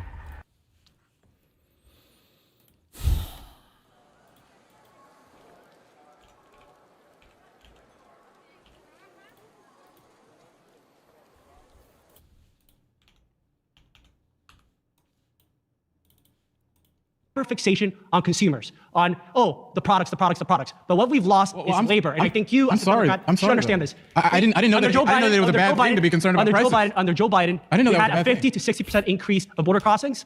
The illegal immigrant population, you can fact check me on this, Jubilee, but I think it almost doubled. It's like 10 million people came into this country. That affects working class Americans. Democrats don't care about this policy. The reality is that Democrats will be, tariffs are a tax on consumers. But what do you say about the workers in America that have lost their jobs? Millions and millions of jobs that have left this country. If you think this is going to change in a year, then you're wrong. We need policy that's brave and courageous, and that's what we're seeing with Trump. First off, the unemployment rate is higher since Trump has taken office. So The unemployment rate has not I don't changed really much. know. I don't really know what you're talking This about. last quarter, we had a 4% increase. I think that we should stay focused on the Inflation fact increased that much more I than did the not last year's know Biden that administration. it was controversial. When Trump got elected, the first time that the economy went up, you guys said, "Oh, it's because he's benefiting from the Obama economy." But now that it's the first year and the economy is starting to lift up, you guys starting to lift up. You guys don't say the same Isn't thing. inflation going up? What are you talking about? Do you remember Joe Biden's presidency? What do you think happens when the government expands and continues to spend and lets millions of illegal immigrants in and does nothing? If you want to lower inflation and at the same time bring back jobs, you need to do two things. I don't think your friends think you're domestic deregulation, while at the same time fighting the externalization of labor. We've let our country kill itself, and we don't want to do that no longer. If it's going to take some discomfort, I welcome it, and I think many Americans welcome it. What we're not going to do, and what the Trump administration is not going to do, that Democrats did, is ignore the American people. Yes, popular sentiment right now, they're not comfortable with the economy, but they have not been comfortable with the economy in the last 30 years. Because you've been talking for a solid 3.5 minutes. Do you think the economy has worked under Biden or under Obama? Here's what we were talking about. I'm going to remind you about the prompt. The idea in front of us is that it was not me that put these expectations on Donald Trump. Trump said it himself. He said that he would cut our energy bills in half by a year. He said that he could just go walk into the Oval Office and get it done. And what's happened we're to people in this country, exporting more their energy LNG now than bills ever are before. going up It's left beginning. and It's right. beginning. 11% Energy up policy is a lot different than 50% down like what he originally promised. Why don't you like Trump's not delivering. Why don't you like about our current energy policy? Why is it that you cannot the Democrats are the ones that constrain energy. The Democrats are the ones that constrain pro-baby drill. Pause. You've been voted out by the majority. Please return to your seat. That's fine. I like you guys' energy. I will say that. Oh. You're back. She's quick. Hello. I just kind of want to piggyback off some of the things I feel like my last friend was trying to get to. So, and you said Trump set the expectation for himself. And so what I feel like a lot of people do on the left is they hear Trump and they hear it through the lens of, I already hate him, I already want him to fail. So already you're coming at it from a very counterproductive perspective. Because I watched every Trump rally because I had to. Really? Absolutely, because I used to hate him. But what I found out was the reasons why I hated him was because of how things were cut up and presented to me for so many years. So I had to take it upon myself to go back. I had a lot of time in COVID to go back, watch every rally. A lot of it was hilarious, but it really gave me a full, better understanding of, he was really saying this, right? So, because I used to be on the left, absolutely. How I see we're going to do it within a year is the policies are going to activate. We're going to have clear policies and we're going to make moves within the first year. Now, if you're being honest with yourself and you're being genuine, good things take time. Change takes time. We're not going to fix everything that fell apart in 1 year. We're not going to see the results by December. To me, that it would just be disingenuous to say that you believe that anybody could do that, especially since how we've suffered post-COVID. The globe suffered post-COVID. We have a lot to fix. So what I saw was him saying, hey, we're going to do these things, policy, we're going to have the strategy, the things set in place within the first year. Hence all the manufacturing deals. We have absolutely, NVIDIA, we have so much money coming into this country to build plants. All that's going to take time. And all of that's going to help the working class. Because let me tell you something. I'm also still the working class. I'm college educated. I know they said MAGA wasn't college educated or black, but I am. And let me tell you, but I'm also still working class. I also still drive Uber, drive Lyft. I clean a yoga studio. And let me tell you, usually those jobs go to, and no offense, but a lot of illegal immigrants. To be, let me stop you. So first off, I acknowledge that you work hard, right? That is a lot of work, and I want to salute you for that. But the reality is that a lot of people in this country listen to Trump rallies, and they heard him say specific things, and that's what informed him that's what informed them to go and make the decision to vote for him. The reality is that when you make promises, you're going to be graded on whether or not you keep them. And the reality is that he promised that he would cut our energy. Why do these people talk like this? I would have walked away if anyone decided to start a convo like this. I can't prove it, but part of the Tesla shit recently, where they said they're cutting back on, I think, all their car models except for one, the Model E or something. I think that we've already had maybe 4 or 5 years ago. I think we've already had these kind of like cyborg people who have, skin, they look real like the Terminators or whatever, who have already been implanted in society, who make videos and stuff. And there is this very specific archetype of these people. So you have to be some kind of minority. Usually black, but it can be an other type of minority, like a woman or whatever. Usually black, sometimes women. I don't know if they ever do white women. No, I don't think. It'll usually be a minority for skin color. And then what you do is you make Instagram reels, you make TikTok videos, you make X videos, and they all follow the exact same type of format, right? So it'll basically be, I grew up my whole life, and I always voted Democrat. My family's working class. We were in a labor union. We always supported Clinton. And, in 2016, I hated Trump just like every other liberal. And I'd always heard these horrible things about him from mainstream media. And, I supported Biden and everything else. And then COVID really opened my eyes. Or some content creator really opened my eyes. Or somebody in liberal media said something and it really opened my eyes. Or I saw an episode of Joe Rogan and there was a guest on that really opened my eyes. And then when he did that, I went back and I looked through all of the old Trump stuff and I actually realized Trump is actually speaking truth to power more than I ever realized at the time. and that everything he said came true, and actually he was doing things to help working class Americans, and he's a really funny, down to earth guy. And now going forward, I'm actually like super MAGA, and I'm not biased. I call the shots fair, and Trump's not perfect, and blah blah blah. There's like this weird archetype thing, and it feels like almost like robotic. And there are so many random. They don't pop up on my thing. I have to be on my other fucking Twitter account or whatever, where for whatever reason, I know there was a time period where I was scrolling getting these. I think it was around when I debated that Kaizen guy, because I was looking at some of his X reels or X videos, where there's like this.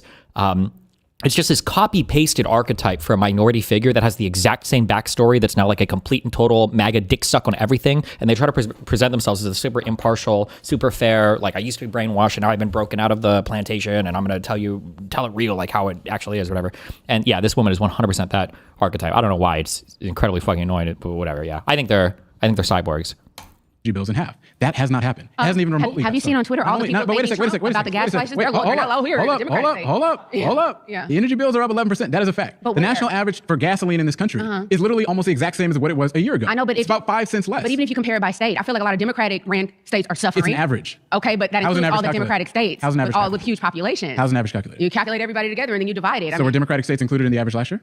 Absolutely. So they are included this year. Okay. So why are you mentioning this is some new phenomenon? Okay, what I'm saying Blue states were in there last year as they are this year. And this year, gas prices are, if you compare it between this week and this week last year, no, but they're lower than last year. Lower. But they're lower than last year. That promised that he would have these gas prices. But the prices are lower than last year, dude. There are so many people thanking Trump right now on TikTok. Just look for it. I know you don't want to look for it and you don't want to see the truth, but just look for it. It's so many people taking pictures of the gas prices in Texas and Louisiana going, dang, I ain't seen gas. It's $1.19. I done seen that so many times on TikTok, bro. I promise to goodness, all you gotta do is go look for it, baby. You can look at the average. That's what I'm trying to tell you. You can look at the average. But I'm telling you, real people. Because facts are over feelings. That's how things work. It's reality. Facts don't care about feelings. Reality. That's how it goes. It's reality. And the reality is that the national average for gas is literally only 5 cents lower than what it was a year ago. And Trump said, so it's lower. So we got it lower. Trump said that he was going to have it less than $2 a gallon. It's going to keep dropping. Is that lower than $2 a gallon? But it's lower. There's progress. So you're going to celebrate 5 cents? Yeah, I'm going to celebrate anything that's lower. Yes, but it's going to keep going. I'm not in my ego, bro. Says who? You're coming at this in your ego. In my ego because I'm looking at the facts? No, I'm coming at this as an American who wants to see everybody prosper and succeed. So here's what's not prospering in this country. The fact that people are seeing real wage growth in this country, literally half of what it was last year. The people in this country that are literally watching. Are you talking about unemployment? What? Are you talking about unemployment? Do you know what real wage growth is? Absolutely. What is it? But I'm saying. Okay. She doesn't know. Right. Wage growth as in how much we're making as Americans. Like if the money we take home is growing. Inflation, that's what you mean. Yeah. Growth. Right. How they make that determination. Right. And if you look at that number with everything together, yes, it's half of what it was last year. Okay. But I'm saying there are so many different factors that contribute to that. Foreclosures are up. Absolutely. People cannot afford to live. But literally, this was last year. This has been happening since the pandemic. You had a president that ran for office saying that all he had to do was to get in office and he would fix every problem in America. And the reality is that hasn't happened. Now you're coming back to we want the magic wand. You guys ran on having the magic wand. You guys didn't run nothing. Like, what are you talking about? I thought that's what we were talking about. Like, literally, there's no magic wand. You've been voted out by the majority. Please take your seat. Thank you.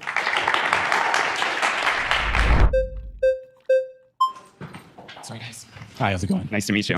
I just wanted to piggyback on something that was said before about like the average of gas prices. Yeah. So I know about this pretty well. So I'm from Washington State, and we had something called the Climate Commitment Act done by our Democrat-run state, which actually raised our gas prices since last year. So when you talk about the average only going down that much, it has gone down in a lot of other places in the country, but it's actually gone up in several blue states. So that's probably why you're seeing the average not go down by as much. So a lot of blue states live in insulated bubbles where they're not even getting the effects of some of the benefits of Trump's policies like deregulation for energy. Did blue states have gas taxes last year?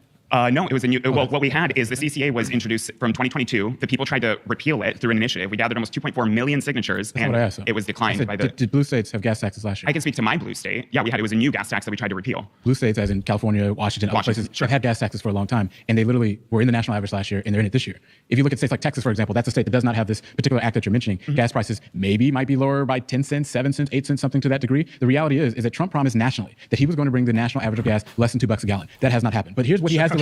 Here's what he has delivered on. Trillions of dollars, $3.4 trillion worth of tax cuts, $1 trillion of which flowed to the wealthiest 1% of Americans. He can keep promises to his rich donor friends, but he can't keep promises to people like you. I'm more concerned with, I think that's the reason why Republicans are struggling across this. I don't really care if the rich are getting richer as long as the middle class and lower class are also taken care of. I don't believe in this whole idea that it's a zero-sum game and that in order for the poor to do better, the rich have to do worse. Is that what I said? No, but that's kind of what you're implying because we weren't even talking about. That's not what I said. We're talking about what affects people like me, right? So gas prices affect people like me. What affects people like you is that Trump has not delivered on his whole promise of just wiping a pen on a piece of paper and then lowering people's gas prices. What he has not delivered on is the fact that literally people have their energy bills that are going up left and right. Inflation is going up. Food prices are going up. And in my Democrat-run state, they are going up everywhere across this country. Right. The reality is that you guys ran on an agenda.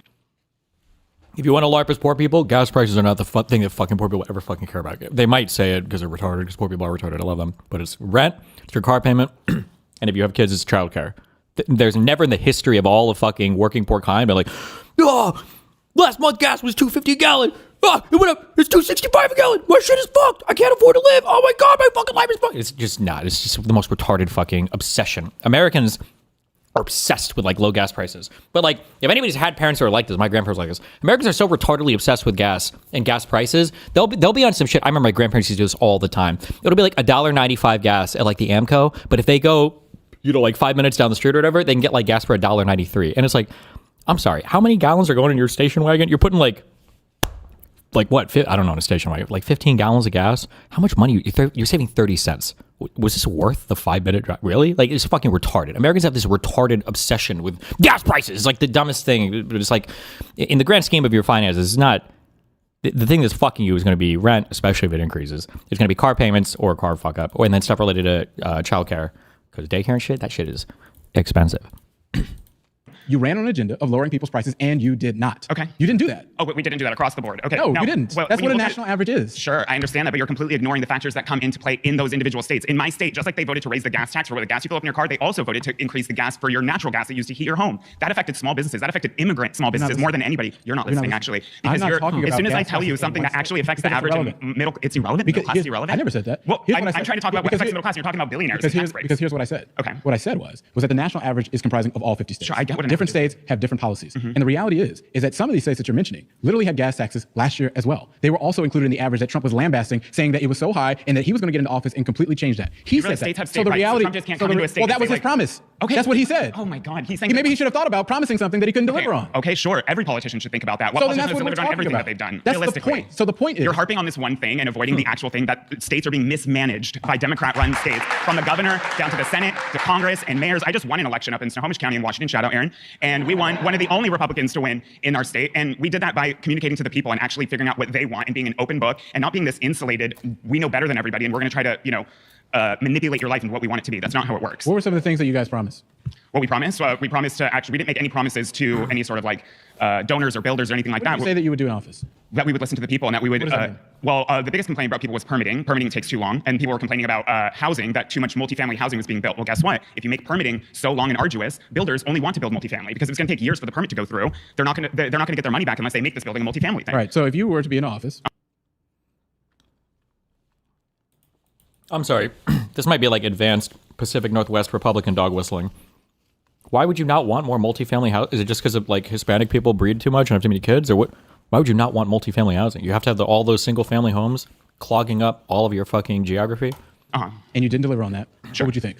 I would want to be held responsible for that. And I criticize Trump for that. I'm not here a sycophant. Should be held accountable if they don't deliver on what 100%. That's what we have elections for. Absolutely. Yeah. So the point is the whole reason why we're having this conversation is because you guys, the Republicans, have not delivered on what they said that they would deliver. Food prices are up. Energy bills are up. Everything is up. Yeah, the energy bills and gas prices are up in my state because of Democrats. Because the point is that like, that's just facts. We're talking about national averages. This is rhetoric. This actually means so little. So it means so little to that person that goes to the grocery store and realizes that they can't afford anything. It means so little to the person who's losing jobs left and right. It means so little to the person who's seeing $2 gas in other parts of the country and they're paying $5.25 a gallon. That's who it means a lot to. Okay. It means a lot to the people that are single moms needing to like go take their kids to the doctor's appointment. What state are you referring to that's paying $2 and something a gallon? Like Oklahoma, Tennessee. I said in Arizona, I paid $2.80. In Arizona, okay, if you look at the state average for Arizona, it's about maybe 10%, maybe a little bit lower, but it's not, but we don't even know that. Okay, we don't even know that it did lower, but just not as much as you wanted it to lower. Because that's what you. I don't get what your point is. Because that was your promise. I don't get what your point is. That's what you. Arizona's right now seems like slightly above the average. At $2.90 a gallon is the average today. Today's Arizona average is $3.09 a gallon, so a little bit higher.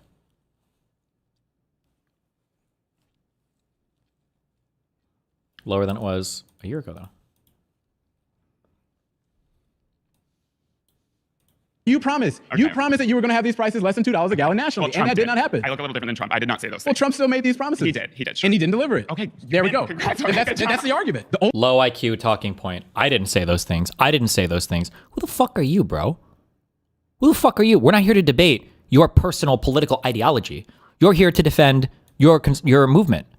Like, only promises that seem to be kept are for those that are well connected in this country. Because it makes no sense to me that we got tax exemptions. If someone else breaks your promise for you, is that still your fault? What? If you promise something to somebody and say there's a middleman, like, I don't know, a state government, and then that middleman completely takes away what you promised. Then you don't make the fucking promise. This is also annoying because this is also like we talk about a businessman or whatever, right? Trump is a deal maker, a businessman. Then make deals with your fucking states, then do the thing, or be a business owner and take responsibility. To somebody else, is that still your fault, or is that the fault of the person who actually has? This is also annoying because if you have any, I will lean on my food service experience, okay? Yeah, I worked in a casino for 2 years, okay? So that makes me the man of the people, the working class, okay? Everybody that's worked in any type of supervisor or team lead role, imagine if you say, hey, manager, my team can deliver on this product in 2 weeks, and then it doesn't happen. Your manager's like, hey, what's going on? And you're like, well, let me tell you, I got some tea. We're going to go to lunch. I'm going to serve up all this great tea about how worthless my fucking employees are. You're just going to get fired. What do you mean? Why are you blaming your employees? It's your fucking job, motherfucker. You gave me the timeline. If you need to change it, then change it. Or fire people and get new people. Like, Trump can't make a promise knowing that there are other people that might impact that, and then do nothing to work with those people, and then say, well, I couldn't do it because other people, got in my way. You made the promise, motherfucker! Has control in that area. Why don't you explain to me what this Washington particular thing is? It's the CCA, it's the Climate Commitment Act. So what is that? So it's essentially it's a carbon tax. And Jay Inslee, the last governor of the state, promised that it would only increase gas prices by pennies. That's what he literally said. He said pennies. We're talking about pennies. On average, it increased between 50 to 70 cents per gallon. I'm not listening. Pause. You voted out. I'm sorry. All right.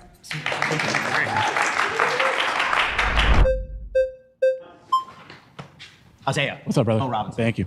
Hey, man, I'm going to be honest. Everything you said up here sounds really disingenuous and one-sided. Where were you when Joe Biden's inflation raised to 9%? Where were you? Why did that happen? What the fuck? Joe Biden's inflation. He should just ask a million. I just want to hear this over and over again. You should make the whole conversation. What do you think were the big things that led to Joe Biden's inflation? Government spending. Oh, so why was the government spending there? Liberals wanted to spend money. Why? What was going on? You when Joe Biden's gas prices were $8 and $9? Where were you when the middle class was forced to stay inside and was forced to shut their businesses and the richer got richer and the poor got poorer? That was the real disparity. Stay inside? Businesses closed down? Whose presidency was that again? When did that happen again? There. And now you're sitting here complaining 9-10 months into a presidency about how he hasn't done what he's promised. Give the man a break. We just came out of the worst economy that's ever existed. 2.7. Why is it low IQ to want to be understood from your own positions, not broad generalizations? Destiny, wouldn't it be annoying if some Democrat lawmaker was involved in some scandal and then a conservative claimed you're in the wrong for it? Not if I'm defending the lawmaker. If somebody wants to interrogate me about like Hunter Biden or whatever, am I going to say, well, I'm not Hunter Biden, he's not my kid? Like, what do you mean? No, I'm here to defend the Biden administration. So of course I'm going to speak to everything that's going on inside of it. What do you mean? What a stupid fucking question. 7% was the inflation rate. The now the presidential election, is that the worst the economy that you've ever seen? What do you mean say it again? On the now the presidential election, the inflation rate in this country was 2.7%. So does that just take away the fact that it got to 9% in 2021 and 2022? First what's your point? First off, I'm not here to defend everything under Joe Biden. No, but what I am here to say is that when inflation was high, that was a result of the pandemic, and he brought that down to 2.7%. So you inherited, in the last year, you inherited an economy. So 3 years was absolutely substantially lower, and as a result, you guys ran a whole campaign saying that you were going to reduce it lower than the 2.7%. That did not happen. But it's happening. In fact, is it? Is inflation going down? Well, actually, what's crazy is inflation going down? The Fed chair, Jerome Powell, just said that we've taken in more money. Is inflation going down? Let me finish my comment.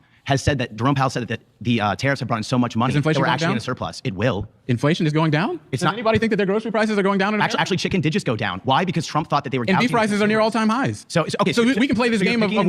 That's why you got to look at an average. That's how that works. You ran for Congress, but you didn't speak out when Joe Biden destroyed this country, and now you're here 9 months into a presidency. Oh no! Come on, man. This all seems disingenuous. What are you talking about? It seems totally disingenuous. Chicken went from $3.40 to $10, and you said nothing, and that's ridiculous. And now you're complaining that Donald Trump can't magically flip the switch. He made the promise. Don't make promises you can't keep. Okay, so that's what I'm saying is disingenuous. You haven't even waited a year yet. He said that he was going to do this quickly. He said on day one he was going to start lowering Democrats and Republicans. We realize things take time. You made the promise and said that it was going to happen.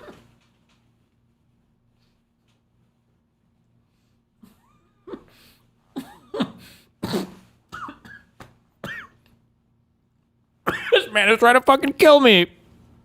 We realize things take time.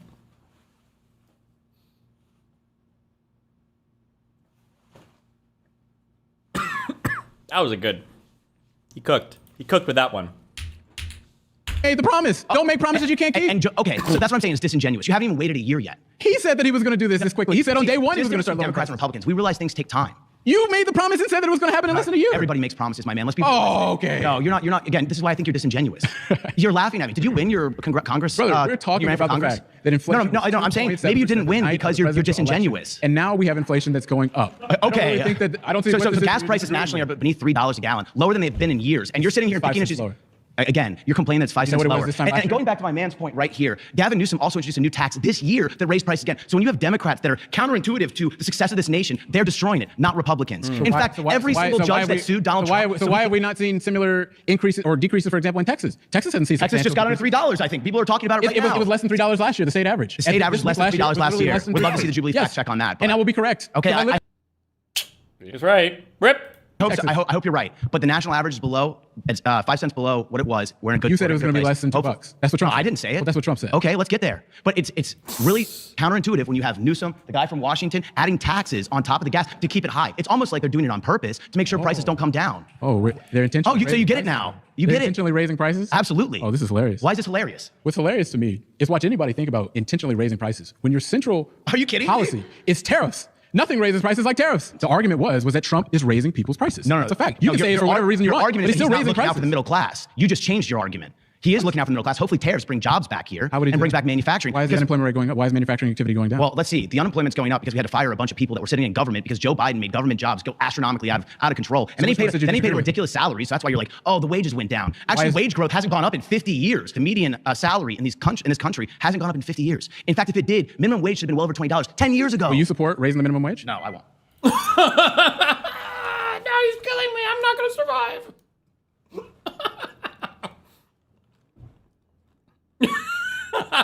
Fuck, I'm not going to make it. I don't know if I'm going to make it through this video, guys. Okay, pause. You care about wage growth? No, that's not what we're discussing. But hey, it was good. Okay, let's go back. My next surrounding claim is that Doge was a complete and total failure. You're pretty quick, Philip. Thank you, sir. It's an honor and pleasure. Thank you so much for having me. Yes. Pet Bayers, this is your man. This is your man's out here, okay? So the claim being that Doge was a complete and total failure, I have difficulty imagining that that's true because, and I am coming at this as an anti-statist. I'm a very strong proprietarian, believe in private property rights. But I will say I read all these stories and I expect they're at least somewhat accurate that the U.S. State Department was... Remember, when people say anti-statist and everything, the first question should always be, oh, you agree with open borders then, right? running global programs all over the world for, all kinds of absurdities, like they were promoting transgenderism in places like Nigeria where the people clearly don't want it. The people of Nigeria are often very conservative. They don't agree with this stuff. They're promoting... Well, they were doing it through like education programs, primarily targeted at younger university students because they're trying to take hold of the United States government was funding the State Department, yes. Yeah, like gender ideology education programs. They were trying to teach... Yeah, they're trying to teach people in the third world stuff that came out of the Princeton faculty lounges. Like, I'm sorry. Do you understand how fucking retarded you sound? Like, I wish that there has to be like a thing where you could just make fun of these people until they leave society. Like, this is what you think the Biden administration was doing? This is where a chunk of our money was going towards? Really? Was transgender education in Nigerian colleges. Seriously? Like, but we're the party of the crazy people? 74 genders and things of that nature. So there's a class that's funded by the United States State Department. Oh, in Pakistan, in Afghanistan, in Nigeria. Yeah, these deeply conservative cultures that the Ivy League educated people that run the U.S. State Department, they want to convert it into an Ivy League faculty lounge. That's what they want to do. So, they spread all this cultural Marxist, propaganda all over the world. And they try to, the core goal of it, the end goal is to undermine the family. Is to undermine traditional family and traditional faith.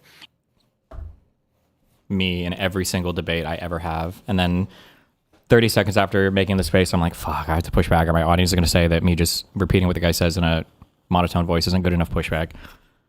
That's their goal. So they want to do that in places that are very conservative and family-oriented, like Nigeria, and, Pakistan might be family-oriented in the wrong way. Why do you think that, if this is true, why do you think that they would want to do that? Well, because the end goal is to undermine the family and to undermine traditional faith, because if they make it so that the younger... So the United States government was trying to undermine... Absolutely. Oh, the United States government, historically, like I would say for at least, since at least the beginning of the Cold War, if not even, before... In Nigeria, too, by the way. We don't want to just fuck up U.S. families. We want to fuck up families in Nigeria. For that, they've been some of the chief promoters of cultural Marxism and, policies and ideologies and philosophies that are designed to undermine traditional faith and traditional family throughout the world. Oh, yeah, absolutely. No, the U.S. government overwhelmingly, especially for the past, probably 3 generations of Americans, it's overwhelmingly been a force for global evil. Really, it's an evil empire. That's really interesting to me, because the last time I checked, I think the Doge was created to cut spending in the United States. Yes. And what has happened, depending on who you ask, $7 billion, $2 billion, somewhere between there is that number. It's a drop in the bucket. Do you know what that total percentage of that is the United States budget? Oh, it wouldn't surprise me if it's below 2%. Like 0.1%? Yeah, no. From a fiscal standpoint, it was certainly a failure. But what I'm saying is, from a culture war standpoint, I think there were some successes. When it comes to cutting spending for Americans in our country, right, it was a complete and total failure. Close to a total failure. Yeah, when it comes to actually cutting spending, So that was the goal, right? So it was a fucking failure then, right? Can we agree on that then? Yeah, I guess then we would agree. On the fiscal level, yes, not necessarily on the culture. I'm glad we could agree. Or not necessarily on the broader philosophical. Because what also happened as a result of this was spending. The Trump administration went and pushed even further wasteful spending. Like, for example, the $1 billion that they're about to spend or currently spending to rename the Department of War. I would say that's a pretty wasteful group of spending. Yeah, I would say it probably is. $1 billion to retrofit. By the way, hand to God, gun to head, less than 1% of Republicans had any fucking idea what USAID was before Doge decided to make it their fucking. I guarantee you, no motherfucker had any fucking USAID. What the fuck is that? USAID? I don't know. What is that? Is that like international charity or something? I don't fucking know. Nobody knew anything about USAID. And then all of a sudden it's like, USAID is the #1 funder of cultural Marxism, trans ideology, destroying the family unit across the entire world and wasting our money and spending it all on a plane from Qatar. Yeah, I mean, I don't. That's pretty wasteful. If you ask me. Republicans are very wasteful spenders too. They certainly are. There's no question. I think we agree. We effectively, and you might even agree with this too. To a great extent, we have a uniparty in this country. The only real separation I would say between Republicans and Democrats is really on the culture war issues, and this is where Noam Chomsky was correct. He said that we've reached a situation in America where the major parties have no choice but to run on culture war issues because economically, to a great degree, they're indistinguishable. Well, what is true is that we see these mass increases to the deficit, and then, for example, the national debt when Republicans take office, largely because they blow a donut hole in the deficit by giving tax cuts to the richest people in America.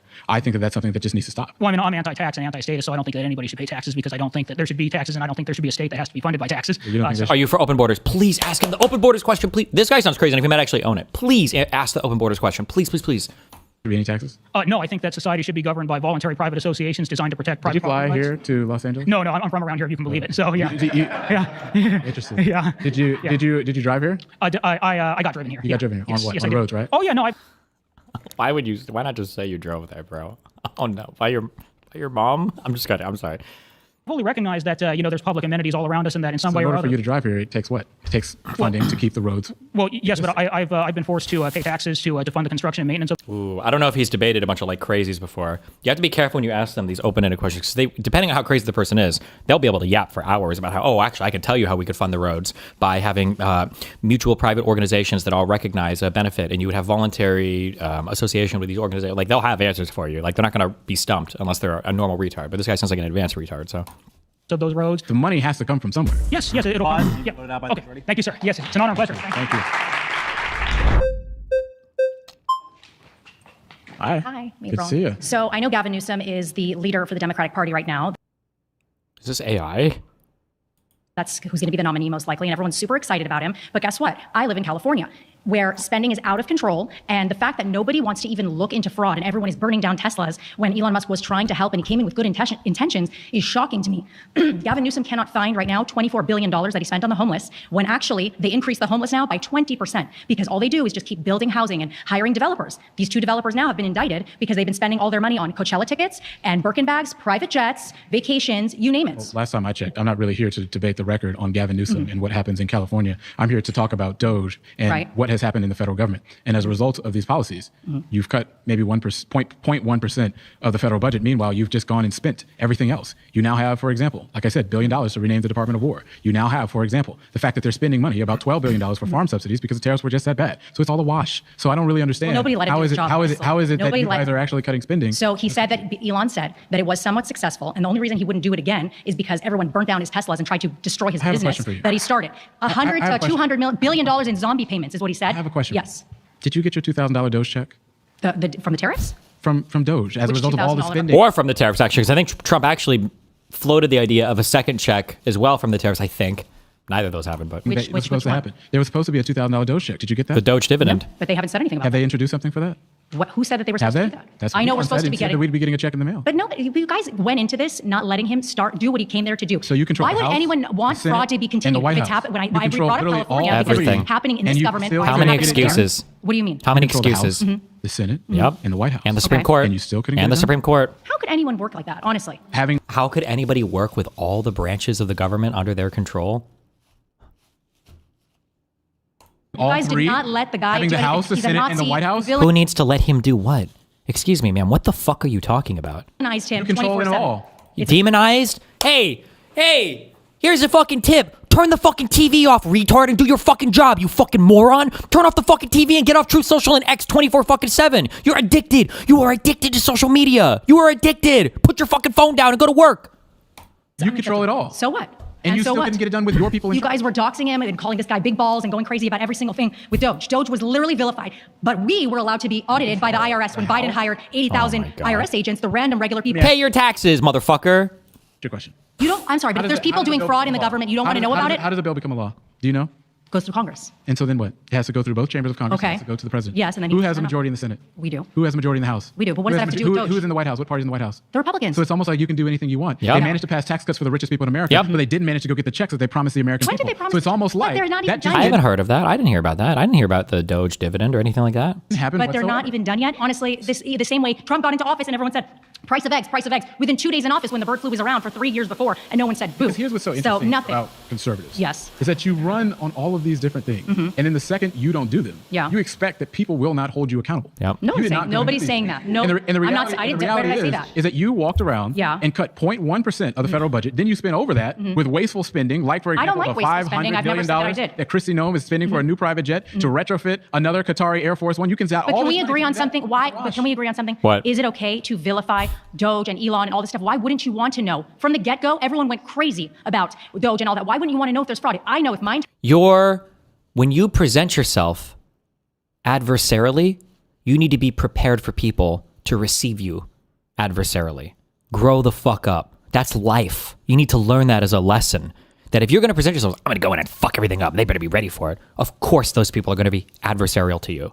That's life. Any leader, any parent, any human being with a sense of social awareness, any person ever should know that. If you're not aware of that, sorry, you're not cut out for the fucking job, okay? Go get your packages of pudding and go to the old folks' home and live the rest of your days out there away from people who are more competent for the position. Like, that's just part of leadership. That's part of it's not even leadership. It's part like a basic common sense thing.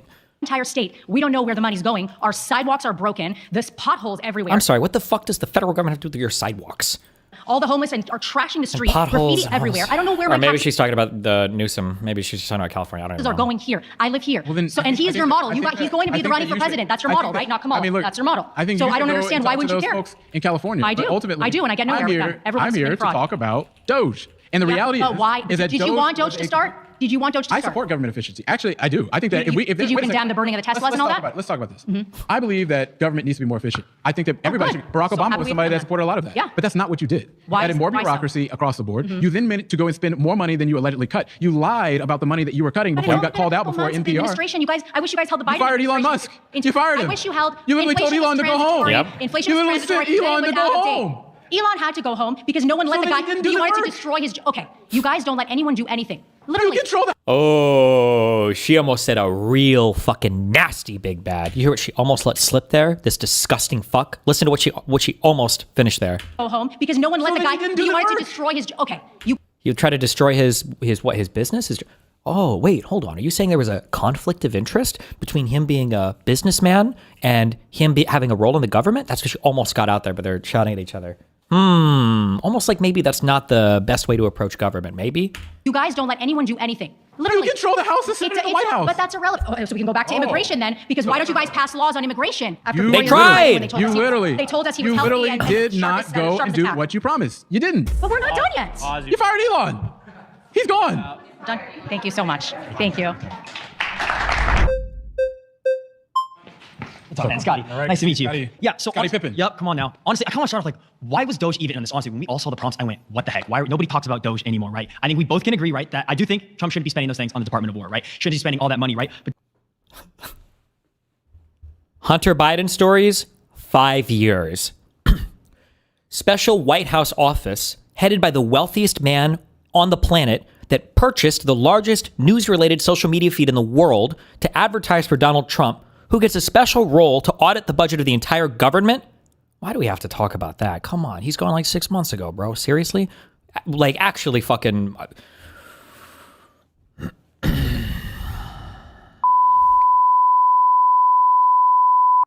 Insert your own imagination.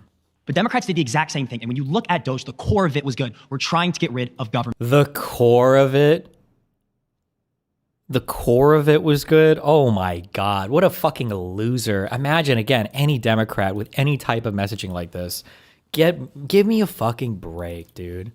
Spending. That was the whole point, right? And so when you look at your prompt, can you say your prompt again one more time for me? Doge was a complete and total failure. Complete and total failure. Now, can I look at you and say Doge was a complete success? No, I can't, right? But your rhetoric when you say that prompt, right, is totally misguiding for us, right? What are we supposed to say to that, right? And now you did say, right? What are we supposed to say to that? This is why I know conservatives debate now, right? Doge is a complete, fuck, man, what the fuck am I supposed to? That's every conservative's response ever. Oh, I can't, right? But your rhetoric when you say that prompt, right, This is totally misguiding for us, right? What are we supposed to say to that, right? What are we supposed to say when you're talking about specific things that the Trump administration has done being complete total failures? I mean, yeah, obviously, fuck, Jesus Christ. Like, can we talk about the intention or something, though? Jesus Christ. Or his epic Facebook post? And now you did say, right? It said, what was it, 0.1% that we were saved in? I don't exactly. Like, you don't have to sit up here, you know? You're the one that walked up to the chair, bro. Like, if you don't think it's defensible, why the fuck did you walk up here to defend it? We know the number that they had said or anything, but we're supposed to cut government spending, right? Did any government spending get cut? You said it. Did any government funding get cut? No, because you then spent more than what you cut. 0.1%. Did any of it? I'm going to cut $2 trillion. What did that end up being? Best I can do is, I don't even know if the 9 billion got, I don't even know if I even believe that. Like, You cut 0.1%, then you went and bought private jets, you retrofitted another Air Force One, you're renamed the Department of War. So it's almost like that's a wash. And I remind you, the national debt is set to increase this year by $2.3 trillion. Okay. So where does that money? And so by the way, $1 trillion, you say like $500 million jet, that's like paper money right there. So that's what I'm saying.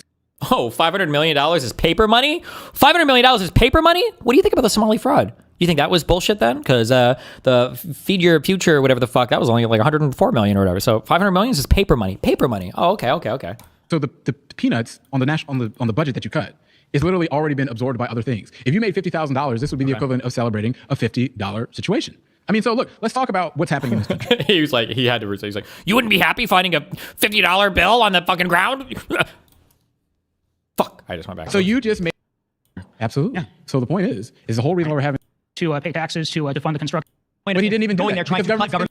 You cut 0.1%, then you went and bought private jets, you retrofitted another Air Force One, you're renamed the Department of War. So it's almost like that's a wash. And I remind you, the national debt is set to increase this year by $2.3 trillion. Okay. So where does that money? And so by the way, $1 trillion, you say like $500 million jet, that's like paper money right there. So that's what I'm saying. So the peanuts on the budget that you cut is literally already been absorbed by other things. If you made $50,000, this would be the equivalent of celebrating a $50 situation. I mean, so look, let's talk about what's happening in this country.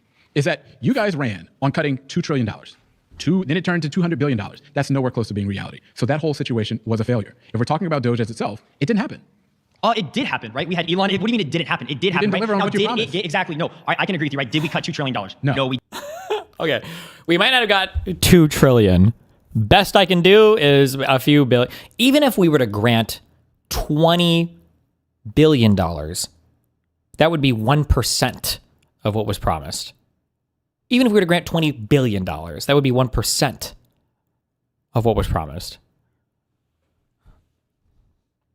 He did. You cut $200 billion. Trump tried, right? He ran. He tried, and he saw failed. how bad Biden was at the government spending, right? And he ran failed. there, He right? tried and he failed. I don't think it's necessarily a failure, right? When you try, like, does Trump have to be perfect? Oh my God, bro! Republicans become the most like postmodern, like. Oh shit! Wait. Oh, I almost hit the power button on my computer. Republicans become postmodernist when it comes time to analyze like anything that's happened with the fucking Trump admin. Like, didn't you fail? Well, hold on. What do we mean when we say failure? Is it really technically a failure to like, even if you, there should be like a fucking rocket with Trump's face on it and the shirt should just say, aim for the moon. Even if you miss, you'll land among the stars. Like, I can agree with you, right? Did we cut $2 trillion? No, we didn't. Did you cut $200 billion? Trump tried, right? He ran. He tried, and he saw failed. how bad Biden was at the government spending, right? And he ran there, right? If he was so bad at the government spending, wouldn't that be the opposite though? If Biden was so bad at the government spending, shouldn't Trump have been able to do way better? It sounds like maybe Biden was a lot better at government spending than you guys thought, no? Because you couldn't find any of those big cuts you promised? He failed. I don't think it's necessarily a failure, right? When you try, like, does Trump have to be perfect in everything that he does? He didn't even get. Does he have to be perfect? Sir, yesterday you went to the club with the intention of bringing home a baddie with you, and instead you ended up getting wasted and you roofied 4 people, and they were all 12 years old in the parking lot across the street. Okay, I got laid, didn't I? Like, what? So it's not, so I didn't exactly accomplish my fucking mission? Like, oh, what? Nobody's ever looked at the wrong person before? No, he doesn't have to be actually perfect, right? But it's He doesn't be perfect. Oh my God. This is like the biggest partition. You know what? There should be when they tear down the fucking East Ballroom or the West Ballroom, whatever the fuck ballroom they make, they should take all the extra material. They should make the biggest participation trophies ever. And that should be our Washington Monument. It should be a giant fucking participation trophy to MAGA. That's what it should be. You tried. Number 1 triers. You guys tried. The whole point of he didn't even going do there that. trying to cut government spending from the start. Oh, that was the point, was to try and do it. Oh, you have to try to do it. Increase. The government's spending more money than they did last year. That's according to the Treasury. Well, okay, break that down then. Okay, no, but break that down, right? In terms of break that why down. though? But why is the government spending going up? I mean, I'm just telling you, because if the whole idea was to go cut spending in the United States federal budget, that did not happen. Is that true? I thought our discretionary spending was down a bit. Oh shit! Wait, is that true? Or am I just thinking the deficit? I think the deficit is down a slight amount, not the debt, but U.S. budget. What would it be? U.S. spending, federal government, Fred. It happened. You're spending more. I mean, I don't know what you want me to try. I don't know what you want me to say, bro. Yeah, okay. Yeah, it's fucked. What do you want me to say? What do you want me to say? to like say the right. I want you Your to just say. is dumb. I just want you Your to say from the beginning is just dumb. And that can be. Oh no. the highest quarter of government spending was 2020. Well, that was Biden, right? Biden was all of 2020, right? Because it's the 2020 election. So it was Biden's all of 2020. We give that to him. And then, oh no, why is it going up? And up and up and up and up and up and up. Wait, where was the Doge cuts? Where was the Doge part in this? What was Doge? Maybe it'll show up in next year's spending. Maybe. You think? Maybe?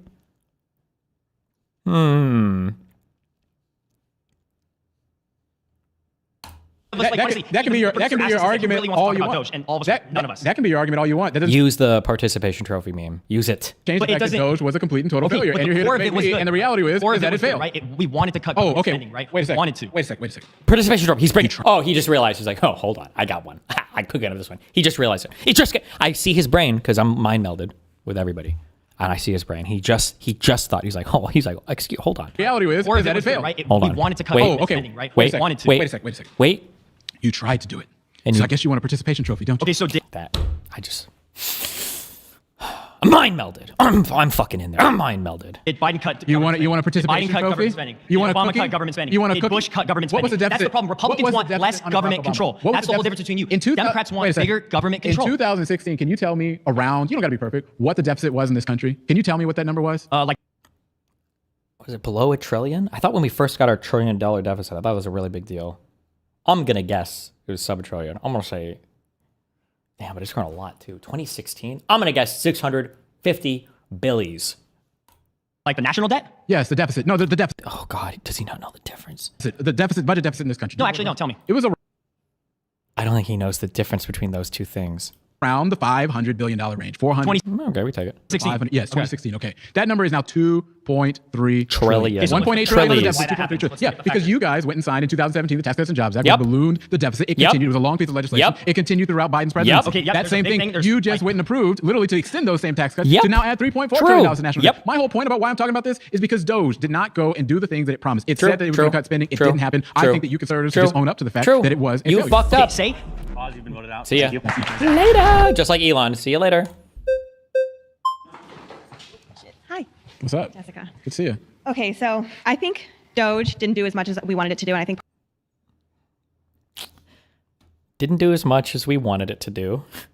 part of it had to do with the fact that Elon Musk had to be out of the office in 120 days in the administration because he wasn't a government employee. I think part of that also has to do with the fact that Biden increased to almost 1.9, but $2 trillion international debt, and he was the one who printed 40% of the dollar circulating in America right now in 2022, which created. Biden did that? Damn. He must have he was sucking off Jerome, I guess. I need you to pull through for me on this one. More inflation, which created more spending in our government. We're spending and paying for people to have transgender balls in places like Europe, and transgender balls are way more expensive also than normal balls. Where is that happening? Well, it's not happening anymore because we cut USAID.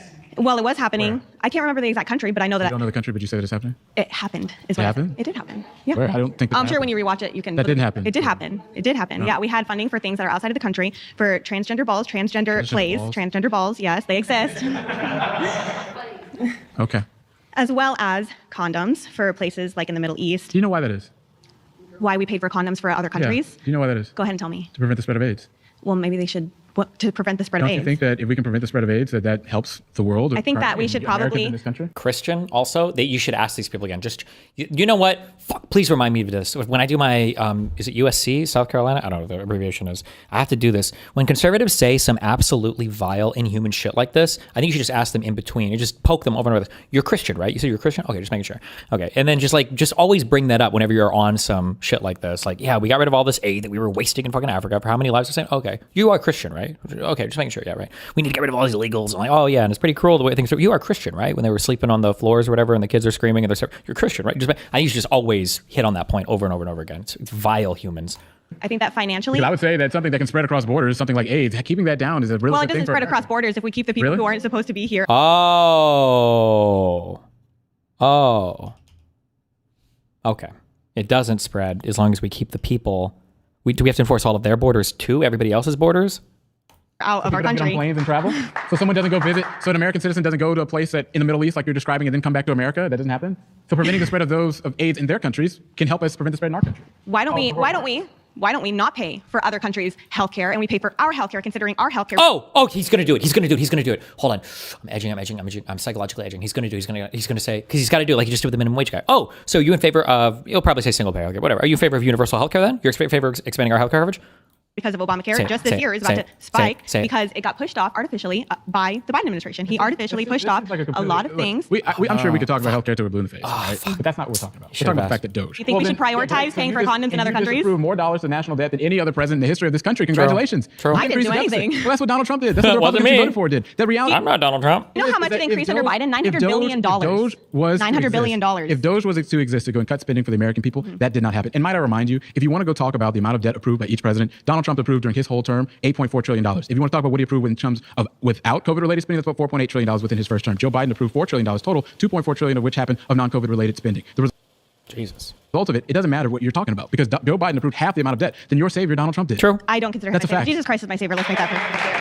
I hate that fucking virtue signaling bullshit. You are the Pharisee, right? You're the person that walks up and brags. You're like, whenever somebody brings up some shit like that, you should be like, oh, which part, on which of the Gospels or whatever is Jesus talking about how good it is to brag about worshiping him in public? What part of the Gospel is that where he brags, where the person goes up and they brag about worshiping God and everybody like applauds them and claps for them? Which story was that? Which parable was that? Where the lady walks up and she says openly, I praise God, or everybody look at me. You fucking loser.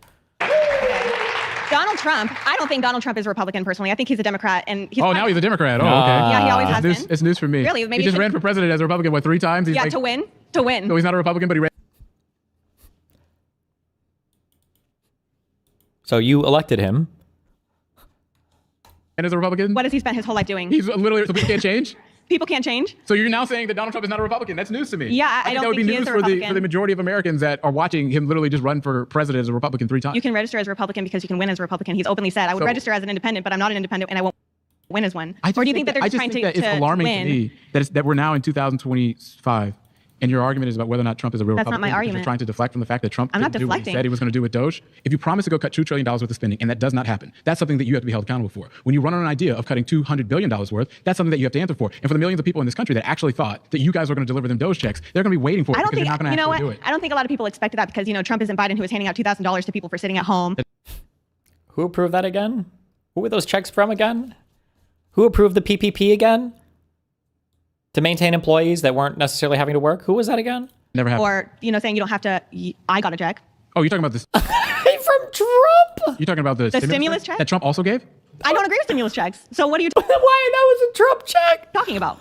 What are you talking? Because Doge made these promises about a Doge check. What are you Doge made the promises about a Doge check? Yes, Elon made these promises. Okay, well, Elon's not my president. Elon's not my Donald president. Trump also said that he would support that as well. What are you If it was available. He said he would support it. Oh, if it was available? That's what it is now? Yes. What's so funny about this whole thing? Okay. It's a fucking joke. It's a Is that joke. you guys can never take personal responsibility. For anything. You can't do it. I'm really sorry. Says the people who want trans balls. But I can't hear that from the side of the aisle that is pro-choice, who can't even take accountability. You'll do anything. You'll do anything to distract from Doge. You'll do anything to distract. Because that's what we're talking about. Okay. You've tried to move the conversation a million different places, but the facts is that you cannot answer for the fact that you didn't go cut the spending that you're talking about. And the government of the United States is spending more money than it did last year. That's a fact that you can't run out of. So I guess I wouldn't know the exact number. Why don't you enlighten me? It's higher. What's the exact number? It's higher. The national debt's going up by $2.3 trillion, deficit 1.8. You don't even know. But that was already projected to do so even before Trump was in office. Economists said, I'm gonna die. Fuck. Why would the projection be the exact fucking same thing if it didn't matter who the fuck you even elected as president? Whew. I'm not gonna survive today's stream, bros. I don't know if I can make it 35 more minutes. Pisco videos into this. that we were going to go into recession and we were going too high in our spending. It was already happening. So and you things ran that a are happening campaign and on things cutting that are, spending? I didn't run any campaign. And things that are happening right now, inflation takes 12 We're to talking about Doge and spending. I'm What are you talking about Oh my God, you should have let her finish that. No, you shouldn't. Was she going to say inflation takes 12 to whatever months or years? the price. You're the one who brought in the amount of spending we're doing this year. And honestly, because that's what the argument that we're talking about is. You can't deflect from this. I'm not You're spending deflecting. more I'm money showing than you what you. where everything that's happening now in our economy is because of the pushback. We're talking about Doge. Stay focused. Oh, she ran the clock down. She got it. Good job. You survived. Rocky moment. My final surrounding claim is that Trump is terrible for the economy. What's up, brother? So I want to speak about all of your claims at once, since I think they all tie into each other. We're talking about. Oh no. You think Trump is horrible for the economy. You think Trump is doing more for the wealthy than for rich people. You think Doge was a failure. You think Trump's immigration plan is horrible. We're talking about the economy. Right. Let's make sure that we. Let's. All right. So we can speak about the economy, but we've only been talking about the economy so far. You think that regular people care about gas prices, about grocery prices, about energy bills. I think regular people care about not being burnt alive on a subway, like Bethany McKee. I think they care about not being burnt. What is Trump going to do for crime in cities on the subway? Stabbed in the neck, like Irina Zaritska. I think they don't want people like Daniel Penny to be made into political prisoners for defending innocent people from criminals. How is Trump going to help the New York subway system? What's the... Criminals who've sometimes been let out 72 times by Democrats. Then why is it that in those places where that's happening, they're still electing Democrats and they're not electing Donald Trump? So we can talk about the economy, but don't you think that crime is far more important? And Trump is doing far better on crime than Joe Biden ever did, than any Democrat ever did? Okay, I'm going to step in here. Right. Every instance of crime should be prosecuted. I believe that Democrats support that, but that's not the subject. We can have a whole long conversation about crime. What I'm here to talk about is the fact that our economy is not moving in the right direction. We see that every single day. Why'd you say that? We say that inflation is going up, energy bills are going up left and right. It's certainly not a good thing. Look at what's happening to the farmers, for example. We now have to go pay $12 billion to effectively subsidize them because the tariffs were not good for us. Oh, and because we got wrecked by China on that soybean shit. Well, and? I'm going to still go back to what I was saying. Brother, we're talking about the economy. We've spoken enough about What about people getting... You think it's good for the economy when somebody gets stabbed on the bus? That person can't work anymore. We're not spoken for the past 45 minutes about the economy. Well, that's the debate that we're having. You're trying to change the subject. I don't know if you're unprepared about the prompts that's in front of us, but we're talking about Why'd you come up? You seem to not want to talk about the economy. Let's talk about all the prompts You seem to together. not want to talk about the economy. Why don't we speak about all the prompts together? Whew, thank God. Thank you, guys. Thanks for bailing me out of that one, guys. I bet you run a mean 100. I don't. All right, so it's nice to faster than Trump, probably. Maybe he's a little old. A little. So you keep citing this figure of 2.7% inflation on the night of the election. You've also repeatedly said that inflation is up. It's actually, as of a couple of days ago, averaging at 2.7%. So you've kind of defeated yourself there. That's not true. That's true. That was published 2 days ago by the White House. Core inflation in this country is about 3.1%, and besides, Average they inflation refused. is currently 2.7%. And by the way, they December refused to release inflation reports for a very long time. So I don't know what you're talking about with that. But Sand fact check. People will see. But, yes, they will. But average spending for ordinary Americans, prices are actually going down for staple goods. Bread down, pasta down, shrimp down. Again, statistics came out like 2 days ago.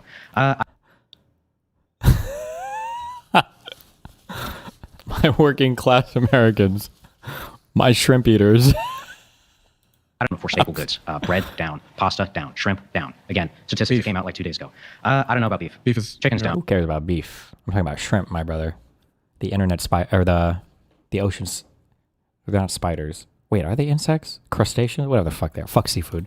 Eggs are down. I don't know about beef. So what's happening across the board? That's why you got to look at things as an average. Inflation is up. Core inflation. No, it's not. It's down. It's at minimum. It's the same as it was. It's about 3.1% ish. No, that's just. And the reality is, it's also here's what's also happening in this country. When you have to go give $12 billion as farm bailouts as a result of policies that are hurting our farmers across this country, those bailouts that are being used. To begin with, you're a Democrat. You don't not support farmer subsidies. I'd be surprised if that were the case. Well, that's but not. Farmers also need subsidies because they just lost a huge amount of an illegal slave class that was making their labor extremely cheap. They need to be able to subsidize that cost to make that payment possible. Excuse me. Sounds like farming is a competitive industry then. So you're saying that they should get a massive... Why minimum wage for massive corporate farming businesses, but not for people that work at fast food restaurants? What? You realize what's happening as a result of... What do farmers import? They're growing things here. Hold on, wait a second. What's happening right now is that the inputs that are used by all of these farmers to grow their crops across this country are costing more money as a result of the tariffs that have been put in place. That does what to their production costs? It makes things go up, right? I don't know what gets tariffs on farmers. I'm sorry. Potash is something that was consistently tariffed. We can probably start making that here. I mean, we could... Oh, I could just make everything. Didn't you just say the lack of the slave labor class made costs go up? Why do you think we can make any of this other shit? The The majority of our potash comes from places like Canada. What are you talking about? We can start making it here. But that's not the argument that we're having. Do you want manufacturing to go up by producing that? That's not the argument that we're having. The argument is an economic argument. The argument is that what you guys did by putting these tariffs in place made things more expensive. And now we have to go put a Band-Aid on these things by going up and putting $12 billion worth of farm subsidies directly as a result as a bailout because of the policies that you guys enacted. You don't oppose bailouts. I'm confused why you're bringing this up. Because the whole reason why we're having to do an emergency farm subsidy act effectively is because of the fact that you guys artificially raise the cost of everything that farmers have to do. They're struggling right now. There are more bankruptcies. I think they would need that money. Wait a second. Hold on. Wait a second. I just want to make sure that you understand this point very clearly. That we had more bankruptcies in the first quarter of this year for farmers than all of last year. The Small Business Index actually reports that small businesses are highly optimistic right now. We're talking about the amount of bankruptcies that were happening in this country as a result of the first quarter of this year. We're more than all of last year. That's a fact. If you go and you ask these farmers whether or not they would want this emergency bill, they would tell you no. They would say just release the tariffs that are destroying their businesses. Well, farmers also want really cheap labor, and I don't because I believe in what's best for the country and not what's best for big businesses and huge business farms that do that. Do you want to go work on a farm? What do you mean by that? It's if the illegal people or ordinary immigrants, if you made it more legal, if they want to do the jobs, if farmers want to hire them, if it makes our food cheaper, this sounds like a win-win-win-win. Like, where is the loss here? Can you show me where is the L? Where is the L here? Like, what? Well, farmers also want really cheap labor, and I don't because I believe in what's best for the country and not what's best for big businesses and huge business farms that do that. The unemployment rate for American citizens is going up. So? Takes time. We just fired a ton of people. So now it takes time. It does. So, we're in year one. So the point is that the policies that you guys are pushing are not delivering the results. You guys are making things. We're getting a lot of money from tariffs, actually. From a new tax. We got to get a VAT, guys. We got to get a VAT. When we get rid of tariffs, we got to get a VAT. It would just be so good. God, I love those broad base, easy to levy, easy to collect, easy to raise and lower across the board, and big revenue generators. I love those taxes. Your income taxes, your capital gains taxes, your sales taxes. These are just the best. These are the best. These are the best taxes. And since these fucking retards all got mind fucked on a tariff and I think it's good, when we get rid of the tariff, just put a small itty bitty 1% VAT. Just a little itty bitty 1% VAT, okay? And then just what's in place. Then we can move it from there in the future if we need to. What's your argument for that? We're making a lot of money off of it. What's happening to the deficit? Probably going up because again, I want ICE to have funding. So the deficit, but the amount of funding that ICE has received as an increase is not less than the amount of tariffs that you brought. And by the way, what's a VAT? Just think of it as a national sales tax, basically. Who pays a tariff? Importer. It's all of us. The importer is the one that pays, and then they pass that price on directly to the consumer. They can, yeah. So you're bragging. Importers buy these things and they sell it to us. I don't think things should be easy. So is the thing in front of us, right? So is the thing. People want to get jobs around here. So is the question in front of us about whether or not you support American people basically paying for the largest tax increase in recent American history? You're supporting big businesses by doing this. What? Tariffs hurt big businesses. Tariffs hurt small. They'll eat the cost. I promise. I promise. Farmers as well. That's why we had more bankruptcies for small farmers. We're getting money from this tariffs, year which than can everywhere pay else. those farmers through their subsidies. Well, not if they're. What's the point then? We're tariffing people just so we can give the money back to the importer that pays the tariff. What the fuck is the point? If they can't afford to keep their farms because you guys literally have a situation in place where you're increasing bankruptcies left and right. Farms aren't closing. We literally had more bankruptcies in the first quarter of this year than all of last year. Pause. We'll move on to the next debater. Thank you. Thank you. See ya.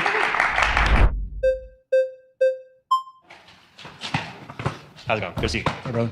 All right, so I guess on the economy point, do you want to talk about tariffs or do you want to talk about the One Big Beautiful Bill? Because those were kind of the two big points. What tariffs? Whatever you want to talk about. Sure. So I guess on tariffs, I mean, do you think that it is a good thing that other countries have tariffs on the United States and that those are allowed to go unchecked?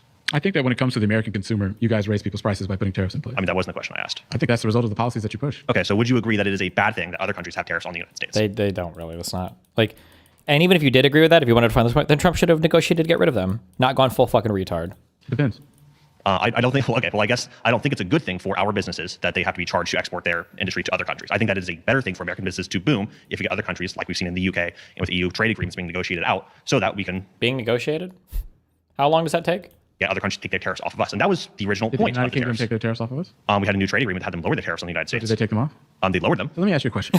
What would be the purpose of enacting tariffs on a country like Canada? On Canada, well, you want to protect certain industries, and Canada. Do the 145% dairy one, and I'll come all over my desk on stream. 145% dairy, please, God save, please. It also has a lot of tariffs on the United States, and to get them to have a trade agreement in the United States on that, I don't think it's. Didn't we have free trade? I don't think it's. I don't think. What was the? Oh yes, I love this line of argument. Our trade agreement with Canada sucked. Ooh, what was the trade agreement with them again? Who negotiated that one? That's where he's going. I'm mind melded. I'm locked in. I'm Aaron Yeager, and we're talking to each other. I'm traveling through the past. The United States-Mexico-Canada agreement. Yeah, that wasn't in effect when Donald Trump took office. What? That was Donald Trump's renegotiation of NAFTA. I don't think it's I don't know. I don't think what was the United States Mexico Canada agreement? Yeah, that wasn't. Oh, actually, I know what this guy is. I know exactly what's going on. I'm mind melded with him too. He's just thinking that's like a general thing. Oh, when the U.S., Mexico, and Canada had a trade agreement, yeah, that was already in place for Trump. No, he's talking about the I think it's USMCA, right? U.S. Mexico Canada agreement. That was like the official Trump. That was the name of the Trump upgrade, quote unquote, to NAFTA. In effect when Donald Trump took office. Who negotiated the United States Mexico Canada agreement? Look, I don't think it's not a good thing. Who negotiated? It's not a good thing. You know thing what it is? It is not. Do you know what it is? He thinks he's asking him a trick question because he's like, well, I don't know which president did it. I don't know, Lyndon B. Johnson, George Washington. He thinks it's like a trick question, but it's not. It was Donald Trump. It was Donald's trade agreement, bro. You don't know what it is, do you? No. Yes, I do. What is it? Explain it. Yeah.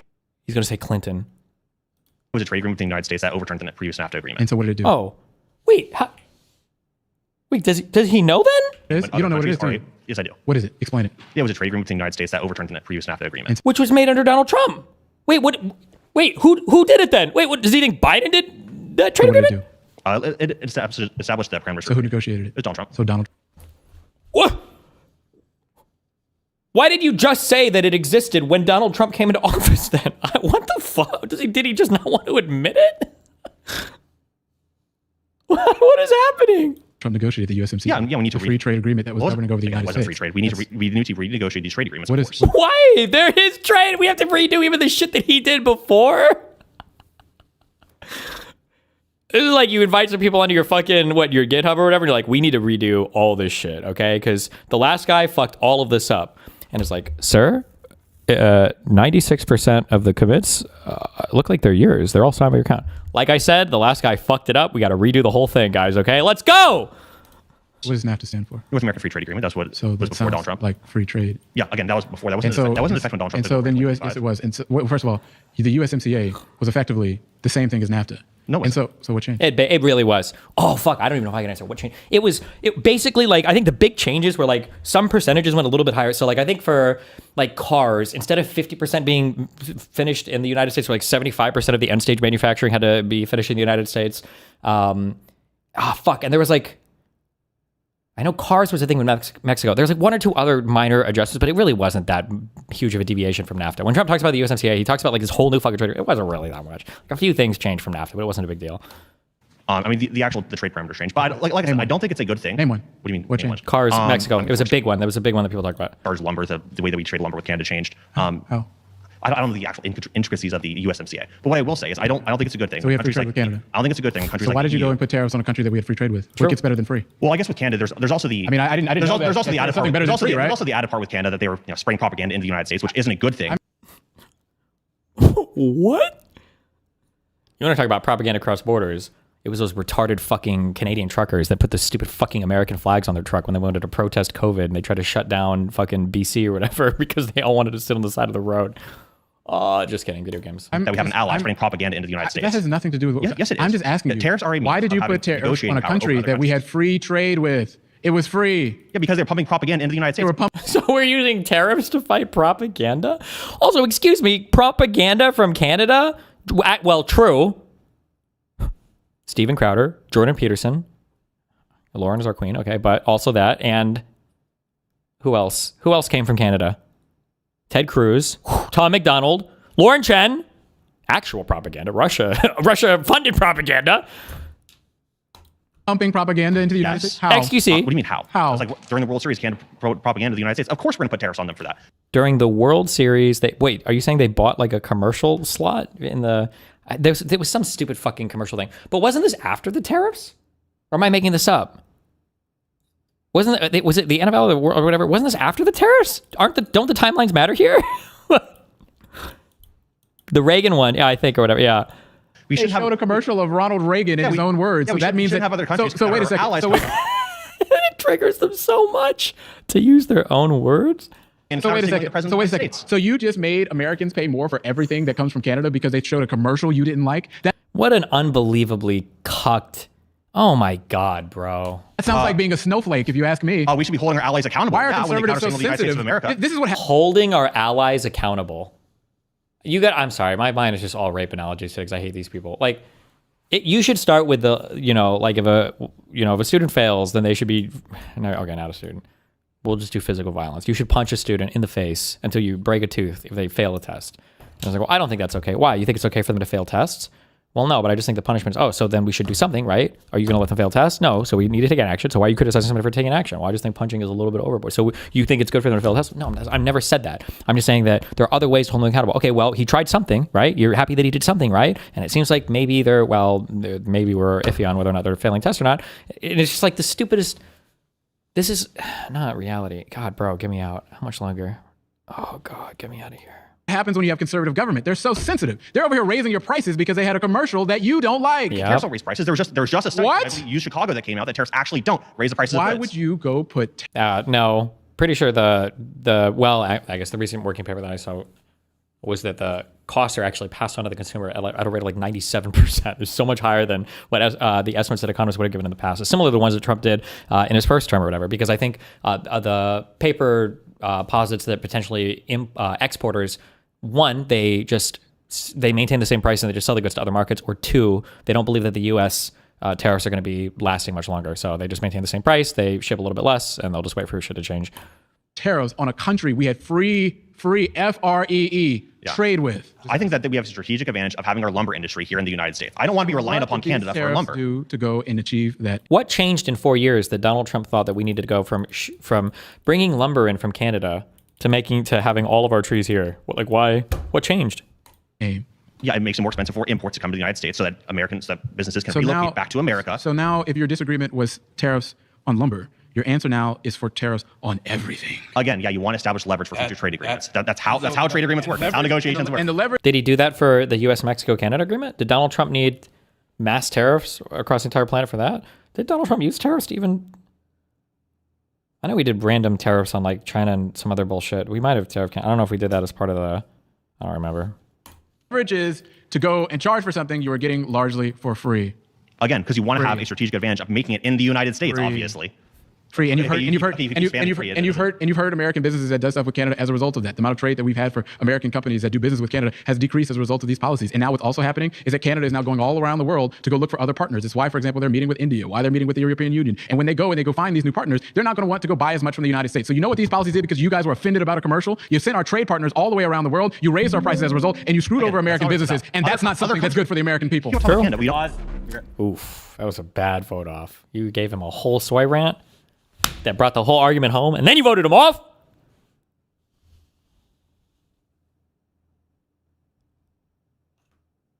Fuck, I don't have an appropriate soundbite for that, but this guy got owned. You've been voted out. Thank you.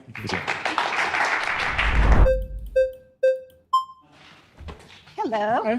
I like Bonnie. the show. Thank you. This is Donald Trump on it. I didn't see that part. Okay. Oh, boy. I didn't see that part. Okay. You know what tariff is a tax, right? And Democrats love to tax people. You know that a tariff is a tax, right? Yeah. You know Democrats like to tax people, right? What were the biggest tariffs? We're talking about Trump's tariffs, the Republican, right? That you guys all adamantly supported? What the fuck? Talk about a non sequitur. So all of a sudden, the Democrat in the room doesn't want to tax anybody.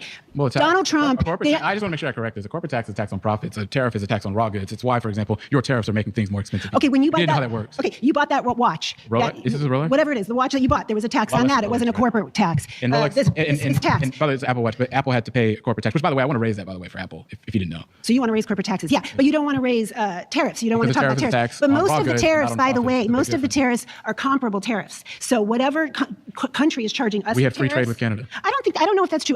This is one of the things, this is why I hate this fucking talking point. And it took me so long. I don't know if, did he ever admit it?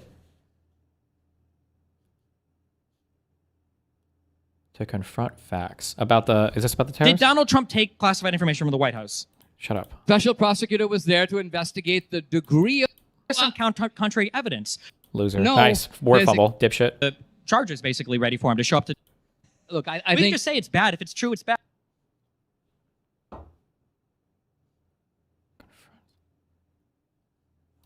What is Trump trying to do with the tariffs? Holy shit, that mic is blowing the fuck out. Was it a lie? I just want to hear that. Did he lie for the board? And I will only take them off if you take off yours. Then why does he keep changing that Hold with on. countries like China? On policy? Times of national crises.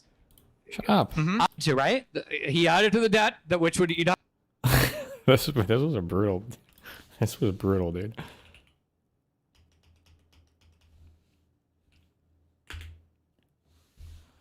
This has to be every single person. You should never let Republicans walk away from it. And it's such an obvious talking point. And you hear her, when everybody here is talking about reciprocal tariffs, like when that other guy was like, well, they tariffed us too. That's a lie. That whole talking point is a fucking lie. You hurt your trade relationship with every other country on the planet like we've done with the tariffs. You acknowledge, for instance, when Trump held up the tariff sign, that all those numbers were a lie, right? That was a lie. Yes. The only way you can answer that is yes, that was a lie. None of those tariffs were accurate for any other country, right? Can you at least acknowledge that simple basic fact that all the numbers on that chart were a lie? They used a math formula. What is not a lie? What is not a lie? Was that a lie, though? What is not a lie? What is not a lie? Though? When he held up the sign, didn't he lie to the American public, to you and me and everybody else in here in the entire world when he said, these are the tariffs that every other country has on us? That was a lie, Yes. right? Well, it was a negotiating tactic. So it was a lie to negotiate? A negotiating tactic. Look. But it was a lie then. We can at least say it was a lie to negotiate. It was a lie, right? Trump Who was is- he negotiating with? The Fox News ratings? No. His YouTube views? It was a lie. Are you saying that if I'm saying it was a lie. hold on, I'm saying those numbers were a lie. I'm saying if I'm negotiating with you. Yeah, and you lied to me. I wouldn't negotiate with you. Those numbers were a lie, right? If I'm negotiating with you and an NPR reporter comes to me and asks me something and I say, this is going to be the result, I'm actually speaking to you, but if I were to tell the NPR, oh, guess what? Let me give you my actual negotiating position, okay? Because you can then put it on NPR and the Chinese will figure it out by tomorrow morning. I think I would probably use the massive governmental apparatus I have to negotiate to do that because that seems like a more No, because the appropriate, massive mature governmental way to apparatus do that we negotiations. have has proven to be completely and utterly But incompetent. so then everything that comes from the Trump administration I should interpret as being potentially fallacious. It could all be a lie because he's trying to negotiate with other people. Then I'm saying negotiation is a moving ball. I'm saying that Trump is very capable of putting on a tariff and saying, I'm going to put on this tariff on January 7th, and then he doesn't do it. Do Is I he lying? revisit No, he's that? not lying. No, that's He's what we're talking about. threatening to do it. Well, he did do Go. it. Number one. Go back. The big chart was a lie. Why can't we just admit that? This is what I'm It's a talking about at the lie. very beginning of this conversation. Look at the reality. It was a lie. I'm saying that these bombastic claims were lies. In the course of negotiation, it doesn't even matter because the real issue is what are you getting in the deal? If I don't know if you saw me walk up on stage, but if I put in my Tinder profile that I'm 6'2" and I show up at my date with really good posture, does that count as just being bombastic, or would that be a All lie? right, let me give you an example for why. Well, an example. How about when the president held up a board with a bunch of tariff numbers and they were all lies? They were a lie. It was a lie. Can we just say that was a lie? I'm saying that presidents, in the course of foreign policy and trade negotiations, every president lies to us all the time. Give me an example of a single other example where a president has lied like that to the American public. Okay, I would say that every deal that the United States has One struck- example. Okay, I'll give you 10 examples. Just one. I see one. Yeah. Okay. So the United States, for example, lies about its dealings with terrorists. It lies. And he brings up intelligence. About Reagan lied about. I'm sorry, hold on. National security secrets with. We're not talking about secrets. We're not talking about crimes. Okay, yeah, I'm sorry. Just It's hard for me to talk about some of these debates. I like to talk about more principle type of stuff. But basically, the lazy gardener. She just said, I don't want to get in the weeds. Trump was trying to get comparable tariffs. So if a country was charging us 30% tariffs, we charge them. So then he went. She's talking about the board. The board was a lie. That was a lie. All of that was a lie. So he went to a country we had no tariffs with and then added tariffs on them.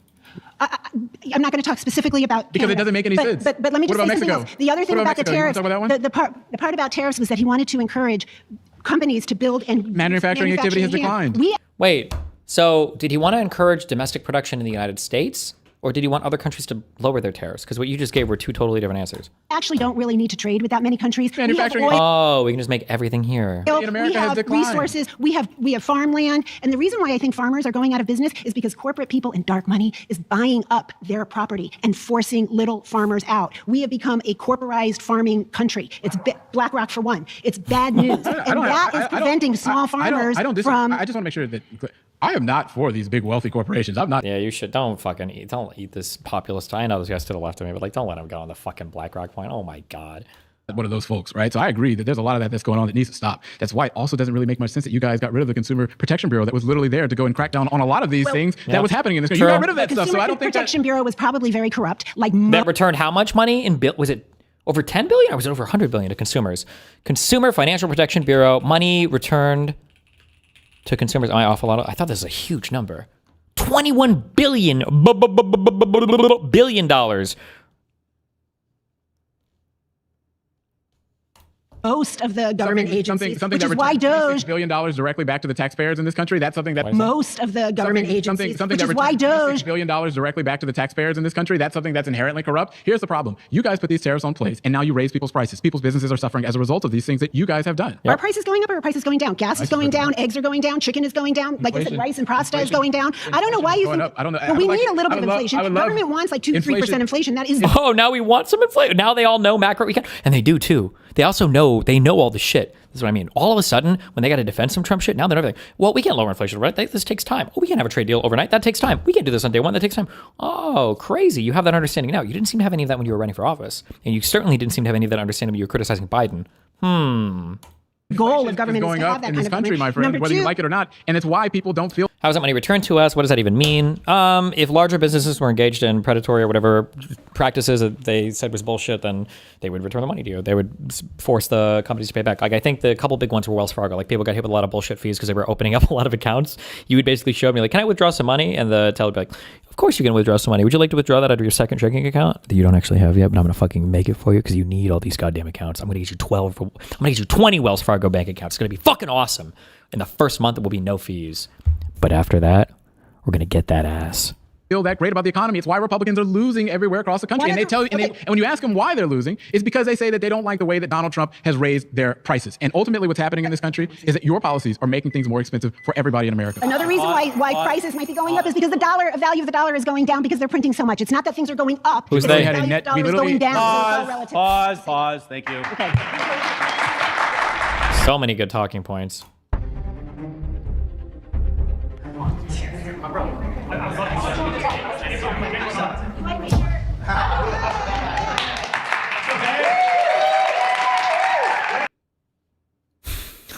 Oh wait, I think I saw this earlier today.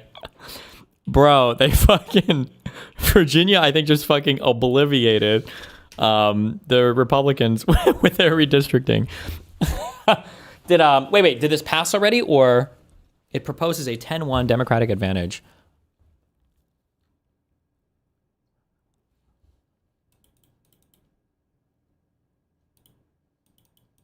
The vote's in April? Gotcha. It has to pass a referendum in court still. Okay. Oh, man. They're not happy about that one. All right. I chose Dennis for the final debate because he's running for the United States Congress, so let's see if he's prepared. All right. My surrounding claim is that Democrats hate America. Prove me wrong. Prove you wrong? Yeah. That's a very subjective opinion. No, it's very objective. What is the point that you're trying to make? It's unbelievably. I mean, we're in California right now. We're in Los Angeles. It's a state that's been run for over 60 years by a Democrat supermajority. We've had Democrat governors for a plurality of almost 60 years as well. The last 12, it was Jerry Brown Jr., and now we have Gavin Newsom for 2 terms. And the state, not only are we running a historic deficit, but we just spent, as somebody mentioned here earlier, $25 billion in 5 years to solve the homelessness crisis. And that money just evaporated. It went all to NGOs, Gavin. If that Virginia redistricting goes, because Indiana was the one that abandoned theirs, right? Dude, if that Virginia redistricting, oh my God, this would be the first time in my lifetime that Republicans have paid the price for stupid fucking politics games, that Texas will fuck them hard. And that not just Texas, but the corrupt collusion between our retarded DOJ, between, I don't remember if it was Bovine or if it was Bondi that sent that letter to Texas saying, just so you guys know, you guys better think about redistricting because I know those districts were done in a racist manner or whatever. And then the Texas Supreme Court and all them sucked each other off over it and they were so fucking happy. And Abbott was like the guy in fucking Scary Movie 1, the crippled dude sucking himself off in the chair with, oh, we fucking got him then. And then Newsom came out with his fucking California regerrymander. Virginia got their big one. I don't know if other states did it. I don't know if anybody else on the Republican side was able to do it too. Hell yeah. Get fucked. Newsom's cronies, and there's no accountability. There's no interest in there being any sort of accountability. So much so that LA County itself has spent over $1 billion to fix homelessness. Our current comptroller, Kevin Mejia, tried to do an audit, and the mayor, Karen Bass, communist, Karen Bass, yes, she's a communist, look it up, trained by Fidel Castro. What is this whole argument about? The whole thing is that it's about centralized power. They're all communists. They're all Marxists. You're part of this. Centralized power. I'm clapping for how ingenious this guy is. Centralized power. How dare you? What a disgusting and despicable and vile thing to say as a fucking person who supports MAGA. Centralized power? You're part of this infrastructure. Let me finish my point. Let me finish. Yes, that's exactly what I just stated. So Joe Manchin is a communist? Let me just finish my point. John Fetterman is a Marxist? Let me finish my point. Well, he's associating himself with that. Yes, your party is being eaten from within by the Democrat Socialists of America. That's how you get. MAGA is eating itself from within, by the way. Zoran Mamdani out of New York. That's part of their goal. They're saying it literally. You just described a party that has diversity of thought. That's kind of how. That's not diversity of thought. Absolutely not. That's what happens when you're not. That's what happens when you're not in a brainless cult like MAGA, right? I'm just going to tell you this. So you've got for example, a party in the Democratic Party is one that has folks like Joe Manchin and Zoran Mamdani. It's people with a wide array of a political spectrum. You're being extremely disingenuous right now. I just want to know from you, what is it that you're trying to say about Democrats that hate America? You're saying that half of America hates this country. Let me finish. Let me do my point. Okay, you brought up Joe Manchin and you brought up John Fetterman. Two people that every time, John Fetterman specifically, he actually is a middle of the road guy. Every time, let me finish my point. Okay, every time he sides with common sense policy that is coming from the Republic. Let me finish my point, dude. Every time. This guy's talk like 90% of the time, by the way. He sides with common sense policy. Let me finish my point, bro. You're gonna just keep. I'm not flustered. He's I can flustered. see it over your eyes. I'm not. Oh, now he's trying to play back what I did a minute ago. Remember that one? Yes, I do remember that one. Look how the tables have turned. Oh my God, dude, he's so petty. Just let me finish my point, okay? Oh my God, he rattled him, bro. Also, not by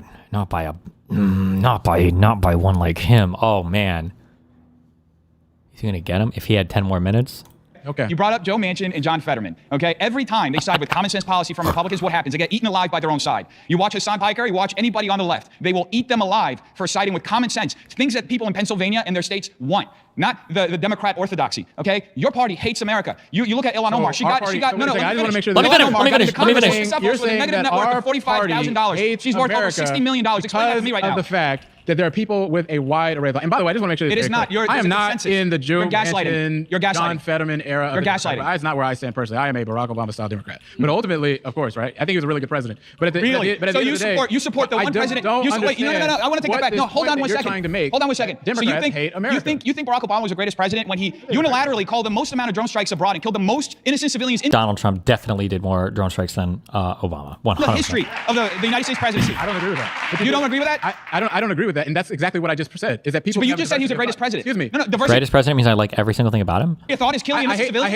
I hate to break it. What? How is that diversity of thought? I hate to break it to you, but Donald Trump also had an increase of drone strikes more than what was happening. And he obfuscated the reporting on it. He made it so that we stopped reporting on it the same way we were before, so we don't even know how many exactly did. Under Barack Obama. So you might want to go check your numbers because if that's the marking of whether or not someone is a good president, your guy literally went and had more drone strikes. Guess what? I bet you're still going to go to Mar-a-Lago and beg for his support, aren't you? I didn't just sit. The Bureau for Investigative Journalism was 2,243 drone strikes in Trump's first 2 years in office. The Bureau counted 1,878 in Obama's 8 years in office. You're going to say that Barack Obama is the greatest president in history. But Donald Trump knowing that he killed more civilians. But Donald Trump had more drone strikes, but you still think he's a good president, right? I didn't say that I approve of drone strikes. I'm calling so it's almost neither did him. Like if you disagree with something, you can still support the politician overall. That's kind of how that works. I'm literally calling out drone strikes. Do you understand how your cognitive dissonance is working? You're trying to say that because I support Barack Obama and I disagree with drone strikes, that all of a sudden that's some type of failure in my reasoning, while you literally support Donald Trump who had more drone strikes and you still support him. You literally came dressed like him today. You're wearing the pin, you're wearing the tie, you're wearing everything. You came just like him. Hold on one second. Wait. I just want to make a point here. He has a problem with somebody wearing the American flag. Pure Democrat. You hate America. You just made my point for me. Thank you so much. But I said that you're dressed like Donald Trump. Can you really shake my hand? Can you really shake my hand? But I said that you're dressed like Donald Trump. Oh my God, civility is done. You came dressed like another. What are you talking about? You have a problem with me, with the way I'm dressed. I'm wearing the American flag. I'm wearing American colors, red, white, and blue. You just said you have a problem. You made my point for me, bro. It's like the most Nazi shit.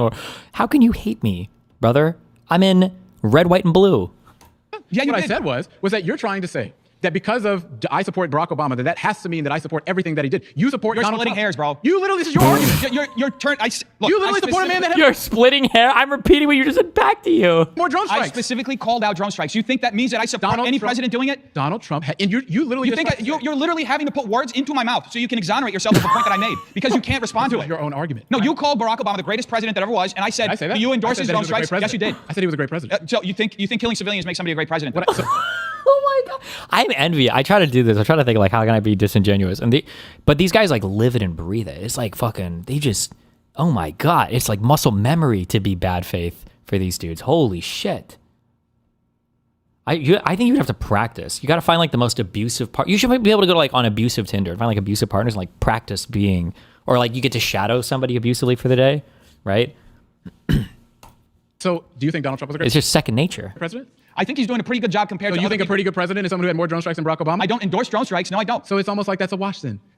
We're stuck in the same point. We're going around. I feel like we're going around in circles. Let's just take it back for a second. Because it didn't work out for you. That's kind of how that went. Yeah, you can frame it however you want, but that's not actually what I don't think Libs I think the people like this one. I think the people at home can see a lot better that you hate America and that you really proved my point for me. You literally said you have a problem with me wearing this suit. Where I have, yeah, exactly. Anyway, we're going back in circles. I'm trying to move the conversation forward. It's got nothing to do. I could argue about this for my whole life, but I think the good people at home would rather see something different. Yeah, I'd pivot too if I were you. It's not working out well for you. Okay. You can say whatever you want to save your ego. Here's the thing. Okay?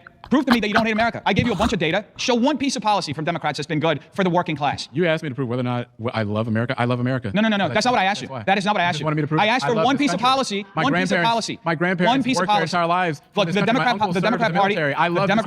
The Democrat Party is one of the most dishonest, self-serving parties in the history of this country. Well, it's been like this forever. Okay? Ilhan Omar got into office. Okay, so defend Ilhan Omar. She got into office with a negative net worth of $45,000. She's worth $60 million now. I'm not here. Is it $60 million? Didn't she marry some guy who's rich? You want to talk about wealth? accumulation, bruh. Trump is. I'm sorry, you can't talk about. You lost that talking point for the rest of your natural life. I'm sorry, you can never. You really just can never bring that up again. Democrats have like 5 or 10 scams in them before I even want to hear somebody fucking complain about these motherfuckers. Donald Trump is suing his own government right now, the IRS, for $10 billion. Like, you've lost the right to complain about scams basically forever. To talk about AOC just went on a Stop the Oligarchy tour, spent $50,000 on luxury hotels and Bad Bunny concerts. How is that loving America? Wait a second. I just want to make sure that something's clear. No, just explain that to me. No, Oh my God, hold on. Did we just mind meld? Wait! I just want to make sure this is right. Uh-oh. You're trying to say that someone increasing their net worth. Oh, we're mind melded. We're in mind government melded. per se Oh, is we're indicative there. of someone who doesn't care about America, right? I think enriching yourself on the backs of Americans when you're there to serve is inherently dishonest, corrupt, and it is. Why would you? Oh my God. Oh my God. He's a spider weaving his own fucking rope that he's about to hang himself with. Anti-American. You think so? Yeah. How much has Donald Trump's net worth increased since he's been the president? I know that he spent for a fact over $600 million in wrongful lawsuits that were brought by Letitia James and all of these crazy Democrats in the judicial. How much? How much? $600 million in lawsuits? How much are your legal fees? What the fuck? I understand corporate litigation get expensive. $600 million? What's the source for that? Does that include like him losing and like the penalties he has to pay, or what? $600 million on lawsuits? Damn, this motherfucker just funded the big 5 in New York. What is it? Is it the 5 big law firms, whatever, for the next fucking 2 years? 5 years? 10 years? I wonder how much revenue at least 2 years. I have no idea. What? How much has his net worth increased since he's been president in 2025? Well, you tell me. $3.3 billion. He also had to spend. Oh, he's wrong. 3.9 billion? Oh, 3.4 billion. It's even bigger.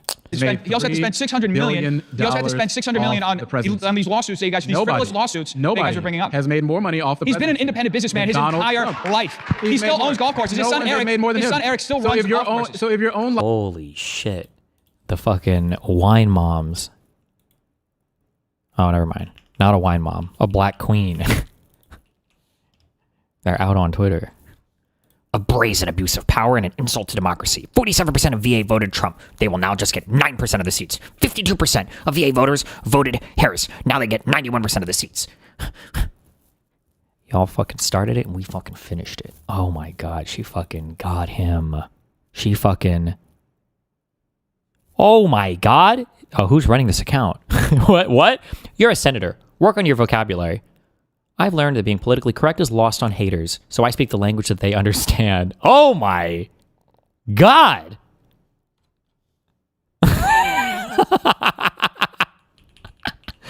Logic is that making money in public office is indicative of someone who hates America. I would say the guy who's made more than anybody else in the history of America probably hates America, right? This is right? absolutely false equivalence. That's not how that works, did it? This is an absolutely false equivalence. That didn't work out well for you. This is a false equivalence. Your campaign is going to be struggling after yeah, I'm sure I'm going to be fine, okay? Do you have a problem with Congress people enriching themselves off of insider trading?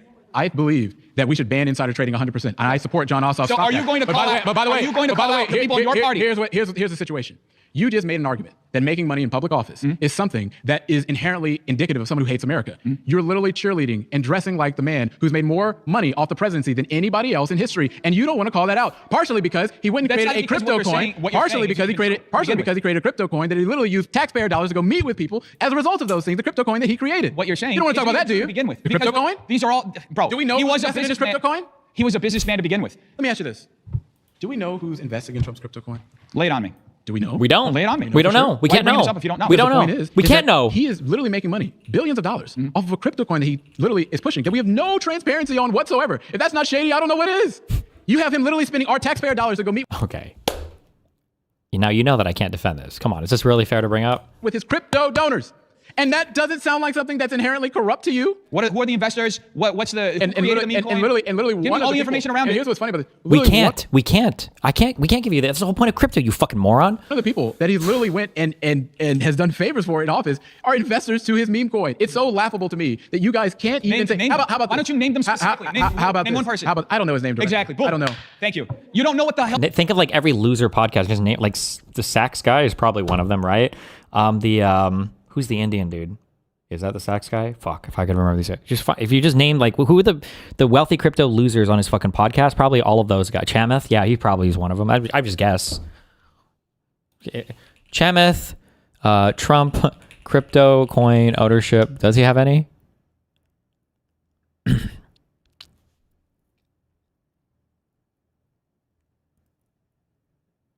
Held high dollar fundraisers for Donald Trump. Helping it. Fuck, I don't know if they own any or not.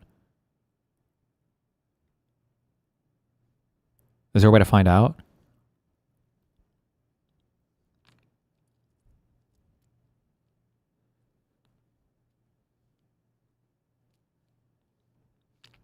Somebody look it up. The crypto CEO guy who got pardoned or whatever? Yeah, probably. The hell you're talking about, dude? You're just making shit up. Because I can't give you the name. You didn't even know. Yeah, you didn't even know that Trump increased drone strikes. What are you talking about? I'm not You literally sitting have done this entire time. I'm not sitting here and talking about stuff that I don't know. You sit here, you cite all this stuff. You can't have a piece of data to back anything up. Thank God you're not in Congress, dude. You won't be either. So congratulations. I guess we'll both be sitting right there together. You better not bet against me, bro. Okay. You better not Who are bet you running against against? me. Who do you think I'm running I against? don't know. Who are you running against? Yes. Who? I'm taking Adam Schiff's old seat. Good luck with that. You know what? The last time I checked, Proposition 50 just passed, and Gavin Newsom just drew all of. Oh, so he supports authoritarian gerrymandering. You know what? He supports it. Oh, it's authoritarian when you gerrymander now? Ow. Here's there why. you go. Here's why. Hates America. Here's why. Here's why. Here's what it is. It was You the hate Republicans. democracy. Here's why. You hate our constitutional You don't want to let me republic. answer. That's why you want Does Paxton? Does Abbott? Here's what it is. Does Trump? The Republicans in Texas redrew the state of Texas to take 5 seats. And why did that happen again? And you thought, you know about the Joe Democrats Biden? were going to just sit around and do nothing. So what happened? We drew the Republicans straight out of office. He's going to give the pretext for why. Oh, they did that actually because the Supreme Court changed the law. And they were all racistly drawn, by the way. They were racistly drawn. Only the ones where Democrats won, though, by the way. Those are the only ones I wanted to look at. How about you just look at what happened? And by the way, let me ask you this. No. Let me ask you this. Will you support because Kevin? you've got an absolutely false. Will point you right now. support You're just Kevin gonna talk over each other. Will you support This Kevin is Kiley? great. Will you support Kevin Kiley's bill to ban partisan gerrymandering all across this country? Before we get to that, will you of support course, Kevin Kiley? yes, I will support it. Then why did the Oh. Republicans in Congress don't? Why don't they? Well, support let me ask you a simple question. You're from Why did Texas. they not vote for the Let me Vote ask the you a People simple Act? question. Why did they not Let me vote ask for you a the simple People Act to question. ban partisan Are you gerrymandering? gonna let me ask you the question? Or are you gonna filibuster? Let me ask you a simple question. Okay. So, do you know about Joe Biden versus Galveston, Texas? No. You don't know about that lawsuit? No. The lawsuit that triggered the gerrymandering in Texas. That was brought on by Joe Biden. The gerrymandering. So Galveston, Texas tried to redraw the districts. They tried to draw minority coalition districts. They were sued. For what? Congressional seats or what? They were redrawing those districts back when Joe Biden. Wait. Let me ask you a simple question. Are you gonna let me ask you the question? Or are you gonna filibuster? Let me ask you a simple question. Okay. So, do you know about Joe Biden versus Galveston, Texas? No. Did Biden sue as a citizen? Joe Biden versus Galveston, Texas? I don't know anything about this. The Biden administration's DOJ. Okay, so then this would have been the US v. Galveston County. You don't know about that lawsuit? No. The lawsuit that triggered the gerrymandering in Texas. That was brought on by Joe Biden. The gerrymandering. So Galveston, Texas tried to redraw the districts. They tried to draw minority. Oh, or maybe he started this as a private citizen? I'm not sure. Hold on. Because I see on Wikipedia it says Biden v. Texas. Do they normally, if the president is the one that,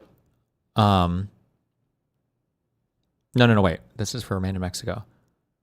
If the U.S. is doing a case against a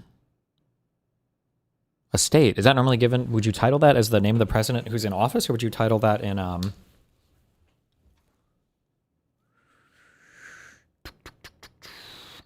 Biden v. Texas was a U.S. Supreme Court case related to administrative law and immigration in which the court held that the federal government had the authority to revoke the migrant protection protocols unofficially as the Remain in Mexico policy.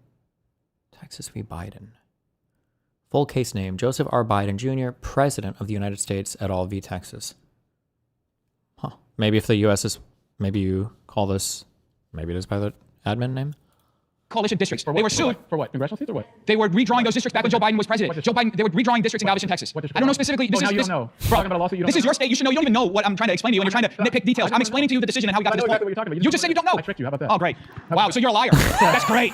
I also appreciate that this guy knows a lot of shit too. I really appreciate that. There is no shortcut for knowing. He's known a lot of stuff. Like he's known a lot of numbers. It seems like he's got a decent foundational basis for understanding things. I appreciate that a lot. Even if I think this guy's further to the left of me, I super appreciate this. Wow, truly. The kind of politician we don't need in Washington. Pause, we're out of time. Thank you. Oh, man. I think that he was definitely looking for a clip, but it didn't work out for him. The idea that Democrats hate America is one of the stupidest things I've ever heard. I think ultimately what people saw. Bro, who is this lady? Is she really approving these memes?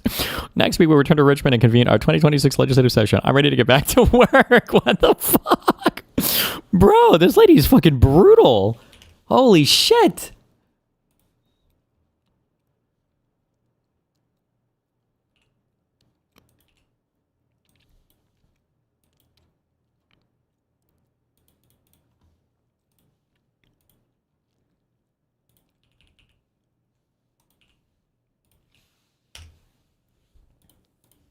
I have the utmost respect for Senator Kaine and Senator Warner, but we do not need coaching on redistricting coming from a cuck chair in the corner. How about y'all stay focused on the fascists in the White House and let us handle redistricting in Virginia? 10-1. You truly aren't your normal grandma. I keep telling them, don't let the gray hair fool you them. Only 17 words from utmost respect to Cook Chair. Holy shit. Somebody that does not have any consistency in the argument. Folks that are more concerned with being on the next Libs of TikTok meme versus the people in this country that are paying more for everything. And I think that was abundantly clear. It's really unfortunate that he turned his passion for politics and for civic involvement into something that I would just call poisonous. For the media who have been asking for a photo of me for tonight's coverage, please use this. What the fuck? What the fuck? Why?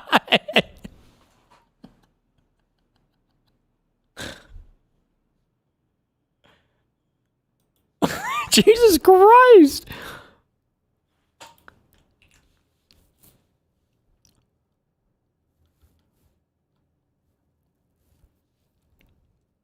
The topic. To many voters, the topic of abortion is so important. And so we've been completely straightforward and clear. I will back a bill to protect life. You heard him. Vote today or he will have his hands on every punani in Virginia.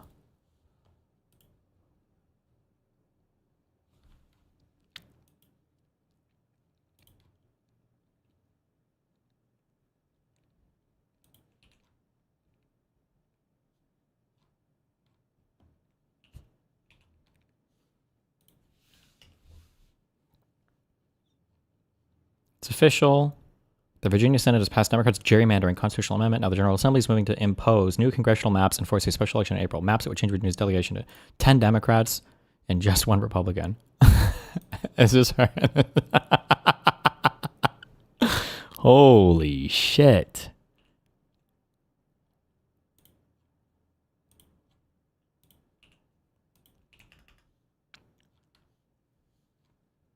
Yeah, is this a real Twitter? Why is there no check mark?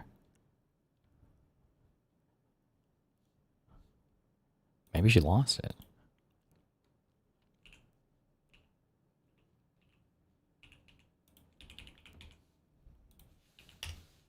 It's actually her.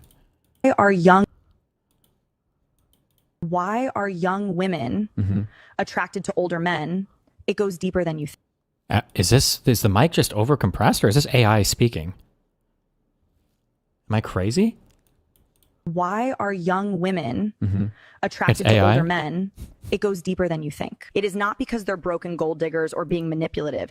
It is because older men activate something that younger men haven't developed yet. Young women bring youth, beauty, curiosity, softness. Older men bring experience, confidence, emotional control, and safety. Oh, this like cutting is probably because the AI can only generate so many seconds at a time of clips or something. Or no, aren't they over? Aren't they through that now?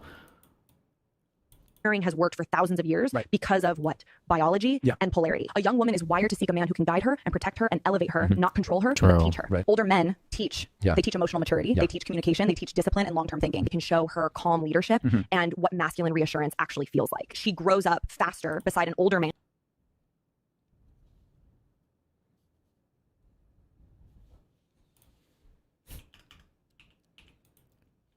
Are katanas actually like cut super sharp? I thought most of these were fairly dull. They're like the ones for show. Or does she actually have like a razor sharpened? Because of the chair.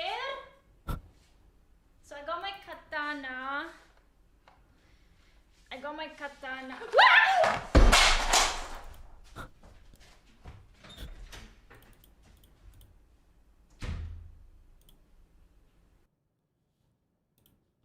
Like, is this a sword that she's like practicing actually cutting things with?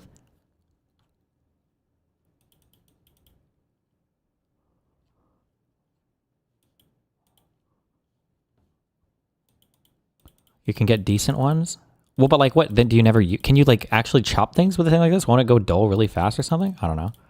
I've only seen a few real ones in my life. My dad has two that he got from Okinawa, but they're both dull as fuck. Like you can like they're like you'll never. I don't even know if you could cut yourself on these.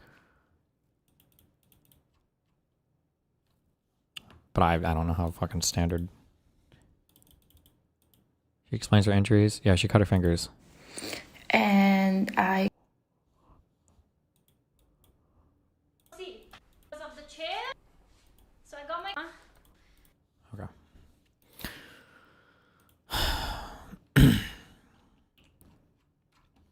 I love this fucking filter, bro. Tucker Carlson spent this entire last week in Saudi Arabia speaking at the Real Estate Future Forum. And then he decided to pal around with this very bizarre content creator, this American who's now defected from America and is living in Saudi Arabia. He thinks that he's like, he thinks that he's like Saudi Arabian. It's very weird. And he talks with an accent and, really just like puts on this whole act about how he's, learning the dialect there. Tucker. Okay. I saw one thing that was probably the funniest thing I've seen so far this year.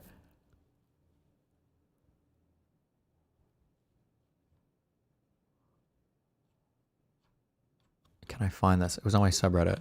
I don't even know what the fuck the context was. Oh fuck, no, maybe I saw this on Twitter. Who has it? Who knows? Who's mind melded with me? Who knows what I'm thinking of?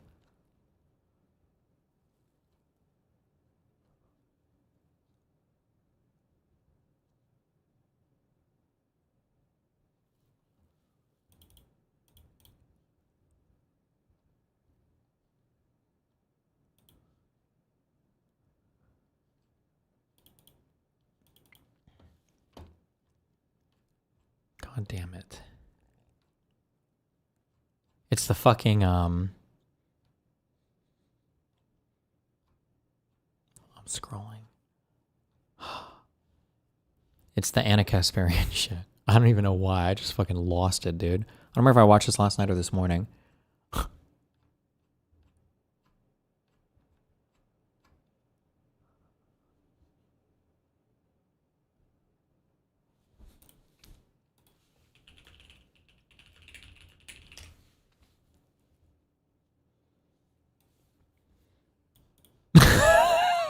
I don't even know what the context for this is. But I also just want to tell you that the situation gets even worse for Billie Eilish. Not only does she live in a $3.3 million mansion in Los Angeles, her mansion sits on Indian land. I kid you not. A tribe Native American, Lindy, excuse me, please use the politically correct term. They're Native Americans. That's correct, yeah. Good job, Caroline. Continue, Lindy. All right. So the tribe confirmed she Just is in Santa, not we care about contacted- using politically correct terms like undocumented and illegal. Which the correct Listen, term bitch, is still you illegal. use language I can I don't get through like, this? and I Can didn't I get just on your please get ass through about this? it. So I would appreciate if you shut the fuck up and don't get on my ass about it. Would that be nice? I'd appreciate that. I'll let the audience decide what they think about those comments. All right. So Okay, I'm going to good. keep presenting this, guys. And so the Indian tribe confirmed she has not contacted them about returning the stolen land. According. This person, God, fuck, I'm being so misogynistic. I'm not usually, though. This person looks like they're 60 and they're 31 years old or whatever. What is happening here? It's the evil. It comes out in these ways with conservative. I'm sorry, that's the only comment I make. Okay. Jesus Christ, though. To her worldview. I'm it must be shocked. returned. I'm shocked. They actually released a statement. As the first people of the greater Los Angeles basin, we do understand that her home is situated in our ancestral land. Fucking Anna just fucking... Listen here, bitch. That's about it. It's language Guys, I can I don't. get- Which the correct Listen, term bitch. is still You illegal. use language, Correct term is bitch. still You illegal. use language Guys, I can I don't get through like, this? and I Can I didn't get just on your please ass get through about this? it. So I would appreciate if you shut the fuck up and don't get on my ass about it.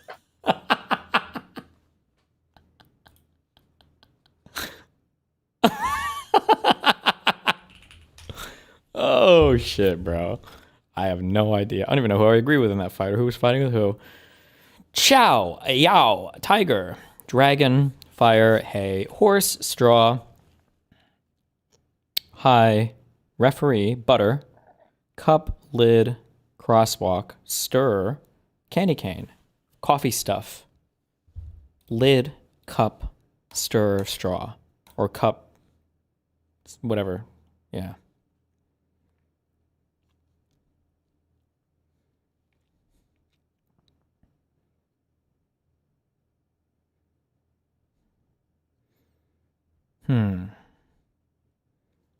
High fever? Hay fever?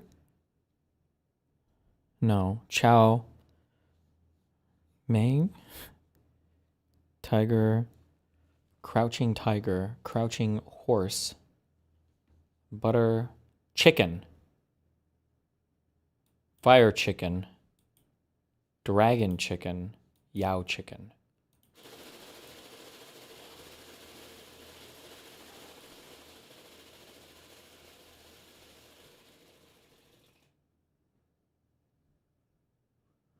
Exclamations at the end of the word. A. Ree. Oh. Ow. There's no world where that is. That will never be that. Okay, hold on. Candy cane. Horse. Horseback. Hayback.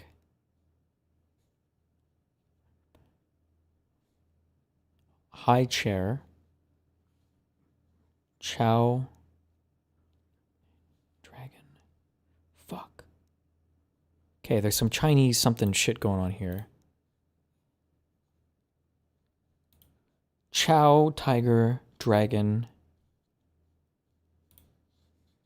Yao. I don't know why. Please don't be one off. Just give this to me, please. Okay, never mind. That works too. Okay. Okay, crosswalk, referee, striped things. Boom, boom, boom. Tiger, boom. Okay.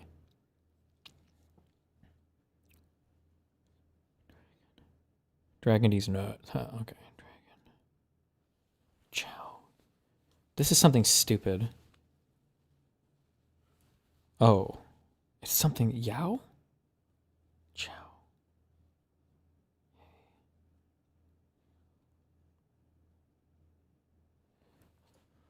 This is going to be something so stupid.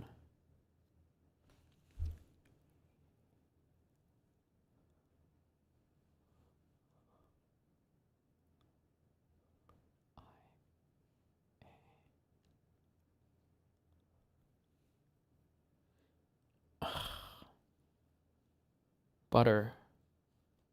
Dragon. Fire. Hay what? Hay fever? Hay festival? Hay is for horses? Hay.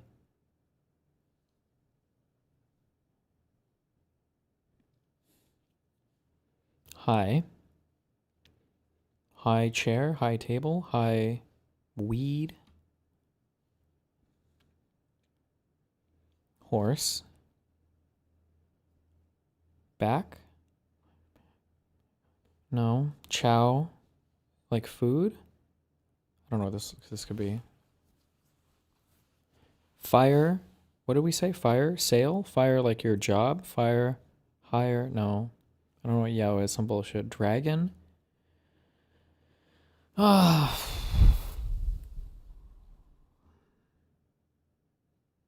And butter. I think I'm done. I don't think I'm ever getting this. Horse.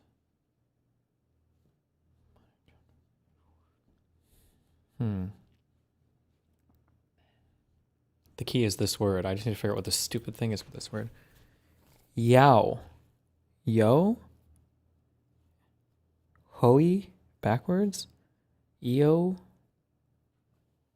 Yeah?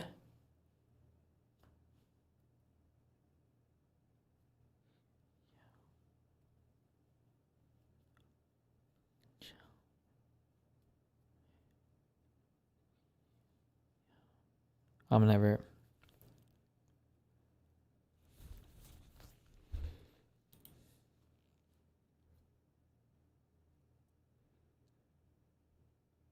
Things you can fucking eat? I have no idea, bro. Eat this. God damn it. I have no clue. Butter? Chow? Dragon? Fire? Is this like types of chicken? Butter chicken? I feel like, is this like a Chinese dish I never order? Fire would be in here then. Chow. Yeah. Hey? Oh, no. I have no idea. Fuck.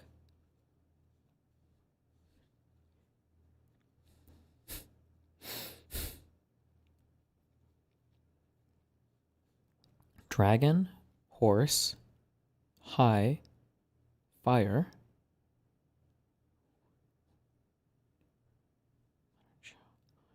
Something to do with knights and dragons and shit?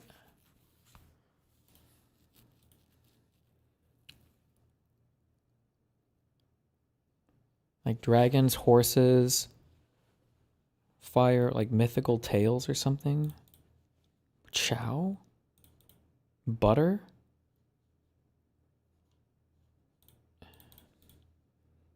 Hay? Things that you would find at like a fucking stupid fucking whatever those Renaissance fairs are. Fuck me, bro. I don't know. Get me out. Words before fly and insect names. Oh my god. Butterfly, dragonfly, firefly, and horsefly. Homophones for greetings. Chow? Hey. Hi. Yow? Yo? Bruv. Really?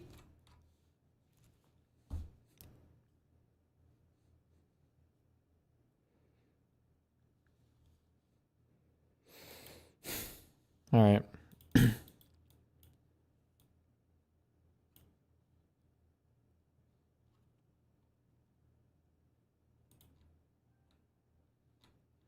Okay. Be careful. I love you guys. Stay safe. Have fun. Richard, hang on you before you leave. What?